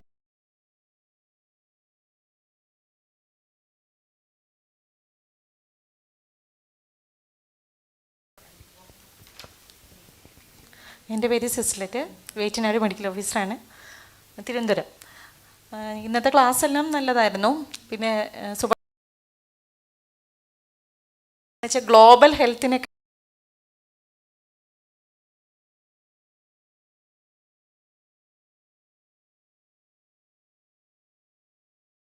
തന്നെയാണ്, പ്രിവെൻറ്റീവ് ആസ്പെക്റ്റാണ് അവർക്ക് നമ്മുടെ ഇന്ന് വേണ്ടത്. ലൈഫ് സ്റ്റൈല് അതൊക്കെ നമുക്ക് NCDയുടെ കീഴിൽ പറയാം, ഈ ലൈഫ് സ്റ്റൈൽ മോഡിഫിക്കേഷൻസും കാര്യങ്ങളും. പക്ഷേ ഇതിൽ മെഡിസിൻസ് മജോറിറ്റി അവിടെ അവൈലബിളും അല്ല, ഗ്ലോബലി അത്ര അവൈലബിൾ അല്ല. നമ്മളിവിടെ ലോക്കലി തന്നെയാണ് കൂടുതൽ അവൈലബിളും ആകുന്നത്. അപ്പം കൂടുതൽ നമ്മൾ ആദ്യമേ Ayurveda innovation for local health എന്നത് തന്നെ വെക്കുക. പിന്നെ ജോൾ ഡോക്ടർ പറഞ്ഞ പോലെ പ്രകൃതി അസസ്മെൻറ്റ് ഇതൊക്കെ പറയുമ്പോൾ നമ്മളിപ്പോൾ എല്ലാ ഡിപ്പാർട്ട്മെൻറ്റും കൂടിയല്ലേ, എന്ന് വെച്ചാൽ എഡ്യൂക്കേഷനും ഉണ്ടല്ലോ. അപ്പോൾ അങ്ങനത്തെ കാര്യങ്ങൾ അക്കാഡമിക്കലായിട്ടുള്ള കാര്യങ്ങൾ അവർ തയ്യാറാക്കി തരിക. അതിൻ്റെ ബാക്കി ചെയ്യുമ്പോൾ നമുക്കത് ലോക്കൽ കൂടുതൽ റൂറൽ ഏരിയ വർക്ക് ചെയ്യുന്ന ഒരു ISM ഡിപ്പാർട്ട്മെൻറ്റിലായതുകൊണ്ട് അവിടെ നമുക്ക് വേണമെങ്കിൽ അസസ് ചെയ്തെടുക്കാം. അപ്പോൾ പല വെറൈറ്റി ഓഫ് സാമ്പിൾ കിട്ടും. നമുക്ക് ഈ കോളേജിൽ വരുന്ന വെറൈറ്റി അല്ല റൂറൽ വരുന്നത്. അപ്പോൾ പല വെറൈറ്റി ഓഫ് സാമ്പിൾസ് കിട്ടും. അങ്ങനെ നമുക്കൊരു കൃത്യമായ ഒരു പ്രോട്ടോക്കോൾ ഉണ്ടാക്കിയെടുക്കാൻ പറ്റും ആ ഒരു കാര്യത്തിലെങ്കിലും. അപ്പോൾ അങ്ങനെ ഓരോരോ ചെറിയ കാര്യങ്ങൾ തുടങ്ങും. ഇപ്പോൾ NCDയുടെ ആണെങ്കിലും നമ്മൾ റിസർച്ച് ഓറിയൻറ്റഡ് എന്ന് പറഞ്ഞാൽ കുറേ പേപ്പേഴ്സും കുറേ പേപ്പറിൽ കുറേ സാധനങ്ങളുണ്ടെന്നല്ലാതെ നമുക്കതൊരു പ്രസിദ്ധീകരിക്കാൻ തക്ക രീതിയിലുള്ള ഒരു സ്റ്റഡി കൃത്യമായിട്ട് നടക്കുന്നില്ല. അത് ISN ഡിപ്പാർട്ട്മെൻറ്റിൽ നടക്കാത്തതിന് മെയിൻ റീസൺ എന്ന് പറഞ്ഞാൽ GAD-കളിലും എല്ലായിടത്തും എല്ലാ സ്ഥാപനം എന്ന് പറയുമ്പോൾ GAD-കളിലും മാൻ പവർ കുറവാണ്. അപ്പോൾ ഡോക്ടേഴ്സിനെല്ലാം അതൊരു ബുദ്ധിമുട്ടാണ്. അപ്പോൾ ഡാറ്റ കളക്ഷൻസിനും എല്ലാം അതിലൊരു കുറച്ച് പേരുടെ മാത്രം നോക്കി അവരെ മാത്രം കണ്ടിന്യൂ ചെയ്യുന്ന ഒത്തിരി ഡോക്ടേഴ്സ് ഉണ്ട്. അതായത് മെഡിസിൻ ഒരുപാട് പേർക്ക് കൊടുക്കുന്നുണ്ടാവും, ഡാറ്റ കളക്ട് ചെയ്ത് വെക്കുന്നത് ഒരു 100 പേരുടെ അങ്ങനെയൊക്കെയുള്ള ഒത്തിരി ഡോക്ടേഴ്സ് ഉണ്ട്. പക്ഷേ ഇപ്പം HWC ആക്കി വെച്ചെടുത്ത് മൾട്ടിപർപ്പസ് വർക്കേഴ്സ് ഉണ്ട്. അപ്പോൾ അങ്ങനെ സെലക്റ്റഡ് ആയ കുറച്ച് സ്ഥാപനങ്ങളിൽ, ഒരുപാട് സ്ഥാപനമൊന്നും വേണ്ട, അന്നും ഞങ്ങൾ പറഞ്ഞ ഒരു ജില്ലയിൽ 2 സ്ഥാപനങ്ങൾ എങ്കിലും എടുത്ത് അവിടെ ഈ ഒരു ഇതിൽ NCD ഞാൻ പറയുന്നത് ഞാൻ അതിൻ്റെ ഇതിലായതുകൊണ്ടാണ്. പിന്നെ നമുക്ക് കൂടുതലും ഇതിലെല്ലാം NCD വെച്ചതുകൊണ്ടും കൂടിയാണ് ആ കാര്യങ്ങൾ പറയുന്നത്. അതിലൊരു സ്റ്റഡി നടത്താം, അത് പ്രിവെൻറ്റീവ് ആസ്പെക്റ്റ് നടത്താം. ഇപ്പോൾ പ്രീ ഡയബറ്റിക് ഫേസിലൊക്കെ കണ്ടുപിടിച്ചാണ്. ഞാൻ കൊല്ലത്തായിരുന്നു, അപ്പോൾ ആയുഷ് ഗ്രാമത്തിൻ്റെ നോഡൽ ഓഫീസറായിരുന്നു. അത് അന്ന് കേരളത്തിൽ ആദ്യമായിട്ട് വന്ന ആയുഷ് ഗ്രാമമായിരുന്നു കൊല്ലത്ത്. അന്ന് ഞങ്ങളൊരു പ്രൊജക്റ്റ് വെച്ചിരുന്നു, പക്ഷേ അത് അന്നേ പോയി. ഒരു വർഷത്തിൻ്റെ അകത്ത് പിന്നെ അതിനെക്കുറിച്ചുള്ള, ഞാൻ ട്രാൻസ്ഫർ ആയി കഴിഞ്ഞപ്പോൾ പിന്നെ അതിനെക്കുറിച്ചൊന്നും ഉണ്ടായിരുന്നില്ല. എന്ന് വെച്ചാൽ അത് ഇത്തിക്കര ബ്ലോക്കിലായിരുന്നു. നമ്മൾ പ്രീ ഡയബറ്റിക് ഫേസിലുള്ളവരെ കണ്ടുപിടിച്ചിട്ട് മെഡിസിൻ കൊടുത്ത് നോക്കുക എന്നുള്ളൊരു പ്രൊജക്റ്റായിരുന്നു. ഒരു വലിയ ബ്ലോക്ക് ആകുമ്പോൾ തന്നെ അതിന് ആളെ കിട്ടില്ല, കണ്ടിന്യൂസ് ആയിട്ട് ആളെ കിട്ടാതെ വന്ന് അങ്ങനെ അങ്ങ് അത് ഡ്രോപ്പായി പോയതാണെന്നാണ് പറഞ്ഞത്. അപ്പം നമുക്ക് ഡിസ്പെൻസറികളിലൊക്കെ ആകുമ്പോൾ ഈ സ്ക്രീനിങ് എന്നൊക്കെ പറയുന്ന പോലെ HWCയിൽ വരുന്നതിൽ ഒരു ഫാമിലി ഹിസ്റ്ററി വരുന്നവരുടെ വീട്ടുകാരോടൊന്ന് വരാൻ പറയുമോ, അല്ലെങ്കിൽ ശൈലി ആപ്പിൻ്റെ ഡീറ്റെയിൽസ് അവർ നമുക്ക് ഷെയർ ചെയ്യുമെങ്കിൽ അതെടുത്തിട്ട് പ്രീ ഡയബറ്റിക് ഫേസ് വരാൻ സാധ്യതയുള്ളവർ HbA1c നോക്കിയാൽ നമുക്കറിയാം. അവർക്ക് നമുക്കൊരു 1 വർഷം 2 വർഷം ഒരു മെഡിസിൻ കൊടുക്കുമ്പോൾ എത്രത്തോളം അവർ HbA1c സ്റ്റേബിളായി നിൽക്കുന്നു, കൊടുക്കാത്തവരെയും കൂടി നോക്കുമ്പോൾ നമുക്കൊരു സ്റ്റഡിയായി. അതൊരു 1 വർഷത്തിൻ്റെ സ്റ്റഡി മതി. അത് 5 വർഷം കഴിയുമ്പോൾ എന്താവുന്ന ഫോളോ അപ്പ് നമ്മൾ ചെയ്ത് നോക്കിയെങ്കിലേ ബാക്കി അറിയുള്ളൂ. പക്ഷെ നമ്മുടെ ഫസ്റ്റ് സ്റ്റെപ്പ് അതിൽ കിട്ടും. പിന്നെ ബാക്കിയുള്ളവർ അത് ചെയ്യും. പിന്നെ താല്പര്യവും വേണം ഡോക്ടേഴ്സിന്. ഞാനടക്കമുള്ള എല്ലാ ആയുർവേദ ഡോക്ടേഴ്സിനും ഈ റിസർച്ച് കാര്യങ്ങളിൽ താല്പര്യമില്ല, മെനക്കേടാണ് സംഭവം. അങ്ങനെയാണ്, നമുക്ക് ഒത്തിരി ജോലിയാണിത്. ഡിസ്പെൻസറിയിലുള്ള ജോലി, പഞ്ചായത്തിൻ്റെ കാര്യങ്ങൾ, പ്രൊജക്റ്റ് കാര്യങ്ങൾ എല്ലാം കൂടി വരുമ്പോൾ ഇത് ഒത്തിരി ജോലി വരുന്നതാണ്. അപ്പം കൂടുതൽ മാൻ പവർ ഉള്ളവർ കൂടുതൽ ചെയ്യാനും താല്പര്യമാണ് മെയിൻ റീസൺ, മാൻ പവറിനേക്കാളും. അതുള്ളവർക്ക് കൂടുതൽ അങ്ങനെ സെലക്ട് ചെയ്ത് കൊടുക്കുകയാണെങ്കിൽ കുറച്ചും കൂടി നല്ല രീതിയിൽ ഇത് നടക്കും. നമ്മളെന്നും ഈ കുറച്ച് പേരെ വിളിച്ച് മീറ്റിംഗ് നടത്തി ഒരു AC റൂമിലിരുന്ന് ചർച്ച ചെയ്തിട്ട് പോയിട്ടല്ല കാര്യം. റൂട്ട് ലെവലിലേക്ക് എന്തെങ്കിലും നമ്മൾ വർക്ക് ചെയ്തില്ലെങ്കിൽ അടുത്ത ആയുർവേദ ഡേ ആകുമ്പോൾ നമ്മൾ ഇത് തന്നെ ഇതിലും കൂടി കുറച്ചും കൂടി നല്ല ഫാക്കൽറ്റി, അല്ലെങ്കിൽ കുറച്ചും കൂടി എഡ്യൂക്കേഷൻ ആയാലും കുറച്ചും കൂടി ആയുർവേദത്തെ കെയർ ചെയ്യുന്ന ഫാക്കൽറ്റീനെ വിളിക്കും. നമ്മൾ ഇത് തന്നെ പിന്നെയും പറയും. ഒരു 2-3 വർഷമായിട്ട് നമ്മൾ റിസർച്ച് വേണം എന്ന് പറയുന്നല്ല, കുറേയേറെ സ്റ്റെപ്പ്. ഇപ്പോൾ ആണെങ്കിൽ നാമിൻ്റെ ഫണ്ട് ഉള്ളതുകൊണ്ട് ഒരുപാട് മുന്നോട്ട് പോകുന്നുണ്ട്. കുറച്ച് കാര്യങ്ങൾ, കുറച്ച് പ്രോട്ടോകോൾസ്, അങ്ങനെ ഇത് പ്രിപ്പറേഷനൊക്കെ കേഷീറ്റൊക്കെ വരുന്നുണ്ട്. എങ്കിലും ഒന്നും ഫലപ്രാപ്തിയിലേക്ക് ഒന്നും വരുന്നില്ല. അതിനുവേണ്ടി കുറച്ച് നമുക്ക് താല്പര്യമുള്ള കുറച്ച് പേരെങ്കിലും കൂടിയിരുന്ന് ശ്രമിക്കണം. ISN ഡിപ്പാർട്ട്മെൻറ്റിൽ റൂറൽ വർക്ക് ചെയ്യുന്നവർ നമ്മളേ ഉള്ളൂ. ഈ കോളേജിലെ സ്റ്റഡീസൊക്കെ വേറെ തരമാണ്, അതുകൊണ്ട് നമുക്ക് അതിനെ അത്ര ഡിപ്പെൻഡ് ചെയ്യാൻ പറ്റില്ല. അതുകൊണ്ട് നമ്മൾ മുന്നിട്ട് ഇറങ്ങിയ ഒരു പേപ്പറെങ്കിലും നമ്മുടെ ISN ഡിപ്പാർട്ട്മെൻറ്റായിട്ട് ഇറക്കുവാണെങ്കിൽ അത് നല്ലൊരിതായിരിക്കും. പിന്നെ ചില ഡോക്ടേഴ്സ് ഉണ്ടാവും നന്നായി വർക്ക് ചെയ്യുന്നവർ, അവർക്ക് റിട്രോസ്പെക്റ്റീവ് സ്റ്റഡി നടത്താനായിട്ട് അവരുടെ കയ്യിൽ ഡീറ്റെയിൽസ് ഡാറ്റാസ് ഉണ്ട്. അത് ജെനുവിൻ ആണെന്ന് തോന്നുവാണെങ്കിൽ നമുക്കത് കളക്ട് ചെയ്യാം ISN ഡിപ്പാർട്ട്മെൻറ്റിൽ. ഇപ്പോൾ എനിക്കറിയാം NCD-ലുണ്ടാകുന്ന ദിജിയൊക്കെ തുരുത്തിക്കരയിൽ ഒരു സ്റ്റഡി നടത്തിയിട്ട് പേപ്പർ സബ്മിറ്റ് ചെയ്യാനായിട്ട് ISM-ന് ഇത് കൊടുത്തിട്ടുണ്ട്, ഡയറക്ടർക്ക് ലെറ്റർ കൊടുത്തിട്ടുണ്ട്. അപ്പോൾ അങ്ങനെയൊക്കെയുള്ള കാര്യങ്ങൾ അതൊക്കെ അനുവദിച്ച് കിട്ടുവാണെങ്കിൽ അതൊക്കെ നല്ലത്. അങ്ങനെ താല്പര്യമുള്ളവർ ചെയ്യുന്നവരുണ്ട്. പിന്നെ സ്റ്റഡി പർപ്പസിലല്ലാതെ അവനവന് പഠിക്കാൻ വേണ്ടി മാത്രം റിസർച്ച് ഓറിയൻറ്റഡ് അല്ലാതെ ഡീറ്റെയിൽസ് കളക്ട് ചെയ്ത് വെക്കുന്ന ആയുർവേദ ഡോക്ടേഴ്സും ഉണ്ട്. അപ്പോൾ അങ്ങനെയുള്ളവരെ ഒന്നും ചോദിച്ചാലോ, ഡിപ്പാർട്ട്മെൻറ്റിൽ DMO വഴിയൊക്കെ ചോദിക്കുമ്പോൾ റെട്രോസ്പെക്റ്റീവ് സ്റ്റഡി ആയിട്ട് നടത്താനായിട്ട് കയ്യിലുള്ള കേസ്, അതാവുമ്പോൾ ഒരു കേസാണെങ്കിലും മതി. നല്ല റിസൾട്ടുള്ള ഒരു കേസാണെങ്കിലും നമുക്കത് പബ്ലിഷ് ചെയ്യാം, ഷോർട്ട് നോട്ടീസായിട്ടോ അല്ലെങ്കിൽ റെട്രോസ്പെക്റ്റീവ് സ്റ്റഡി ആയിട്ടോ പബ്ലിഷ് ചെയ്യാൻ പറ്റും. ഇല്ലെങ്കിൽ ഹോസ്പിറ്റലുകളിൽ ചോദിച്ചാലും ചിലപ്പോൾ അവിടെയും കാണുമായിരിക്കും ഡീറ്റെയിൽസ്. ഈ എപ്പോഴും നമുക്ക് സ്റ്റഡിയില്ല എന്ന് പറയും. ഹോമിയോക്കാരോട് ചോദിച്ചു നോക്കുക, അവർക്കൊരു 10 കൊല്ലത്തെ ഡാറ്റാസും കാണും, സ്റ്റഡിയും കാണും. എവിടുന്ന് നമ്മളെപ്പോലെ തന്നെയാണ് അവരും. പക്ഷെ അവർക്കതിനും പിന്നെ ഒരു കാര്യം, അവർക്കൊരു ഇതുണ്ട്, ആപ്പും ഉണ്ട്, അഹിംസ എന്നും പറഞ്ഞിട്ട്. നമുക്കങ്ങനെ ആപ്പ് നടത്തുന്നു, ഇപ്പോൾ വരും എന്നൊക്കെ പറഞ്ഞ് കേൾക്കാൻ തുടങ്ങിയിട്ട് 2 വർഷമായി. എന്തായെന്ന് എനിക്ക് അറിയത്തില്ല. അങ്ങനെ ആകുമ്പോൾ നമ്മളിത് കീപ്പ് ചെയ്ത് വെക്കണ്ട, അതിലങ്ങ് അടിച്ചിട്ടാൽ അവിടെ കാണും. അങ്ങനെ ഒരു ഗുണമുണ്ട്. അപ്പം ഇങ്ങനെയുള്ള കാര്യങ്ങളും കൂടി നമ്മൾ മാൻ പവർ മാത്രമല്ല, ഇങ്ങനെയുള്ള കാര്യങ്ങളും കൂടി ടെക്നിക്കലി കുറച്ചും കൂടി ഇമ്പ്രൂവ് ആവുകയും പിന്നെ മരുന്ന് കൊടുക്കുന്നതും നമ്മൾ ഒരുപാട് മരുന്ന് കൊടുക്കാതെ കുറച്ച് മരുന്നുകൾ എല്ലാവർക്കും. നമ്മുടെ ഏറ്റവും വലിയ പ്രശ്നം എന്ന് പറഞ്ഞാൽ നമ്മൾ രോഗിക്ക് അനുസരിച്ചാണ് ചികിത്സ കൊടുക്കുന്നത്. അലോപ്പതിയെ പോലെ ഷുഗർ ഇത്ര ലെവലാകുമ്പോൾ മെറ്റ്ഫോർമിൻ, ഇന്ന ലെവലാകുമ്പോൾ റൈംപ്രെഡ്, അങ്ങനെയല്ല. നമ്മൾ ഇൻസുലിൻ അങ്ങനെയല്ല. ഒരേ അവസ്ഥയിലുള്ള 2 പേഷ്യൻ്റ് നമ്മൾ 2 മെഡിസിൻ ആയിരിക്കും. അപ്പോൾ അതിനെയൊക്കെ എങ്ങനെ നമുക്ക് റെഡിയാക്കാം, ഒരു പ്രോട്ടോക്കോൾ എങ്ങനെ ഉണ്ടാക്കാം എന്നൊക്കെ ഒന്ന് തീരുമാനിച്ചിട്ട് ഒന്ന് ചെയ്യണം. കാരണം വടകര ഹോസ്പിറ്റലുകാർ ഒരു പ്രോട്ടോക്കോൾ ഷുഗറിന് ഇറക്കിയിട്ടുണ്ടായിരുന്നു, ഡയബറ്റീസിന്, സ്ഥൂലപ്രമേഹി, കൃശപ്രമേഹി എന്നൊക്കെ പറഞ്ഞിട്ട്. പക്ഷെ അത് അത്രത്തോളം ആക്സെപ്റ്റ് ചെയ്തില്ല. ഞങ്ങളുടെ ഒരു ഇതിൽ ആദ്യത്തെ മീറ്റിങ്ങിൽ അത്രത്തോളം ആക്സെപ്റ്റൻസ് വന്നില്ലായിരുന്നു. അതാണ് നമ്മുടെ ആയുർവേദ ഡോക്ടേഴ്സിൻ്റെ ഇടയിൽ തന്നെ ഒരു ആക്സെപ്റ്റൻസ് കുറവുണ്ട്. അപ്പോൾ അങ്ങനെ എല്ലാവർക്കും ഇല്ലെങ്കിൽ ഒരു 80% ആൾക്കാർക്ക് സമ്മതമായ ഒരു പ്രോട്ടോക്കോൾ എങ്കിലും എടുക്കണം. അല്ലെങ്കിൽ ഇൻ്റഗ്രേറ്റഡ് ആയുർവേദ NCDയുടെ ഇത് പകുതിക്ക് വെച്ച് നിന്നുപോയി. കഴിഞ്ഞ വർഷം വരെ അത് ഉണ്ടായിരുന്നു. അതിൻ്റെ കുറേ മീറ്റിങ്ങിന് പോയ ഒരാളെന്ന നിലയിൽ പറയാം, അവരെപ്പോഴും ഇങ്ങനെയാണ് ചോദിക്കണം, നിങ്ങളുടെ പ്രോട്ടോക്കോൾ എന്ത് ചെയ്യുന്നു? നമുക്കൊരു പ്രോട്ടോക്കോളും നിലവിലില്ല. അപ്പം നമ്മൾ ഈ ഗ്ലോബൽ ഹെൽത്തിനേക്ക് പോകുന്നതിനേക്കാൾ മുന്നേ ഓരോ NCDക്കും കൃത്യമായ ഒരു പ്രോട്ടോക്കോൾ അത് നടപ്പിലാക്കാനുള്ള ഉണ്ടാക്കാനുള്ള ബുദ്ധിമുട്ടെന്ന് പറയുന്നത് ഇതാണ്. നമ്മൾ രോഗിക്കനുസരിച്ചാണ് ചികിത്സിക്കുന്ന, രോഗത്തിനല്ല.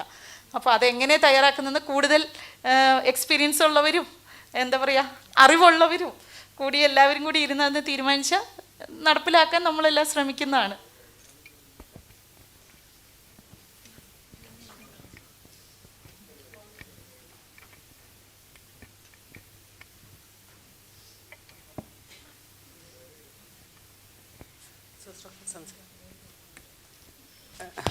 എല്ലാവർക്കും നമസ്കാരം.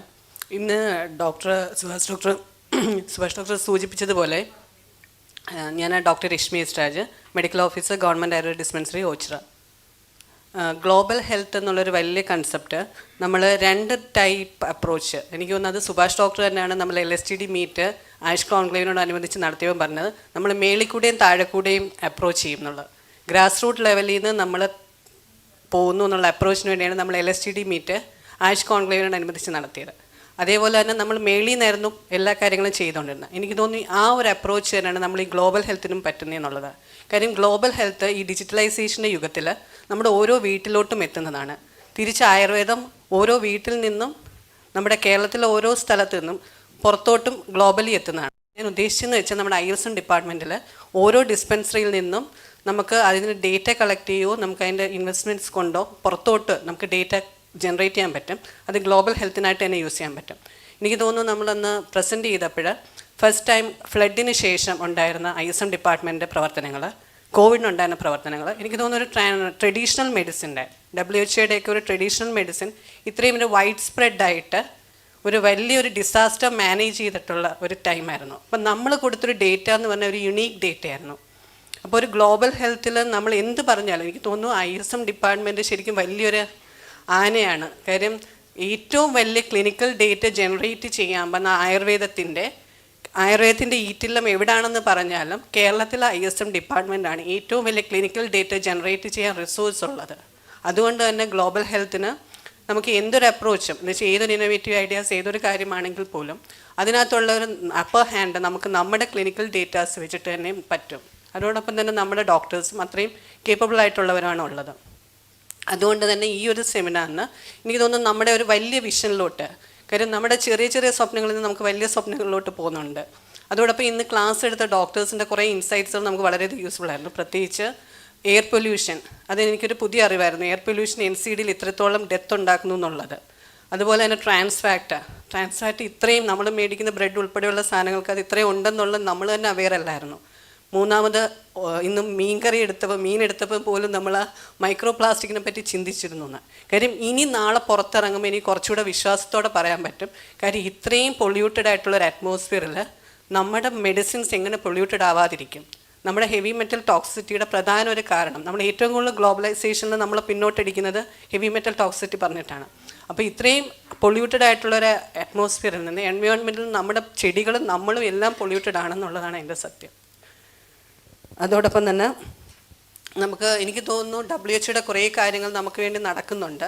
അതിൻ്റെ ഭാഗമായിട്ട് ISMനും ചെയ്യാൻ പറ്റുന്ന കുറേ കാര്യങ്ങളുണ്ട്. അപ്പോൾ ഈ ഒരു ഇന്നോവേറ്റീവ് ഐഡിയാസ് ഫണ്ടിങ് ഒക്കെ ഉള്ളൊരു കാലത്ത് പ്രത്യേകിച്ച് ആയുർവേദ ഡേയോടനുബന്ധിച്ച് നമുക്ക് കുറച്ചുകൂടെ പ്രോഗ്രാംസ് അങ്ങനെ വലിയ വിഷനിലൂടെ, കാര്യം എനിക്ക് പറയാനുള്ള ഒറ്റൊരു കാര്യമുള്ളൂ, നമ്മൾ ചെയ്യുന്ന ഓരോന്നും ഏറ്റവും വലിയ ഡേറ്റ ജനറേറ്റ് ചെയ്യുന്ന കാര്യങ്ങളാണ്. അതുകൊണ്ട് തന്നെ നമുക്ക് ഈ ഒരു ആയുർവേദ ഡേയോടനുബന്ധിച്ച് കിട്ടുന്ന ഫണ്ട്സും എല്ലാം യൂട്ടിലൈസ് ചെയ്തിട്ട് കുറച്ചുകൂടെ ബെറ്റർ ഫോർ ആയുർവേദയ്ക്ക് വേണ്ടി വർക്ക് ചെയ്യാൻ പറ്റും. Thank you.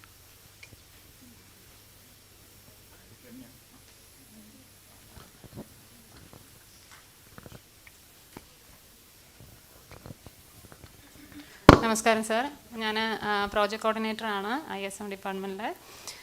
സാർ ആക്ച്വലി എല്ലാ ഡോക്ടർ ഗ്രീഷ്മ. കഴിഞ്ഞ എല്ലാ സെഷനും വളരെയധികം ഇൻഫോർമേറ്റീവും നമുക്ക് വളരെ മോട്ടിവേറ്റിങ്ങും ആയിരുന്നു. കാരണം ഇത് ഗ്ലോബൽ ലെവലിൽ ആയുർവേദത്തിൻ്റെ ഒരു അക്സെപ്റ്റൻസും അങ്ങനെ ആ മേഖലയൊന്നും നമ്മൾ അധികം സ്പർശിക്കാതെ പോകുന്ന മേഖല ആയതുകൊണ്ട് തന്നെ നമുക്ക് അത് വളരെയധികം ഇൻഫോർമേറ്റീവ് ആയിരുന്നു എന്നെ സംബന്ധിച്ച്. ഞാൻ ആക്ച്വലി ഇവിടെ പറയാൻ ഉദ്ദേശിക്കുന്നത് നമുക്കൊരു ഹെൽത്ത് അവെയർനെസ് അല്ലെങ്കിൽ ഒരു ഹെൽത്ത് പ്രൊമോഷൻ ലെവലിൽ ഒരുപാട് കാര്യങ്ങൾ ചെയ്യാനുണ്ടെന്നാണ് എനിക്ക് പേഴ്സണലി തോന്നിയത്. കാരണം നേരത്തെ തന്നെ പറഞ്ഞു, നമ്മുടെ ഈ പബ്ലിക്കിൻ്റെ ഇടയിൽ ആയുർവേദത്തിന് ഒരുപാട് മിസ്കൺസെപ്റ്റ്സ് ഉണ്ട്. ദാറ്റ് മീൻസ് ഇപ്പോൾ ഒരു ഡ്രഗിൻ്റെ കാര്യമായാലും ഒരു ഒറ്റമൂലി എടുക്കുന്ന കാര്യമായാലും എല്ലാം ആയുർവേദത്തിൻ്റെ തലയിലാണ് അതിൻ്റെ എല്ലാം പഴി ചാർത്തുന്നത്. അത് പ്രത്യേകിച്ച് സോഷ്യൽ മീഡിയ പ്ലാറ്റ്ഫോം ഇപ്പോൾ വളരെയധികം വിപുലമായ ഈ ഒരു കാലഘട്ടത്തിൽ നമുക്ക് അവരുടെ ഇടയിൽ പബ്ലിക്കിൻ്റെ ഇടയിലോട്ട് ഇൻ്റർഫിയർ ചെയ്ത് ഹെൽത്ത് അവെയർനെസ് ക്ലാസ്സസ് അത് ഒരു ഡിജിറ്റൽ പ്ലാറ്റ്ഫോമിൽ തന്നെ വളരെയധികം നല്ല ഡോക്ടേഴ്സിൻ്റെ ഒരു ടീം അത് ചെയ്യണം എന്ന ഒരു നിർദ്ദേശം എനിക്കുണ്ട്. കാരണം ഈ ലോക്കൽ ഹെൽത്ത് ആണല്ലോ നമുക്ക് ഗ്ലോബലിയും പ്രൊജക്റ്റ് ചെയ്യേണ്ടത്. അപ്പോൾ ആ ഒരു സജഷൻ എനിക്കുണ്ട്. എല്ലാവർക്കും ആയുർവേദ ഡേ ആശംസകൾ. Thank you. എല്ലാവർക്കും പറയാനുണ്ടാവുമെന്ന് എനിക്ക് വളരെ വ്യക്തമായിട്ട് നമുക്കെല്ലാവർക്കും അറിയാം. എല്ലാവർക്കും ചർച്ച ചെയ്യാനായിട്ടുള്ള ഒരു അവസരമുണ്ട്. ചുരുങ്ങിയ സമയം കൊണ്ട് എല്ലാവരും അവരവരുടെ പോയിൻ്റ് അവതരിപ്പിക്കണം. എന്നാലേ നമ്മുടെ ഈ ഒരു സെമിനാർ ഫ്രൂട്ട്ഫുൾ ആവുകയുള്ളൂ എന്ന ഒരഭിപ്രായം പറയാൻ ആഗ്രഹിക്കുകയാണ്. നമസ്കാരം, ഞാൻ doctor Aneeshya, government Ayurveda dispensary തൊടിയൂരാണ്.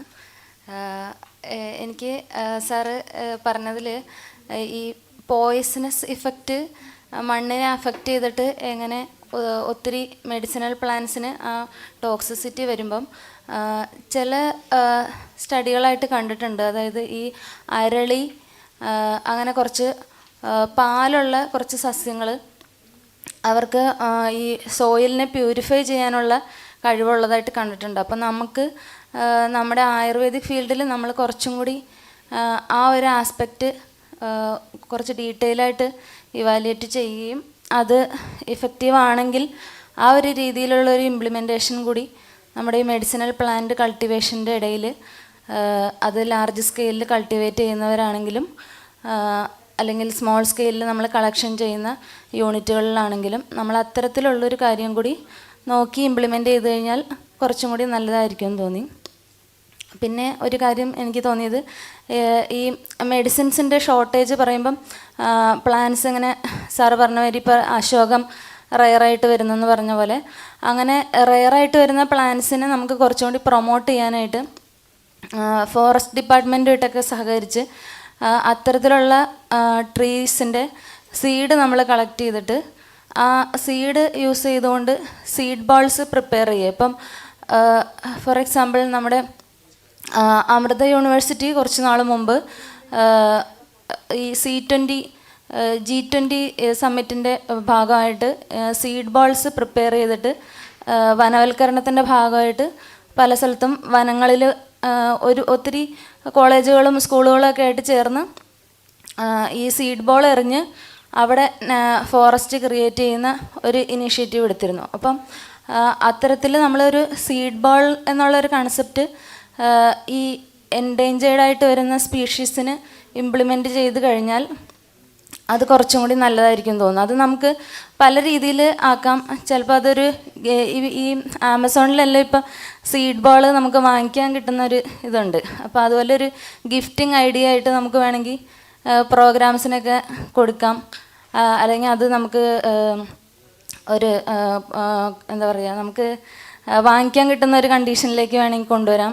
അല്ലെങ്കിൽ അങ്ങനെ നമുക്ക് കുറച്ചും കൂടി ഇന്നോവേറ്റീവായിട്ടുള്ള രീതി, എനിക്കതിൻ്റെ മുഴുവൻ അതെങ്ങനെ ഇംപ്ലിമെൻറ്റ് ചെയ്യുമെന്ന് അറിയില്ല. പക്ഷേ ഇതൊരു കുറച്ചും കൂടി ഫോറസ്റ്റ് ഡിപ്പാർട്ട്മെൻറ്റുമായിട്ട് ചെയ്തിട്ട് സീഡ് ബോൾ ഉണ്ടാക്കി കഴിഞ്ഞാൽ കുറച്ചും കൂടി ഈ എൻഡേഞ്ചേർഡ് ആയിട്ടുള്ള സ്പീഷീസിനെ കുറച്ചും കൂടി രക്ഷിക്കാൻ പറ്റുമെന്ന് തോന്നി. അതാണ് എനിക്ക് പറയാനുള്ളത്. Thank you.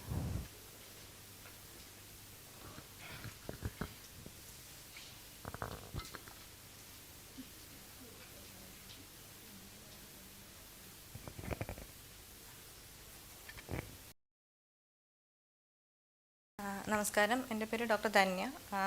Cheppad government Ayurveda ഹോസ്പിറ്റലിലെ മെഡിക്കൽ ഓഫീസറാണ്. എനിക്കിതിൽ ക്ലാസ്സിലെല്ലാം നല്ലൊരു ഇൻഫർമേറ്റീവായിട്ടുള്ള ഇത് തന്നെയായിരുന്നു. നല്ലൊരു മൾട്ടി ഡിസിപ്ലിനറി ഫാക്കൽറ്റീസിൻ്റെ ഒരു പ്രസൻസ് നല്ലൊരു മോട്ടിവേറ്റിംഗ് ആയിട്ടുള്ളതായിട്ട് തോന്നി. അപ്പോൾ അതേ സാഹചര്യത്തിൽ തന്നെ എനിക്ക് എൻ്റെ മനസ്സിൽ തോന്നുന്ന കാര്യങ്ങളാണ്. അത്രയ്ക്ക് വലിയൊരു ആധികാരികമായിട്ട് പറയാനുള്ളത് അറിവൊന്നുമുണ്ടോയെന്ന് അറിയത്തില്ല. എന്നിരുന്നാലും ഇപ്പോൾ ഈ എനിക്ക് തോന്നുന്നു പ്രദീപ് സാറിൻ്റെ ക്ലാസ്സിൽ പറഞ്ഞതുപോലെ ആയുർവേദ പ്രിൻസിപ്പിൾസ് അദ്ദേഹം നമ്മുടെ സ്വസ്ഥവൃത്തിചര്യയുടെ കാര്യങ്ങൾ അവരുടെ രീതിയിൽ സാർ അവതരിപ്പിച്ചുകൊണ്ട് ഒരു സ്ലൈഡ് കണ്ടായിരുന്നല്ലോ. അപ്പോൾ അതിൽ ശരിക്കും നമ്മൾ ഈ പറഞ്ഞ പോലെ ലോക്കലി അല്ലെങ്കിൽ വളരെ റിമോട്ട് റൂറൽ ഏരിയയിലുള്ള ആളുകളുടെ ഒരു ഡോർ സ്റ്റെപ്പ് ആക്സസ് ആയിട്ട് നമ്മൾ വർക്ക് ചെയ്യുമ്പോൾ അതുപോലെ തന്നെ PHCകളും ഉണ്ട്. അപ്പോൾ ഞാൻ നേരത്തെ പറഞ്ഞതിൽ അതിൻ്റെ ഒരു ഭാഗം തന്നെയാണ്. നമ്മൾ ഒത്തിരി ടൈം എടുക്കുകയാണ്. നമ്മൾ ഈ ലൈഫ് സ്റ്റൈൽ മോഡിഫിക്കേഷൻ എന്നൊക്കെ പറഞ്ഞ് ഒത്തിരി നമ്മുടെ എനർജിയും ടൈമും എല്ലാം നമ്മുടെ വരുന്ന പേഷ്യൻസിൻ്റെ അടുത്ത് സ്പെൻഡ് ചെയ്യണം. അതേസമയം ഇതേ പേഷ്യൻസ് തന്നെ നമ്മുടെ PHCസിൽ പോയിട്ട് 5 മിനിറ്റ് കൊണ്ട് മെറ്റ്ഫോർമിനും സ്റ്റാറ്റിനും എല്ലാം എഴുതി വാങ്ങി സുഖമായിട്ട് മരുന്നുകൾ കഴിച്ച് അവർ മാനേജ് ചെയ്യുന്നു പോകുന്നുണ്ട്. അപ്പം ഈ ഒരു കാര്യം ഇപ്പം നേരത്തെ ജുവൽ ഡോക്ടർ പറഞ്ഞതുപോലെ നമ്മുടെ ഇവിടെയുള്ള ആളുകൾക്ക് മരുന്ന് മർദ്ദി അവർക്ക് ലൈഫ് സ്റ്റൈൽ മോഡിഫിക്കേഷനും അങ്ങനത്തെ ഒരു ഇൻസൈറ്റൊന്നും അവർക്ക് ആവശ്യമില്ല. ഡോക്ടർമാരുടെ അടുത്ത് അല്ലെങ്കിൽ നമ്മുടെ അടുത്ത് അവർ വരുന്നത് മരുന്ന് വാങ്ങിക്കാനാണ്. പക്ഷെ അതേസമയം ഗ്ലോബലി അവർക്കതല്ല, അവർക്കൊരു ലൈഫ് സ്റ്റൈൽ ആ രീതിയിലുള്ള ഒരു ഇൻസൈറ്റിന് വേണ്ടിയിട്ട് അവർ ഇങ്ങോട്ട് വരുന്നു. അപ്പം ആ ഒരു നമ്മുടെ നായർ സാറ് പറഞ്ഞതുപോലെ ആ ഡൈക്കോട്ടോമി ആ ഒരു കോൺട്രവേഴ്സിയാണ് അവിടെ തോന്നുന്നത്. അപ്പോൾ അതിൽ നമുക്ക് എങ്ങനെയാണ് പ്രാക്ടിക്കലി ഈ പബ്ലിക് ഹെൽത്തിൽ അത് നമുക്ക് എങ്ങനെ അത് ഇംപ്ലിമെൻറ്റ് ചെയ്യാൻ പറ്റും എന്നുള്ളതാണ് ഈ ഒരു കൺസെപ്റ്റ്. എൻ്റെ മനസ്സിൽ തോന്നുന്നതെന്ന് വെച്ച് കഴിഞ്ഞാൽ അത് എത്രത്തോളം പ്രാക്ടിക്കൽ ആവുമെന്ന് എനിക്കറിയത്തില്ല. ഈ മൾട്ടി ഡിസിപ്ലിനറി അതുപോലെ കൊളാബറേഷൻസ് ഓഫ് അത്തരത്തിലുള്ള ചർച്ചകളൊക്കെ വരുന്ന ഒരു അരീനയിൽ തോന്നിയതായിരിക്കാം. ഈ നമ്മുടെ മോഡേൺ മെഡിക്കൽ DME തലത്തിൽ ഡയറക്ടർ ഓഫ് മെഡിക്കൽ എഡ്യൂക്കേഷൻ തലത്തിൽ എന്തെങ്കിലും കൊളാബറേഷൻ പറ്റുമെങ്കിൽ അവിടെ നമ്മുടെ ഈ പറഞ്ഞ അറ്റ്ലീസ്റ്റ് സ്വസ്ഥവൃത്തചര്യയുടെ പ്രിൻസിപ്പിൾസ് എങ്കിലും നമ്മൾ മോഡേൺ മെഡിസിനും എല്ലാം നമ്മൾ പഠിക്കുന്നു, അവരുടെ പ്രിൻസിപ്പിൾസും ഫാർമക്കോളജി എല്ലാം നമ്മൾ പഠിക്കുന്നു. അപ്പോൾ എന്തുകൊണ്ട് നമ്മുടെ ഈ അറ്റ്ലീസ്റ്റ് തെറാപ്യൂട്ടിക് ആസ്പെക്റ്റ് ഒന്നും അല്ലല്ലോ, നമ്മുടെ സ്വസ്ഥവൃത്തചര്യയെങ്കിലും അവരും ഇപ്പോൾ അക്സെപ്റ്റ് ചെയ്ത് വരുന്ന കാര്യങ്ങളാണ് ഈ ലൈഫ് സ്റ്റൈൽ മോഡിഫിക്കേഷനും മറ്റു കാര്യങ്ങളൊക്കെ. നേരത്തെ എണീക്കണം, നേരത്തെ ഉറങ്ങണം, സമയത്തിന് ഭക്ഷണം കഴിക്കണം എന്നൊക്കെ അവർ പറയുന്നു. അപ്പം അത് നമ്മളുടെ ഒരു തലത്തിൽ അവരും അത് അവരുടെ ക്ലിനിക്കൽ ആസ്പെക്റ്റിൽ അവർക്കും അത് ഇംപ്ലിമെൻറ്റ് ചെയ്യാൻ ഉള്ള ഒരു ക്രൈറ്റീരിയ പ്രോട്ടോകോൾ അവർക്കും കൂടി അത് ഇംപ്ലിമെൻറ്റ് ചെയ്യാൻ അവരുടെ എഡ്യൂക്കേഷൻ തലത്തിൽ പറ്റത്തില്ലേ എന്നുള്ള ഒരു തോട്ടാണ് എനിക്ക് തോന്നിയത്. അപ്പോൾ അതിനെന്തെങ്കിലും ചെയ്യാൻ പറ്റുമെങ്കിൽ അവരും ഇത് പ്രാക്ടീസ് ചെയ്യുന്നവരുണ്ടാകാം. ഇപ്പം ഒരുപാട് ഡോക്ടേഴ്സ് ചെയ്യുന്നവരുണ്ടാകും. പക്ഷെ അത് ഒത്തിരി എക്സ്പീരിയൻസ്ഡ് ആയി വരുന്ന ഡോക്ടേഴ്സിൻ്റെ ആ ഒരു ജനറേഷൻ ഓഫ് ഡോക്ടേഴ്സിൻ്റെ ഇടയിലാണ് അത്തരമൊരു ലൈഫ് സ്റ്റൈൽ മോഡിഫിക്കേഷൻ കാണുന്നത്. പിന്നെ കുറേ യൂട്യൂബ് മീഡിയ അല്ലെങ്കിൽ ആ ഒരു തലത്തിലും എല്ലാം ഇത് കാണുന്നത്. അപ്പോൾ ഇത് എത്രത്തോളം ആളുകൾ ഈ സോഷ്യൽ മീഡിയ കണ്ടിതൊക്കെ അവരിൽ അത് പ്രാക്ടിക്കലി ഇംപ്ലിമെൻറ്റ് ചെയ്യുന്നുണ്ടോ ഒന്നുമല്ല, എല്ലാവരും കണ്ടുപോകുന്നു. പക്ഷേ ഒരു ആവശ്യം വരുമ്പോഴാണല്ലോ ഒരു ബെനിഫിഷ്യറി ഒരു ഹോസ്പിറ്റൽ അല്ലെങ്കിൽ PHCയിൽ എത്തുന്നത് അല്ലെങ്കിൽ ഡോക്ടറുടെ അടുത്ത് എത്തുന്നത്.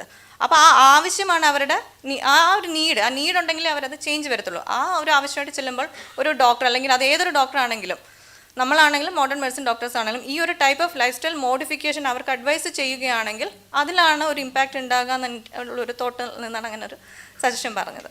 പിന്നെ സെക്കൻഡ് നമ്മുടെ ഈ ഡ്രഗ് സ്റ്റാൻഡേർഡൈസേഷൻ, നമ്മുടെ ഡ്രഗ് ടോക്സിസിറ്റിയെക്കുറിച്ചൊക്കെ പറയുമ്പം ഞാൻ ദ്രവ്യം MD സ്കോളറാണ്. അപ്പം ആ സമയത്തുള്ള കുറേ സ്റ്റഡീസൊക്കെ നിർത്തണോ ആയിരുന്നു ഓക്കെ സർ. അപ്പം നമ്മൾ ഈ ഫൈറ്റോ റെമഡിയേഷൻ എന്ന് പറയുന്ന ഒരു കൺസെപ്റ്റും കുറേ സ്റ്റഡീസും ഇപ്പം പൊല്യൂട്ടഡ് ലാൻഡിൽ നമ്മുടെ മെഡിസിൻസ് ഉപയോഗിച്ച് ഇപ്പം ഈ ഡംപ് ചെയ്ത വേസ്റ്റ് ലാൻഡ്സിലൊക്കെ ഇഷ്ടംപോലെ നന്നായിട്ട് ഈ പറഞ്ഞ പോലെ വേസ്റ്റ് ഹെവി മെറ്റൽ ടോക്സിറ്റിയെല്ലാം കണ്ടത് കാരണം കുറേ ചോയ്സ് ഓഫ് പ്ലാന്റ് ചെയ്ത് അവിടുത്തെ ടോക്സിസിറ്റി കുറച്ച് സ്റ്റഡീസ് അതിൽ വളരെ റെലവൻ്റായിട്ട് തോന്നുന്നു. നമ്മുടെ ബ്രഹ്മി, പെക്കോപ്പമൊണീറി, അതുപോലെ ഫൈറ്റോ റെമഡിയൽ ആയിട്ട് റൂട്ട് അത് അബ്സോർബ് ചെയ്യുന്ന, അപ്പോൾ അത് വളരെ റെലവൻ്റ്. അപ്പം എന്താ വെച്ചാൽ നമ്മളുടെ ഒരുപാട് ഇപ്പം ഏത് പച്ചക്കറികൾ എടുത്താലും ഒക്കെ ഇതെല്ലാം ഇത് കണ്ടെയ്ൻ, ഇപ്പം മീനിൽ പോലും ഹെവി മെറ്റൽ കണ്ടെയ്ൻ ഉണ്ടെന്ന് പറയുന്നു. അപ്പം പക്ഷേ നേരെ മറിച്ച് ഈ നമ്മുടെ മെഡിസിൻസ് ആയിട്ട് യൂസ് ചെയ്യുന്ന ഡ്രഗ്സിലാണ് ഇത്. കാരണം എന്തോ ഒരു അഫിനിറ്റി ഈ ഹെവി മെറ്റൽസിനോട് ഈ ഡ്രഗ്സിന് ഉണ്ട്. പക്ഷേ നേരെ മറിച്ച് എഡിബിൾ ആയിട്ടുള്ള നമ്മൾ വെജിറ്റബിൾസ് ആയിട്ട് യൂസ് ചെയ്യുന്നതിനെക്കാട്ടിലും പൊട്ടൻസി ഉള്ള ഡ്രഗ്സിനാണ് കുറച്ചുകൂടി അഫിനിറ്റി കൂടുതൽ. അതാണ് നമ്മുടെ ഈ ഒരു ഡ്രഗ് ഇൻഡസ്ട്രിയെ ബാധിക്കുന്നത്. അപ്പം ഡെയിലി കഴിക്കുന്ന ഫുഡിനെക്കാട്ടിലും ഈ പറഞ്ഞ അവരവിടെ ഓസ്ട്രേലിയയിലും അവർ ഈ ഡ്രഗ്സ് ടെസ്റ്റ് ചെയ്തപ്പോൾ അതിൽ ഇത്രയും ലെഡ് കണ്ടന്റ് കിട്ടിയതിൻ്റെ ഒരു റീസൺ അതായിരിക്കാം. നമ്മുടെ മെഡിസിൻസിന് അല്ലെങ്കിൽ നമ്മുടെ പ്ലാന്റ്സിന് പൊട്ടൻ്റ് ആയിട്ടുള്ള ഒരു അഫിനിറ്റി ഇതിനോട് തോന്നുന്നതുകൊണ്ടായിരിക്കാം. അപ്പോൾ ആ ഒരു തലത്തിൽ അത് പോളിസി മേക്കേഴ്സാണ് അത് ആ ലെവൽ ഓഫ് കാര്യങ്ങളൊക്കെ ചിന്തിക്കേണ്ടത്. അപ്പം നമ്മുടെ ഈ ഫോറസ്റ്റേഷനെ കുറിച്ച് ഡോക്ടർ പറഞ്ഞതുപോലെ എന്താ പറയുക റീഫോറസ്റ്റേഷനെ കുറിച്ച് ഇപ്പം നമ്മുടെ തിരുവനന്തപുരം ജില്ലയിൽ തന്നെ വിതുര പാലോട് മേഖലകളിലൊക്കെ സുഭാഷൊക്കെ കണ്ടാൽ അറിയാം ഇഷ്ടംപോലെ അക്കേഷ്യ പ്ലാന്റേഷൻസ് ആണ്. ആ ഭാഗങ്ങൾ ഒരു ആദിവാസി മേഖലയാണ്, പക്ഷേ നല്ലൊരു ഫോറസ്റ്റ് ഏരിയ ആണെങ്കിൽ പോലും അക്കേഷ്യ പ്ലാന്റേഷൻസും ജലദൗർബല്യവും ഏറ്റവും അധികം അനുഭവപ്പെടുന്ന മേഖലകളാണ്. അപ്പോൾ അതിന് നമ്മുടെ ഫോറസ്ട്രി ഡിപ്പാർട്ട്മെൻറ്റുമായിട്ട് ഇൻകോപ്പറേറ്റ് ചെയ്തുകൊണ്ട് എന്തെങ്കിലും നമ്മുടെ ഇതുപോലുള്ള ദശമൂലങ്ങൾ നമ്മുടെ എക്സ്റ്റെൻറ്റ് ആയിക്കൊണ്ടിരിക്കുന്ന മരുന്നുകളുടെ ഒരു പ്ലാന്റേഷൻ പോലെയൊക്കെ ഉണ്ടാക്കാൻ പറ്റുമെങ്കിൽ അവരുടെ ഈ ഒരു കാര്യം നമ്മുടെ ഒരു ഡ്രഗ് അവൈലബിലിറ്റി അല്ലെങ്കിൽ സ്കാസിറ്റികൾക്കൊക്കെ ഒരു പരിധിയുടെ എന്തെങ്കിലും പരിഹാരം കാണാൻ പറ്റും എന്നുള്ള ഒരു തോട്ടൊക്കെ ഉണ്ട്. നിർത്തുന്നു. Thank you. ഒരു കാര്യം ഇതിൻ്റെ കൂടെ ആഡ് ചെയ്യണമെന്ന് ആഗ്രഹിക്കുന്നു. നമ്മളെല്ലാവരും യാത്ര ചെയ്യുമ്പോൾ ഏറ്റവും കൂടുതൽ ആവണക്ക് വളർന്നു നിൽക്കുന്നത് റെയിൽവേ യാർഡുകളിലാണ്. അത് ഈ പറഞ്ഞതുപോലെ ഔഷധ സസ്യങ്ങളെ ചില ഇന ഔഷധ സസ്യങ്ങൾക്ക് വേസ്റ്റ് ലാൻഡിൽ എങ്ങനെ അല്ലെങ്കിൽ ഡംപിങ് യാർഡുകളിലെല്ലാം വളരെയധികം വളർന്നു നിൽക്കുന്നത് പറയാം. അതേപോലെ തന്നെ അതും ഈ പ്ലാന്റ് കളക്റ്റേഴ്സ് പക്ഷേ ഈ സ്ഥലങ്ങളിൽ നിന്ന് കളക്ട് ചെയ്യുന്നു എന്നുള്ളത് അതിൻ്റെ വേറൊരു ദുരന്തമായിട്ടുള്ളൊരു ഭാഗം. പിന്നെ അതേപോലെ തന്നെ തഴുതാമ ഓടകളിൽ നിന്നാണ് ഏറ്റവും മികച്ച രീതിയിൽ തഴുതാമ കിട്ടുന്നത് എന്നുള്ളതാണ് കളക്റ്റേഴ്സ് പറയുന്നത്. അപ്പോൾ സ്വാഭാവികമായിട്ടും അതും നമ്മുടെ ഡ്രഗ് കളക്റ്റേഴ്സ് പറിച്ചുകൊണ്ടുപോയി അത് നമ്മുടെ മാർക്കറ്റിലോട്ട് വരുന്നുണ്ട്. അത് രണ്ടും ചേർത്ത് വായിക്കേണ്ടതാണെന്ന് എനിക്കൊരു അഭിപ്രായം തോന്നുന്നു.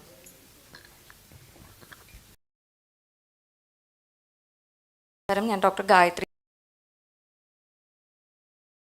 എനിക്ക് പറയാനുള്ള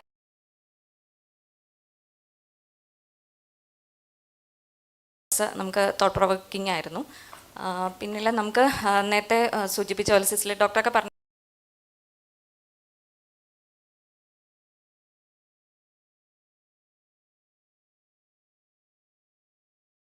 ഡേറ്റ എന്ന് പറഞ്ഞിട്ടൊരു 12 പോയിൻറ്റ്സ് ഡേറ്റ നമ്മുടെ സ്ഥാപനത്തിൽ വരുന്ന പേഷ്യൻസിൻ്റെ അനലൈസ് ചെയ്യുന്നുണ്ട്.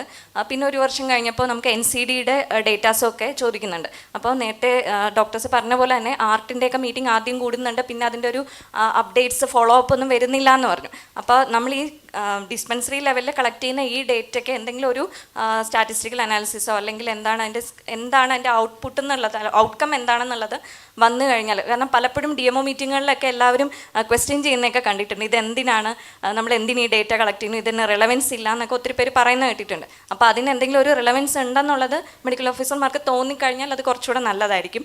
അതല്ല നമുക്ക് എല്ലാ സ്ഥാപനങ്ങളിലേക്കും ചെയ്യാൻ പറ്റിയില്ലെങ്കിൽ ഇപ്പോൾ ഹർഷം പ്രോജക്റ്റൊക്കെ തിരുവനന്തപുരം ജില്ലയിലെ 10 സ്ഥാപനങ്ങളിൽ ചെയ്യുന്ന പോലെ കുറച്ച് സ്ഥാപനങ്ങളിൽ നിന്നെങ്കിലും സ്റ്റാറ്റിസ്റ്റിക്കലി റിലവൻ്റ് ആയിട്ടുള്ള ഡേറ്റ കളക്ട് ചെയ്താൽ നല്ലതായിരിക്കും എന്ന് തോന്നുന്നു. പിന്നെ നേരത്തെ ഡോക്ടർ പറഞ്ഞ പോലെ ഏത് പ്രോജക്റ്റ് എടുത്താലും അതിനൊരു പ്രോട്ടോക്കോൾ കൂടെ ഡെവലപ്പ് ചെയ്ത് പോയി കഴിഞ്ഞാൽ കുറച്ചുകൂടെ നല്ലതായിരിക്കും. ഇപ്പം നമുക്ക് ഈ NCDയുടെ തന്നെ നമുക്ക് ഡിപ്പാർട്ട്മെൻറ്റിൽ നിന്ന് വന്ന ഒരു നിർദ്ദേശം ഉണ്ടായിരുന്നു. അപ്പോൾ അതിന് നമ്മൾ ഷീറ്റാക്കി ഡെവലപ്പ് ചെയ്തെടുത്തൊക്കെയാണ് നമ്മൾ NCDയുടെ ഡേറ്റാസൊക്കെ കളക്ട് ചെയ്യുന്നത്. അപ്പോൾ അതിൻ്റെ രജിസ്റ്ററും അങ്ങനെയൊക്കെ കീപ്പ് ചെയ്തിട്ടാണ്. അപ്പോൾ അത് എല്ലാ സ്ഥലത്തും നമ്മൾ ചെയ്യുമ്പോൾ എല്ലായിടത്തും യൂണിഫോമായിട്ട് ഒരു പ്രോട്ടോക്കോളായിട്ട് കൊടുത്തു കഴിഞ്ഞാൽ നമുക്ക് വേറെ ബുദ്ധിമുട്ടില്ല, ഏത് ഡിസീസിൻ്റെ ആണെങ്കിലും. പിന്നെ ഒരു കാര്യം, നേരത്തെ ഡേറ്റയുടെ കാര്യം പറഞ്ഞ പോലെ തന്നെ അഹിംസ ഹോമിയോയിലുള്ളത് കൊണ്ട് അവർക്ക് വേറെ ഒരു കാര്യത്തിനും ഒരു പ്രോബ്ലവും ഇല്ല. നമുക്കിപ്പോൾ എന്തെങ്കിലും കുത്തിക്കുറിക്കുന്ന ഡേറ്റാസ് അല്ലാതെ നമുക്ക് ഇതാണെന്ന് പറയാൻ എടുത്തു കാണിക്കാൻ ഒരു സാധനം ഇല്ല. അപ്പോൾ അതുകൊണ്ട് ഇപ്പോൾ ഞാൻ ക്വാളിറ്റിയുടെ കൂടെ ചാർജ് ഉള്ളതുകൊണ്ട് പലപ്പോഴും അസസ്മെൻറ്റിൻ്റെ ഭാഗമായിട്ട് അസസേഴ്സൊക്കെ വന്നിട്ട് ചോദിക്കുന്നത് അവർക്ക് ഡേറ്റ ഉണ്ട്, നമുക്ക് റിലവൻ്റ് ആയിട്ടുള്ളൊരു ഡേറ്റ കാണിക്കാനില്ല. അപ്പോൾ അതെന്തുകൊണ്ടാണ്? കാരണം അതിൽ ഫോർ എക്സാമ്പിൾ പറഞ്ഞാൽ നമുക്ക് പിന്നെ ഫാർമസിയിൽ മരുന്ന് കൊടുക്കുന്നത് നമുക്കിപ്പോൾ നോമിനൽ രജിസ്റ്ററിൽ ന്യൂ പേഷ്യൻസിന് എന്തൊക്കെ മരുന്ന് കൊടുക്കുന്നു എന്നൊക്കെ നമ്മൾ എൻ്റർ ചെയ്ത് വിടാറുണ്ട്. ഓൾഡിന് ജസ്റ്റ് നമ്പർ മാത്രമേ എഴുതാറുള്ളൂ. അപ്പോൾ നിങ്ങളുടെ ഹാഫ് കുക്ക്ഡ് ആയിട്ടുള്ളൊരു ഡേറ്റ ആണെന്നാണ് പറയുന്നത്. അപ്പോൾ അത് കംപ്ലീറ്റ് അല്ല. അപ്പോൾ അവർക്കാണെങ്കിൽ അത് കംപ്ലീറ്റ് ആണ്. മെഡിസിൻ്റെ സ്റ്റോക്ക് ആണെങ്കിലും എക്സ്പയറി ബാച്ച് നമ്പർ എല്ലാം അവരടിച്ചു പോകുന്നുണ്ട്, എല്ലാം കംപ്ലീറ്റ് ആണ്. അപ്പോൾ നമുക്കത് എന്തുകൊണ്ട് ഇല്ലാതെ പോകുന്നു എന്നുള്ളത്, അപ്പോൾ അതും എല്ലാവർക്കും ചെയ്യാൻ സ്റ്റാർട്ടിങ് ട്രബിൾ ഉണ്ടാവുമായിരിക്കും, എങ്കിലും അത് എത്തിക്കഴിഞ്ഞാൽ എല്ലാവർക്കും ഉപയോഗമായിരിക്കും. എല്ലായിടത്തും അക്സെപ്റ്റഡ് ആയിട്ടുള്ളൊരു ഡേറ്റ പ്രൊവൈഡ് ചെയ്യാനും പറ്റും തോന്നുന്നു. പിന്നെയുള്ളത് നേരത്തെ പറഞ്ഞ പോലെ ഞാനും ദ്രവ്യഗുണമായതുകൊണ്ട് ആ മെഡിസിനൽ പ്ലാന്റ്സിൻ്റെ ദൗർലഭ്യം പറഞ്ഞു. അപ്പോൾ അതും നമുക്ക് പെരിഫറിയിലെ കുടുംബശ്രീ ആയിട്ടൊക്കെ ചേർന്നൊക്കെ എന്തെങ്കിലും ഒരു കൾട്ടിവേഷൻ പോലെ ചെയ്യാൻ പറ്റിയാൽ, പക്ഷേ അതിലൊരു പ്രശ്നം എന്ന് വെച്ചാൽ അവർ കൾട്ടിവേറ്റ് ചെയ്താൽ ആര് മേടിക്കും, അതെങ്ങനെയാണെന്നൊക്കെയുള്ള ആ ബയേഴ്സ്, അങ്ങനത്തെ ഒരു സാധനം നമ്മൾ കറക്റ്റ് ചെയ്ത് കൊടുത്തു കഴിഞ്ഞാൽ അതും കുറച്ചുകൂടെ ചെയ്യാൻ പറ്റും എന്ന് തോന്നുന്നു. Thank you. ഞാൻ doctor Lekha, Cheramanathuruthu government Ayurveda dispensary senior medical ഓഫീസറാണ്. ഇന്നത്തെ സെഷൻ എല്ലാം വളരെ നന്നായിരുന്നു. ആയുർവേദ ഗ്ലോബൽ ഹെൽത്തിൽ എനിക്ക് തോന്നുന്നത് 2 രീതിയിലാണ് ഗ്ലോബലി നമ്മുടെ ആയുർവേദം വേണ്ടിയത്. ഒന്ന് സർവീസസ് റെൻഡേർഡ്, 2 മെഡിസിൻസ്. അപ്പോൾ ഇതിൽ ശരിക്കും പുറത്തുള്ളവർക്ക് നമ്മുടെ മെഡിസിൻസിലല്ല കൂടുതലും ആ ഒരു ആയുർവേദത്തിൻ്റെ കൺസെപ്റ്റ്, ജെന്യൂൻ ആയുർവേദ കൺസെപ്റ്റിലുള്ള സർവീസാണ് അവർ കൂടുതൽ പ്രതീക്ഷിക്കുന്നതെന്ന് തോന്നുന്നു. അപ്പോൾ അത് ശരിക്കും തുടങ്ങേണ്ടത് നമ്മുടെ കോളേജിലെ സ്റ്റഡീസിൽ BAMS പഠിച്ചുകൊണ്ടിരിക്കുമ്പോൾ തന്നെ ലൈഫ് സ്റ്റൈൽ മോഡിഫിക്കേഷനൊക്കെ മുന്നിൽ കണ്ടുകൊണ്ട് തന്നെ കുട്ടികൾക്ക് പുറത്തിറങ്ങി പ്രാക്ടീസ് ചെയ്യുമ്പോഴത്തേക്ക് അവരെ അതിനെ ഓറിയൻറ്റ് ചെയ്യുന്ന രീതിയിൽ ഒരു രീതിയിലുള്ള സ്റ്റഡീസ് കോളേജിൽ നിന്ന് തന്നെ ഡെവലപ്പ് ചെയ്ത് വരിക. പിന്നെ നമ്മുടെ ISM ഡിപ്പാർട്ട്മെൻറ്റിൽ നമ്മൾ ചെയ്യുന്ന ഡേറ്റാസ് എല്ലാം അതെല്ലാം തന്നെ കുറച്ച് അതിനൊരു ഓതൻറ്റിസിറ്റി അല്ലെങ്കിൽ ഒരു റിസർച്ച് മൊഡാലിറ്റി കറക്റ്റായിട്ട് ഫോളോ ചെയ്യാത്തതിൻ്റെ ന്യൂനതകളാണുള്ളത്. ഡേറ്റാസ് ഉണ്ട്, നമുക്കതിൻ്റെ ബാക്കി പരിപാടികൾ ചെയ്യാനുള്ള സമയമോ സൗകര്യമോ ഒന്നും ISMലില്ല. അപ്പോൾ ശരിക്കും ഈ കളക്ട് ചെയ്ത ഡേറ്റ കറക്റ്റായിട്ടുള്ള റിസർച്ച് പ്രോട്ടോക്കോൾ വെച്ചിട്ട് അനലൈസ് ചെയ്ത് അത് പുറത്തേക്ക് പബ്ലിഷ് ചെയ്യുവാണെങ്കിൽ അതിന് നല്ലൊരു ഔട്ട്കം കിട്ടും എന്ന് തോന്നുന്നുള്ളത്. പിന്നെ നമ്മൾ ഇപ്പോൾ 2 രീതിയിൽ ആയുർവേദം ഇവിടെ വരുമ്പോഴും പുറത്തുള്ള ആൾക്കാർക്ക് 2 രീതിയിൽ അവൈലബിൾ ആക്കാം. ഒന്നുകിൽ അവർ ഇങ്ങോട്ട് വരുമ്പോൾ, അല്ലെങ്കിൽ ഇവിടുത്തെ പ്രാക്ടീഷണേഴ്സ് പുറത്തേക്ക് പോകുമ്പോൾ. ഈ 2 ആസ്പെക്റ്റിലും ഒരു കോമൺ ആയിട്ടുള്ള ഒരു അപ്രോച്ച് ആയിരിക്കണം അവർക്ക് കിട്ടുന്നത്. കറക്റ്റായിട്ടുള്ള ജെന്യൂൻ ആയിട്ടുള്ള ഒരു ആയുർവേദമായിരിക്കണം. അവിടെ ചെന്ന് അവർക്ക് കിട്ടിയാലും ഇവിടെ വന്ന് കിട്ടുമ്പോഴും ആ ഒരു പ്രോട്ടോക്കോൾ ബേസ്ഡ് ആയിട്ടുള്ള ഒരു സെയിം സർവീസ് കിട്ടിക്കഴിഞ്ഞാൽ അതിനൊരു യൂണിഫോമിറ്റി കാണും. പിന്നെ മെഡിസിൻ്റെ കാര്യത്തിൽ നമുക്ക് വളരെയധികം പണിയെടുക്കേണ്ടി വരും. കാരണം ഇന്നിപ്പോൾ കേട്ട ക്ലാസ്സിൽ വെച്ചിട്ട് നോക്കുമ്പോൾ ഈ പൊള്യൂഷൻ ബേസ്ഡ് ഉള്ള കാര്യങ്ങളെല്ലാം നോക്കുമ്പോൾ റോ മെറ്റീരിയൽസിൻ്റെ പ്രൊക്യൂർമെൻറ്റ്, അത് മാത്രമല്ല കൾട്ടിവേഷൻ തൊട്ട് അതിന് നമുക്ക് ചെയ്യാൻ എന്ന് തോന്നുന്നത് ഇൻ്റർസെക്ടറൽ കൺവെർജൻസ്. ഇപ്പോൾ അഗ്രികൾച്ചർ ഡിപ്പാർട്ട്മെൻറ്റ്, ഫോറസ്ട്രി ഡിപ്പാർട്ട്മെൻറ്റ് ഇവരുമായിട്ടൊക്കെ എഗ്രിമെൻറ്റ് MOU എന്തെങ്കിലും വെച്ചിട്ട് നന്നായിട്ടുള്ള കറക്റ്റായിട്ടുള്ള സ്പീഷീസ് ഐഡൻറ്റിഫൈ ചെയ്ത് അത് നല്ല രീതിയിൽ ഇപ്പോൾ ലാൻഡിനെയൊക്കെ ഫെർട്ടൈൽ ആക്കാനൊക്കെ ഉള്ള പോളിസീസൊക്കെ അഗ്രികൾച്ചറൽ ഡിപ്പാർട്ട്മെൻറ്റിനുണ്ട്. അപ്പോൾ കറക്റ്റായിട്ടുള്ള ഏരിയയിൽ പ്രോപ്പറായിട്ടുള്ള ചില ഉപയോഗിക്കാതെ നടക്കുന്ന വേസ്റ്റ് ലാൻഡ്സോ ഗവൺമെൻറ് ഇൻസ്റ്റിറ്റ്യൂഷൻസിൻ്റെ പ്രോപ്പർട്ടീസിലോ എവിടെയെങ്കിലും ഇത് കറക്റ്റായിട്ട് കൾട്ടിവേറ്റ് ചെയ്യുക, സ്റ്റാൻഡർഡൈസ് ചെയ്യുക. പിന്നീട് ഒന്ന് ഈ റോ മെറ്റീരിയൽ പ്രൊക്യൂർമെൻറ്റ്, അതിൻ്റെ സപ്ലയേഴ്സിനെ എല്ലാവരെയും ഒന്ന് കറക്റ്റായിട്ട് എന്തെങ്കിലും ഒരു ലീഗൽ പോളിസി വെച്ചിട്ട് ഇവർ സപ്ലൈ ചെയ്യുന്ന ഡ്രഗ്സിന് ഒരു കോമൺ ഇത് വയ്ക്കുക. കാരണം സാധാരണ ജനങ്ങൾ പ്രൊക്യൂർ ചെയ്യുന്ന സ്ഥലങ്ങൾ അവിടെയൊക്കെയാണ്. അപ്പോൾ ആ ഒരു അഡൾട്രേഷനും അതൊക്കെ കുറച്ച് കൊണ്ടുവരാൻ പറ്റുമായിരിക്കും. അപ്പോൾ മൊത്തത്തിൽ ആയുർവേദത്തിൽ ഇപ്പോൾ ഉള്ള ആയുർവേദത്തിൻ്റെ അഡൾട്രേഷൻ കുറച്ചിട്ട് കുറച്ചുകൂടി ജെന്യൂനായിട്ട് നമുക്ക് പ്രസൻറ്റ് ചെയ്യാൻ പറ്റുവാണെങ്കിൽ കുറേ കൂടെ അക്സെപ്റ്റൻസ് കിട്ടുമെന്ന് തോന്നുന്നു. Thank you sir.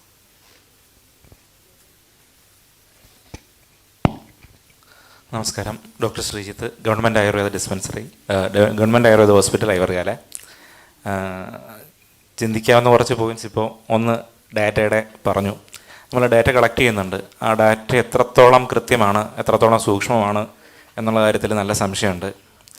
ഞാൻ രാവിലെ നോക്കുന്നു, പട്ടാഴിയിൽ 1 മാസത്തെ പ്രമേഹ രോഗികൾ 45, ഓച്ചറ ഡിസ്പെൻസറി നോക്കിയപ്പോൾ 160.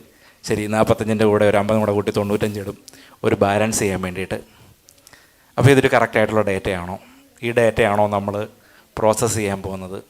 ആ പ്രോസസ്സ് ചെയ്താൽ എന്തായിരിക്കും അങ്ങനെ ഒരു ഡേറ്റ പ്രോസസ്സ് ചെയ്തിട്ട് കിട്ടുന്ന ഔട്ട്പുട്ട്?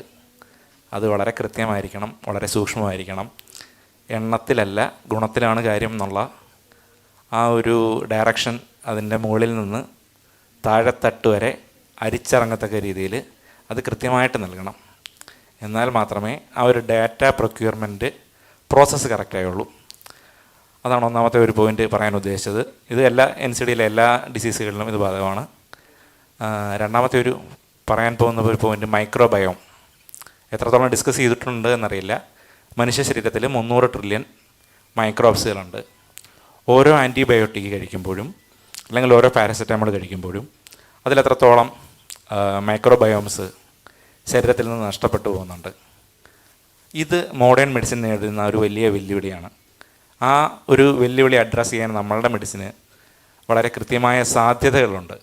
ആ സാധ്യതകൾ നമ്മൾ അത്രത്തോളം ഉപയോഗപ്പെടുത്തുന്നു, അത്രത്തോളം ഒരു ഗ്ലോബൽ പെർസെപ്റ്റീവിൽ നമ്മളുടെ ആയുർവേദത്തിന് സ്വീകാര്യത കിട്ടും. കാരണം ഇപ്പം അത്യാവശ്യം നല്ല മെഡിക്കൽ ജേർണൽസിലെല്ലാം തന്നെ ഈ ഓവർ യൂസേജ് ഓഫ് ആൻറ്റിബയോട്ടിക്സ് അതിനെ പറ്റിയിട്ട് കൃത്യമായ പഠനങ്ങൾ നടക്കുന്നുണ്ട്.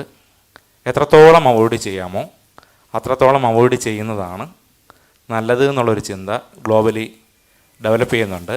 നമ്മുടെ ഗട്ട് ബ്രെയിൻ ആക്സിസ് ആ ഒരു പോയിൻ്റ് കാര്യമായിട്ട് ലോകം ഇന്ന് ചിന്തിക്കുന്നുണ്ട്.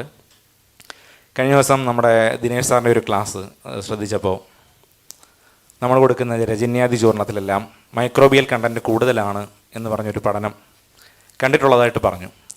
ഇത്രയും മൈക്രോബിയൽ കണ്ടൻറ്റ് കൂടുതലുള്ള ഒരു മെഡിസിൻ കൊടുക്കുമ്പോൾ പോലും അത് രോഗിയെ നെഗറ്റീവായിട്ട് അഫക്റ്റ് ചെയ്യുന്നില്ല എന്ന് മാത്രമല്ല പോസിറ്റീവായിട്ടുള്ള ഫലങ്ങൾ കാണുന്നുണ്ട്. അപ്പോൾ ഇതിനകത്ത് എന്താണ് വർക്ക് ചെയ്യുന്നത്? ഒരു മെഡിസിനിലെ ആക്റ്റീവ് പ്രിൻസിപ്പിൾസ് ആണോ, ഈവൻ അതിൽ വന്നുകൂടാവുന്ന മൈക്രോബയോബ്സ് ആണോ ഇതിനകത്ത് വർക്ക് ചെയ്യുന്നത് എന്നുള്ള കാര്യം അതെല്ലാം പഠന വിധേയമാകേണ്ടതുണ്ട് എന്ന് ചിന്തിക്കുന്നു. മൂന്നാമത്തെ പോയിന്റ് പറയേണ്ടത് പ്രോട്ടോക്കോളാണ്. നമ്മുടെ വൈദ്യ സമൂഹവും നിസ്സംശയകരണം എന്ന് പറയുന്നുണ്ട്. ബി പിക്ക് എന്ത് മരുന്ന് കൊടുക്കണമെന്ന് ചോദിച്ചു കഴിഞ്ഞാൽ വളരെ വ്യത്യസ്തമായ അഭിപ്രായങ്ങൾ എല്ലാ ഭാഗത്തു നിന്നും വരുന്നുണ്ട്. അപ്പോൾ എങ്ങനെ പ്രോട്ടോക്കോൾ ഡെവലപ്പ് ചെയ്യും? പ്രോട്ടോക്കോൾ ഡെവലപ്പ് ചെയ്യാമെന്ന് ചോദിച്ചു കഴിഞ്ഞാൽ 50 പേര് എതിർക്കും, 50 പേര് സപ്പോർട്ട് ചെയ്യും. പക്ഷെ ഒരു പ്രോട്ടോക്കോൾ ഡെവലപ്പ് ചെയ്യാതെ നമുക്ക് ഒരു രോഗത്തിനെ അഡ്രസ്സ് ചെയ്യാൻ അല്ലെങ്കിൽ അതിനകത്ത് കിട്ടുന്ന റിസൾട്ടുകളെ അനലൈസ് ചെയ്യാൻ സാധിക്കും എന്നുള്ള കാര്യം കൂടി പഠിക്കണം. അതുകൊണ്ട് പ്രോട്ടോക്കോൾ ഏതെങ്കിലും കുറച്ച് ആസ്പെക്റ്റിലെങ്കിലും ഒരു പരീക്ഷണാടിസ്ഥാനത്തിൽ ചെയ്താൽ നല്ലതായിരുന്നു എന്നുള്ള ഒരു അഭിപ്രായം കൂടി മുൻപോട്ട് വയ്ക്കുന്നു. ഇത്രയും കാര്യങ്ങളാണ് പറയാനുള്ളത്.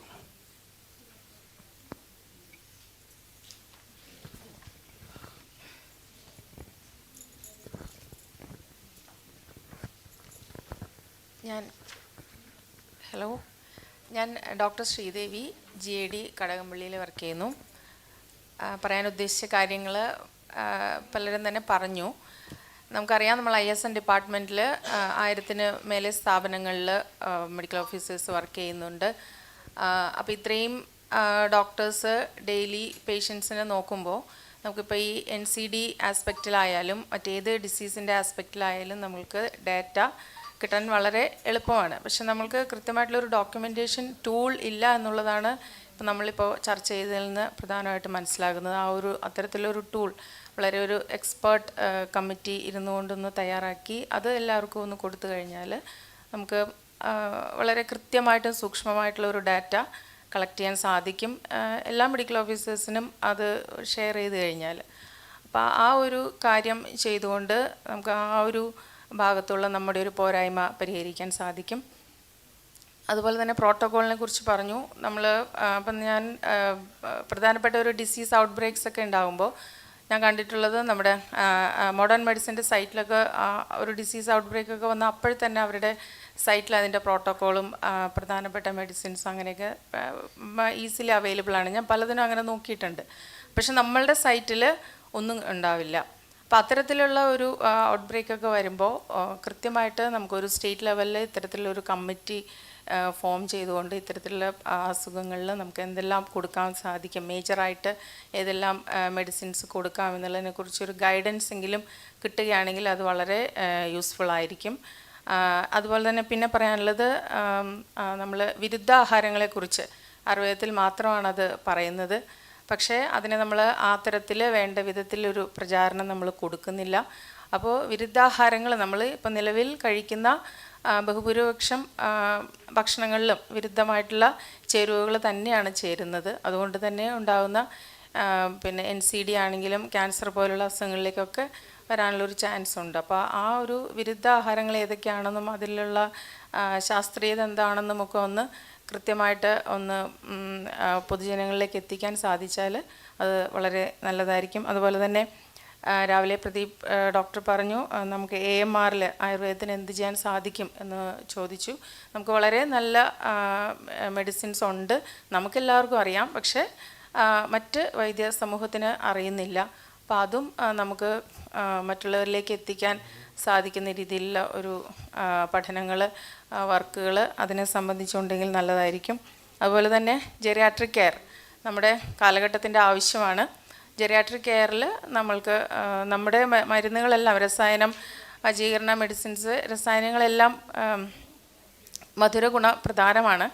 പക്ഷേ ഇപ്പോഴത്തെ അവസ്ഥയിൽ ജെറിയാട്രിക് കെയറിൽ ആ ഒരു മധുരഗുണ പ്രധാനമുള്ള മെഡിസിൻസ് ഉപയോഗിക്കാൻ പറ്റുന്ന ആളുകൾ വളരെ കുറവാണ്, നമുക്കറിയാമല്ലോ. അപ്പോൾ ആ ഒരു മേഖലയിലും വേണ്ടത്ര ഒരു റിസർച്ച് വർക്ക് നടത്തിക്കൊണ്ട് ഈ ഒരു കണ്ടൻസ് തന്നെ അല്ലെങ്കിൽ ഈ ഗണങ്ങളൊക്കെ ഉപയോഗിച്ചുകൊണ്ട് തന്നെ കൂടുതൽ ഫോർമുലേഷൻസൊക്കെ വന്നാൽ നല്ലതായിരിക്കും. ഓക്കെ.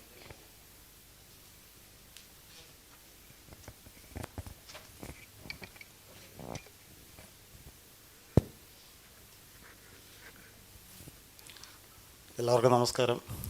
ഞാൻ ഡോക്ടർ ശ്രീജൻ, മെഡിക്കൽ ഓഫീസർ ആയുർവേദയാണ്. ഇപ്പോൾ ഡ്രഗ് ഇൻസ്പെക്ടറായിട്ട് എറണാകുളത്ത് വർക്ക് ചെയ്യുന്നു, ഡെപ്യൂട്ടേഷനിൽ.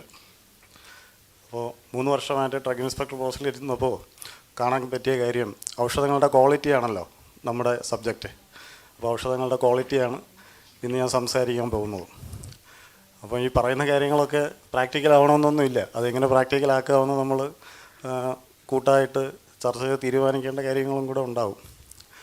അപ്പോൾ കണ്ടുവരുന്ന കാര്യം, ഇപ്പോൾ ഒരു മാസം 13 സാമ്പിൾ ഒരു ഡ്രഗ് ഇൻസ്പെക്ടർ കളക്ട് ചെയ്യണം, അത് ലാബിലേക്ക് അയക്കണം എന്നുള്ളതൊക്കെയാണ്. അപ്പോൾ ലാബിലേക്ക് സാമ്പിൾ അയച്ചിട്ട് അതിൻ്റെ റിസൾട്ട് വരുമ്പോൾ കുറച്ചൊക്കെ not of standard, NSQ, not of standard quality, അതിൻ്റെ റീസൺ കൂടെ കാണും.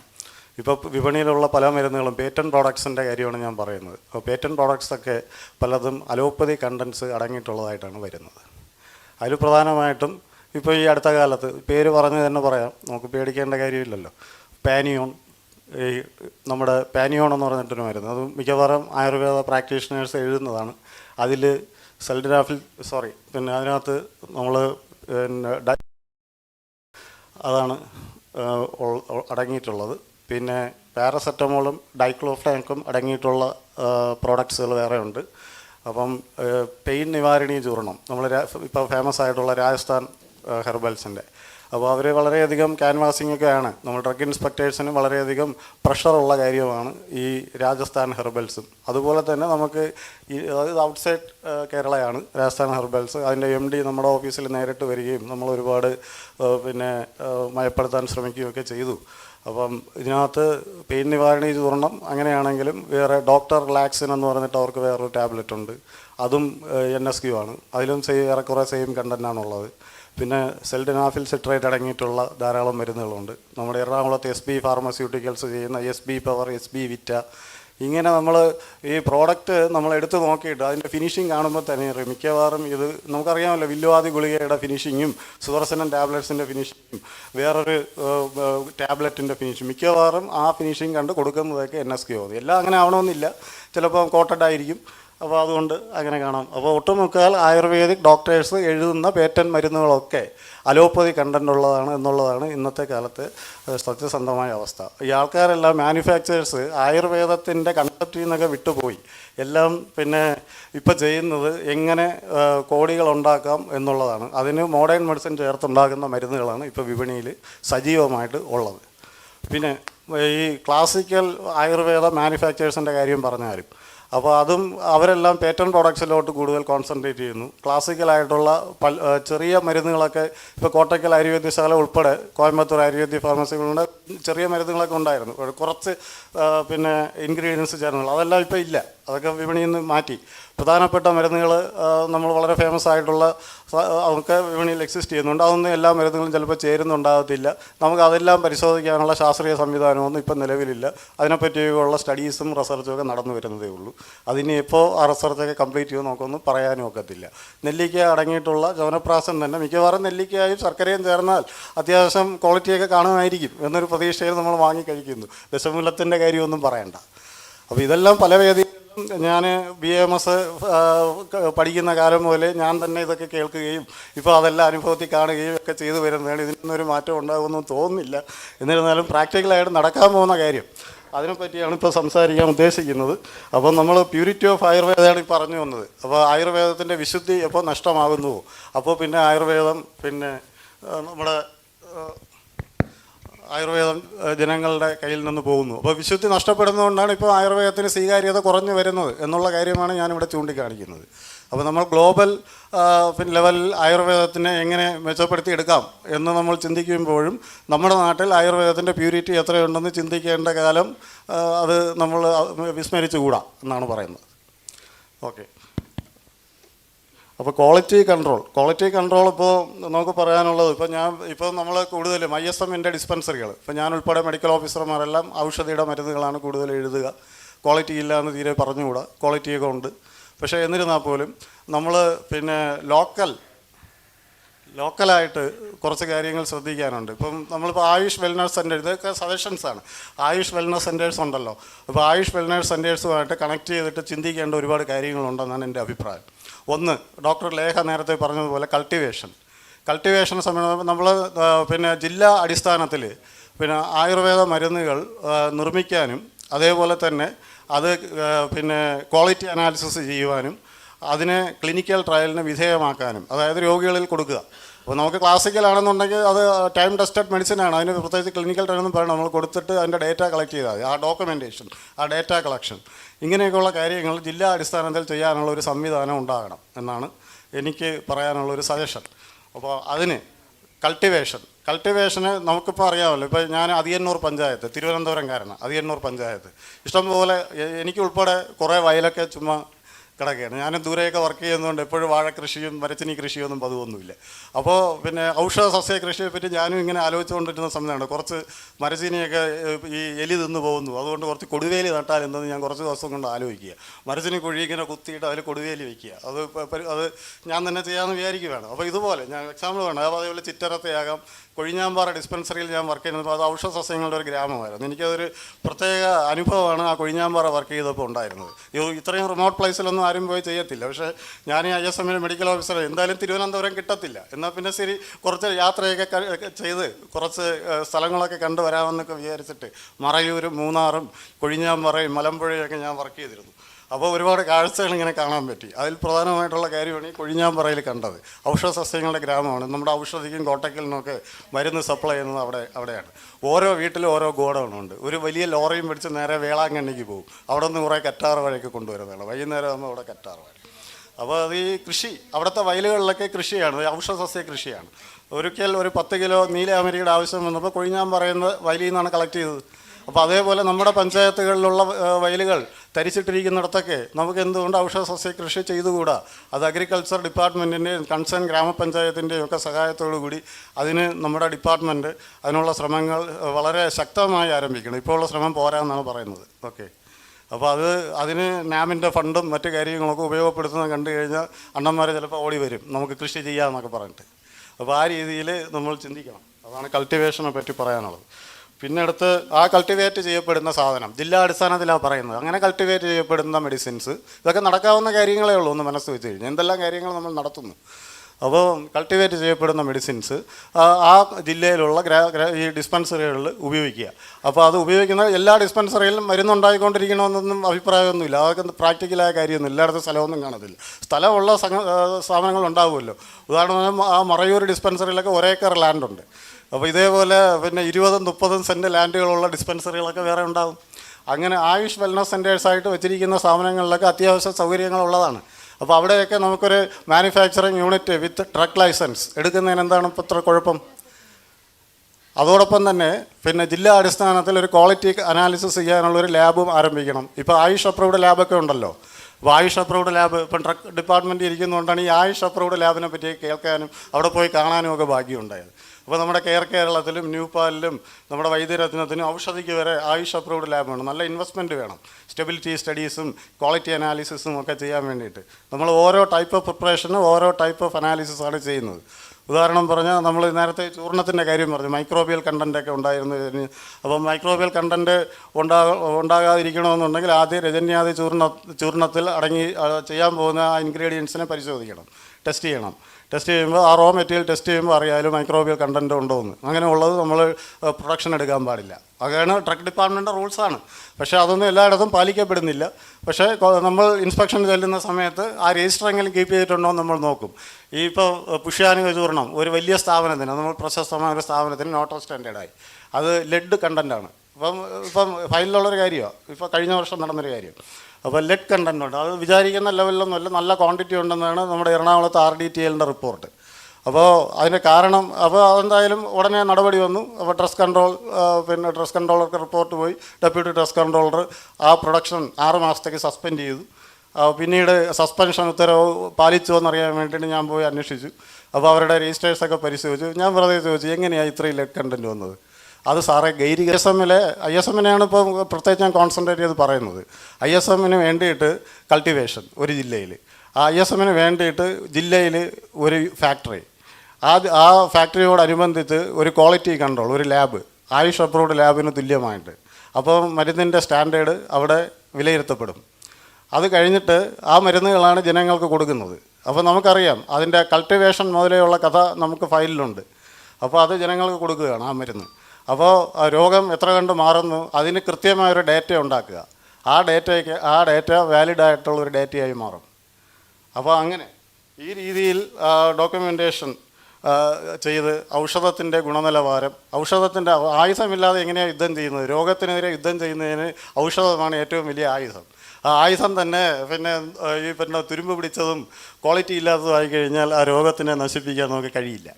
അതുകൊണ്ട് ആ രീതിയിൽ ചിന്തിക്കണം എന്നുള്ളതാണ്. അത് ഒരു പാർട്ട്. പിന്നെ രണ്ടാമത് പറയുന്നത് ആയുർവേദം വെറും മരുന്ന് മാത്രമല്ലല്ലോ, അത് ജീവിതശൈലിയും. ഇപ്പം നമ്മൾ ദിനചര്യ അദ്ദേഹത്തിൽ ആദ്യം പഠിക്കുന്നത് എന്തുവാണ്? ബ്രാഹ്മേ മുഹൂർത്തെ ഉത്തിഷ്ഠേ സ്വസ്ഥോ രക്ഷാർത്ഥം ആയുഷ. സ്വസ്ഥനായിട്ടുള്ളവൻ എണീക്കണം, രോഗി എണീക്കണ്ട. അത് ആയുസിൻ്റെ രക്ഷയെപ്പറ്റി ബോധമുണ്ടെങ്കിൽ അതിനെപ്പറ്റി ആയുസ് ജീവിച്ച് തീർക്കണമെന്ന് ആഗ്രഹമുണ്ടെന്ന് ഇന്ന് പറഞ്ഞു വരുന്നൊരു ശാസ്ത്രമാണ്. അപ്പോൾ ഇങ്ങനെയുള്ള ഒരു സയൻസിൽ നമ്മൾ മരുന്ന് എന്നുള്ളതിനേക്കാൾ ഉപരി ജീവിതചര്യയ്ക്കാണ് പ്രാധാന്യം എന്നുള്ളത്, ഇത് ബോധവൽക്കരണം അതിനെപ്പറ്റിയാണ് പറയുന്നത്. ഇതിനെല്ലാം ISMൻ്റെ സ്ഥാപനങ്ങൾ പ്രാപ്തി ഉള്ളതായി തീരണം. ഇത്തരത്തിലുള്ള ബോധവൽക്കരണം നമ്മൾ ദിനചര്യയിലെ ആദ്യത്തെ ശ്ലോകം പറഞ്ഞു. ഇനി അങ്ങോട്ടുള്ള കാര്യങ്ങളെല്ലാം നമ്മുടെ കൂടെയുള്ള സഹപ്രവർത്തകർ ചിന്തിക്കണം. ഓക്കെ. അപ്പം ഇങ്ങനെ ശക്തമായിട്ട് ബേസ് ലെവലിൽ ആയുർവേദത്തെ നമ്മൾ ശക്തമാക്കുമ്പോൾ അത് ഗ്ലോബൽ ലെവലിൽ അതിൻ്റെ ഒരു റിഫ്ലക്ഷൻ ശരിയായിട്ടുണ്ടാകും. വിശുദ്ധിയായ പ്യൂരിറ്റി ഓഫ് ആയുർവേദത്തിൻ്റെ വിശുദ്ധി, അതിനെ നമ്മൾ സംരക്ഷിക്കുക. അതാണ് എനിക്ക് പറയാനുള്ളത്. ഞാൻ വർക്ക് ചെയ്യുന്ന കോസ്റ്റൽ ഏരിയയാണ്. അപ്പം എനിക്ക് വേറെ പ്രത്യേകിച്ചില്ല പറയാനായിട്ട്. കാരണം അവരുടെ ജീവിത സാഹചര്യം വ്യത്യാസമാണ്. അവർ പകല് വീട്ടിൽ നിൽക്കുകയും രാത്രി സമയങ്ങളിൽ ജോലിക്ക് പോകുന്ന ആൾക്കാരാണ്. അപ്പോൾ അവർക്കുണ്ടാവുന്ന രോഗങ്ങളും അവരുടെ ജോലി സാഹചര്യത്തിൽ ഉണ്ടാകുന്ന അവസ്ഥകളും വ്യത്യാസമാണ്. അപ്പോൾ കോസ്റ്റൽ ഏരിയ പോലത്തെ സ്ഥലങ്ങളിലുള്ള ആൾക്കാർക്ക് നമ്മൾ എന്തെങ്കിലും ട്രീറ്റ്മെൻറ്റ് പ്ലാൻ ചെയ്യുമ്പോൾ അവരുടെ ജീവിത സാഹചര്യത്തിനനുസരിച്ച്, കാരണം നമ്മൾ സാധാരണ OPയിൽ ഒരാൾക്ക് കൊടുക്കുന്ന പോലെ രാവിലെയും വൈകിട്ടും എന്ന് പറഞ്ഞ് മെഡിസിൻ കൊടുക്കാൻ ഒക്കത്തില്ല. അവർ ചിലപ്പം ഉച്ചയ്ക്ക് 2 മണിയാകുമ്പോൾ കടലിൽ പോവും, നെക്സ്റ്റ് ഡേ രാവിലെ 7 മണിക്കായിരിക്കും അല്ലെങ്കിൽ ഒരു 8 മണിക്കായിരിക്കും അവർ റിട്ടേൺ വരുന്നത്. അപ്പോൾ അങ്ങനെയുള്ള അവരെയും കൂടെ കൺസിഡർ ചെയ്തുകൊണ്ടുള്ള ഒരു ട്രീറ്റ്മെൻറ്റ് പ്രോട്ടോക്കോൾ ആയിരിക്കണം. പിന്നെ അവിടെയുള്ള ഈ പറഞ്ഞ പോലെ ആണുങ്ങളാണ് പോകുന്നതെങ്കിലും ലേഡീസിന് പലപ്പോഴും ഹൈപ്പർ ടെൻസീവ്, അവർ പോലും അറിയത്തില്ലായിരിക്കും. നമ്മൾ BP ഒക്കെ ചെക്ക് ചെയ്യുമ്പം ഹൈപ്പർ ടെൻസീവായിട്ട് കാണാറുണ്ട്. നമ്മൾ അടുത്തുള്ള PHCയിലേക്ക് അവരെ റെഫർ ചെയ്യാറുണ്ട്. അപ്പം അങ്ങനെയുള്ള കോസ്റ്റൽ ഏരിയ ആൾക്കാർക്ക് പ്രത്യേക ഒരു പാക്കേജ് പോലെ അല്ലെങ്കിൽ അവരുടെ ജീവിത സാഹചര്യത്തിനൊത്ത് ഒരു ട്രീറ്റ്മെൻറ്റ് പ്ലാൻ പ്രോട്ടോക്കോൾ വേണം. പിന്നെ ആക്സിഡൻറ്റ് കേസ്, അതായത് ആക്സിഡൻറ്റ് പറഞ്ഞാൽ സാധാരണ ആക്സിഡൻ്റ് അല്ല, കടലിൽ പോകുമ്പോൾ വെള്ളം ഇങ്ങനെ നല്ല തട്ടുമുട്ടും കിട്ടുന്ന ആൾക്കാരാണ്. അപ്പോൾ അങ്ങനെയുള്ള ട്രീറ്റ്മെൻറ്റ് പ്രൊസീജിയേഴ്സ് കൂടെ അവർക്ക് ആവശ്യമാണ്.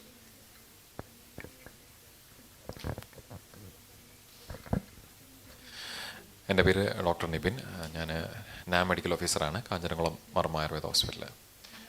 ഒട്ടുമിക്ക ഇന്നത്തെ സെഷൻ വളരെ അധികം ഇൻഫർമേറ്റീവ് ആയിരുന്നു. ഒട്ടുമിക്ക എല്ലാ കാര്യങ്ങളും സാറ് സൂചിപ്പിച്ചു. ബാക്കി തുടർന്നിരുന്ന ചർച്ചയിലും വന്നിട്ടുണ്ടായിരുന്നു.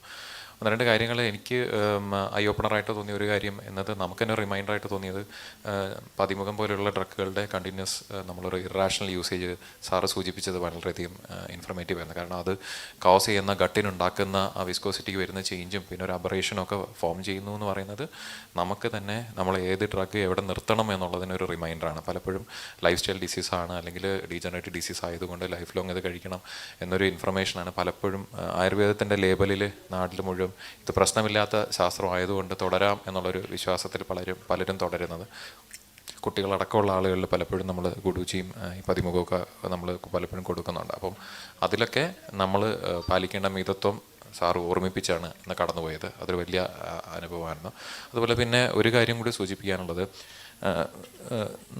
വിദ്യാർത്ഥികളെ സംബന്ധിച്ചാണ്. അപ്പോൾ ഇന്ന് പഠിച്ചിറങ്ങുന്ന ആൾക്കാരെ കുറിച്ചും കൂടിയാണ്. അപ്പോൾ അത് അദ്ദേഹം ഡോക്ടർ കിരൺ ലാല് സാറ് പറഞ്ഞു പോയപ്പോൾ സൂചിപ്പിച്ച ഒരു കാര്യമാണ്. ട്രാൻസ്ക്രിപ്ഷനലി നമ്മുടെ ഡിഗ്രിക്ക് ഇല്ലാതെ പോയ ചില പദങ്ങളെക്കുറിച്ച്. അതായത് ഇപ്പോൾ ഒരുപാട് ഇപ്പം എല്ലാ സ്ട്രീമുകളിൽ നിന്ന് പുറത്തേക്ക് വിദ്യാർത്ഥികൾ പോകുന്ന പോലെ തന്നെ ആയുർവേദം കഴിഞ്ഞ് ഒരുപാട് പേര് വിദേശ രാജ്യങ്ങളിലേക്ക് പോകുന്നുണ്ട്. പല യൂണിവേഴ്സിറ്റികളിലും ഇതിന് തത്തുല്യത തുടർ പഠനം സാധിക്കാതെ പോകുന്നത് ബേസിക് ഡിഗ്രി ആയിട്ട് പോലും ഇത് അംഗീകരിക്കാൻ കഴിയാത്തൊരു ശാസ്ത്രം എന്നുള്ളൊരു ലേബലിലാണ് പലപ്പോഴും അഭ്യസ്തവിദ്യരായ MD കഴിഞ്ഞ ആളുകൾക്ക് പോലും തുടർ പഠനത്തിന് അവിടെ സാധ്യതയില്ലാതെ പോകുന്നത്. അതുകൊണ്ട് തന്നെയാണ് പലരും പബ്ലിക് ഹെൽത്തിലാണ് പലരും പോയിട്ട് PG അവിടെ ചെയ്യുന്നത്. വിദേശ രാജ്യങ്ങളിൽ UK പോയി ചെയ്യുന്നതെല്ലാം പബ്ലിക് ഹെൽത്തിലാണ്. ഒരിക്കലും നമ്മൾ ഒരു മെഡിക്കൽ ശാസ്ത്രത്തിൻ്റെ ഭാഗമായി നിന്നുകൊണ്ട് തനത് ശാസ്ത്രത്തെ പഠിച്ചുകൊണ്ട് ഒരു ഇൻഡിജിനസ് ഇന്ത്യൻ സിസ്റ്റം പഠിച്ച് ഇവിടെ നിന്ന് ഏറ്റവും സെൻറ്റർ ഫോർ എക്സലൻസിൽ നിന്ന് പഠിച്ച് പുറത്തിറങ്ങുമ്പോഴും ഇത് നമുക്ക് മറ്റൊരു രാജ്യത്തെ യൂണിവേഴ്സിറ്റിക്ക് മുന്നിൽ അംഗീകൃതമായ വാക്കുകളിൽ കടന്നു വരുന്നില്ല എന്നുള്ളതാണ് കിരൺലാൽ സാറ് സൂചിപ്പിച്ച കാര്യം. അപ്പോൾ അത് വളരെയധികം ഗൗരവമായി കാണുകയും യൂണിവേഴ്സിറ്റിയിൽ നടത്തേണ്ട ഇടപെടലുകൾ നടത്തുകയും നിലവിൽ ഈ ഡിഗ്രി കയ്യിലുള്ളവർക്ക് കൂടി അതിൻ്റെ ഒരു ഫലപ്രാപ്തി ഉണ്ടാവുകയും കൂടി ചെയ്യേണ്ടതുണ്ട്. ആ പോയിന്റ് കൂടി നമ്മൾ ശ്രദ്ധിക്കണം എന്നും കൂടി ഓർമ്മിപ്പിച്ചുകൊണ്ട് നന്ദി പറഞ്ഞു ഇന്നത്തെ ഈ പരിപാടിക്കും ഈ അവസരത്തിനും. നമസ്കാരം, ഞാൻ ഡോക്ടർ സിദ്ധി. 3 കാര്യങ്ങളാണ് പറയാനുള്ളത്. നമ്മുടെ രാധാകൃഷ്ണൻ സാറ് ക്ലാസ് എടുത്തപ്പോഴത്തേനും പറഞ്ഞു നമ്മുടെ മെഡിസിൻ തന്നെ ക്രെഡിബിലിറ്റി നമുക്ക് തന്നെ ഒരു സംശയമായിരിക്കുന്ന സമയമാണ്. അഡൾട്രൻ ഇതൊക്കെ സാർ ഒരു കൺസേൺ പറഞ്ഞത് ഒരു കമ്മിറ്റി ആൻഡ് ഒരു ബോർഡുണ്ട്. അപ്പോൾ ആ മീറ്റിങ്ങിലൊന്നും നാഷണൽ ആയുഷ് മിഷൻ്റെ ഫണ്ട് യൂട്ടിലൈസ് ചെയ്യുന്നതായിട്ടൊരു വിവരവും ഇല്ല. അപ്പം അതിന് വേണ്ടിയിട്ട് നാഷണൽ ആയുഷ് മിഷൻ്റെ ഫണ്ട് യൂട്ടിലൈസ് ചെയ്തിട്ട് ഈ ഒരു ക്രൈസിസ് മാനേജ് ചെയ്യാൻ ശ്രമിക്കാൻ തോന്നുന്നു. നമ്മുടെ ശ്രീജൻ ഡോക്ടറൊക്കെ പറഞ്ഞതുപോലെ നമ്മുടെ സ്റ്റാൻഡർഡൈസേഷനും നമ്മുടെ മെഡിസിൻ്റെ എഫിക്കസിയൊക്കെ കൂട്ടാൻ വേണ്ടിയിട്ട്. പിന്നുള്ളത് നമ്മുടെ ഗ്ലോബൽ ഹെൽത്ത് എന്ന് പറയുമ്പോൾ എനിക്ക് തോന്നുന്നത് നമ്മുടെ ജുവൽ ഡോക്ടർ പറഞ്ഞതുപോലെ നമ്മളിപ്പം ഗ്ലോബലി നോക്കുകയാണെങ്കിൽ ട്രീറ്റ്മെൻറ്റിനെക്കാളും റാദർ ദാൻ ഒരു കൂടുതൽ വെൽനെസ്സിനാണ് ഇമ്പോർട്ടൻസ് കൊടുക്കുന്നത്. ഡെഫിനറ്റ്ലി പലയിടത്തും യോഗയുടെ അണ്ടറിലാണ് ആയുർവേദം. അവർക്ക് നാച്ചുറോപ്പതിയൊക്കെ ആയുർവേദത്തിനെക്കാളും അറിയാം. മാത്രമല്ല പ്രകൃതി അവരെല്ലാം നമ്മൾ സംസാരിക്കുമ്പോൾ അറിയാം, പ്രകൃതി അവരെല്ലാം വളരെ ഒരു ഇമ്പോർട്ടൻസ് കൊടുക്കുന്ന ഒരു വിഷയമാണ്. അവർക്ക് കിട്ടുന്ന ടൂൾ വെച്ചിട്ട് അവർ അനലൈസ് ചെയ്യാൻ ശ്രമിക്കുന്നുണ്ട്. നമ്മുടെ ഇവിടുത്തെ പോലെ അത്ര ഈസിലി ആക്സസിബിൾ അല്ല അവിടുത്തെ ഹെൽത്ത് സിസ്റ്റം. ഇവനൊരു അലോപ്പതി ഹെൽത്ത് സിസ്റ്റത്തിൽ അവർക്ക് പോകണമെങ്കിൽ തന്നെ കാഷ്വാലിറ്റിയിൽ മാത്രമേ പെട്ടെന്ന് ആക്സസ് ഉള്ളൂ. അല്ലെങ്കിൽ ഒരു ട്രീറ്റ്മെൻറ്റിന് അവർക്ക് പോകണമെങ്കിൽ അവർ നേരത്തെ ബുക്ക് ചെയ്ത് മാത്രമേ അത്ര ഒരു ഈസി അല്ല. പക്ഷേ പല മെഡിസിൻസിനും OTC കിട്ടും അവർക്ക്, പല മെഡിസിൻസും അലോപ്പതി മെഡിസിൻസ്. അപ്പോൾ മെയിൻലി അവർ എയിം ചെയ്യണത് എത്രത്തോളം ഹെൽത്തി ആയിരിക്കുക എന്നുള്ളതാണ്, വെൽനസ് പാർട്ടിലാണ്. അതുകൊണ്ട് തന്നെ എനിക്കറിയുന്ന പലരും, അതായത് പ്രകൃതി അനാലിസിസിൽ അവരുടെ ടൂൾ, നമ്മുടെ ഒരു നാഷണലൈസ്ഡ് ടൂൾ എന്ന് പറഞ്ഞാൽ വളരെ കോംപ്ലിക്കേറ്റഡ് ഒരു ടൂളാണ് സെൻട്രൽ മിനിസ്ട്രിയുടെ ഉള്ളത്. ഒരെണ്ണം വളരെ കോംപ്ലിക്കേറ്റഡ് ആണ്. നമ്മൾ അതെ HWC ഒക്കെ സ്റ്റാർട്ട് ചെയ്ത സമയത്ത് അതൊന്നും നമ്മൾ പഠിക്കാൻ നോക്കിയിട്ട് വളരെ വിഷമമായിരുന്നു. ഈ പറഞ്ഞ പോലെ പലരും സ്കാറ്റേർഡ് ആയിട്ട് ഉണ്ടാക്കിയ ഒരു ടൂളാണ് ഇപ്പോൾ നമ്മൾ ഉപയോഗിക്കുന്നത്. പക്ഷേ ഇൻ്റർനാഷണലി വളരെ പാലറ്റബിൾ ആയിട്ടുള്ളൊരു ഇന്നോവേറ്റീവ് ടൂൾ ഉണ്ടാക്കിയാൽ അത് നമുക്ക് ഗ്ലോബലൈസ് ചെയ്യാൻ സാധിക്കും. വെൽനെസ്സിൽ കൂടുതൽ അത് നമുക്ക് പ്രാവർത്തികമാക്കാനും. കാരണം how to be free of disease എന്നുള്ളതാണ് അവരുടെ എയിം തന്നെ. ഈവൻ അവിടുത്തെ നമ്മുടെ നാട്ടിൽ നിന്ന് തന്നെ പോയ ഒത്തിരി ആൾക്കാർ അവിടെ റെസിഡൻസ് ആയിട്ടുണ്ട്. അവർക്ക് തന്നെ ഒരു താല്പര്യം, അവരുടെ താല്പര്യം മറ്റുള്ളവരിലേക്കും അവർ എത്തിക്കുന്നുണ്ട്. പ്രകൃതി അനാലിസിസിന് ഒരു ടൂൾ ഉണ്ടായിരിക്കുന്നത് നല്ലതായിരിക്കും. പിന്നെ ഡെഫിനറ്റ്ലി ഇപ്പം നമ്മുടെ പോളിസി മേക്കേഴ്സും വിഷനും ഇൻസൈറ്റും ഒക്കെ ഉള്ള ആൾക്കാരാണ്. അപ്പോൾ ഇത്രയും വിഷനും ഇൻസൈറ്റും ഒക്കെ ഉള്ള പോളിസി മേക്കേഴ്സ് ഉള്ള സമയത്ത് തന്നെ ഒരു മെയിൻലി ഒരു ഒബ്സർവേഷൻ ബേസ്ഡ് ആയിട്ടുള്ള നമ്മുടെ ഒരു സയൻസ് എവിഡൻസ് ബേസ്ഡ് ആക്കാൻ വേണ്ടിയിട്ട് കുറച്ചുകൂടി ഡാറ്റാ ബേസ്ഡ് ആക്കുകയും ഡോക്യുമെൻ്റ് ഒക്കെ ചെയ്യുകയും നല്ലൊരു ടൂൾ ഉണ്ടാക്കി കൊടുക്കുകയും ചെയ്താൽ മാത്രമേ ഇനി വരുന്ന തലമുറയ്ക്ക് ആയുർവേദത്തിന് ഒരു ആക്സസിബിലിറ്റി ഉണ്ടാവുകയും ഇനി വരുന്നവർ ഇത്രയും ഇൻസൈറ്റും വിഷനും ഒക്കെ ഉള്ളവരായിരിക്കണം എന്ന് നിർബന്ധമില്ല. നമ്മുടെയൊക്കെ അറിയാം നമ്മുടെ അടുത്ത ജനറേഷനൊക്കെ എത്രത്തോളം ആയുർവേദത്തിലേക്ക് വരുന്നു എന്നുള്ളത്. പക്ഷെ അത് കുറച്ചുകൂടി ഇപ്പോഴുള്ള ഇൻസൈറ്റും ഒക്കെ ഉള്ള പോളിസി മേക്കേഴ്സ് അങ്ങനെ ആയുർവേദത്തിനെ മാറ്റിയെടുക്കാൻ ശ്രമിച്ചാൽ അത്തരം രീതിയിൽ ഇത്തരം സെമിനാറുകളിൽ പ്രയോജനപ്പെട്ടാലും നന്നായിരിക്കും തോന്നുന്നു. Thank U.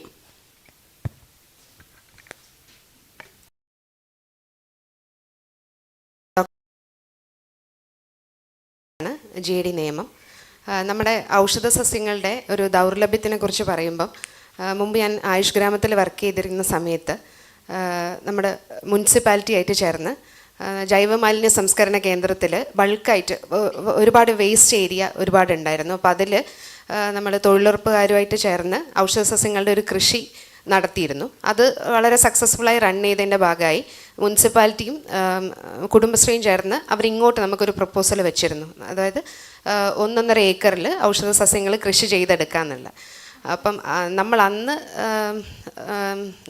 അഭിമുഖീകരിച്ച ഒരു പ്രശ്നം എന്ന് പറഞ്ഞാൽ ഇതിൻ്റെ ഒരു ബയറിനെ അറേഞ്ച് ചെയ്യുക എന്നുള്ളതും, അതുപോലെ തന്നെ ഈ വിത്തുകളൊക്കെ നമ്മൾ അറേഞ്ച് ചെയ്ത് കൊടുക്കണം എന്നുള്ളതും അതിൻ്റെ ഒരു ഫണ്ടുമായിരുന്നു അന്ന് നമ്മൾ നേരിട്ടൊരു പ്രശ്നം. അപ്പോൾ ആ ഒരു കാരണം അത് നടപ്പിലാകാതെ പോയി. പക്ഷേ എനിക്ക് തോന്നുന്നു വളരെ ഈസി ആയിട്ട് തന്നെ നടപ്പിലാക്കാൻ പറ്റുന്നതായിരിക്കും. ഈ കുടുംബശ്രീയും തൊഴിലുറപ്പൊക്കെ ആയി ചേർന്ന് ബൾക്കായിട്ടുള്ള ഔഷധസസ്യ കൃഷി നടപ്പിലാക്കാൻ പറ്റുന്ന ഒന്ന് തന്നെയായിരിക്കും. ഞാൻ ഒരിക്കൽ സംസാരിച്ച ഒന്നും കൂടി 2-3 കാര്യം. എയർ പൊല്യൂഷൻ്റെ വലിയ കാര്യം ഏറ്റവും ഇമ്പോർട്ടൻസ് എയർ പൊല്യൂഷനാണെന്ന് പറഞ്ഞു.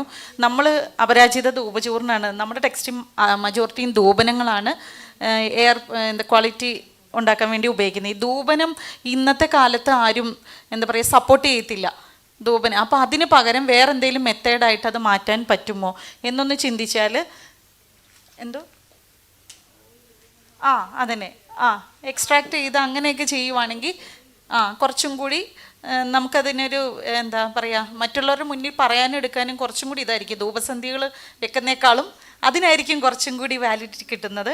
പിന്നെ പറയാനുള്ളത്, നേരത്തെ പറഞ്ഞില്ല അശോക, അത് സോഷ്യൽ ഫോറസ്ട്രിക്ക് ഓൾറെഡി ഒരു പ്രൊജക്റ്റ് ഉണ്ട് അശോകത്തിൻ്റെ. ഇത് 1 ലക്ഷം രൂപ ഗിഫ്റ്റും ഉണ്ട് 1 വർഷം ഏറ്റവും കൂടുതൽ അശോകം നടുന്നതിന്. ഇപ്പോൾ ഉണ്ടോയെന്നറിയില്ല, കുറച്ചു കാലം മുന്നേ ഉണ്ടായിരുന്നു. പിന്നെ പരിസ്ഥിതി ജൂൺ 5-ന് സോഷ്യൽ ഫോറസ്ട്രി വൈഡ് റേഞ്ചിൽ ഇങ്ങനെ സസ്യങ്ങൾ വിതരണം ചെയ്യും. നമ്മുടെ ഡിപ്പാർട്ട്മെൻറ്റിന് ഒന്ന് പറഞ്ഞാൽ എല്ലാ ആയുർവേദ മെഡിസിൻസ് ആക്കാം. അവരെന്ത് ചെടിയും വിൽക്കും, അതിൻ്റെ കൂടെ അത് ഫ്രീ ആയിട്ടാണ് കൊടുക്കുന്നത്. ഒരു സ്ഥലത്ത് ഞാനൊരിക്കൽ ഇതിനു വേണ്ടി 500 ചെടി എടുത്തിട്ടുണ്ടായിരുന്നു. അതൊന്നും പക്ഷേ ആയുർവേദ മെഡിസിൻസ് അങ്ങനെയല്ല, വെറുതെ വേസ്റ്റ് ആയിട്ട് കിടക്കുന്ന കുറേ ചെടികളായിരുന്നു. 1-2 ഉണ്ടായിരുന്നുള്ളൂ ആയുർവേദം, നമുക്ക് നല്ലപോലെ ഉപയോഗമുള്ളത്. അപ്പോൾ ഔഷധിക്ക് ഇവിടെ സ്കേസ് ആയിട്ടുള്ള ചെടികൾ എടുക്കാൻ പറഞ്ഞാൽ അത് നടക്കും.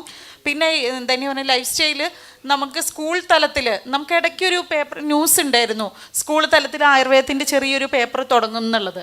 ആ ഒരു ഇത് പറയും ലൈഫ് സ്റ്റൈൽ സ്കൂളിലെ തുടങ്ങിയ കുട്ടികൾ അത് പഠിച്ചു വന്നാൽ അത് അവരുടെ ഒരു ജീവിതചര്യയായിട്ട് മാറും. ഇപ്പം നമുക്കും ചെറുതിലേ നമ്മൾ തുടങ്ങിയതുകൊണ്ട് പല കാര്യങ്ങളും നമ്മളിപ്പോഴും ശീലിച്ചു പോകുന്നത്, അല്ലാതെ ആയുർവേദ ഡോക്ടർ ആയതുകൊണ്ട് മാത്രമല്ല. അപ്പോൾ ആ ചെറുതിലേ ഒന്ന് സ്കൂളിൽ അങ്ങനെ ഒരു ഇത് പാഠം വെക്കാനുള്ള എന്തെങ്കിലും നടപടികൾ സ്വീകരിക്കുകയാണെങ്കിൽ ആൾക്കാർ കുറച്ചും കൂടി അവെയറായിട്ട് വരും അതിനെക്കുറിച്ച്. പിന്നെ ശ്രീജൻ ഡോക്ടർ ഇവിടെ ഇരിക്കുന്ന കണ്ടപ്പോഴേ ഞാനത് ചോദിച്ചത്, ഈ ഫുഡ് സപ്ലിമെൻ്റ് എന്ന പേരിൽ ഇറങ്ങുകയും എന്നിട്ട് ആയുർവേദം എന്ന് പറഞ്ഞ് ഫുള്ള് പരസ്യതും എല്ലാം വരുന്ന സാധനങ്ങളുണ്ട്. ഫുഡ് സപ്ലിമെൻറ്റിന് ലൈസൻസ് വേണ്ടാന്ന് പറയുന്നു, പക്ഷേ പേഷ്യൻസ് എല്ലാം നമ്മുടെ അടുത്ത് കൊണ്ടുവരും. ഈ ആയുർവേദ മരുന്ന് നല്ലതാണോ, ഇത് കൊള്ളാവോ ഡോക്ടറെ, നോക്കുമ്പോൾ അതിലെല്ലാം ഫുഡ് സപ്ലിമെൻ്റ് എന്ന് പറയുന്നത് കുറ്റവും എല്ലാം ആയുർവേദത്തിനാണ്. അവരത് കഴിച്ചിട്ടായിരിക്കും മറ്റുള്ളവർക്ക് പോകുന്നതും. അപ്പോൾ പറയും ആയുർവേദ മരുന്ന് ഞാൻ കഴിച്ചുകൊണ്ടിരിക്കുകയായിരുന്നു എന്ന് പറയും, പക്ഷേ ഒതൻറ്റിക് ആയിരിക്കത്തില്ല. അപ്പോൾ അതിൽ മാറ്റാൻ വേണ്ടി എന്തെങ്കിലും ചെയ്യാൻ പറ്റുമോ? ഞാൻ ഇതും കൂടി എൻ്റെ ബാക്കി മൊത്തം കൂടി കഴിയട്ടെ. പിന്നെ അതുപോലെ അഡ്വർടൈസ്മെൻറ്റ്, ഈ ഫുഡ് സപ്ലിമെൻ്റ് ഈ യൂട്യൂബിലാണെങ്കിലും നമുക്ക് അസുഖങ്ങളെക്കുറിച്ച് പറയാം, സാഹചര്യങ്ങൾ പറയാം, പക്ഷെ മെഡിസിൻ പ്രിസ്ക്രൈബ് ചെയ്യുന്ന യൂട്യൂബ് വഴി വേണ്ട എന്നൊരു രീതി പറയണം. ആയുർവേദത്തിൻ്റെ പേരിൽ ആയുർവേദം കഴിച്ചാൽ ഒരു കുഴപ്പമില്ലെന്നാണ് ആൾക്കാരുടെ വിചാരം. എന്ന് വെച്ചാൽ എത്ര കഴിച്ചാലും ഒരു സൈഡ് എഫക്റ്റും ഇല്ല എന്ന രീതിയാണ് പൊതുവേ നിൽക്കുന്നത്. അപ്പോൾ അത് രണ്ടും മാറ്റാനായിട്ട് എന്തെങ്കിലും ഒരു ഇത് ചെയ്യാൻ പറ്റുമെങ്കിൽ നല്ലതാണ്. പിന്നെ ഉള്ളത്, നമ്മളിപ്പോൾ ടൂറിസം ഡിപ്പാർട്ട്മെൻറ്റിൽ ഇപ്പോൾ മെഡിക്കൽ ടൂറിസം എപ്പോഴും പറയുന്നുണ്ട്. അപ്പോൾ ഞാമിനൊക്കെ ഇത്ര ഫണ്ടില്ലേ, നമുക്കൊരു മെഡിക്കൽ ടൂറിസം ഹബ് ഓരോ ഏരിയയിലും ആയുർവേദത്തിൻ്റെതേ ജെനുവിനായിട്ട് ഗവൺമെൻറ് തലത്തിൽ, പ്രൈവറ്റിൽ ഇങ്ങനെ പോകാതെ ഗവൺമെൻറ് തലത്തിൽ എന്തെങ്കിലും ചെയ്യാൻ പറ്റുമെങ്കിൽ നമുക്കൊരു പുറത്തുനിന്ന് വരുന്നവർക്കും അവർക്ക് മെഡിസിൻ അല്ലല്ലോ കൂടുതൽ വേണ്ടത്, അപ്പോൾ ലൈഫ് സ്റ്റൈലിൻ്റെ കാര്യങ്ങളും എല്ലാം കൂടി ചെയ്യാവുന്ന മെഡിക്കൽ ടൂറിസത്തിൽ നമുക്ക് കുറച്ചും കൂടി കൈവെക്കാമെന്ന് തോന്നുന്നു ഈ ഗ്ലോബൽ ഹെൽത്ത് എന്ന രീതിയിൽ. പിന്നെ ഡാറ്റ ഔട്ട്പുട്ട് ഗായത്രി ചോദിച്ചില്ലേ, നമ്മൾ എന്തുകൊണ്ടാണ് നമുക്കത് കിട്ടാത്തത്? പലപ്പോഴും ഈ തരുന്ന ഡാറ്റയെ നമ്മൾ സ്റ്റാറ്റസിന് കാണിക്കുമ്പോൾ വാലിഡ് അല്ല, എല്ലാവരും തെറ്റ് ചേർത്ത് വെക്കുന്നുണ്ട്. നമുക്കതൊരു സ്റ്റഡിക്ക് വേണ്ടിയിട്ട് അതിന് ആദ്യമേ സൊല്യൂഷൻ വേണം. അത് ഞാൻ പറഞ്ഞു, സെലക്റ്റഡ് ആയ സ്ഥാപനങ്ങൾ മതി എന്നൊരു സജഷൻ ഞാൻ ആദ്യമേ വെച്ചത് അതിനാ.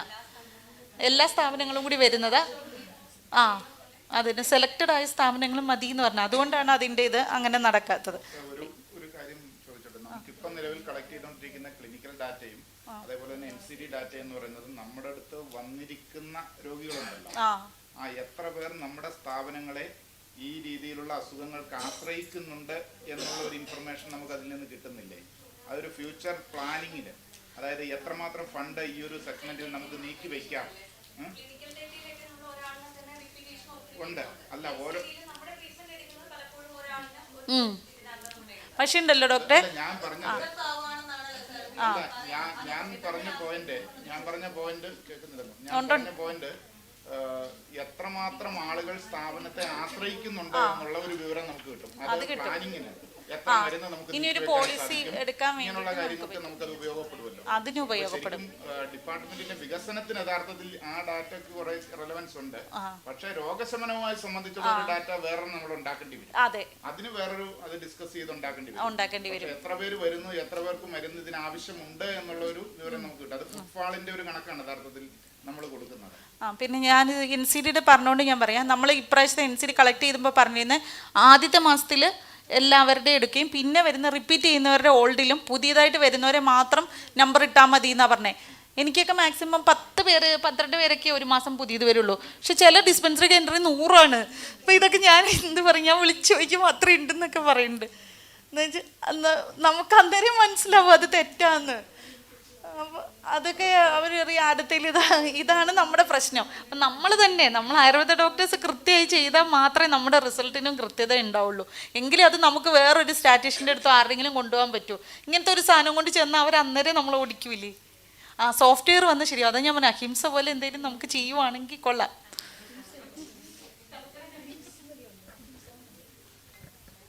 ഫുഡ് പ്രോഡക്റ്റായിട്ട് പറയപ്പെടുന്ന മരുന്നുകൾ അതാണല്ലോ.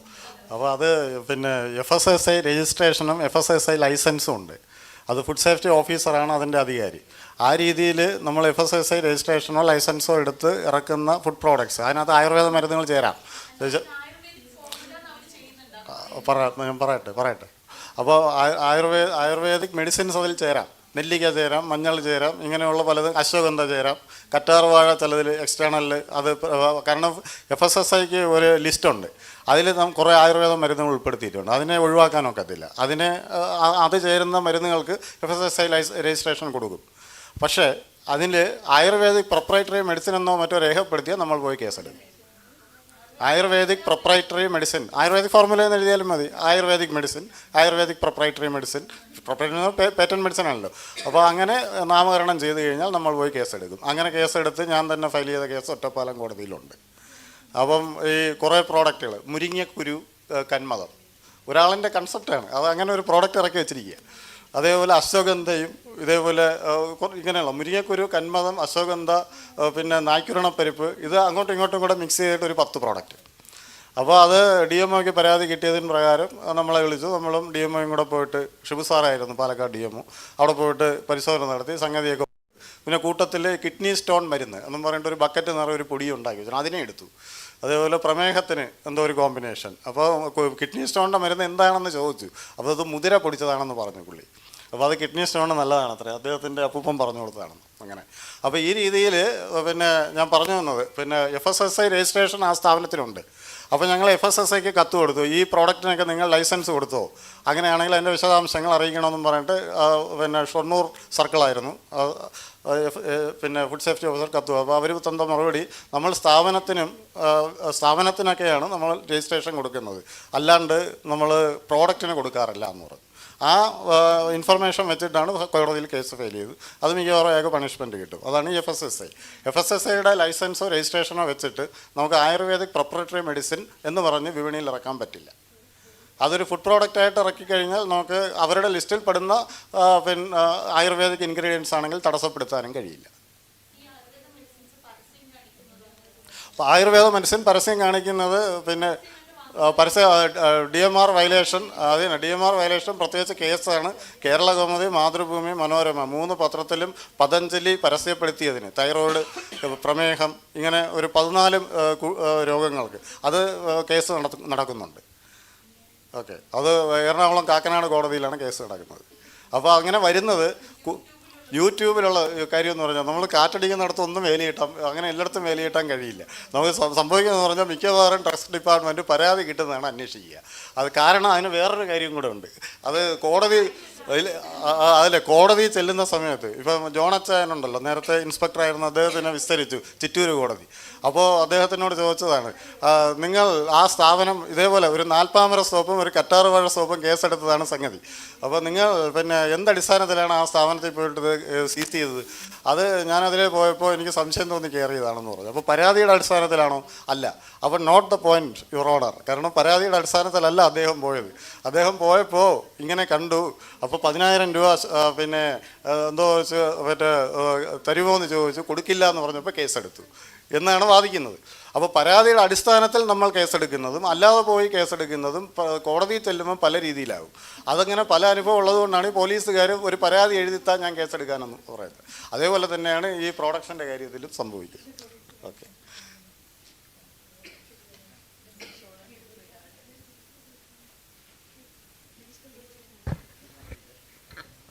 ഞാൻ doctor Sreeja, CMO GH Thalavoor. ഇവിടെ നല്ല ഡിസ്കഷൻസും നല്ല സെഷൻസും ഒക്കെ ആയിരുന്നു. വളരെ നമുക്ക് തോട്ട് പ്രൊവോക്കിംഗ് തന്നെയായിരുന്നു. എങ്കിലും നമ്മളിപ്പോൾ പറയുന്നത് നമ്മൾ ബേസിക്കലി നമ്മൾ ഗ്രാസ് റൂട്ട് ലെവലിൽ വർക്ക് ചെയ്യുന്നവർ ISM മെഡിക്കൽ ഓഫീസേഴ്സ് അല്ലെങ്കിൽ പ്രൈവറ്റ് പ്രാക്ടീഷണേഴ്സാണ്. അപ്പോൾ നമ്മൾ ISM മെഡിക്കൽ ഓഫീസേഴ്സ് ഇത് നമ്മൾ ആണ് ആയുർവേദം എന്താണ് എന്ന് പബ്ലിക്കിന് പറഞ്ഞു കൊടുക്കേണ്ട ആൾക്കാർ. അപ്പോൾ ഞാൻ നമ്മുടെ ഈ 21 ഇയേഴ്സ് സർവീസിനിടയിൽ കണ്ട കുറച്ച് കാര്യങ്ങൾ എന്ന് വെച്ച് കഴിഞ്ഞാൽ, നമ്മൾ രോഗത്തിനല്ലെങ്കിൽ രോഗിക്ക് വേണ്ടുന്ന ഔഷധം മാത്രം കുറിക്കാൻ പഠിക്കേണ്ട കാലം അതിക്രമിച്ചിരിക്കുന്നു. വളരെ കുറച്ച് മെഡിസിൻസ് കൊണ്ട് ചികിത്സിക്കാൻ കഴിയുന്നതിനാണ് ഏറ്റവും നല്ല വൈദ്യൻ എന്നാണ് ഞാൻ മനസ്സിലാക്കുന്നത്. പക്ഷേ നമ്മുടെ ഡിപ്പാർട്ട്മെൻറ്റിലെ പല സ്ഥാപനങ്ങളിലും 10-ലധികം മെഡിസിൻസ് ഒരു OP ടിക്കറ്റിൽ തന്നെ കാണാൻ കഴിയും.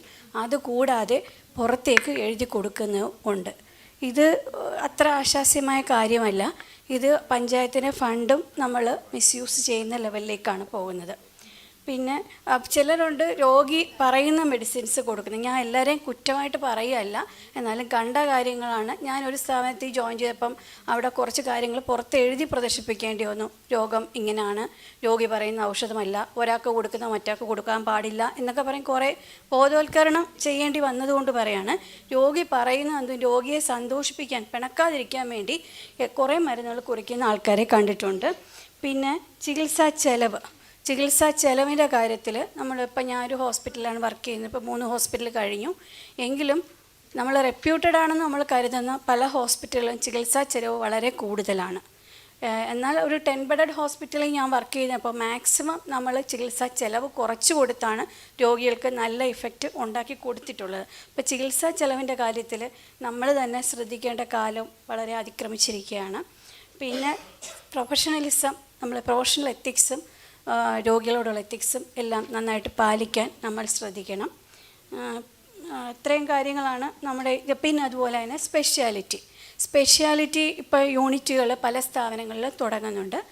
ആ തുടങ്ങുമ്പോൾ തന്നെ അതിൽ ജോയിൻ ചെയ്യുന്ന ഡോക്ടേഴ്സിനും തെറാപ്പിസ്റ്റിനും എന്താണ് അവരുടെ ജോലി, അല്ലെങ്കിൽ നമ്മൾ എന്ത് റിസർച്ച് ഓറിയൻറ്റഡ് ആണ് അവിടെ ചെയ്യേണ്ടുന്നത് എന്നൊരു അവയർനെസ് ഉണ്ടായിരിക്കണം. ഇപ്പം നമ്മുടെ സ്ഥാപനത്തിൽ ജോയിൻ ചെയ്ത ഒരു പുതിയൊരു യൂണിറ്റ് തുടങ്ങി.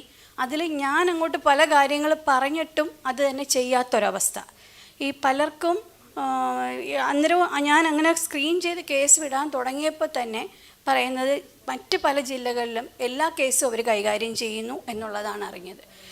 അപ്പോൾ അങ്ങനെ നമ്മൾ സ്പെഷ്യാലിറ്റി യൂണിറ്റുകൾ തുടങ്ങുമ്പോൾ അവർക്ക് കൃത്യമായ ഗൈഡൻസ് അല്ലെങ്കിൽ പ്രോട്ടോക്കോൾ കൊടുക്കുന്നത് വളരെ നന്നായിരിക്കും. പിന്നെ ശ്രീജൻ ഡോക്ടർ പറഞ്ഞ പോലെ ജില്ലാ അടിസ്ഥാനത്തിൽ നമ്മൾ മെഡിസിൻസ് മാനുഫാക്ചർ ചെയ്ത് കൊടുക്കാൻ വേണ്ടിയിട്ട് ഉള്ള ചില കാര്യങ്ങളിൽ ഒരു സ്ഥാപനത്തിൽ ഞാൻ വർക്ക് ചെയ്യേണ്ടി വന്നു. അപ്പം 5.25 കൊല്ലം ആ സ്ഥാപനത്തിൽ വർക്ക് ചെയ്തിരുന്നു. വളരെ പരിതാപകരമായ അവസ്ഥയിൽ കുറേ കാലമായിട്ട് ലൈസൻസ് നഷ്ടപ്പെട്ട അവസ്ഥയാണ്. ലൈസൻസിന് വേണ്ടിയിട്ട് ഞാൻ കുറേ ശ്രമിക്കുകയും ലിസ്റ്റ് ഉണ്ടാക്കുകയും പലതും ചെയ്തു. അതിൽ നമ്മൾ ലാസ്റ്റ് വന്നത് QC lab 2022 June 21-22 പ്രോജക്റ്റായിട്ട് QC lab അവിടെ സെറ്റ് ചെയ്യുന്നതിന് ദൗർഭാഗ്യകരം ഇന്ന് വരെ അന്ന് ആ ടെസ്റ്റ് ഞാൻ എൻ്റെ സമയത്ത് പ്രിപ്പയർ ചെയ്ത മെഡിസിൻസ് ഫൈനൽ പ്രോഡക്റ്റ് ടെസ്റ്റ് ചെയ്തതല്ലാതെ ഇന്ന് വരെ ആ സ്ഥാപനത്തിൽ ഒരു ടെസ്റ്റിങ്ങും നടന്നിട്ടില്ല. അതുപോലെ തന്നെ മെഡിസിൻ മാനുഫാക്ചറിങ് ഒക്കെ വളരെ ബുദ്ധിമുട്ടുള്ള ഒരു കാര്യം തന്നെയാണ്. കാര്യം റോ മെറ്റീരിയൽസ് ഞാനിപ്പോൾ പല സ്ഥാപനങ്ങളുമായിട്ടും വഴക്കിടേണ്ട അവസ്ഥ വരെ വന്നിട്ടുണ്ട്. കാര്യം മുരിങ്ങയില ചോദിക്കുമ്പോൾ മുരിങ്ങ കമ്പ് കൊണ്ടുവന്ന സ്ഥാപനങ്ങളുണ്ട്. അപ്പോൾ നെയ്യ് കൊണ്ടുവന്നത് ശരിയല്ലായിരുന്നു, തേൻ ശരിയല്ല. അപ്പോൾ നമ്മൾ അത്യാവശ്യം ഒരു സാമാന്യ ടെസ്റ്റൊക്കെ നടത്തിയിട്ട് തിരിച്ചയക്കുന്ന അവസ്ഥ ഉണ്ടായിട്ടുണ്ട്. അപ്പോൾ ഈ മെഡിസിൻ മാനുഫാക്ചറിങ് നല്ലൊരു കാര്യമാണെങ്കിൽ പോലും നമ്മുടെ ഡോക്ടേഴ്സ് അതൊരു ചലഞ്ചായിട്ടോ അതൊരു നമ്മുടെ ഒരു എന്തെങ്കിലും ആയിട്ട് അതിനെ ഉൾക്കൊള്ളാനും അതിൽ മുമ്പോട്ട് പോകാനും സഹകരിക്കണം. കാര്യം ആ പഞ്ചായത്തിന് അന്നത്തെ ലക്ഷ്യം എന്ന് വെച്ച് കഴിഞ്ഞാൽ ഇവിടെ QC ലാബ് വരെ സെറ്റ് ചെയ്തിട്ട് നമ്മുടെ ലൈസൻസ് എടുത്ത ശേഷം കൊല്ലം ജില്ലയ്ക്ക് ആവശ്യമായ എല്ലാ ഡിസ്പെൻസറികൾക്കും മെഡിസിൻ സപ്ലൈ ചെയ്യുമായിരുന്നു അവരുടെ ഉദ്ദേശം. പക്ഷേ അത് ഇന്നും നടന്നിട്ടില്ല. അപ്പം എല്ലാവരും എല്ലാ കാര്യങ്ങളും പോസിറ്റീവായിട്ട് എടുക്കുന്നതിനും ഒക്കെ ഒന്ന് ശ്രദ്ധിക്കുന്നത് നമ്മുടെ ഗ്രാസ് റൂട്ട് ലെവലിൽ നിൽക്കുന്ന നമ്മൾ ചെയ്യേണ്ട ഏറ്റവും ആദ്യം കാര്യമാണ്. അതിൽ നിന്ന് പിന്നെ ഗ്ലോബലൈസേഷനിലേക്ക് പോകുന്നതായിരിക്കും നല്ലത്.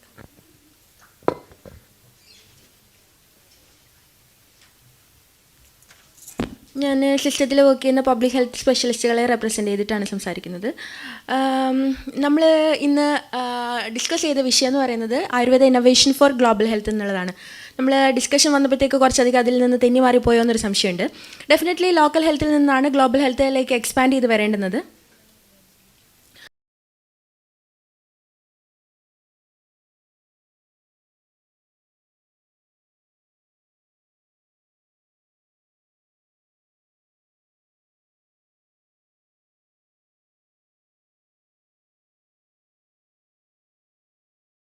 ിട്ടുള്ളൊരു പ്രോജക്റ്റ് ഉണ്ട്. MNDയുടെ കേസ് ഡിസ്കസ് ചെയ്യുന്ന MND പേഷ്യൻസിനെ കൈകാര്യം ചെയ്യുന്നതാണ്. അത് മോട്ടോർ ന്യൂറോൺ ഡിസീസസിനെ. അപ്പോൾ അതിനകത്ത് നമ്മൾ ഒരു പൈലറ്റ് പോലെ നടത്തിയപ്പോൾ കണ്ടൊരു കാര്യം എന്ന് പറഞ്ഞാൽ നോർമലി MND കേസസ് ഉള്ള പേഷ്യൻസിൻ്റെ ലൈഫ് സ്പാൻ എന്ന് പറയുന്നത് ആഫ്റ്റർ ഡയഗ്നോസിസ് ഒരു 3 years ആണ്. അതും ക്വാളിറ്റി ഓഫ് ലൈഫ് വളരെയധികം കോംപ്രമൈസ് ചെയ്തുകൊണ്ട്. പക്ഷേ നമ്മളെ ട്രീറ്റ്മെൻറ്റ് എടുക്കുന്ന ആൾക്കാർ കാണുന്നുണ്ടെങ്കിൽ അത് വളരെയധികം കൂടുതലായിട്ടാണ് കാണുന്നത് with a better quality of life.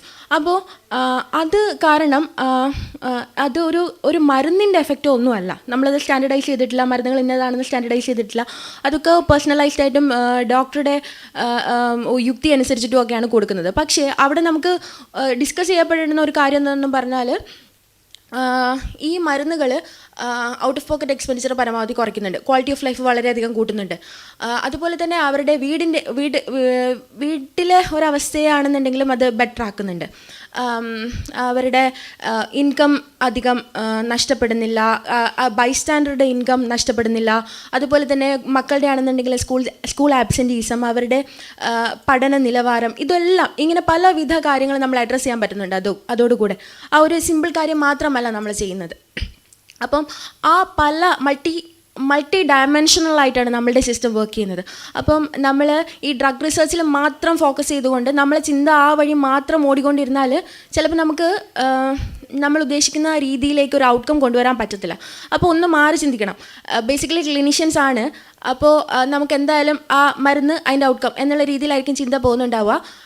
Definitely വേറൊരു ഗ്രൂപ്പ് ഓഫ് ആൾക്കാരും ഉണ്ട് മറ്റ് റിസർച്ച് ചെയ്യാൻ വേണ്ടിയിട്ട്. പക്ഷേ നമ്മളുടെ ഉള്ളിലും ആ ഒരു ചിന്ത വരണം. ഇത് മാത്രമല്ല നമ്മളെ സിസ്റ്റം കൊണ്ട്, കാരണം സിസ്റ്റം നിലനിൽക്കണം എന്നുള്ളത് ഇന്ന് ഡോക്യുമെൻറ്റഡായി പബ്ലിഷ്ഡായി പ്രൂവ് ചെയ്താൽ മാത്രമേ അടുത്ത തലമുറ പോളിസി മേക്കേഴ്സ് വരുമ്പോൾ ഇത്രയും പബ്ലിക് ഫണ്ടിങ് ഇതിലേക്ക് പൂള് ചെയ്യണോ വേണ്ടയോ എന്നുള്ളൊരു തീരുമാനം ഉണ്ടാവുക. അതുകൊണ്ട് നമ്മളുടെ ആശയങ്ങൾ പറയുമ്പോഴത്തേക്ക് കുറച്ചും കൂടി വൈഡറായിട്ട് എങ്ങനെയാണ് സിസ്റ്റം നിലനിൽക്കേണ്ടുന്നതിൻ്റെ ആവശ്യം കൂടെ നമ്മളുടേതാണ് ഡെഫിനറ്റ്ലി. അപ്പോൾ ആ ഒരു രീതിയിൽ ഒന്ന് ചിന്തിച്ച് മുന്നോട്ട് പോയാൽ കുറച്ചും കൂടെ നല്ലതായിരിക്കും. ഡെഫിനറ്റ്ലി നമ്മൾ ഈ ഒരു രീതിയിൽ ലോക്കൽ ഹെൽത്ത് നമ്മൾ എങ്ങനെ ഇമ്പ്രൂവ് ചെയ്യുന്നു എന്നുള്ളത് ഡോക്യുമെൻ്റ് ചെയ്ത് പബ്ലിഷ് ചെയ്താൽ മാത്രമേ ഗ്ലോബൽ ഹെൽത്തിലേക്ക് നമുക്ക് കടക്കാൻ പറ്റുള്ളൂ. അത്രയും ഒന്ന് റിമൈൻഡ് ചെയ്യാൻ വേണ്ടിയിട്ടായിരുന്നു. Thank you for the opportunity.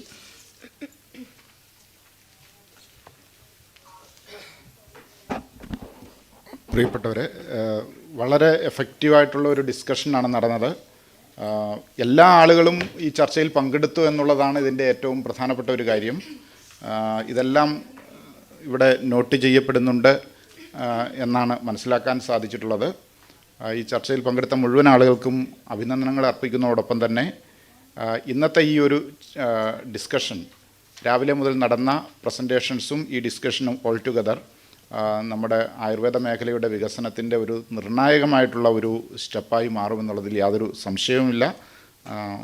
എല്ലാവർക്കും ഒരിക്കൽ കൂടി അഭിനന്ദനങ്ങൾ അർപ്പിച്ചുകൊണ്ട് ഞാൻ നിർത്തുകയാണ്.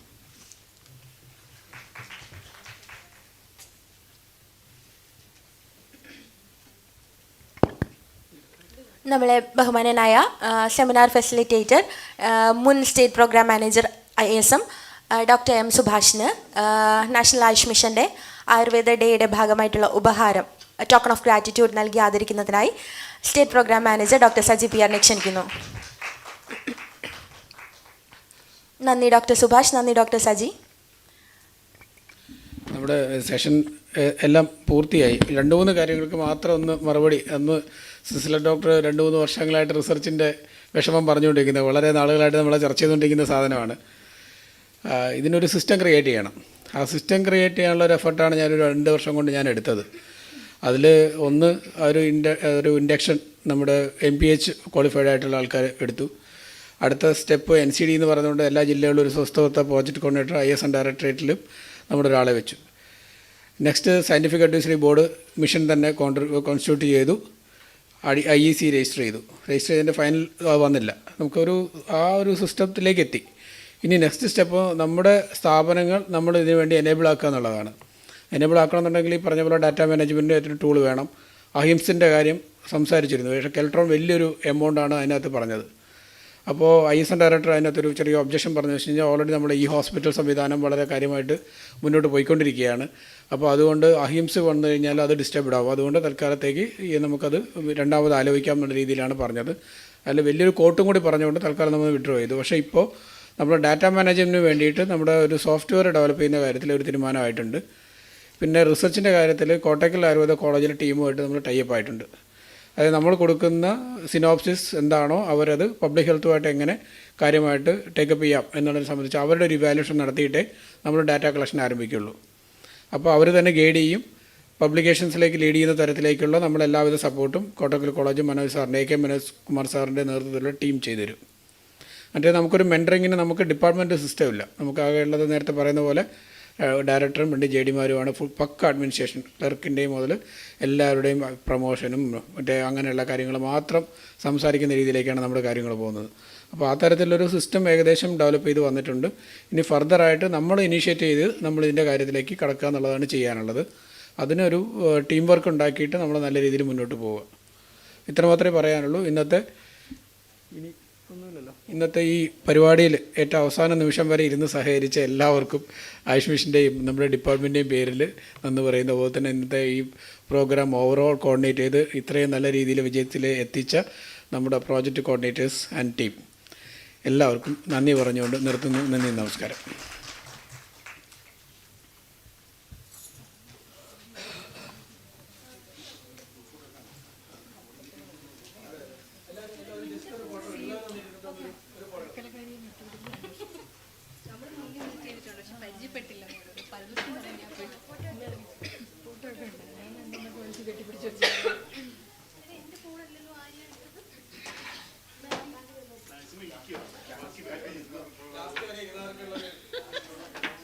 പടംപിടി